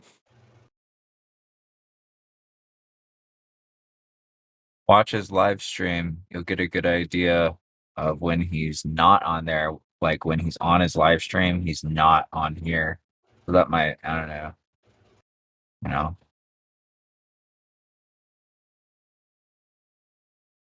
Yeah, it'll be good. Go ahead. I was just gonna say I've only seen one video since they left. What was it, Spartanburg? I think they've been traveling, and they'll jump in here every once in a while in their travels. I think they're traveling somewhere. I'm not sure where their next destination is, but yeah, He's made 2 videos. Yeah, well, he's made a couple of videos, and he was in here live yesterday. So yeah, I'll just have to. He's on the road doing stuff, and it's all good. Yeah, I was gonna say, but it'd be good to like somehow. Go ahead. So Leviathan is the matter, form, and power of Commonwealth, ecclesiastical and civil. Yep, they're like the law. keepers of the they're keepers of the law. They are like the hidden cult or society that keeps the secrets. Yeah, it's a part of social contract theory too. That's what we exist in. All our commonwealths or legal fiction states, legal states, they're fictions. It's a commonwealth. It's based on the social contract. Yeah. People don't get that. Thomas Hobbes covered this. It's on Thomas Hobbes wrote a book. They study it in Harvard. I read it in college. It's Leviathan is the study of man. And it's ecclesiastical and Levitican law. It's the beginning of law and the progression of law, and all law that exists. And every word and every word in Leviticus is legal. Yep.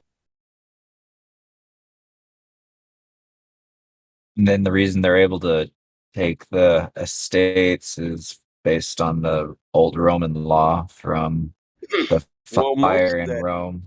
Most of that is bought it's derived Aristotle, Aristophanes, they all wrote these. They were natural philosophers. They were studying the great book of God's creation and the laws that could pertain to the creation, as the laws that pertain to man also. So this is where it stems from. The law of the creation. Everything else comes afterwards. Like the word.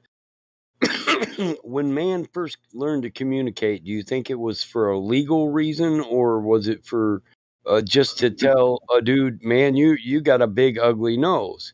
Well, personally, I believe, maybe my ancestors were down at the river fishing, right?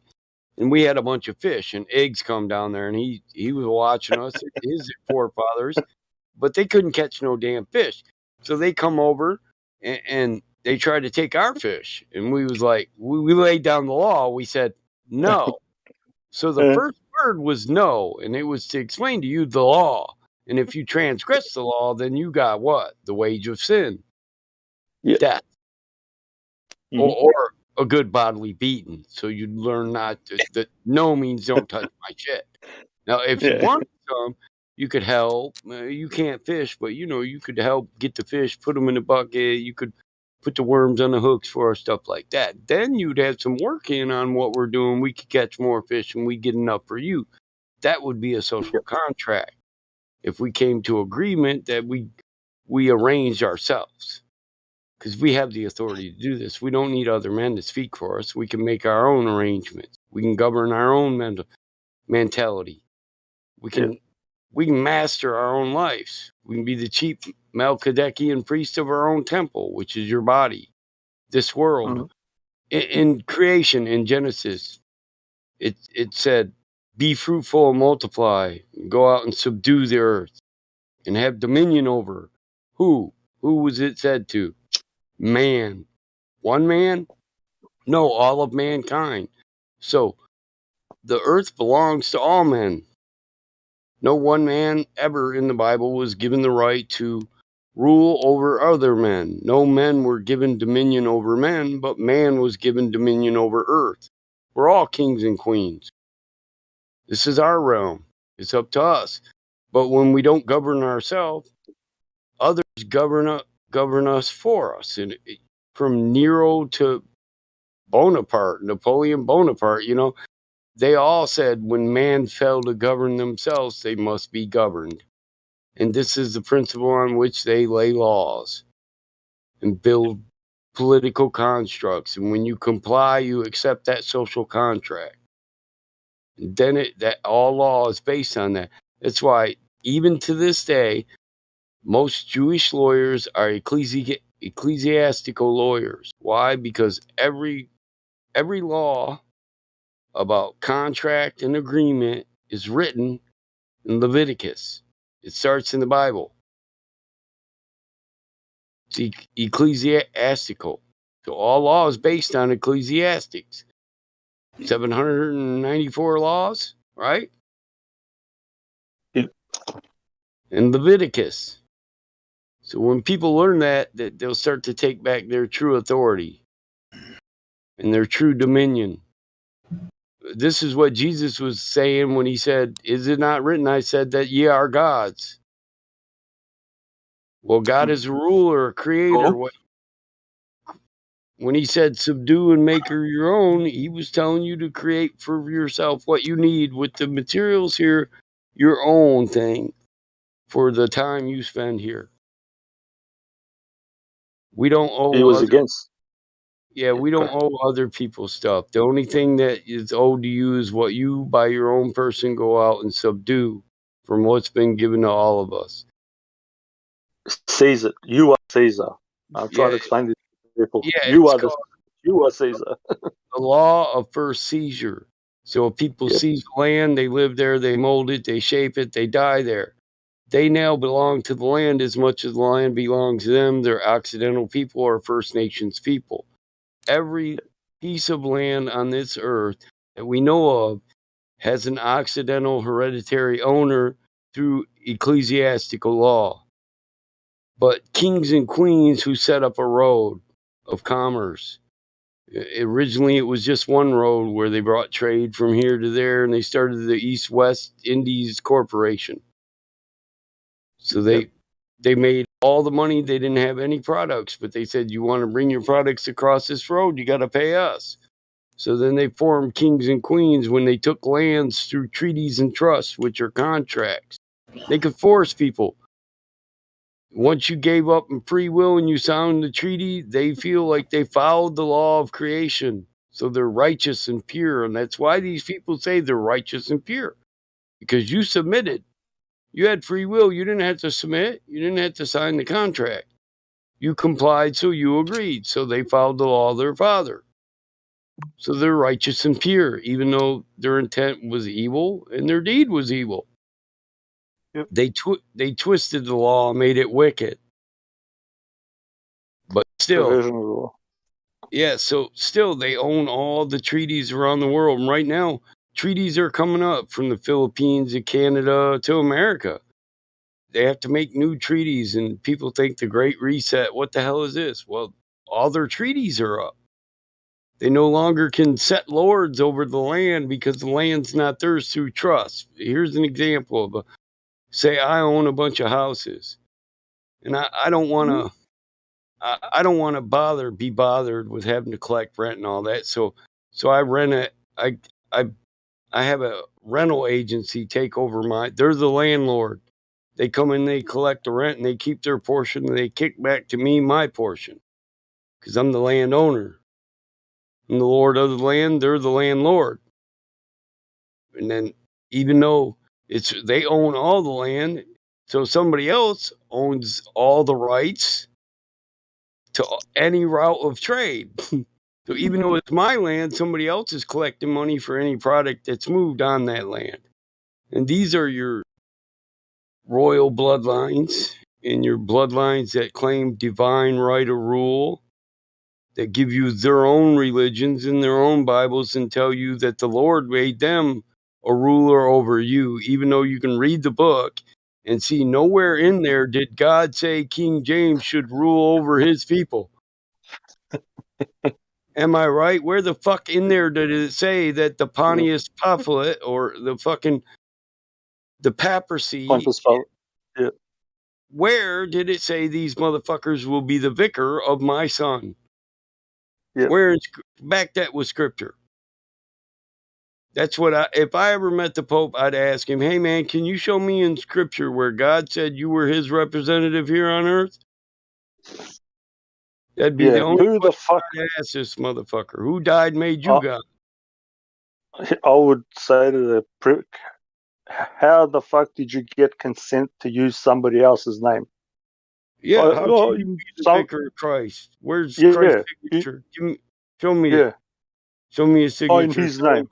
And I want it blah blah blah notarized too and accounted for and registered, right? Law of 2 witnesses, bitch. Yep. Otherwise, no contracts. There has to be 3 people. And this is the thing. They don't get it that their God are just normal people. When somebody is your lord, landlord, he is your God because he can tell you to get the fuck off the land.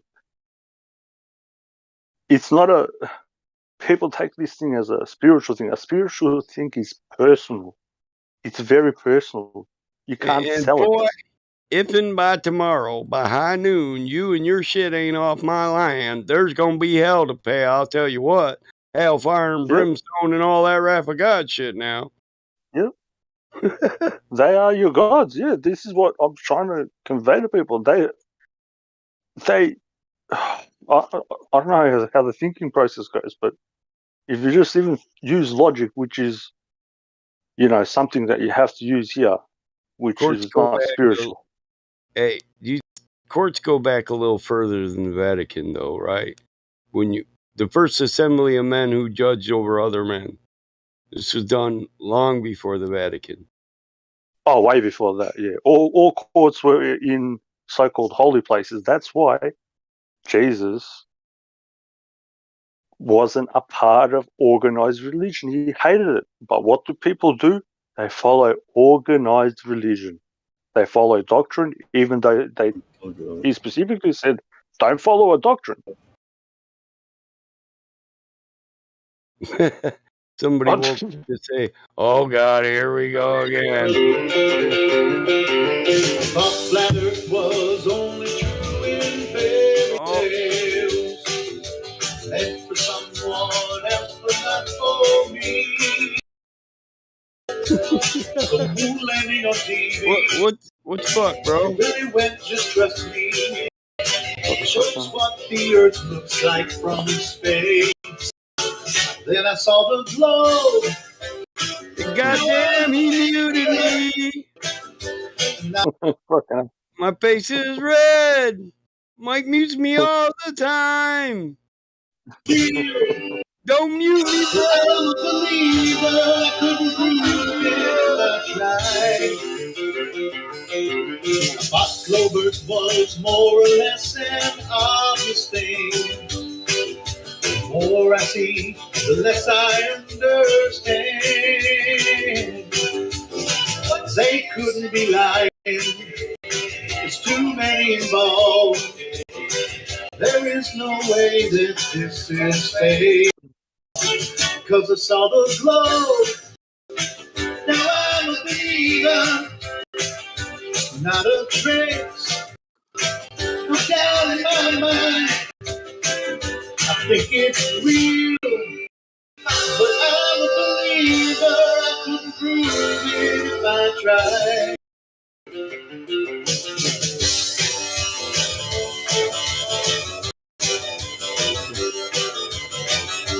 All right, that's enough of that. And I must say that was pretty fucking rude, bro. I get it all the time around here, though. One person doesn't like the topic we're on, so that they say, "Oh my God, this again." Well, hey, feel free to speak up and try to change it. Give us a good topic. I can speak about anything. I don't Point get these is, bro, people. I've been here long enough. I shouldn't have people tell me that this topic that won't get our server taken down is something that I'm not allowed to talk about on.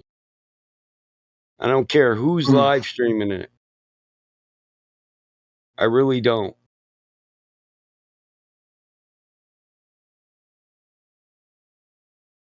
I don't get it. As far as I can see, there's only one person that ever gets offended when we talk about this. No thanks. I'd rather hang out in the chat with the fucking Rocket Man. I think it's But I was looking at the outtakes for the first time, and if they lived up. On the Rocket Man. Rocket Man, I think. Okay.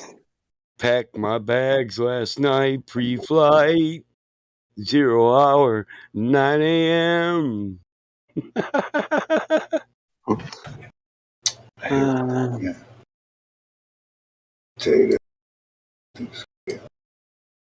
Bro, we don't belong here. Bro. I don't belong here. I still don't belong here.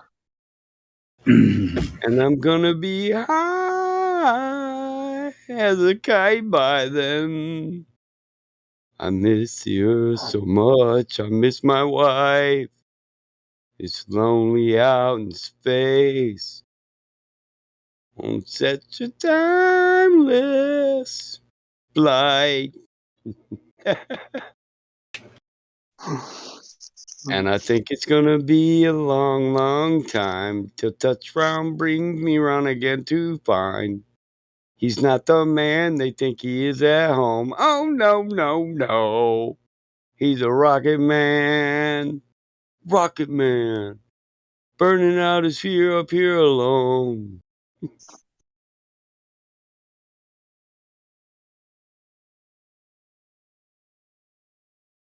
Come on, Elton. I prefer sad songs anyway. Sad songs by Elton. Thanks.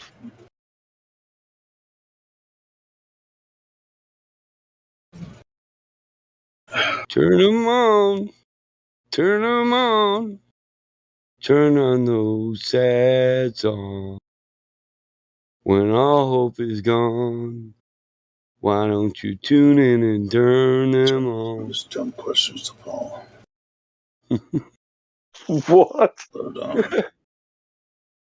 He's lost it. Oh, Silverfire. Fair enough.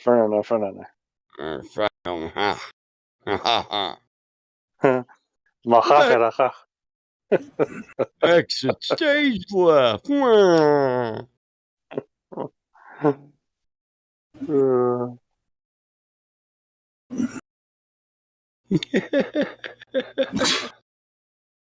I swear. Oh no, I shouldn't say that word. I bet he's looking down and he's just laughing at us. He's like, "What are you guys doing?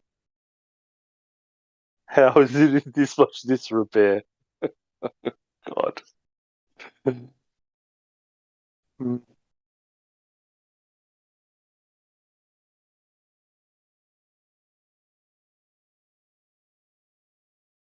As far as back as I look and all the stuff that I've researched, I still don't get why he's how this has gone to this stage. I still can't comprehend it. Ignorance. My people perish for Yeah. lack of knowledge. Yeah. But everything's out there. And, you know, again, if I'm going to listen to, you know, learn from you, I need to listen to you. Yeah. If I'm going to profess to know you, I need to learn from you. I'm The trying to. biggest problem I see with Discord is people, everybody gets on here and they want to be heard and they want to be known, and they're all stuck in their little niches. And if you get outside of their niche or their familiar area, then they no longer want to kick it. Yeah, that's sad though. That means they're not good intentions. I mean, there's so many. Sure, this is flat Earth, but there's so many things that go along with it that we could address and change right now that don't get talked about. It makes me wonder why. Yep, exactly. It's the only reason I'm here, bro, because from family to community to suffering. Yeah. Every day, that's the only reason why I'm still sticking around, bro. Get treated in a way in this world that we know damn well they shouldn't be treated. 100%. But we do nothing. And pacification, you might as well be the guy doing it if you're not going to do nothing about it to stop it. A crisp horizon, relatively close. Evil prevails when bad men or good men refuse to act. Evil prevails. Yeah. Yep. You know, I think a lot of the problem with what we're seeing is, you know, people don't seek the truth in order to find it. You know, they just don't seek it, and of course that comes down to a lot of different things, propaganda, and you name it. Yeah, but that's true. But the thing is, people still the truth is painful. It tastes sweet, but when you swallow it, it's bitter, and it's very, very painful.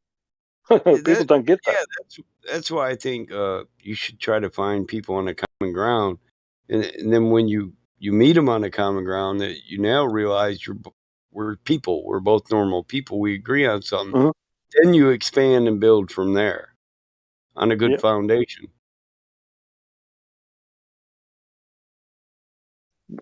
People seem to have they don't want to be in pain. So when they realize something is not good, they'll throw it out, and they need to replace it with something straight away. Well, the truth and is, usually, man is prone to suffer indignity, you know, and loss of liberty for a long time, and fight change. It's just just how man is. They'd rather suffer because they fear change. And change is the only thing we know in this world that is constant. It's the only thing we absolutely for certain can say is constant. Change. Yep. All things will change. Period.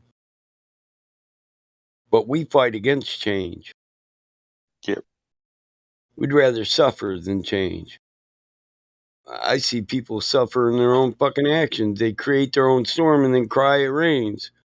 But then they do it again the next fucking day they wake up. I have to jump in right now. Rocket Man in the YouTube chat. I'm sorry, my throat is a little. He's saying that a crisp horizon, crisp, like a potato chip, crispy. Let me hop a loogie a minute. A crisp horizon, relatively close, shows.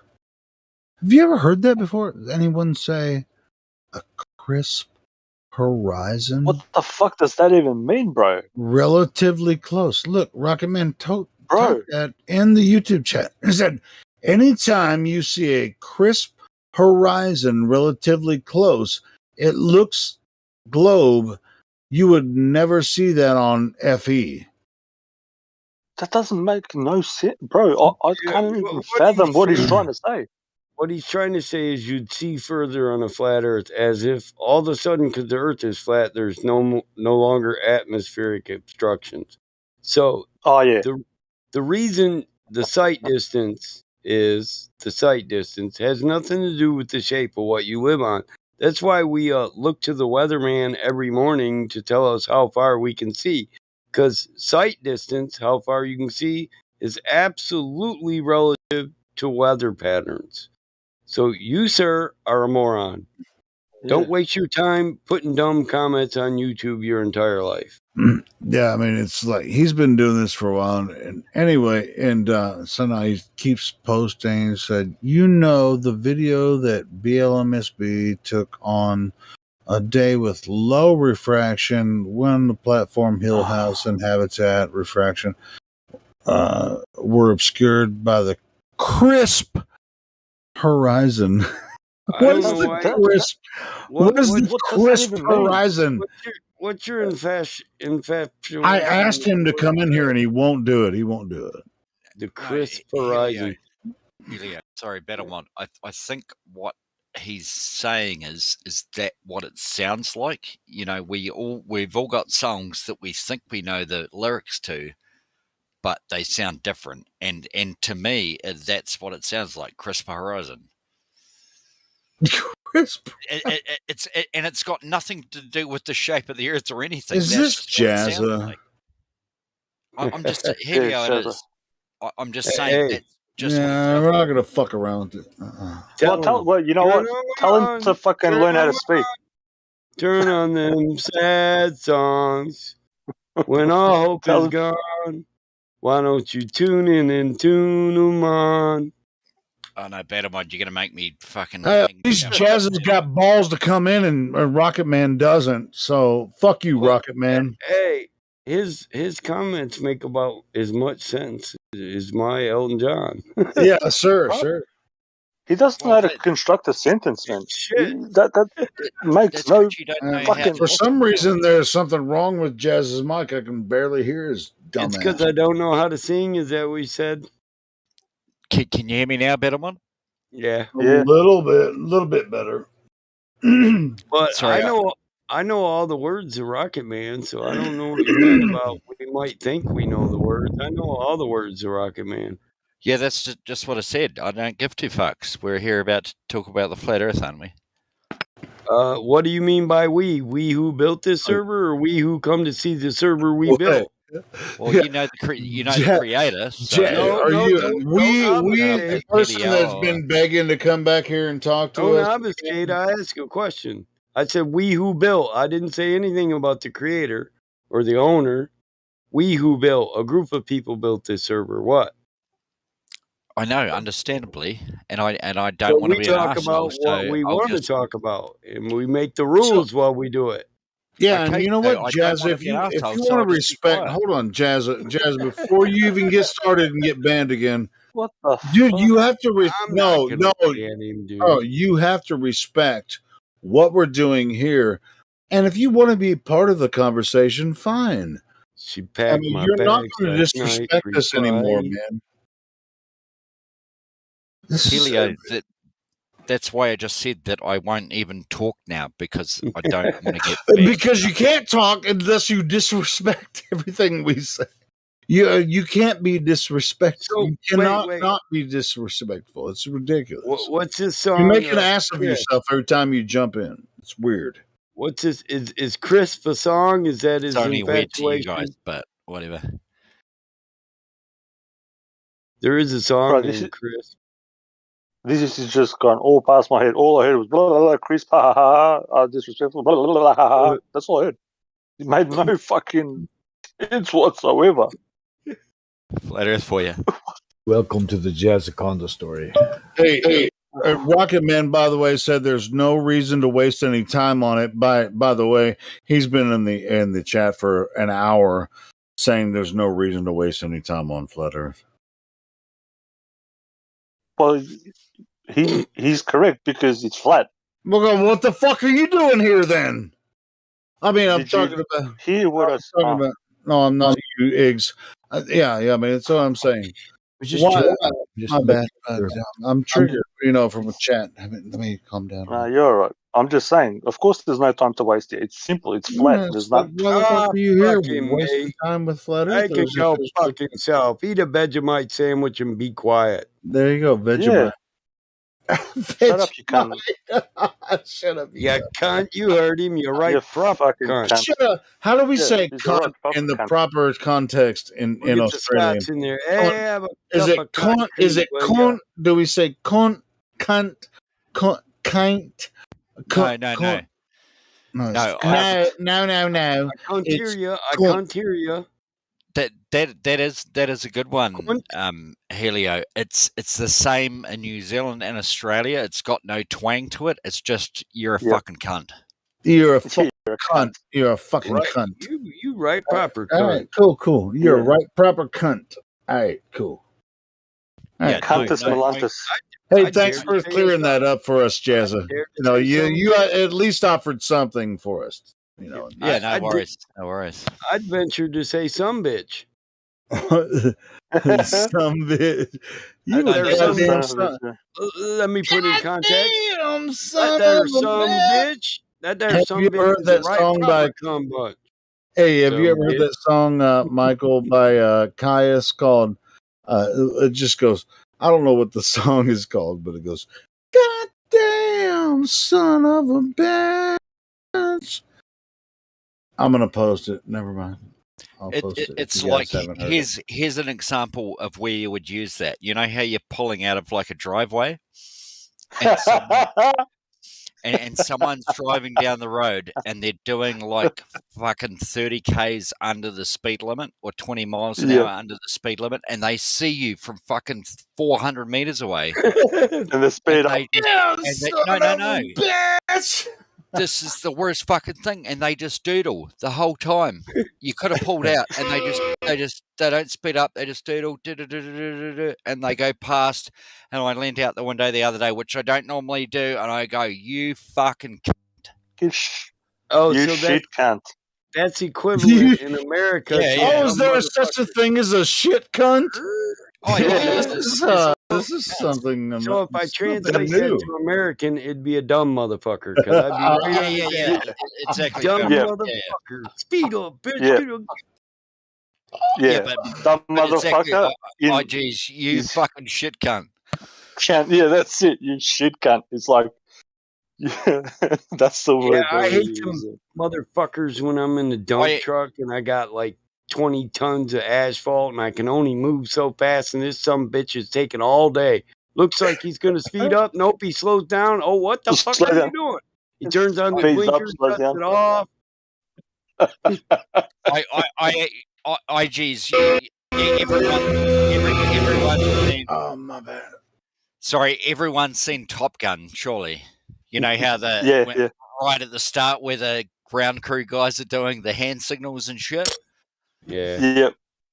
I was trying to back out my drive the other day, and this shit cunt was fucking taking so fucking long. Cunt. I didn't know that was a thing. I fucking did the old roundhouse with the old arm and hold the pose for literally 30 seconds for this shit cunt to go past. What a And drop kick. I'm surprised that shit cunt didn't come back at you and give you the overarm where he freaking slammed you down and give you the old boot. But that's the thing, Helio. Shit cunts don't know they're being shit cunts. Exactly. After you call them a shit cunt, after when they drive past, we usually say, "What a fucking drop kick!" What a fucking lose over there in the fucking shit cuntville. And all they do around here is like, oh, sorry about that. I was just trying to find a. Oh, I didn't mean it. I didn't mean to be a cunt. I was just doing my thing over here. That's kind of a mix of the New Jersey and the. This is New Jersey and New Zealand. I'm trying to be a cunt here. Hey, what are you doing? It's like can I give my mix of New Jersey and New Zealand accent here? So I mean, I'm trying to be a shit cunt over here. I mean, what the fuck we got going over here? I mean, we got New Jersey, we got New Zealand. I mean, you're a motherfucker. I mean, I'm a shit cunt, and we got all these cunts over here, and we got those fuckwads and all that kind of shit. Or you hold guys on. calling me shit cunts, and I got like requests for like Marmite sandwiches and shit. Jazza, have you seen? Jazza, your mic is still a little low. Can you pump it up a little bit? Sorry, Jazza, man. have you heard? Until we get tired of you, you're still allowed. Have you heard Nick Minute? You know about Nick Minute? Yeah. Nick Minute. Yeah. Nick Minute. Do you have the? I want to show it to Battlebot. These people need to see Nick Minute. And Nick Minute. Shit. I don't have the. Yeah. I don't have any of the video clips, but yeah, you just search it on YouTube. NEKK. NEKK. I think that's how he spelled it, or NAEK. Minute. How is it? Nick. Wait a second. Let me try. Nick. Oh, it's spelled NEKMINNIT. Hold on. I want. I'll get the original one, bro. Hold on. Yeah. I want to. Yeah, and he's a character too, bro. This guy is like warped. He's mangled. He's got like a horse face. He's fucking disturbed. He's loose as fuck. But you guys sharing personal links? I mean, you got to share that shit here if you're talking about it. Come on. Nick Minute. Hey, it was my bad, Jazz. I had you turn down. I just fixed it. So you're fucking shit cunt. You fucking shit cunt. You shit cunt. No, Helio, listen to this dude. It's fucking hilarious. Oh, God. Well, I can't unless you guys posted live stream voice text. I can't fucking listen. Okay. All right, hold on. I'll put it in the thing and play it out. You can play it on the thing. Well, can I? I mean, it might be. Yeah, it's free on YouTube. What do you mean? All right, cool. Oh, this. Should I? Oh, dude, this Helio, watch it. It's hilarious. I'm gonna go watch it. But does the audio? I mean, I can play it on here like with audio, but with the video, would the audio make sense without the video? Probably. Yeah, it will. Yeah, it will. Not really. And the funny thing, Helio, this is not made up. This is actual real. This is real life, bro. I'm gonna check it out. Oh, shut up, Lumpy in the gas vacuum. Shut up, Paul. Nobody asked you, and the other guy. Who fucking cares? Bunch of worthless motherfuckers being text warriors on a YouTube video want to cry. Yeah, the audio's not going to benefit here. I can already tell. Because I want to. Because I can. No, but Battlebot, if you want any more comedy that's being provided, then yeah, but we can't that audio is not going to benefit the channel in any way. I mean, it's just going to sound like a bunch of dumb shits. Just like, no. It's just like, you'd rather see the video, but we can't show the video on here. So you know, fuck that. I mean, Jazz, you don't realize this? You don't understand that we can't show that video on here? Are you serious? You don't understand that we can't show the video on here? Fucking audio. I don't even want to play the video. That's what I mean. Jazz. Actually, I understand why Jazz wants to play the audio, because he wants to divert from the fact that he doesn't have any fucking evidence for the globe Earth. No, I never bring up the video. I've heard about the video. That's why I was saying you should play it. Half the people on your YouTube, all they got is stupid shit they type all day long. Bro, I mean, if you had anything, it would have already been brought up, and you'd be like, "This is I'm the captain of the globe." You've been here so long. You've been here so long, Jazz. I mean, you'd be like sitting Captain Helicopter Globe Earth, like hovering above with your helicopter over New Zealand, going, "Look at my globe Earth right here." It's like it's a brilliant globe. It's crisp. It's crisp. It's crispy and clean globe. That's crisp as a motherfucker. It's crisp as a motherfucking globe. All of that shit, man. Where the fuck is your evidence for the globe, Jazz? It's crisp, yo. It's crisp. See, I don't want to offend anyone, but the funny thing is, you've already offended everyone here, and I know it's a miracle that you're actually back here. You've already offended every single person on this server. And everyone that proves you wrong has offended you. It's so funny. How do you not? Yeah, except for me, and because I can't be offended, but except for me, you've offended everyone else besides me and Michael. Yeah, he don't bug me. I ban him all the time so I can listen to him troll people again. I'm not offended. I go through. Okay. Well, man, I'm not speaking for everyone, but you have offended a lot of people, and for you to deny that, that's offensive. But anyway, go ahead. Hang on, Helio. The only way I've offended people, I haven't been an asshole to people, especially since I've been back. I've been very poignant in not doing that. You have. And all I can say is we're not trying to trigger you back into your old ways. How is the new ways? Let's get back into your new ways. Helio, there's no way you can back me into doing that because I know what you do. Bro, I do what I do every fucking day. I do the same thing. So trying to back me into a corner where I can't answer your question just leads me to answer your question with, that's a dumb fuck fallacy. I didn't know that a dumb fact. Can somebody Google a dumb fuck fallacy? What is that? That's a New Zealand Australian thing. No. It must be a New Zealand thing. I just found it on the fact that you're a dumb fuck. I just when you say to me there's no pressure gradient. Hey, wait. Did I say that? Did I say that? No, I said I jizz storm. No pun intended. It's not I jizz. I'm not having a wank, bro. It's eggs. Yeah, I know. You mean you mean like a processor speed. All right. Eggs. Hang on. Hold on.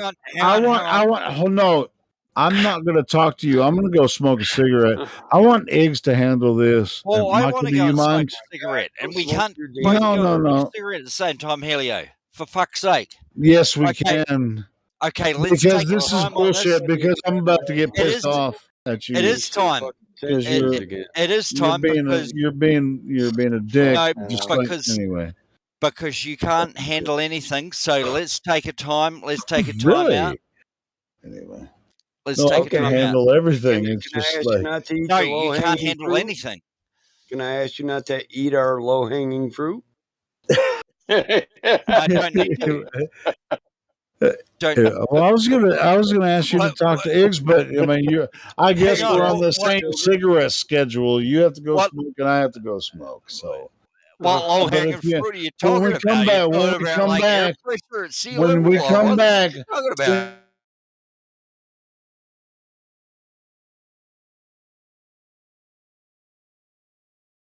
because I'm not a nice guy. So for you, I'm a nice guy, but not just like I don't even know why you're here. Of course not. Why? Because I'm not a nice guy, or because Helio, I just you're not a nice guy. No, I am the nice guy. You're not. I just said that I was here to talk to you, and obviously you're not, so I can't be fucking talking to you. Why did you come here and talk to me? I didn't want you to come talk to me. I don't want to talk to you. Shitstorm battle box, bro. Yeah, good. We'll catch you later. Fucking All right, well, see, fuck off. sweet fuck, baby I'm trying to Jesus. You talk can't here, handle eh? shit. We'll catch you later. We'll catch you later, eh? Up in northern Michigan, eh? Hey, I'm not offended. Shit. Up here in northern Michigan, we on ban you all the time. What's up? Yeah, dude. Like, seriously, I got no problem with you. I love fucking Michigan, and I love the Mackinac Bridge and Mackinac Island, or Mackinac, that's how you pronounce it. Shut up, Yeah, I'm It sorry, is man. Mackinac, but I called it Mackinac as a kid. That's how I always pronounced it, but yeah, That's how it's spelled. Yeah, I recently learned that it was Mackinac. Yep. And that you can get there with fucking snow mobiles and shit. Yeah, in the winter, yeah, we ride our snowmobiles out to the island. We raced under the bridge. I'm a troll. Yeah. I live under the bridge. And it's a fucking massive bridge. 5 miles, 5.2. Bridge. Is the bridge curved? Or is it It's straight? an archway bridge, yeah, 5.2 mile archway. It's a bendy bridge. Yeah, the arch might be curved, but the bridge is actually straight. Well, the That's arch how- is just meant to up the load bearing capacity. Yeah, exactly. But the anyway, bridge has to be straight. Yeah, go ahead, bro. and Battlebot, lovely talking to you, and you guys take care and all that sort of thing. Oh, it No just worries, got brother. calm, and now you're gonna leave. Yeah, I know. Just Well, rumpus interruptus. I got to work before I have Christmas off, so. Oh, I hear you. But you guys take care and keep safe and all that sort You of stuff. take care too, buddy. You too, bro. Yeah. Nice to see ya. Nice. Yeah, that's a good saying. Nice to see I you. don't, To see you. I don't know why we even address those scared asses on YouTube. They're too scared to come in here and say, put some bass in their voice, say it with their chest. They're too scared to do that. So they just sit in the fucking YouTube and cry all day. What kind of life is that? Yeah, sock puppets don't come in because they expose their the fact. Yeah, they expose the fact they use. They're all one sock person? accounts. Right? I would say 5 of those accounts right now that are talking are one person. Just having a mental breakdown on the keyboard. Sean, if you're so lonely, you sit on YouTube and have a conversation with yourself on 5 different accounts. No insult I could give you could top that. So thank you. Oh, fucking silly. You don't need help. You look dumb enough on your own.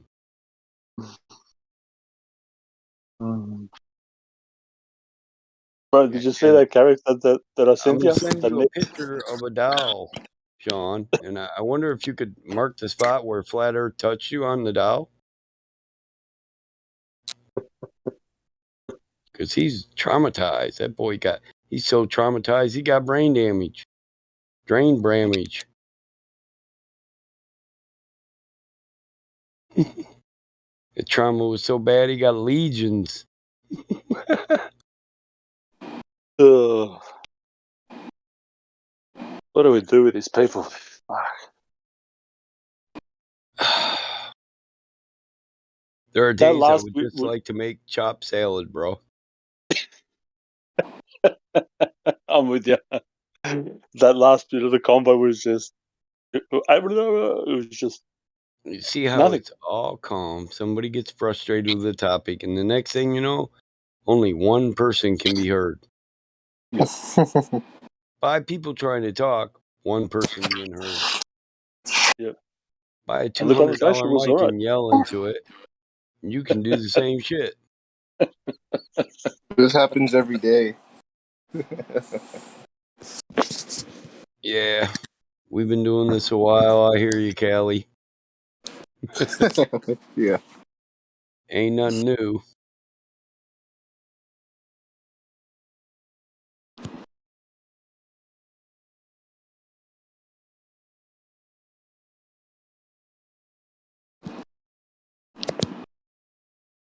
And we have Greyhounds. Greyhounds, you're unmuted. Welcome. Welcome to the server.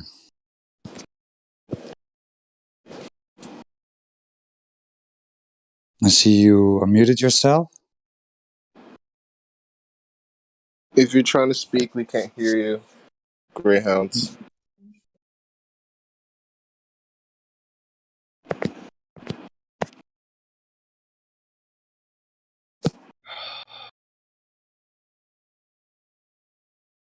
Any day now.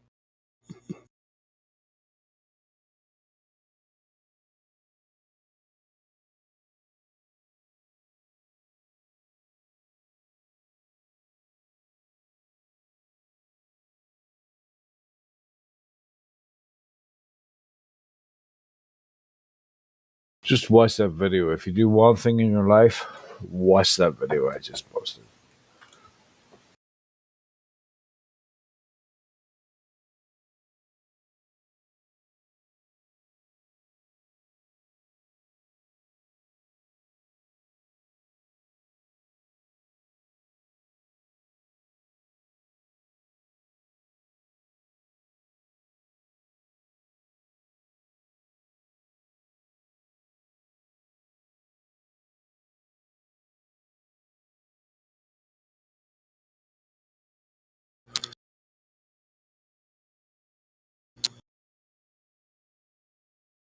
I'll stop you there. I am the next Eminem because my teacher told me, and she can play the piano. Well, that settles it. We got a new rap god.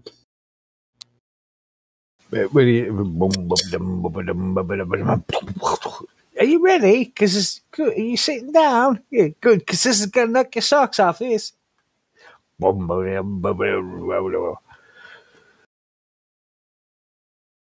name is Tiny Tim. My mum puts me in the bin.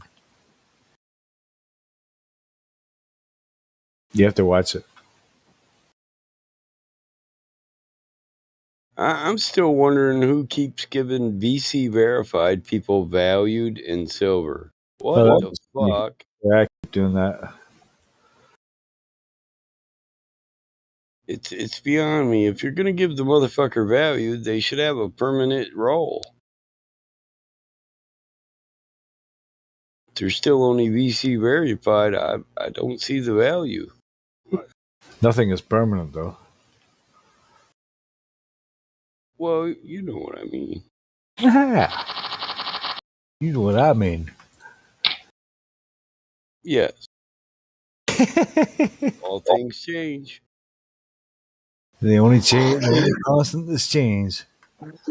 I have a really big dog. My name is Tiny Tim. Oh, that's fucking hilarious. That's bro. That's brilliant, right? Are you sat down? Are you sitting down? Good, because this is gonna knock your socks off. This. My name is Tiny Tim. Tiny Tim. Mama puts me in the bin. I've got a really big dog. Dog. I think I could do his voice. Tim. I say fuck your dog.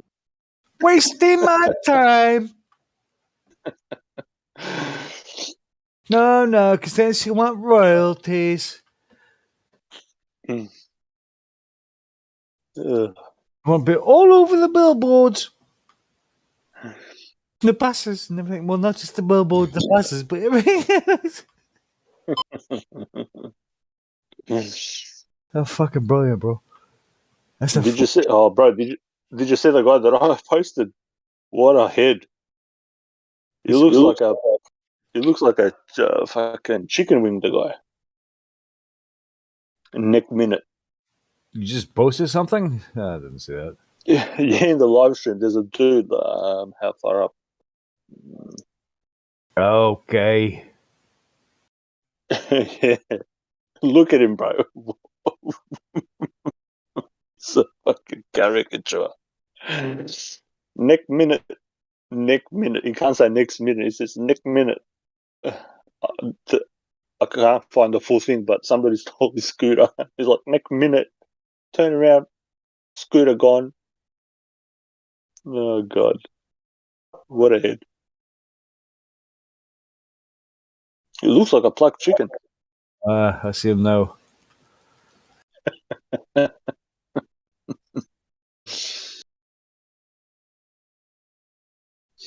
could drive a truck through my teeth.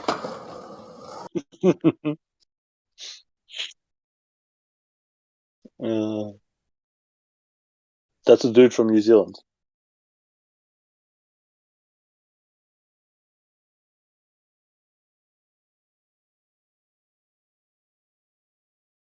Ugh.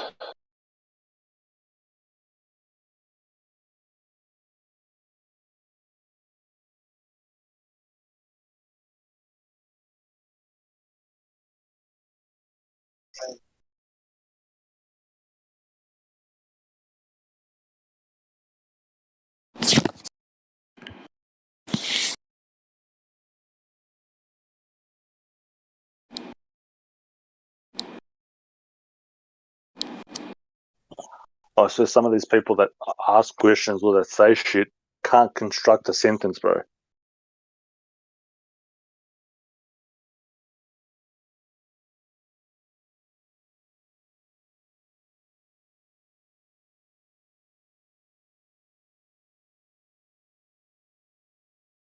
How do you argue your point when you can't fucking speak properly? I'm yet to comprehend that fact.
strong and make it through. Wake people up from their slumber, that's what I came to do. Please don't believe what you see on TV and think it's true. It's all just targeted programming and it's aimed at you. It's everywhere, you're getting lied to and yet you barely care.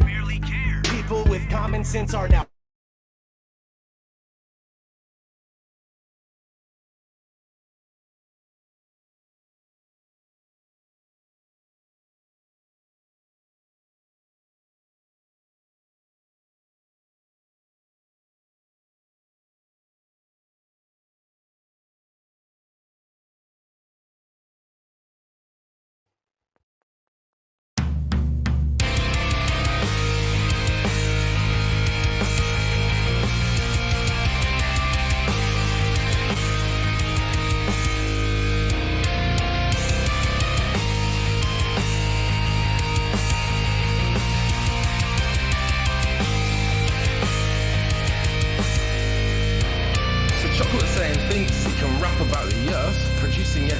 Ligerianism and dearth. Well, he never saw crypto entering the fray. The best white rapper since Eric Debay. Now I haven't rapped for long, so I don't want to boast, but my rhymes are better than the view at the coast. And right now I'm dropping some pretty sick bars, and I can't help notice that we see too far. In crypto trading, we have different kind of bars. They exist on your screen just like terraforming Mars. You can't really go there, it's just a visage.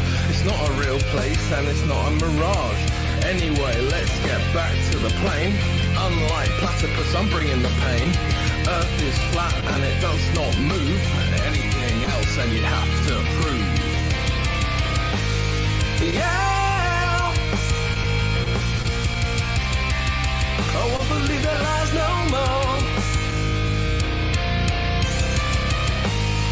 Yeah,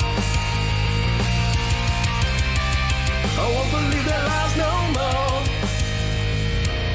Horizon is where the earth meets the sky. Always rises with you no matter how high.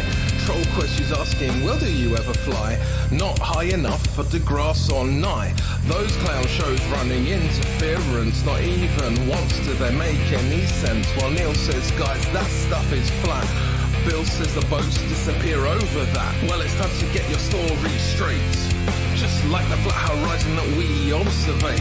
You still think that you live on a sphere. You must have a vacuum between your ears. But that can't be true because you live in nature. And vacuums don't form without a container. Which brings me back to what I've learned.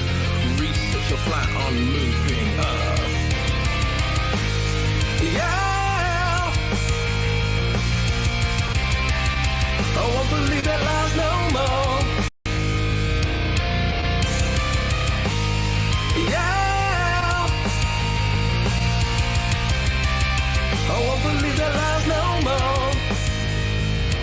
Now I don't like to be rude and I don't like to slander, so I'll keep it short just like I'm Gem Panda. The earth is a flat, stationary plane. No reification is worth the same. They tell you Coriolis is earth-based, but that bullshit just leaves a fake taste. The sea somehow has mass appeal, but not a single evidence showing it's real. The ball is crap for all the nations. They're still stuck on the globe plantation. Got them invoking correlation, or even worse, I am the citation. Now luckily for you, that's it from me. I'm going back to join the FP party. If mainstream consensus has got you bored, join Flat Earth 24/7 Discord 2.0. Yeah, I won't believe that lies no more.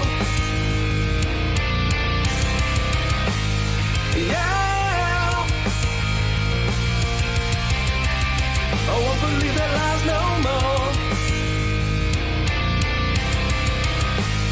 Yeah, I won't believe that lies no more.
Nobody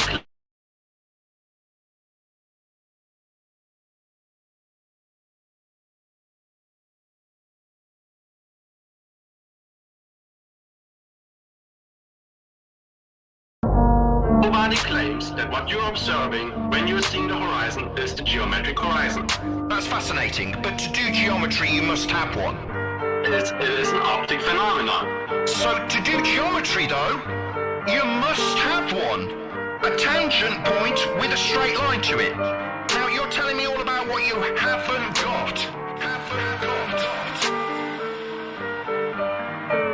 So, which one of you guys can fight? Which one of you thinks you're right? Step up to the mic and see what the people them decide. Who will see his demise when the truth finally come to light? I've been on the globe for my whole life. Something in my nose don't smell right. Meditating, feel a slight breeze in the wind, but I know I ain't moving, this is no ride. How you gonna tell me that the air that I'm breathing, that the PSI I'm feeling, it contain, motherfucker? How you have gas pressure next to a place 10 to the negative 17 to a space, motherfucker? What did Nixon say? One small step for man is one giant leap for mankind. And at the same time, a can of tuna landed on the moon while the Vietnamese died at the same time. I ain't got time for the life MLM.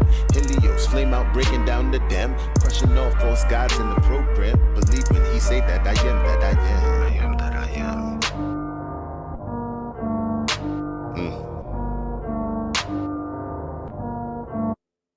So, which one of you guys can fight? Which one of you dies tonight? Step up to the mic and see what the people them decide. Who will see his demise when the truth finally come to light? You should raise them to be free. If not, they might rebel.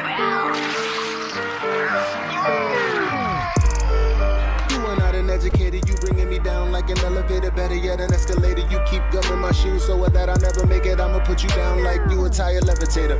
Speaking of the elevation, the black swan, why is the horizon 10 times further than the geometry you predicated? Probably cause you never did it, never did, never will. Now global, tell me how you really feel. This is not a globe, this is the appeal. This is not a globe, this is just for real. This is for your soul, something you can feel. Saying you won't change, but I know you will. Here's your Dr. Bill.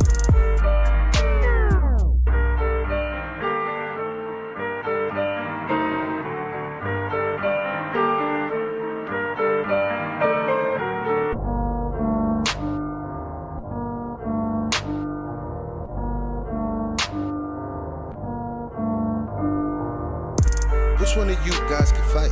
Which one of you thinks you're right? Step up to the mic and see what the people them decide. Who will see his demise when the truth finally come to light?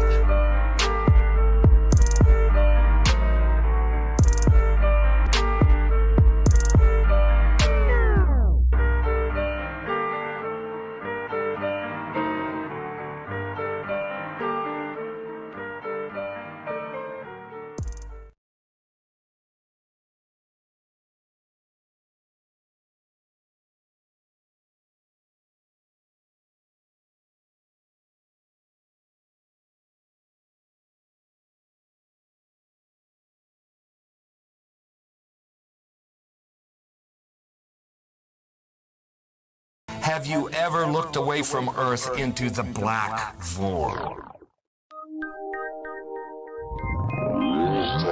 Yeah, because you can see the stars. Oh yeah. You know, and we were never able to see stars from the lunar surface or on the daylight side of the moon. It's not a black void. I mean, it's black, but there's all kinds of polka dots. Space is fake AF. Space is fake AF. There's more than stars. You can see planets. You can see moons. you see the gas.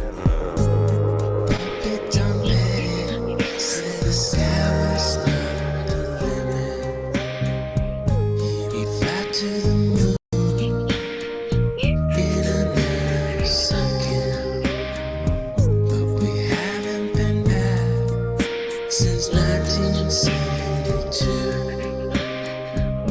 destroyed all the papers and blew up the Challenger crew. Except for the twinsies, space is fake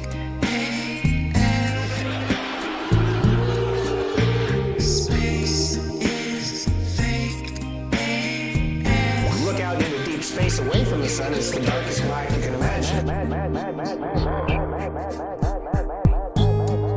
Hey, space boy, you broke my rocket man heart. Where are the stars? Is it bright or is it dark? The vacuum of space, oh, the tomfoolery. What happens if you get a leak on that?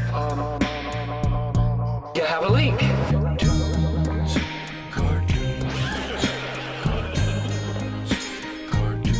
Debunk my bubble.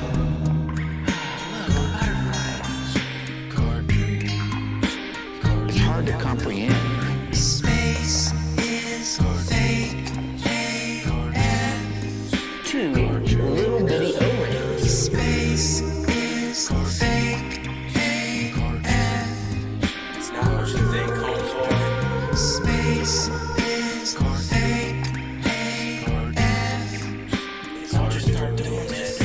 Space is fake AF. Research Eddie Bravo. You just have a leak, and what you would do is lose air.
fighting domain, just like the land, the air, and sea.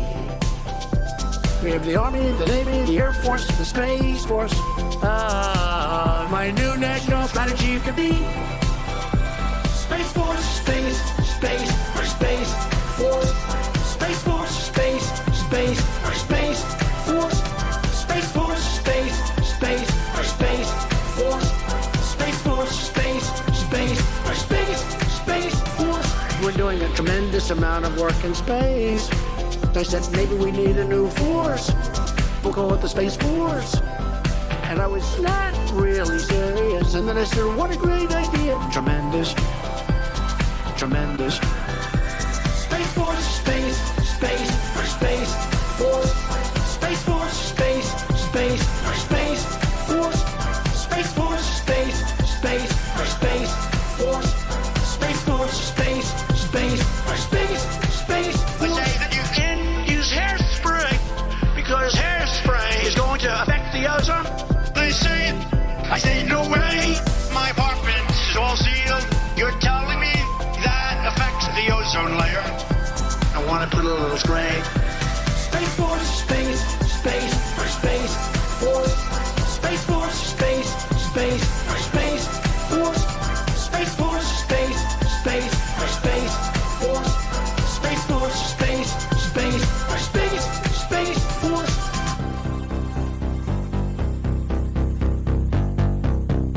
Songify this! Before you have to up and go, make sure to watch it all the lesson. And you can get the track too, if that's something that you'd like to do. Have a great day and a great life. Remember you...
All children naturally assume and believe we live on a level, stationary Earth, with the sun, moon, and stars revolving over and around us, because that is what we actually experience every day of our lives.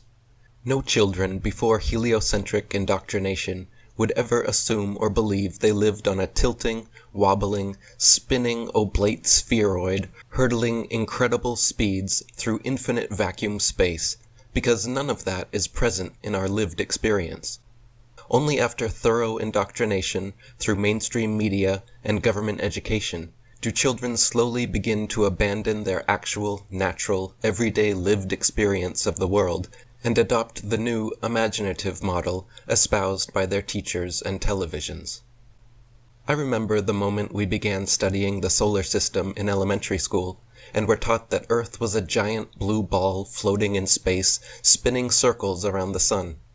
The entire concept sounded ridiculous to me as I sat clearly still and motionless in my chair, while being told the ground beneath me was actually tilting, wobbling, rotating and revolving many thousands of miles per hour in various directions.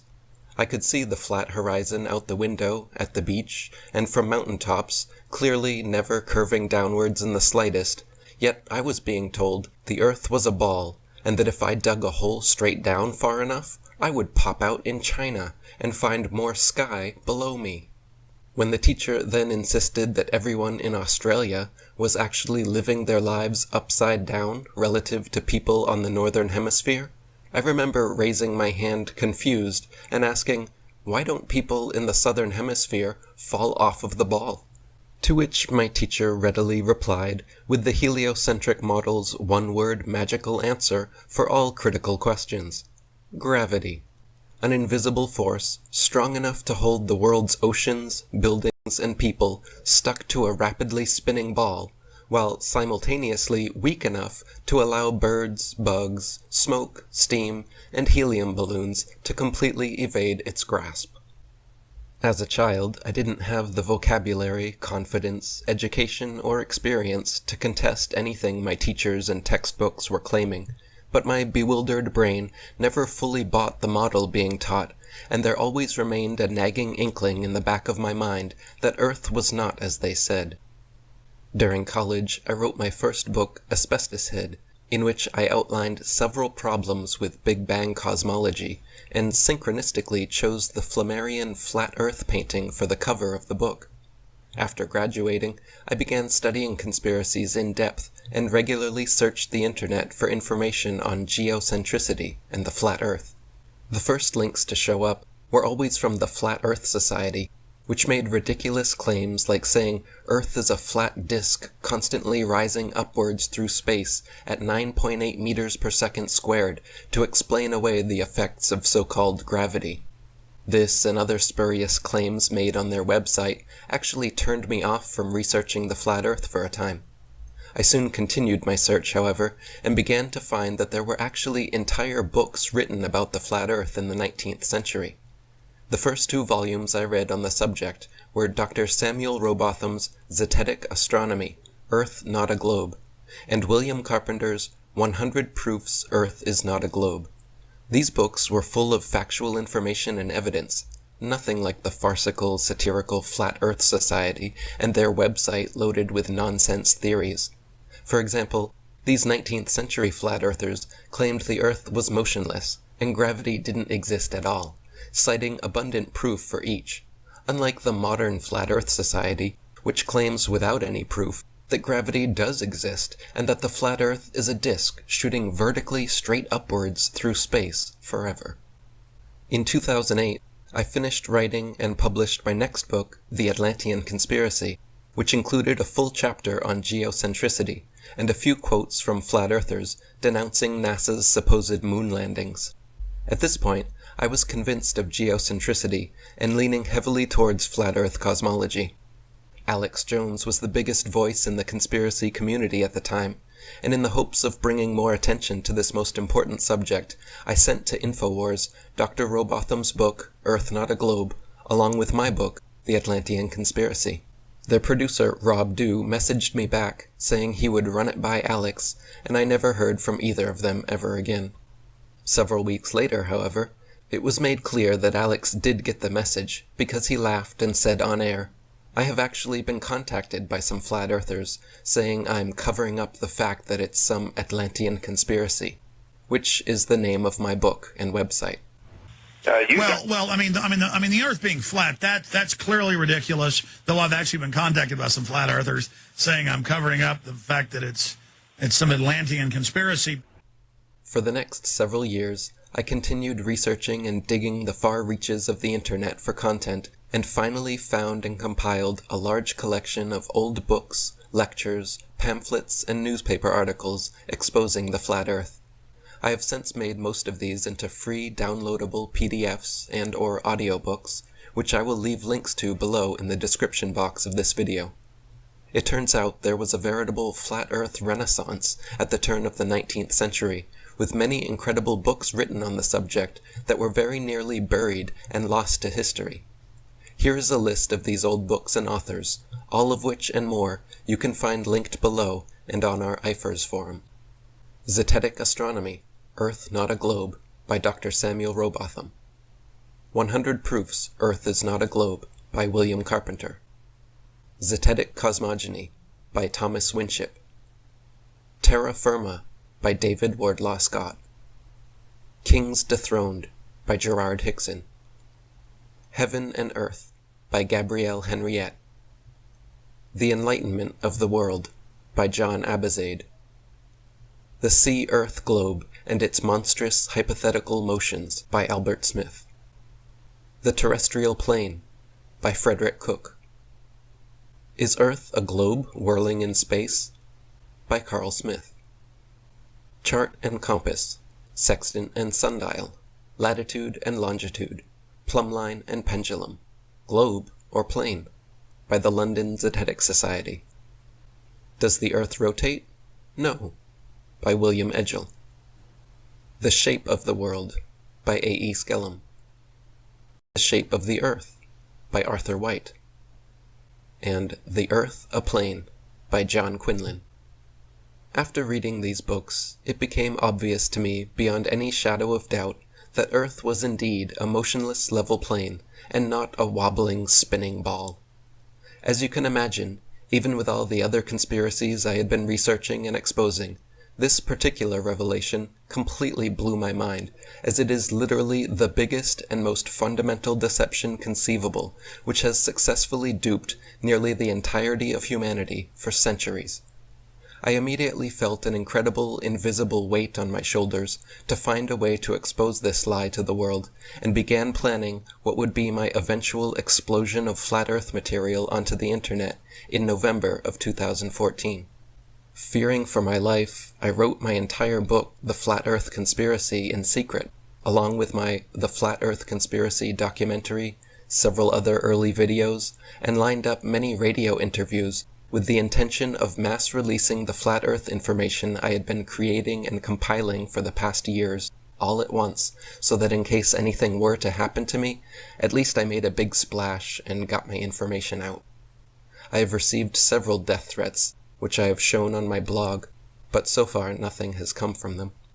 Since 2014, I have restarted the original International Flat Earth Research Society, made hundreds of flat Earth videos, done dozens of interviews, written 3 more Flat Earth books, released 3 Flat Earth music albums, and narrated a Flat Earth feature film, all available for free to help spread this most important truth.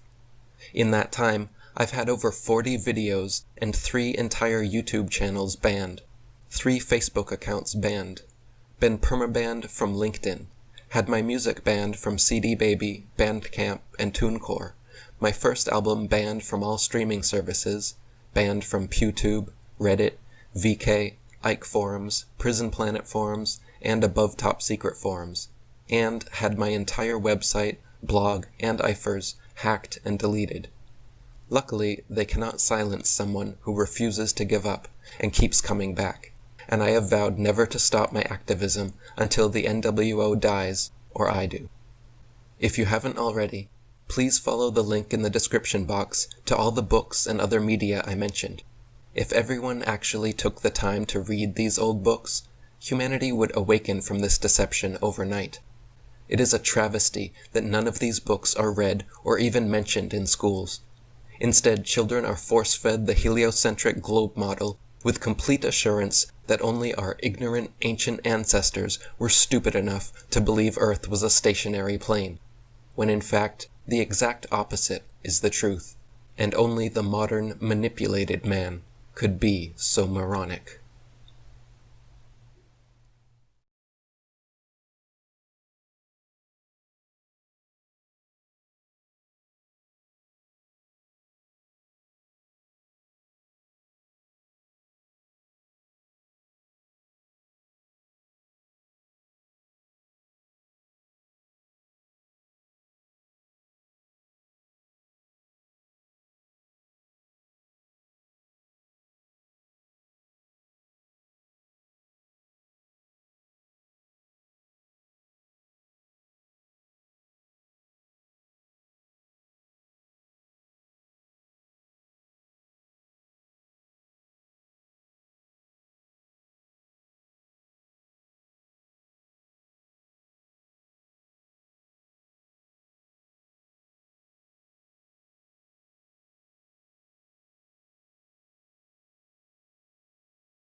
must now tell you why.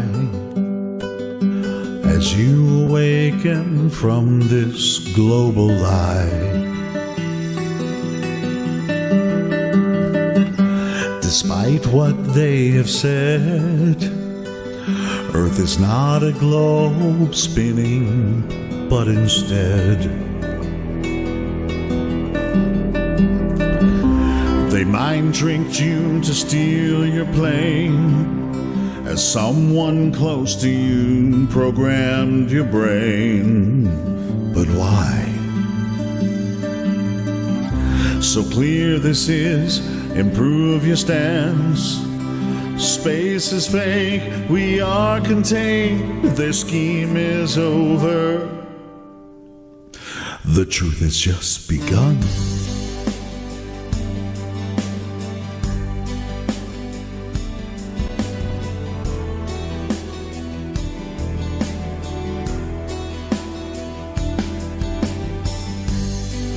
There's a place up in the sky, a pathway for the moon and stars at night. No parallax view of them, we're only using real lies, and truth is shared. Earth's a place that doesn't turn, so face your fears, believe your ears, no emotion do they find. I'm handing you this lovely world, promise me that you will seek this logic with devotion.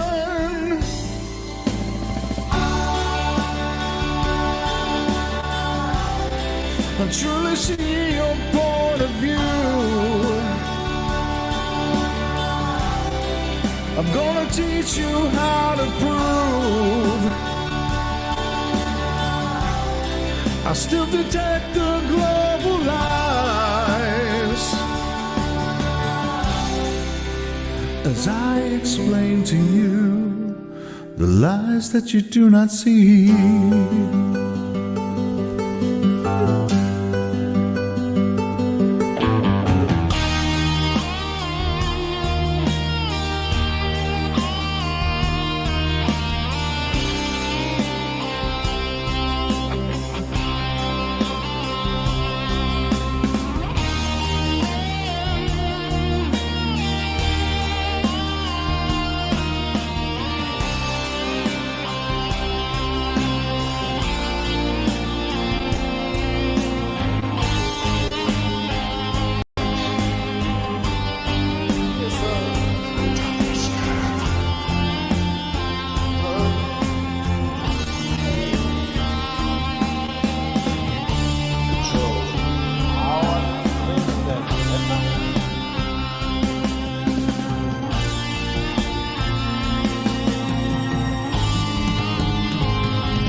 If you're blind, I will help you see.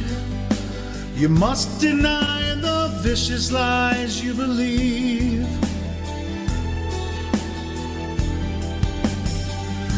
What draws you here, my friend? Come listen now and let's fly to truth end.